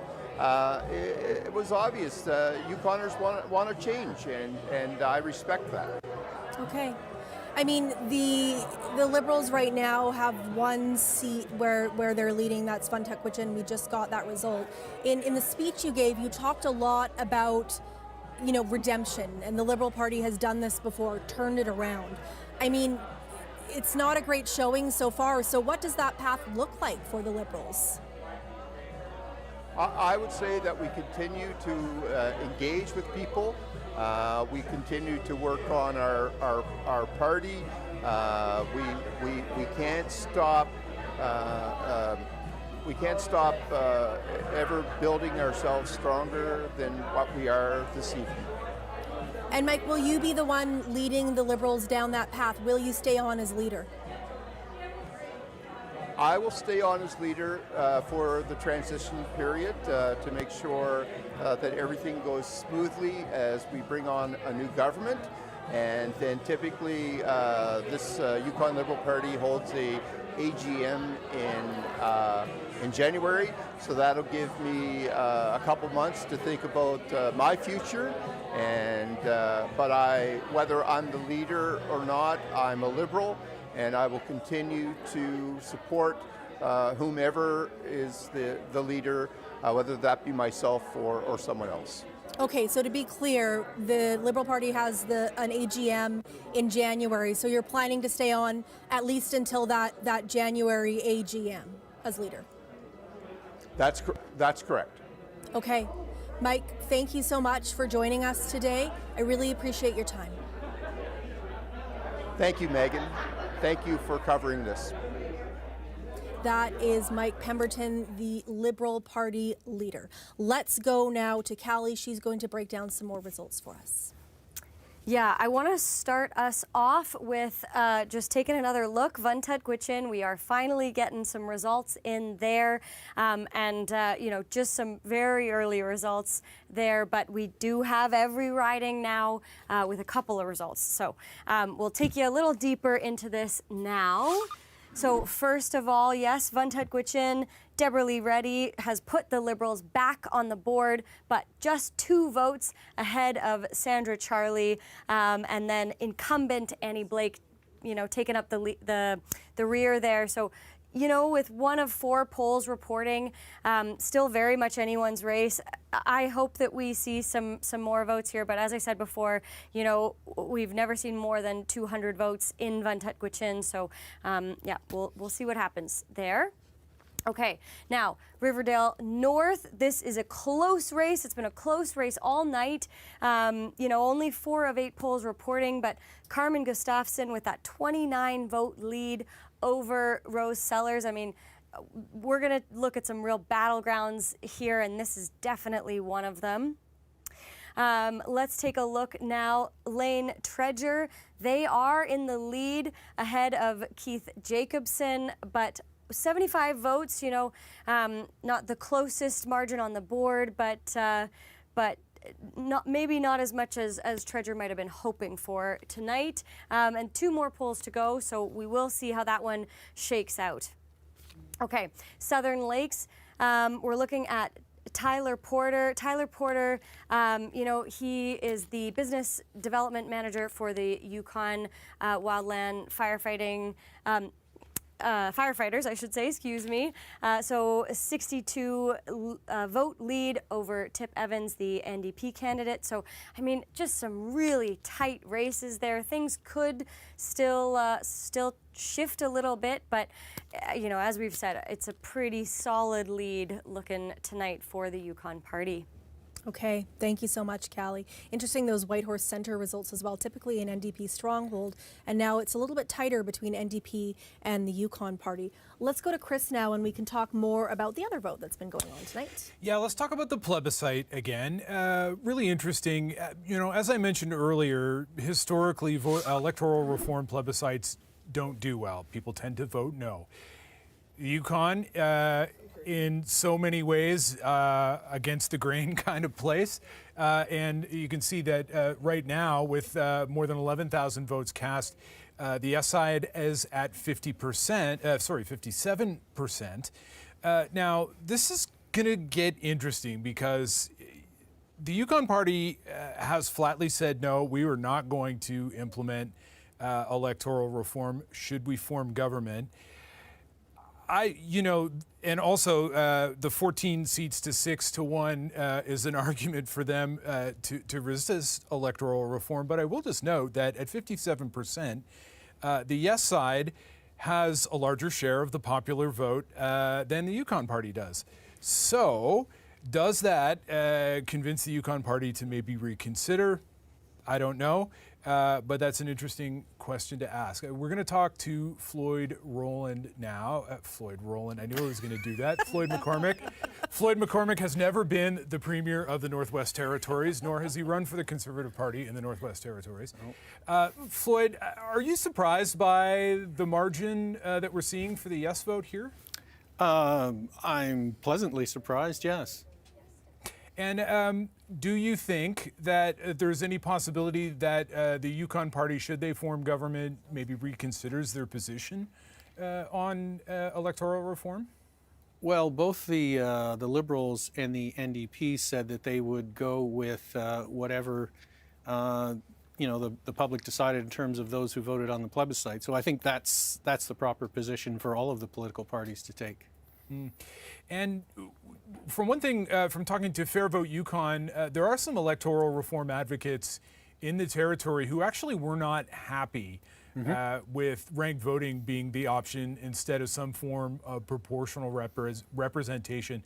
Can you explain to me and our audience, especially for folks outside the Yukon, why it's ranked vote and not proportional representation on the ballot tonight? Okay. During the beginning of the legislature that was just dissolved, there was a special committee on electoral reform that was made in the Legislative Assembly, one member from each caucus, and that led to a special committee on a citizens' assembly for the Yukon, which recommended the creation of a citizens' assembly, and then there was a citizens' assembly.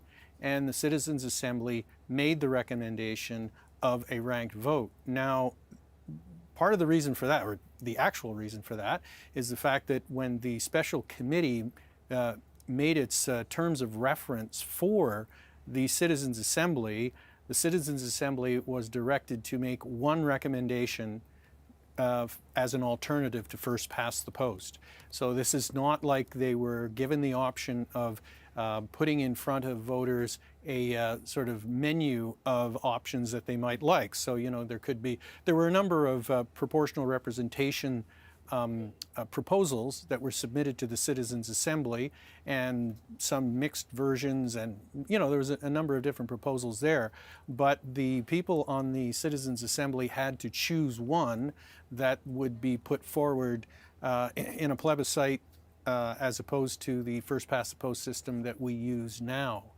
And so it was from the internal deliberations of the Citizens Assembly that they decided that the ranked vote option was, I guess, more viable or more realistic, or whatever the rationale was, for the Yukon, rather than any of the proportional representation proposals that were submitted.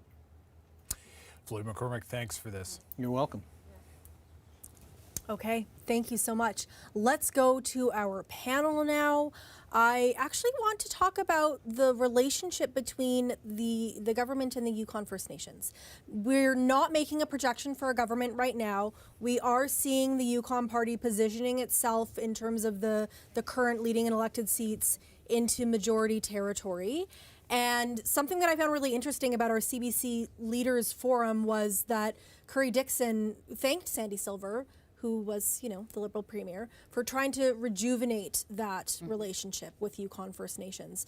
So, Kalani, I'll start with you. What does the relationship look like between a government led in some form or another, again, we're not projecting this, but led in some form or another by the Yukon Party? What's that relationship? Well, I mean, again, you go back to what Currie had just shared. There was a significant period of time where the Yukon Forum, an intergovernmental forum by which, you know, the Premier, Cabinet, MLAs sit with Yukon First Nation chiefs. And there was a number of years where this was not happening. You know, agenda issues, even having government show up at the time under Yukon Party leadership, Premier Pawlowski. So that is the track record. Now, you know, in terms of being optimistic and, you know, as you shared, Currie Dixon, MLA for Copperbelt North, potentially Premier Dixon, saying, yeah, we've got to keep this going. Like, that's a good signal. That's actually a really important signal. But I also think it's important that we don't sort of have a huge celebration because a leader agrees that we need to keep going. It's more like this should just be expected. And, you know, we've got Grand Chief Alatini, you've got the 11 nations with final agreements, you have the 3 nations that have chosen a different path, you have the merging of the AFN Yukon Regional Office and CYFN in terms of an amalgamation. So things are very different in terms of, you know, this Yukon Party government and having a shift. Also seeing Yukon First Nations people being elected into, likely, the Yukon Party government. You know, the hope there would be that there could be some really positive and strong influence in terms of what is a government-to-government relationship. This isn't a come talk to us later. We are not municipalities. We are governments. And so when First Nations are going to the table, that is, you know, the expectation at minimum. We also have the final agreements that are super clear. This is the implementation path. And what I have continued to hear from chiefs over the last 8+ years is Yukon government has been a partner, and there have been some things that have advanced, but land use planning is a huge issue. And so, you know, would look forward to seeing that be advanced as soon as possible. And to your point around the plebiscite, you know, if Yukon Party is truly a Yukon Party and the people have spoken, I would love to see the Yukon Party perhaps renew and really think about advancing with the implementation of that in what we're seeing, right? Like if we're talking about a grassroots party, the grassroots have said, hey, we need to do this. And I think that that's really important. So I'm curious to see what the response might be now that it's looking like it's a yes direction on the plebiscite. That to me also would signal more of a look to when it comes to the rural communities. Okay, Kalani, and I will pause. That's okay. I'm going to cut you off there. I know this Totally is a passion. fine. But we do have breaking news. Our decision desk has seen enough, and we are ready to make a projection. It will be a Yukon Party majority government. That is your next government, Yukon. The Yukon Party returning to power for the first time since 2016. They promised change. They promised affordability. Now they will have the chance to deliver on those promises. Premier designate Curry Dixon center stage after waiting in the wings, and he is the first premier born in the Yukon. There we are at Yukon Party headquarters.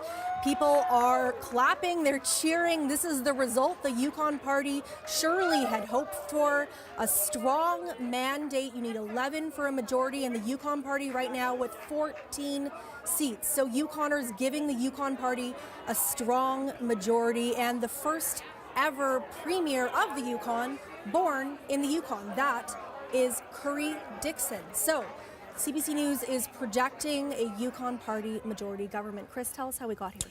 Well, we got here, quite honestly, through the collapse of the Liberal Party. I kind of feel bad that we're beating them up here, but I mean, that's the story. The Yukon Party, clearly with a mandate here, nearly 52% of the vote, obviously a majority government. Captured most of the Liberal vote, although not all. But 51% is a major win by any measure. So what's going to be interesting to me, well, many things are, but it's going to be what constrains the Yukon Party. Kluani was sort of talking about the need for the Yukon Party to get back to the table. But just to talk about the seat change there, just +2. But the Liberal losses are kind of the story and where this happened. The Yukon Party came into this with 12 seats, sort of, just because of the way redistribution works. So all they had to do was hold on to those and pick up a couple, and there's your majority government. Yeah, and that's exactly what they did. And it's so interesting to see the Liberals losing 5, the Yukon NDP gaining 3, Yukon Party only gaining 2, but because of that redistribution. I mean, let's go to surely the party of the night, the Yukon Party, and the headquarters there with Julian Green. That room was exploding when we made that projection, Julian. So tell us what it's like in the room right now. Absolutely. I mean, you said it. It really did explode in a chorus of cheers. It's really, really noisy right now, and hard to collect your thoughts. People are happy. They are clinking glasses, champagne I've seen. There's beer. People are thrilled, it seems. This party has not been in power since 2016. So it's been about a decade in waiting for the Yukon Party. And also, with Curry Dixon, who's due to enter. Looks like we are losing Julian there. Apologies for that. So we are waiting for a couple of things to happen. Kate White to give a speech, Curry Dixon to give a speech. Right now, though, what we need to do is go to Callie, and she can look at these ridings that got us to this majority. Callie. Yeah, let's do that. Let's take a look at where the Yukon Party really won tonight. So we're going to start off with Southern Lakes. Tyler Porter, Casca citizen, grew up in Watson Lake, well known in this community and across the Yukon. And he did take Southern Lakes with 62 votes over the NDP. So, a comfortable lead there. We do have one more poll to go, but, projected elected on that one. Brad Cathers here, probably one of the biggest leads of the night. I'm gonna make that guess right now. 637 votes ahead of the NDP on this one. I wonder if that's a record for Cathers. He's taken big share of the vote there tonight. And then Scott Kent, another incumbent. He's got 379 votes ahead of the NDP candidate. So it does look, we were wondering for some of these where the Liberal vote would potentially go. It looks like a lot of it did go to the incumbent in these ridings so far. And then last but not least, so this is an interesting riding because this was Premier Range Palais, former Premier Range Palais riding previously, but Porter Creek South, decisive victory there for Adam Gurley, elected for Porter Creek South with 120 votes over the NDP.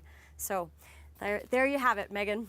Yeah, just a really big win for the Yukon Party right now. You can see leading or elected in 14 seats. That is a massive increase, no matter how you cut it, in terms of what the Yukon Party held in the 2021 election, where it was such a narrow margin and it was a minority government. Now we have a Yukon Party majority government. They were the government in waiting. Now they will be the government. They'll have a chance to deliver on all of those promises, the positioning themselves as kind of the reasonable party in their campaign, saying that they want to be an agent of change. There were also some familiar faces from when the Yukon Party was last in government, some cabinet ministers. So certainly some strong people there, campaigning for the Yukon Party. And now Yukon, you've elected a Yukon Party majority government. Let's go really quickly to our panel. I've mentioned, we're waiting for some people to speak. So if I cut you off, that is why. And we'll start with Tiffany, if I could, about your reaction to this projection.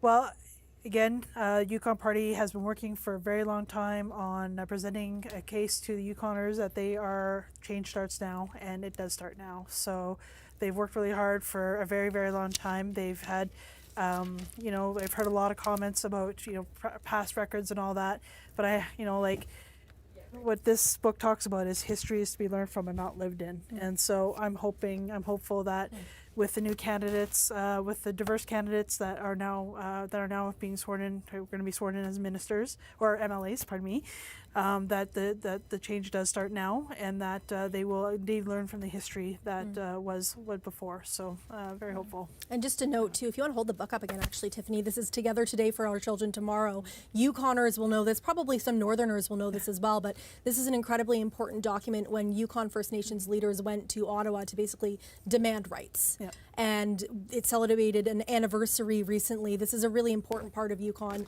past, present, and future. Yep. Encompassed in that book. Actually, my grandfather was one of the ones that went to Ottawa and talked about it, and it's meaningful. It is meaningful. Yeah. Sure Liz, I'll go to you. Absolutely. Yeah, I'll go to you. Why don't you reflect on these numbers, how the NDP is doing, and what this Yukon Party majority says about what Yukoners voted for? Well, I mean, the Yukoners obviously voted for change. It's not the change that I would have wanted, but I'm pleased for Kate that she's official opposition. She's got a strong team with her. Ironically, the candidate-elect in Klondike was on the Citizens' Assembly and was a strong proponent of the ranked ballot. I didn't know that until we went to Dawson for meetings, and it was like, because anyways, so. I too hope that when Curry as leader, and I watched all of the leadership debates, when he speaks about having learned from history, that he means it and that he implements it. I do notice, and I watched again the Trondheim-Wetchen debate, and the language chosen was very careful, and it did not commit to the issues that First Nation was asking. We'll see a first challenge and a first real demonstration of commitment to change is how they respond to the Trondheim-Wetchen land use plan, which is in the process right now, close to being finished after many years. Whether or not they accede to working with and finding the way to bring to closure land use planning. Think about it, that we said there would be 8 land use plans in this territory that would guide all development, the future choices around our land and resources, our water. Until that's completed, every time we make a choice about how we allow industry or other interests to establish themselves, we're removing an option that could be considered under these land use plans. They were considered as from First Nations perspective, and when I sat at the table, that was the key to acceding to the fact that they'd only retain 10% of the landmass of the Yukon, because we agreed, all governments, that we would complete those land use plans as a priority. Okay. So I hope that will be something that I'll see the Yukon Party. I'll live long enough to see them complete that. Kluani, I want to go to you for thoughts on this projection again, with the note that we are waiting for some leader speeches. So I may have to cut you off again, and I'm sorry for that. But no, that's okay. I can chat. Yeah, I mean, again, some of the commitments that I saw in other platforms, again, and we had said this in some of our side conversations. Good policy ideas can come from everywhere. Yeah. It's not just one particular party, right? I think that would be so limiting to think that that good ideas can only come from one place. So, you know, there are some pieces in the NDP campaign around giving every student, you know, the same start every day in terms of like a hot lunch.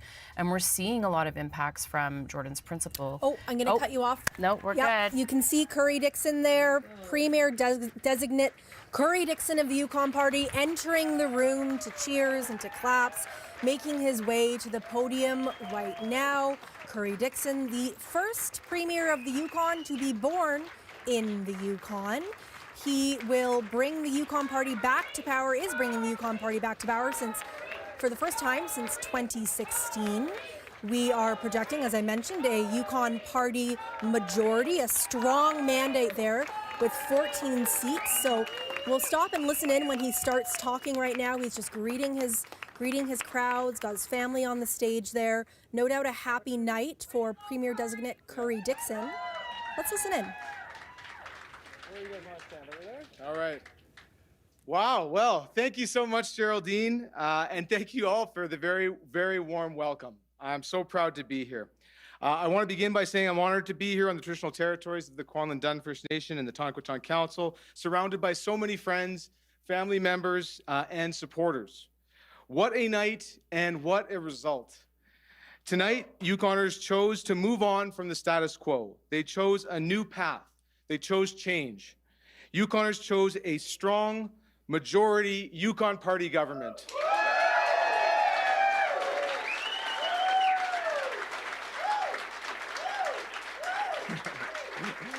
Thank you. So there's plenty to reflect on in tonight's results, and we'll certainly do that. But before I talk more about tonight's results and what it'll mean going forward, I do want to talk about how we got here. Geraldine mentioned that I will become the first Yukon Premier that was born here in the territory, and as I'm proud as I am about that, and all the incredible successes of so many of our candidates tonight is not about any of our individual successes. Tonight is about our party, our movement, and our team, and our collective vision for the Yukon. None of this would have been possible without the help, guidance, and support of so many people, many of whom are here tonight. I'll start at the top and recognize the incredible dedication, work, and commitment of our party president, Mel Braze. And of course, I cannot mention Mel without also mentioning Paul. Mel and Paul have been stalwart in their support for the party throughout the years and throughout this campaign. They have devoted so much of their lives to this party and deserve the most heartfelt and sincere thanks. So please join me in expressing our thanks to Mel and Paul. Thank you, Mel. Next, of course, is the campaign team that have led us through this. Our comms team of Tim and Amanda led the creation of the impressive visuals, messaging, and platform. Robin, Kelsey, and Heather all helped shepherd the logistics and organization of the 21 individual campaigns and supported each of us throughout the territory. And Philip and Barb have played the critical roles of treasurer and official agent, which have allowed the financial side of this campaign to run smoothly. And of course, this entire group was led by Danny McDonald, who took on this massive task.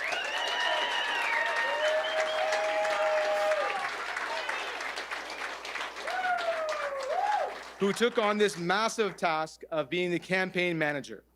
Now, no one is more biased than me, but as far as I'm concerned, Danny has done an exceptional job. He's done everything I've asked of him above and beyond, and has consistently delivered and helped us deliver tonight a strong Yukon Party majority.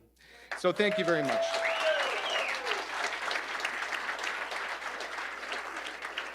I also want to add a special thanks to Natalie Taylor, who managed my campaign in Copper Belt North. So thank you very much, Natalie.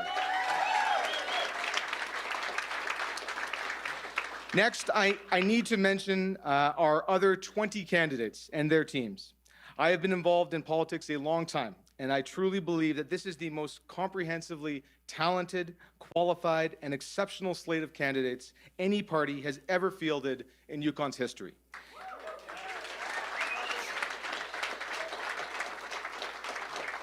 Whether each of you got the result you wanted or not, each of those 20 individuals contributed in some way to tonight's success.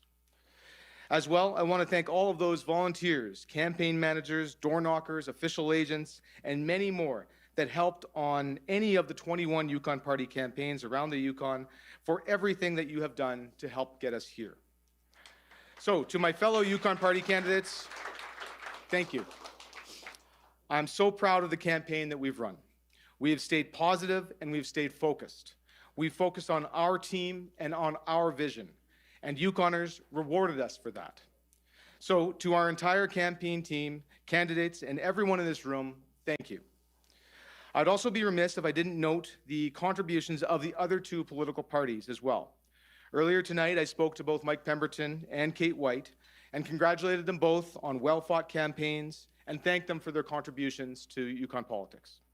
So to Kate, Mike, and all of your teams, thank you. It takes a lot of courage to put your names forward to serve your community, and all of those candidates for all parties and their teams deserve our respect and appreciation. So please join me in thanking both the other parties as well.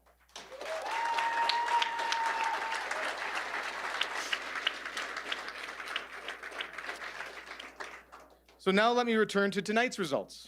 The results of this election show very clearly that Yukoners want a change. They want a change to address our housing crisis. They want our healthcare infrastructure to keep up with our population growth and our health system to meet the needs of all Yukoners regardless of what community they live in. They've told us they want to see the downtown core of Whitehorse cleaned up and made safe, and for changes in our judicial system to offer justice for victims, to ensure that those who break the law are held accountable. And they've told us that we need to get our economy back on track, to put growth of the private sector at the forefront of our agenda. The Yukon government should no longer be an impediment to the growth of the private sector. It should create the conditions for growth, focus on doing what governments do well, and get out of the way of private industry.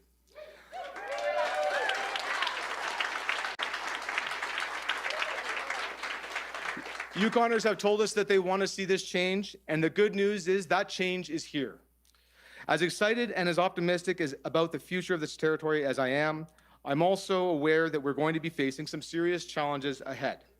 The next 4 years will require some difficult decisions, the tackling of some big challenges, and navigating the instability that has come to define the world today. And we know that we can't do that alone. We need to do that by working with other levels of government, the federal government, First Nations governments, and municipal governments to face those challenges. But through this election, Yukoners have entrusted us, myself and those Yukon Party candidates, many of whom are here tonight, that were elected, with the task of leading us through those challenges. And for that, I'm extremely grateful and proud. Now, I'll ask you to indulge me in a few personal thanks as well. Any of us in politics know that we can't do this without our families. So to my mom and dad, my sisters, and all of their families, thank you for supporting me from the very beginning. Whether it was this election or any of the others I've been involved in over the years, my mom has always been the first to volunteer for whatever it was that I needed. Thanks, Mom. Love you.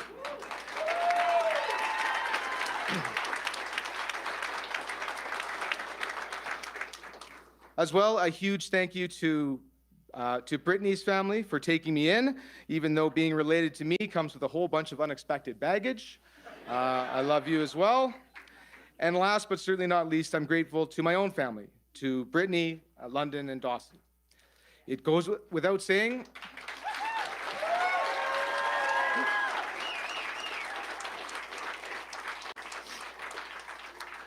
I think it goes without saying that I couldn't do any of this without your support, patience, and love. I'm especially thankful for Brittany's willingness to show restraint in her comments on social media and for her willingness to carry grudges on my behalf. And to London and Dawson for always cheering for me as well. Love you lots.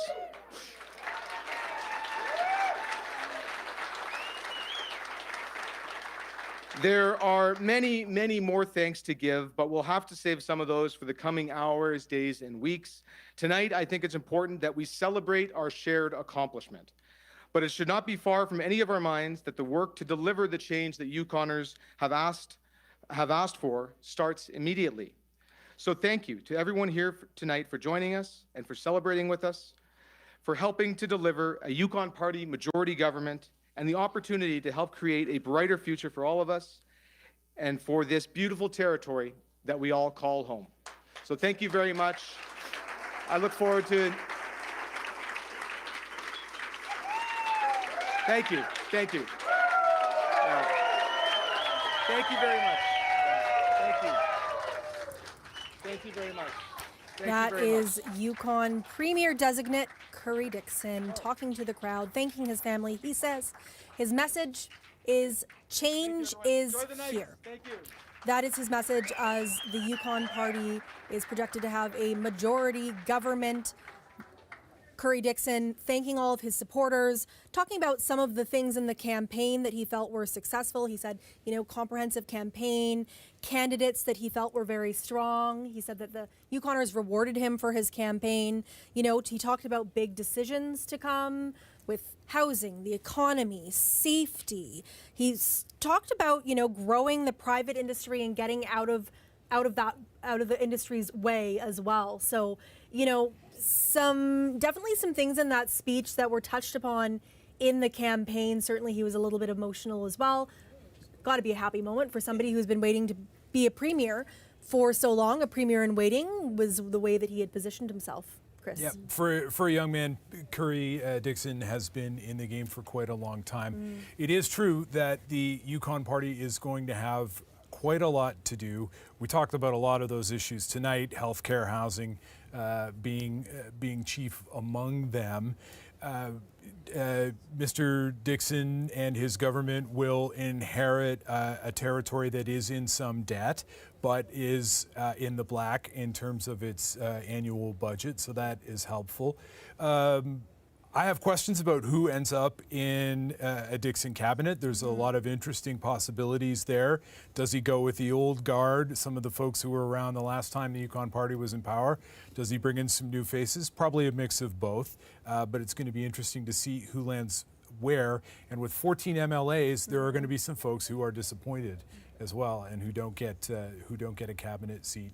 But that's all a problem for the other day, for another day. If you're Currie Dixon and or a winning Yukon Party candidate, you're in a good mood and you can sort it all out tomorrow. Yeah, I mean, we can even ask those questions tonight. No worries about asking those kinds of questions. I don't have to tonight. answer them. I can just ask them. It's great.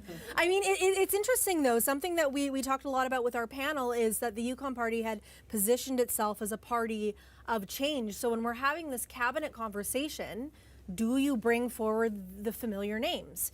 Do you reward that, I suppose, that loyalty, that longevity? Do you bring forward the new names? Do you deliver on this promise of change by putting in new faces that some people might not immediately think of when they think of the Yukon Party, but certainly the Yukon Party has been trying to position itself as a new kind of Yukon Party?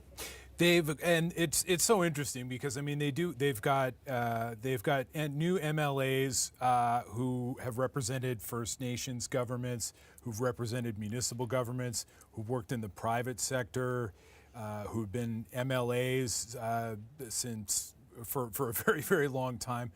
So there's a real interesting mix of experience and resumes there for the Yukon Party and for Currie Dixon to pick from. So.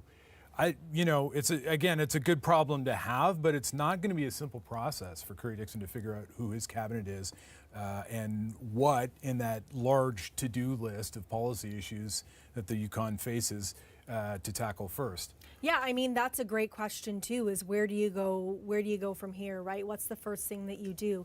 There are so many issues that we talked about with our panel, and so many issues that are so long-standing, and those are issues that Currie Dixon did bring up in that speech. Housing, not a new issue, right? We've been talking about that for a very long time. The economy, he also talked about things that are, not really within the control of the Yukon government, like the current political situation across the globe. So where do you start as, you know, a strong mandate, 14 seats. So that is a strong mandate from Yukoners. What's the top issue when so many people had so many issues that were important to them? Well, if I had to venture a guess, it's probably going to be healthcare. We heard from all the panelists tonight and all the political parties during the campaign that that is a huge issue. Everyone agrees that Whitehorse General Hospital needs to be expanded in a serious way.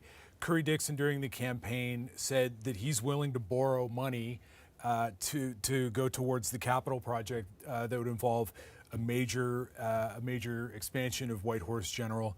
So I would suspect that might, no one's going to ask me, but that is the probably job number one, because that's a huge project. The other thing is it will take a long time, and so time's a wasting in that sense. You know, the other thing, I mean, housing, there are some areas in the margins just in the way the land lottery system works and some other things that, you know, they can maybe get some things out fast. But they're also going to have to work with the federal government. I mean, the Carney government, the Carney Liberal government has talked about Build Canada homes, getting modular homes out the door. To what extent does the Yukon Party government work with the federal Liberals on that? Be interesting to watch. Well, I mean, we have a person positioned to answer these questions for us, and that is Premier Designate Curry Dixon, who is joining us. Curry, thank you so much for being here with me. Let's start by just getting your reflections on the 14 Yukon Party seats and the mandate that Yukoners have given you in this election. Well, as a starting point, I'm proud. I'm proud of the work that our team has done. I'm grateful. I'm grateful for the trust that Yukoners have shown in us, and I'm excited about getting to work with these 14 individuals who've been elected and joining me in the Yukon Legislative Assembly. Yeah, let's talk about the 14 seats. That is a strong mandate, as I mentioned before. You know, tonight is about celebration. Tonight is about excitement for you as Premier Designate, but the work will begin shortly. Where do you turn your focus when there's such a long list of issues that Yukoners are saying, hey, this needs attention? Well, there's going to have to be short, medium, and long-term priorities that we'll establish over the coming days. It'll start by transitioning away from the former government and establishing a new cabinet. And then once we have a new cabinet in place, we'll have to begin the work of taking decisions and taking actions and delivering on the commitments that we've made to Yukoners throughout this campaign. There's a long list of things we've got to do, and I'm looking forward to getting to work on all of them. Yeah, I mean, it's probably a little early to have a cabinet conversation, but have you started talking to anyone? Do you have any names in mind? You know, you don't have to reveal them, although I would love you to. But tell me what's been factoring into your thoughts about forming a cabinet? Well, as a starting point, we had such a strong slate of candidates this year on the Yukon Party docket. We had 20 other folks who joined me that all represented an incredible amount of leadership, talent, and experience. And so I was really proud of the group that the Yukon Party put forward this election. If I'm totally honest, I'm not even exactly sure which of the 14 were finally elected, but I do know that some of the there's some excellent people that have been elected, and I look forward to working with all of them as we chart our path forward. You know, the Yukon Party, Curry, really campaigned on change, right? And there was definitely some discussion throughout the campaign that the Yukon Party has been in power before, right? Not for a while, but they have been in power before, and you were part of that Yukon Party that was in power, if not Premier Designate. So what will your Yukon Party majority look like? How will it be different from the Yukon parties of the past? What's the change here? Well, the change is from the last 9 years of Liberal and NDP government. That's what we've seen over the last 4 years and 4 years before that of Liberal majority. And so we're going to see a change, no doubt about that. I'm not worried about what previous Yukon Party or Liberal governments did. I'm focused on the future, and I'm really keen to work with the 14 folks who've been elected tonight to chart a path forward. So we're going to focus on the commitments that we made to Yukoners throughout this campaign. We had a comprehensive platform that we feel is ambitious and bold, but also achievable and realistic. And so we're going to get to work on that immediately. Okay.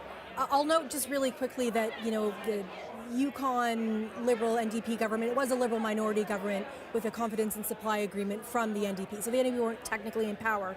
They were propping up the Liberal minority government.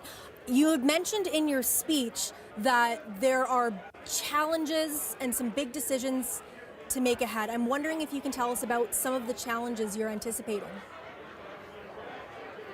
Well, I mean, you can begin the list with the number of crises that we faced. I think we all agree that we're in a housing crisis. You ask any healthcare professional, they'll tell you our healthcare system is in a crisis.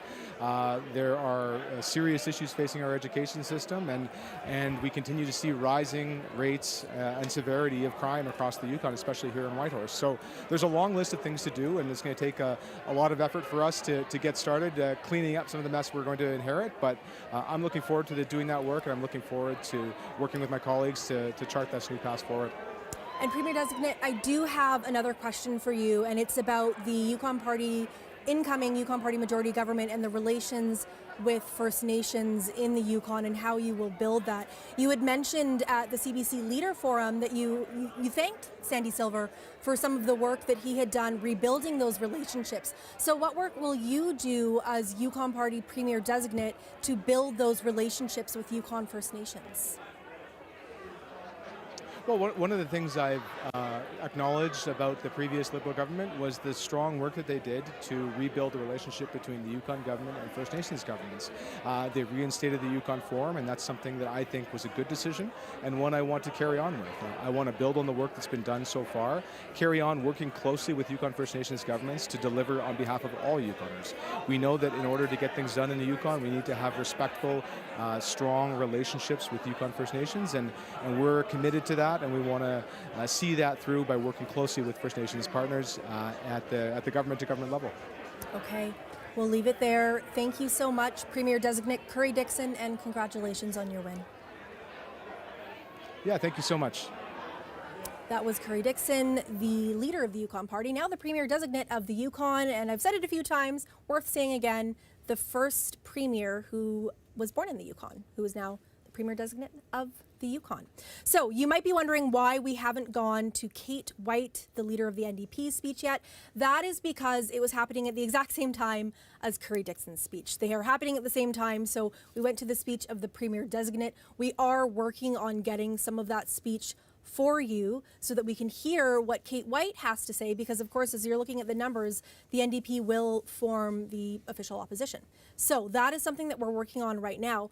Let's bring Chris in really quickly, and you can talk a little bit about, some of what you heard from Currie Dixon in terms of the mandate he was given from Yukon, or, maybe why don't we talk a little bit about where those votes went? That's probably a clearer question. Well, just one thing to note about the relationship with First Nations, just before we move on, is that one of the promises that Currie Dixon made during the election campaign was to hold a Yukon Forum before Christmas. Right.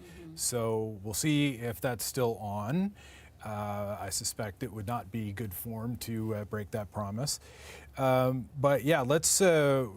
what we're going to do, look at the numbers? Yeah, I was just thinking, because I was realizing I was asking to reflect on Currie Dixon's thoughts, and I thought, it's probably better for us to take a look at some of these results, because some of the questions that we had were, where is the Liberal vote going? Yeah. And now that we have some seats that are firmer and we have some numbers that are firmer, we can start to see, the Liberal Party right now, just with the one. So where did it all go? Yeah, it mostly, I'm just looking at raw numbers, it mostly went to the Yukon Party, but not that much. 12.5%, the Yukon Party was up 12.5% over the last election, NDP up 9.5% over the last election. So that's not, it's not a washout by any means.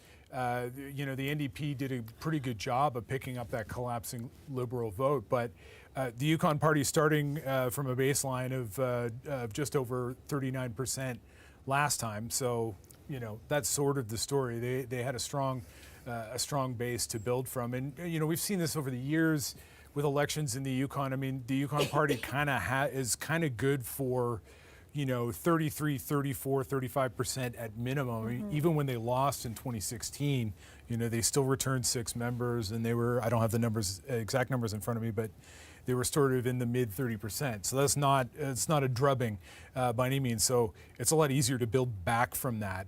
I think you could say. So it's interesting. I mean, for the NDP, it's got to be tough. You know, they really did a good job growing their vote share this time. They've got to be happy with nearly 38%. But again, this is a situation where the electoral system doesn't always work in every party's favor. You know, the Yukon Party much more efficient with turning their votes into seats. A little tougher for the NDP, so they'll rue that. But I guess we have someone who can talk about what the NDP thinks about all of that. Okay. It's great timing. Yeah. Let's go to Kate White now. We have her live. Kate, thank you for joining us tonight. Kate White, of course, the leader of the Yukon NDP. Let's get your first thoughts on the results from Yukoners tonight, Kate. Yeah, we went from being the third party to the official opposition, and I've got great new colleagues, so I'm excited. Great new colleagues is always a good thing to have. I mean, third party to official opposition, definitely a step up. The Yukon Party, though, getting handed a strong majority. So what do you think your first task, I guess, as official opposition will be? Well, it's going to be to hold them to account, which is something that I have a fair amount of experience in. And so the reality is they've made commitments. We know Yukoners are struggling with affordability, with access to healthcare, housing, education. There's a whole series of problems. And so that is what will make sure they deliver. Okay.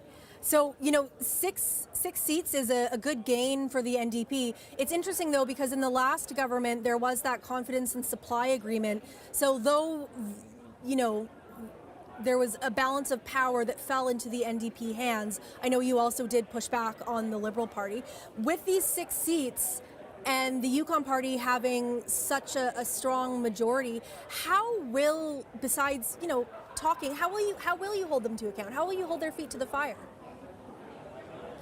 Well, I'm excited. We're well researched. We listen to people, and we will bring their stories forward. So we will work to make sure that the voices of Yukoners are heard and that their concerns are brought to the floor of the Assembly. And we won't stop working for Yukoners. So it will continue on. Okay, it certainly will continue on.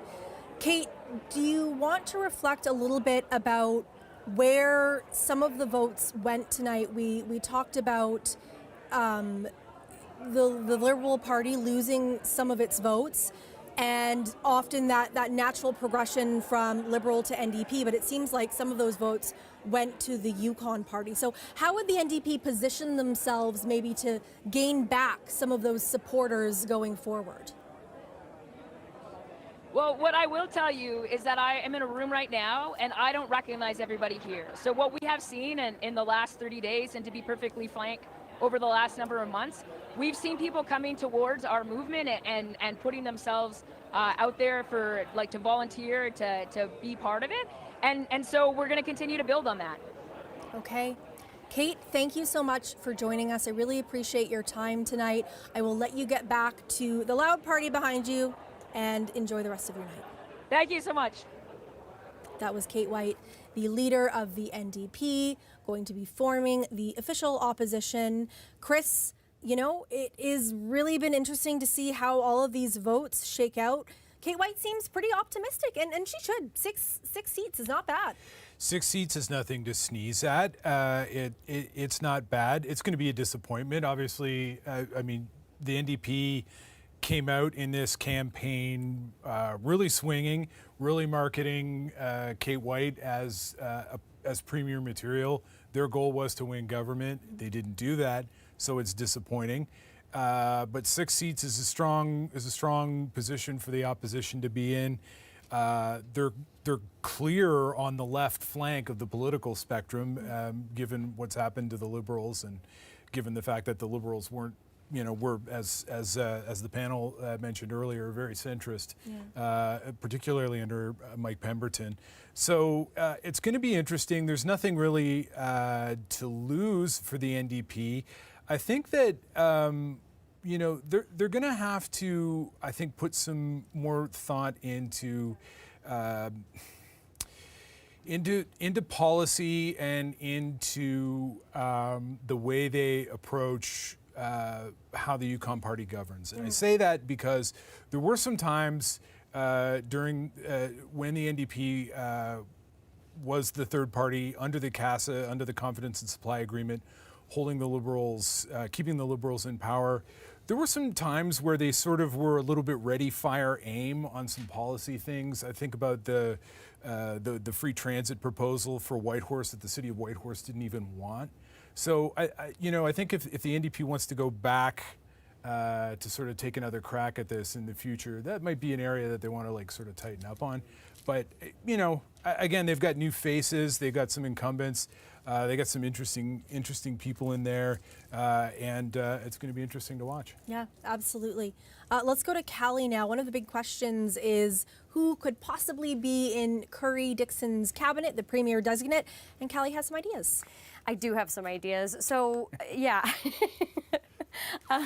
Curry-Dixon, he may have campaigned on change. Clearly that message resonated with voters, but you're going to see a lot of familiar faces in this cabinet. So we're going to start with Scott Kent, first elected in 2011. Kent has previously served as the Economic Development Minister, the Energy, Mines and Resources Minister, the Infrastructure Minister. So, potentially one of those could be coming his way, or it could be something new. Complete speculation here, folks, but, something to consider. Definitely has some experience in cabinet. Next, we will take you to Kluane. Wade Oshtenko, he has previously served as the Minister for Highways and Public Works. He's also previously served as the Environment Minister. So, could be interesting to see whether he is given one of those or something else, or who knows? Maybe they want to give it to a new face. Okay, next we are going to take a look at Brad Cathers and Lake Labarge. Okay, guys, I have to give you a little bit of a list here because, as we've mentioned, Cathers, he's been in the Legislative Assembly a long time, so take a listen to this. Minister of Health and Social Services, Minister of Energy, Mines and Resources, Community Services, Justice, Yukon Development Corporation. Like, I could go on. Cathers has done everything, so I imagine there's a pretty good chance he'll get his pick of the litter on whatever seat he wants. I think is quite possible. And then last but not least, let's take a look at a new face. Laura Lang, as I mentioned earlier in the show, she has held senior roles in government, both with in the housing and in health and social services. So who knows? Maybe she could be a contender for one of those positions. Okay, thank you so much, Callie. We have something to show you, and that is about the one Liberal seat that is on the board at this moment. That is in Vuntut-Gwitchin. And take a look at this. 4 of 4 polls reporting Deborah Lee Reddy leading by 7 over incumbent Annie Blake. Sandra Charlie with 34, nothing to sneeze at there, but it's this Deborah Lee Reddy, Annie Blake 7-vote spread. That goes to an automatic recount. So that board could read, when that recount happens, 14 Yukon Party, 7 NDP, and 0 Liberal. However, that is for the people doing the recount to decide. Well, it's for Yukoners to decide, and the people doing the recount to count. Right now, Deborah Lee Reddy leading with 7 votes over incumbent Annie Blake with 4 of 4 polls reporting in Vuntut-Gwitchin. Vuntut-Gwitchin, often a very, very close race. Let's go to our panel for some final thoughts of the evening. Liz, I'll start with you. Just quick reflection on Vuntut-Gwitchin. I'm sad to see Annie Blake looking like she hasn't retained that seat. She's worked really, really hard, and is a pretty genuine person. So, and overall, well, it's a change, and I will be, like so many, really looking forward to the Yukon Party demonstrating that it's not just words, but it's real change.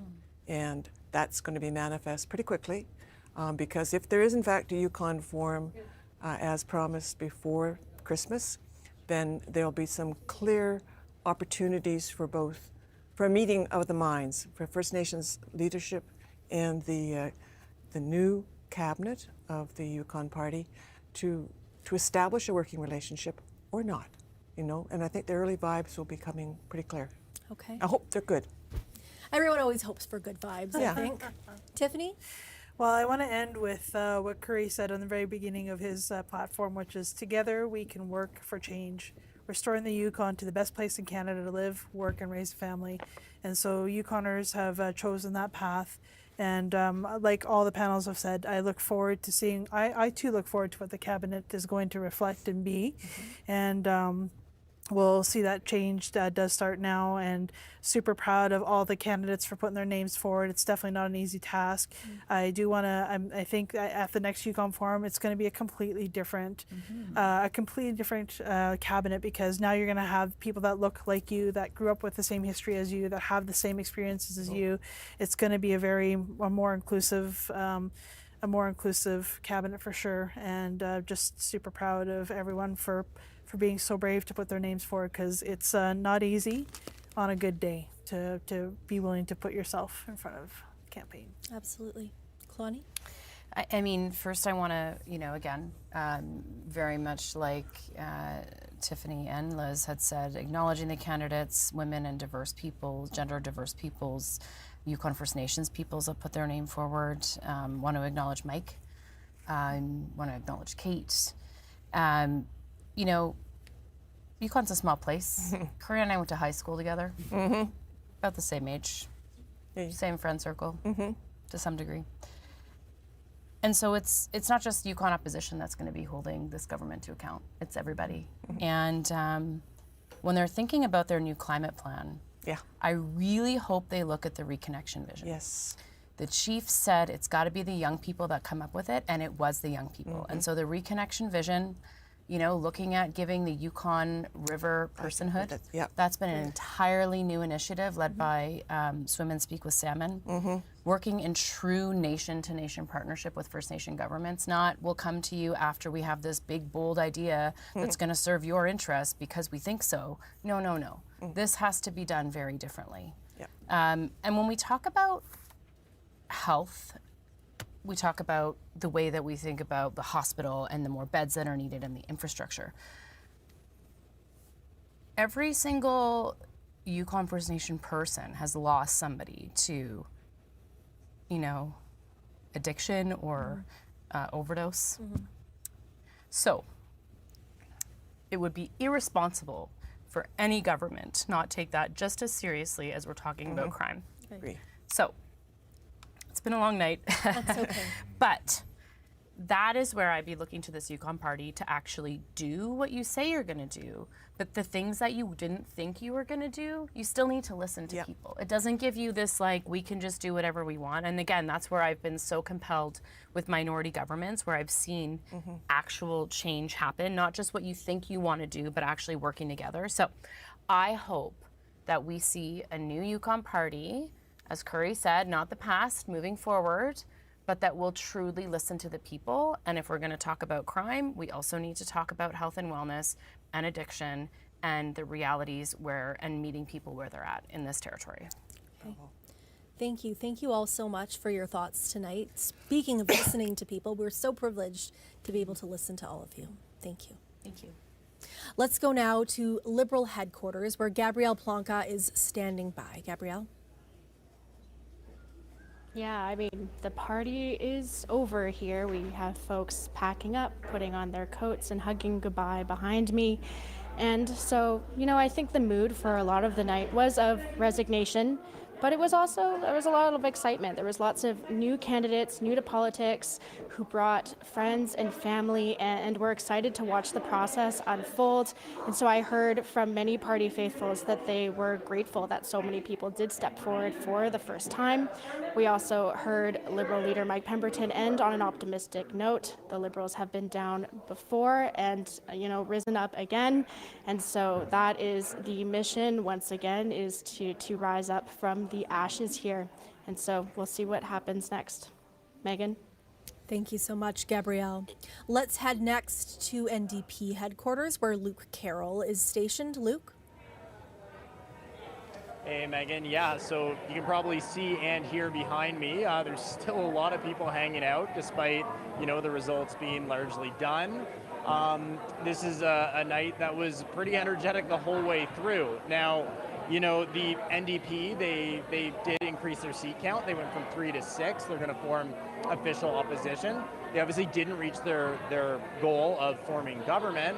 But you largely wouldn't have known it being here tonight, other than maybe when that final decision was made. People were pretty excited the whole way through. I spoke to some, second-time voters who talked about sort of why they supported the NDP the whole way through. They said they really liked their messaging around healthcare, around education. Anyways, yeah, so the NDP is going to be going to the legislature with double the number of seats they had last time, but they no longer hold the balance of power. That was the thing they had in the last legislature. They were able to get certain concessions from the Liberal Party that allowed them to pass key priorities. So they're not going to have that despite having a higher seat count. The other thing that's going to be interesting is this was a campaign where the NDP targeted the Yukon Party quite a bit, attacking the previous record. And the question that remains now is, are those attacks going to continue in the legislature? Megan? Luke, thank you so much. Finally, we will go to the Yukon Party headquarters with Julian Green, who's been there the whole night. Julian. Yeah, thanks, Megan. And as you can tell, people are starting now to sort of file out. I just heard last call at the bar. It's been an exciting night. People here are elated still, talking, milling about, having a good time. It looks like a very decisive victory for a party that has been arguably working since the last territorial election in 2021 to regain power that it once had last time round being 2016. And the confidence that I spoke of at the top of our show at the very beginning when Curry Dixon told me that he's confident in his team, he's confident in his chances. It turns out that that confidence wasn't misplaced. Instead, it seems like it's panned out just well and good for this party now that it's formed a solid majority government. Megan. Thank you so much, Julian. Julian Green at Yukon Party headquarters, the headquarters of the majority government. Let's talk about the other thing that was going on tonight. The other thing, that sounds so small. It was very big. It was a second vote, and that was for the plebiscite. That was for the plebiscite, and the plebiscite is interesting.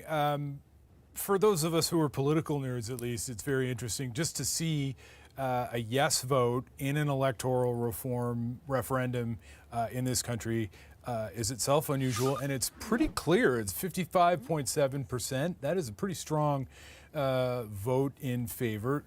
Riverdale South and Takini were the two ridings most in favor of electoral reform. Now, again, as we've been saying all night, it's important to note that the Yukon Party has said from the get-go they are not interested in implementing electoral reform and had no plans to adopt electoral reform, even if voters voted in favor of it. The plebiscite is not legally binding. It's not a referendum. That's the difference in terminology. So they are within their rights to do that. However, again, a pretty clear majority for the yes side there. So yeah, interesting. I mean, you had talked a little bit about how it's not in the Yukon Party's interest necessarily to, not speaking for them, but just looking at the numbers, to have that electoral reform. I wonder if you can run through that again for me and tell us why that might be the case. Well, and to be fair, I mean, the Yukon Party is not alone in this. I mean, the federal Liberals under Trudeau, both Trudeau the Elder and Trudeau the Younger, talked about electoral reform and then never did anything about it. So, at least the Yukon Party has been straightforward from the get-go that they weren't interested in adopting it. But basically, what we're looking at here is just the way the vote breaks down. Megan, I'm just calling it up here, but the Yukon Party, and again, this is a little bit different because they got a clear majority of the Yes. popular vote, 51.7%. So that's a clear majority government. They got 14 seats to 6 for the NDP and 1 to the Liberals. So, it's a clear win for them. There's no doubting that. However, there could have been a lot of these close races might have flipped differently if you're bringing in other options. So that's one thing. And the other thing is that the NDP's vote was sort of spread across the territory much more evenly, and so sometimes that means that you might have a strong percentage of the popular vote, but that doesn't always turn into seats. It's kind of a problem that the NDP had tonight. But again, there's no nitpicking. Sure, the Yukon yeah. parties win here. I mean, give them their flowers. They won decisively, so that's a reason not to be interested in it as well. Fair enough. Chris, thank you for breaking that all down for me on the fly like that. Thanks. It's good mathing. Okay, let's pull up another board for you that shows the women and gender diverse folks who were elected in this election. There we go, 12 candidates. So the Yukon Party, 7 women and gender diverse MLAs, the NDP, 4, and the Liberals, 1. That is going to a recount as well, that Vuntut-Gwitchin riding, though the Liberals are leading by 7, but there will be a recount there. So that's 5 more women and gender diverse MLAs than we had last time. That's great, 12. That's fantastic. Got some cheers from the panel. Yeah, and just another thing to note that there are two ridings that aren't totally finished, Yes. that aren't on the board here, that are also being led by women. So that number could, in fact, even go up. Okay, so yeah, I mean, it's worth noting actually what you said there, Chris, just in general, that there are still some polls that are reporting, right? So we're still going to be getting some results in, though we are projecting our majority Yukon Party government. And just a correction too, that's women and gender diverse folks. One woman in Lane Treasure, who is the territory's first out non-binary MLA. That Whitehorse Centre has yet to call. Right, and Or that yet to- Whitehorse yet to Centre be was an complete. interesting one too, because it was a little bit closer than historically one much so, would yeah. expect. Yeah. So still a few races to be called. Vuntut-Gwitchin, that's going to go to a recount. Vuntut-Gwitchin always keeps it spicy for us here. So we'll see what that will be. But Vuntut-Gwitchin right now is the single Liberal seat. So we'll see what happens with that recount. That is it for Yukon Votes 2025. As we just mentioned, there are still more chips to fall, including the final results of that plebiscite. Now, you can catch all of the latest information on our election tracker page. That's cbcnews.ca. That's where you can find that. And we will, of course, have more analysis ahead to come, including on Yukon Morning. For now, thank you for being with us and have a good night.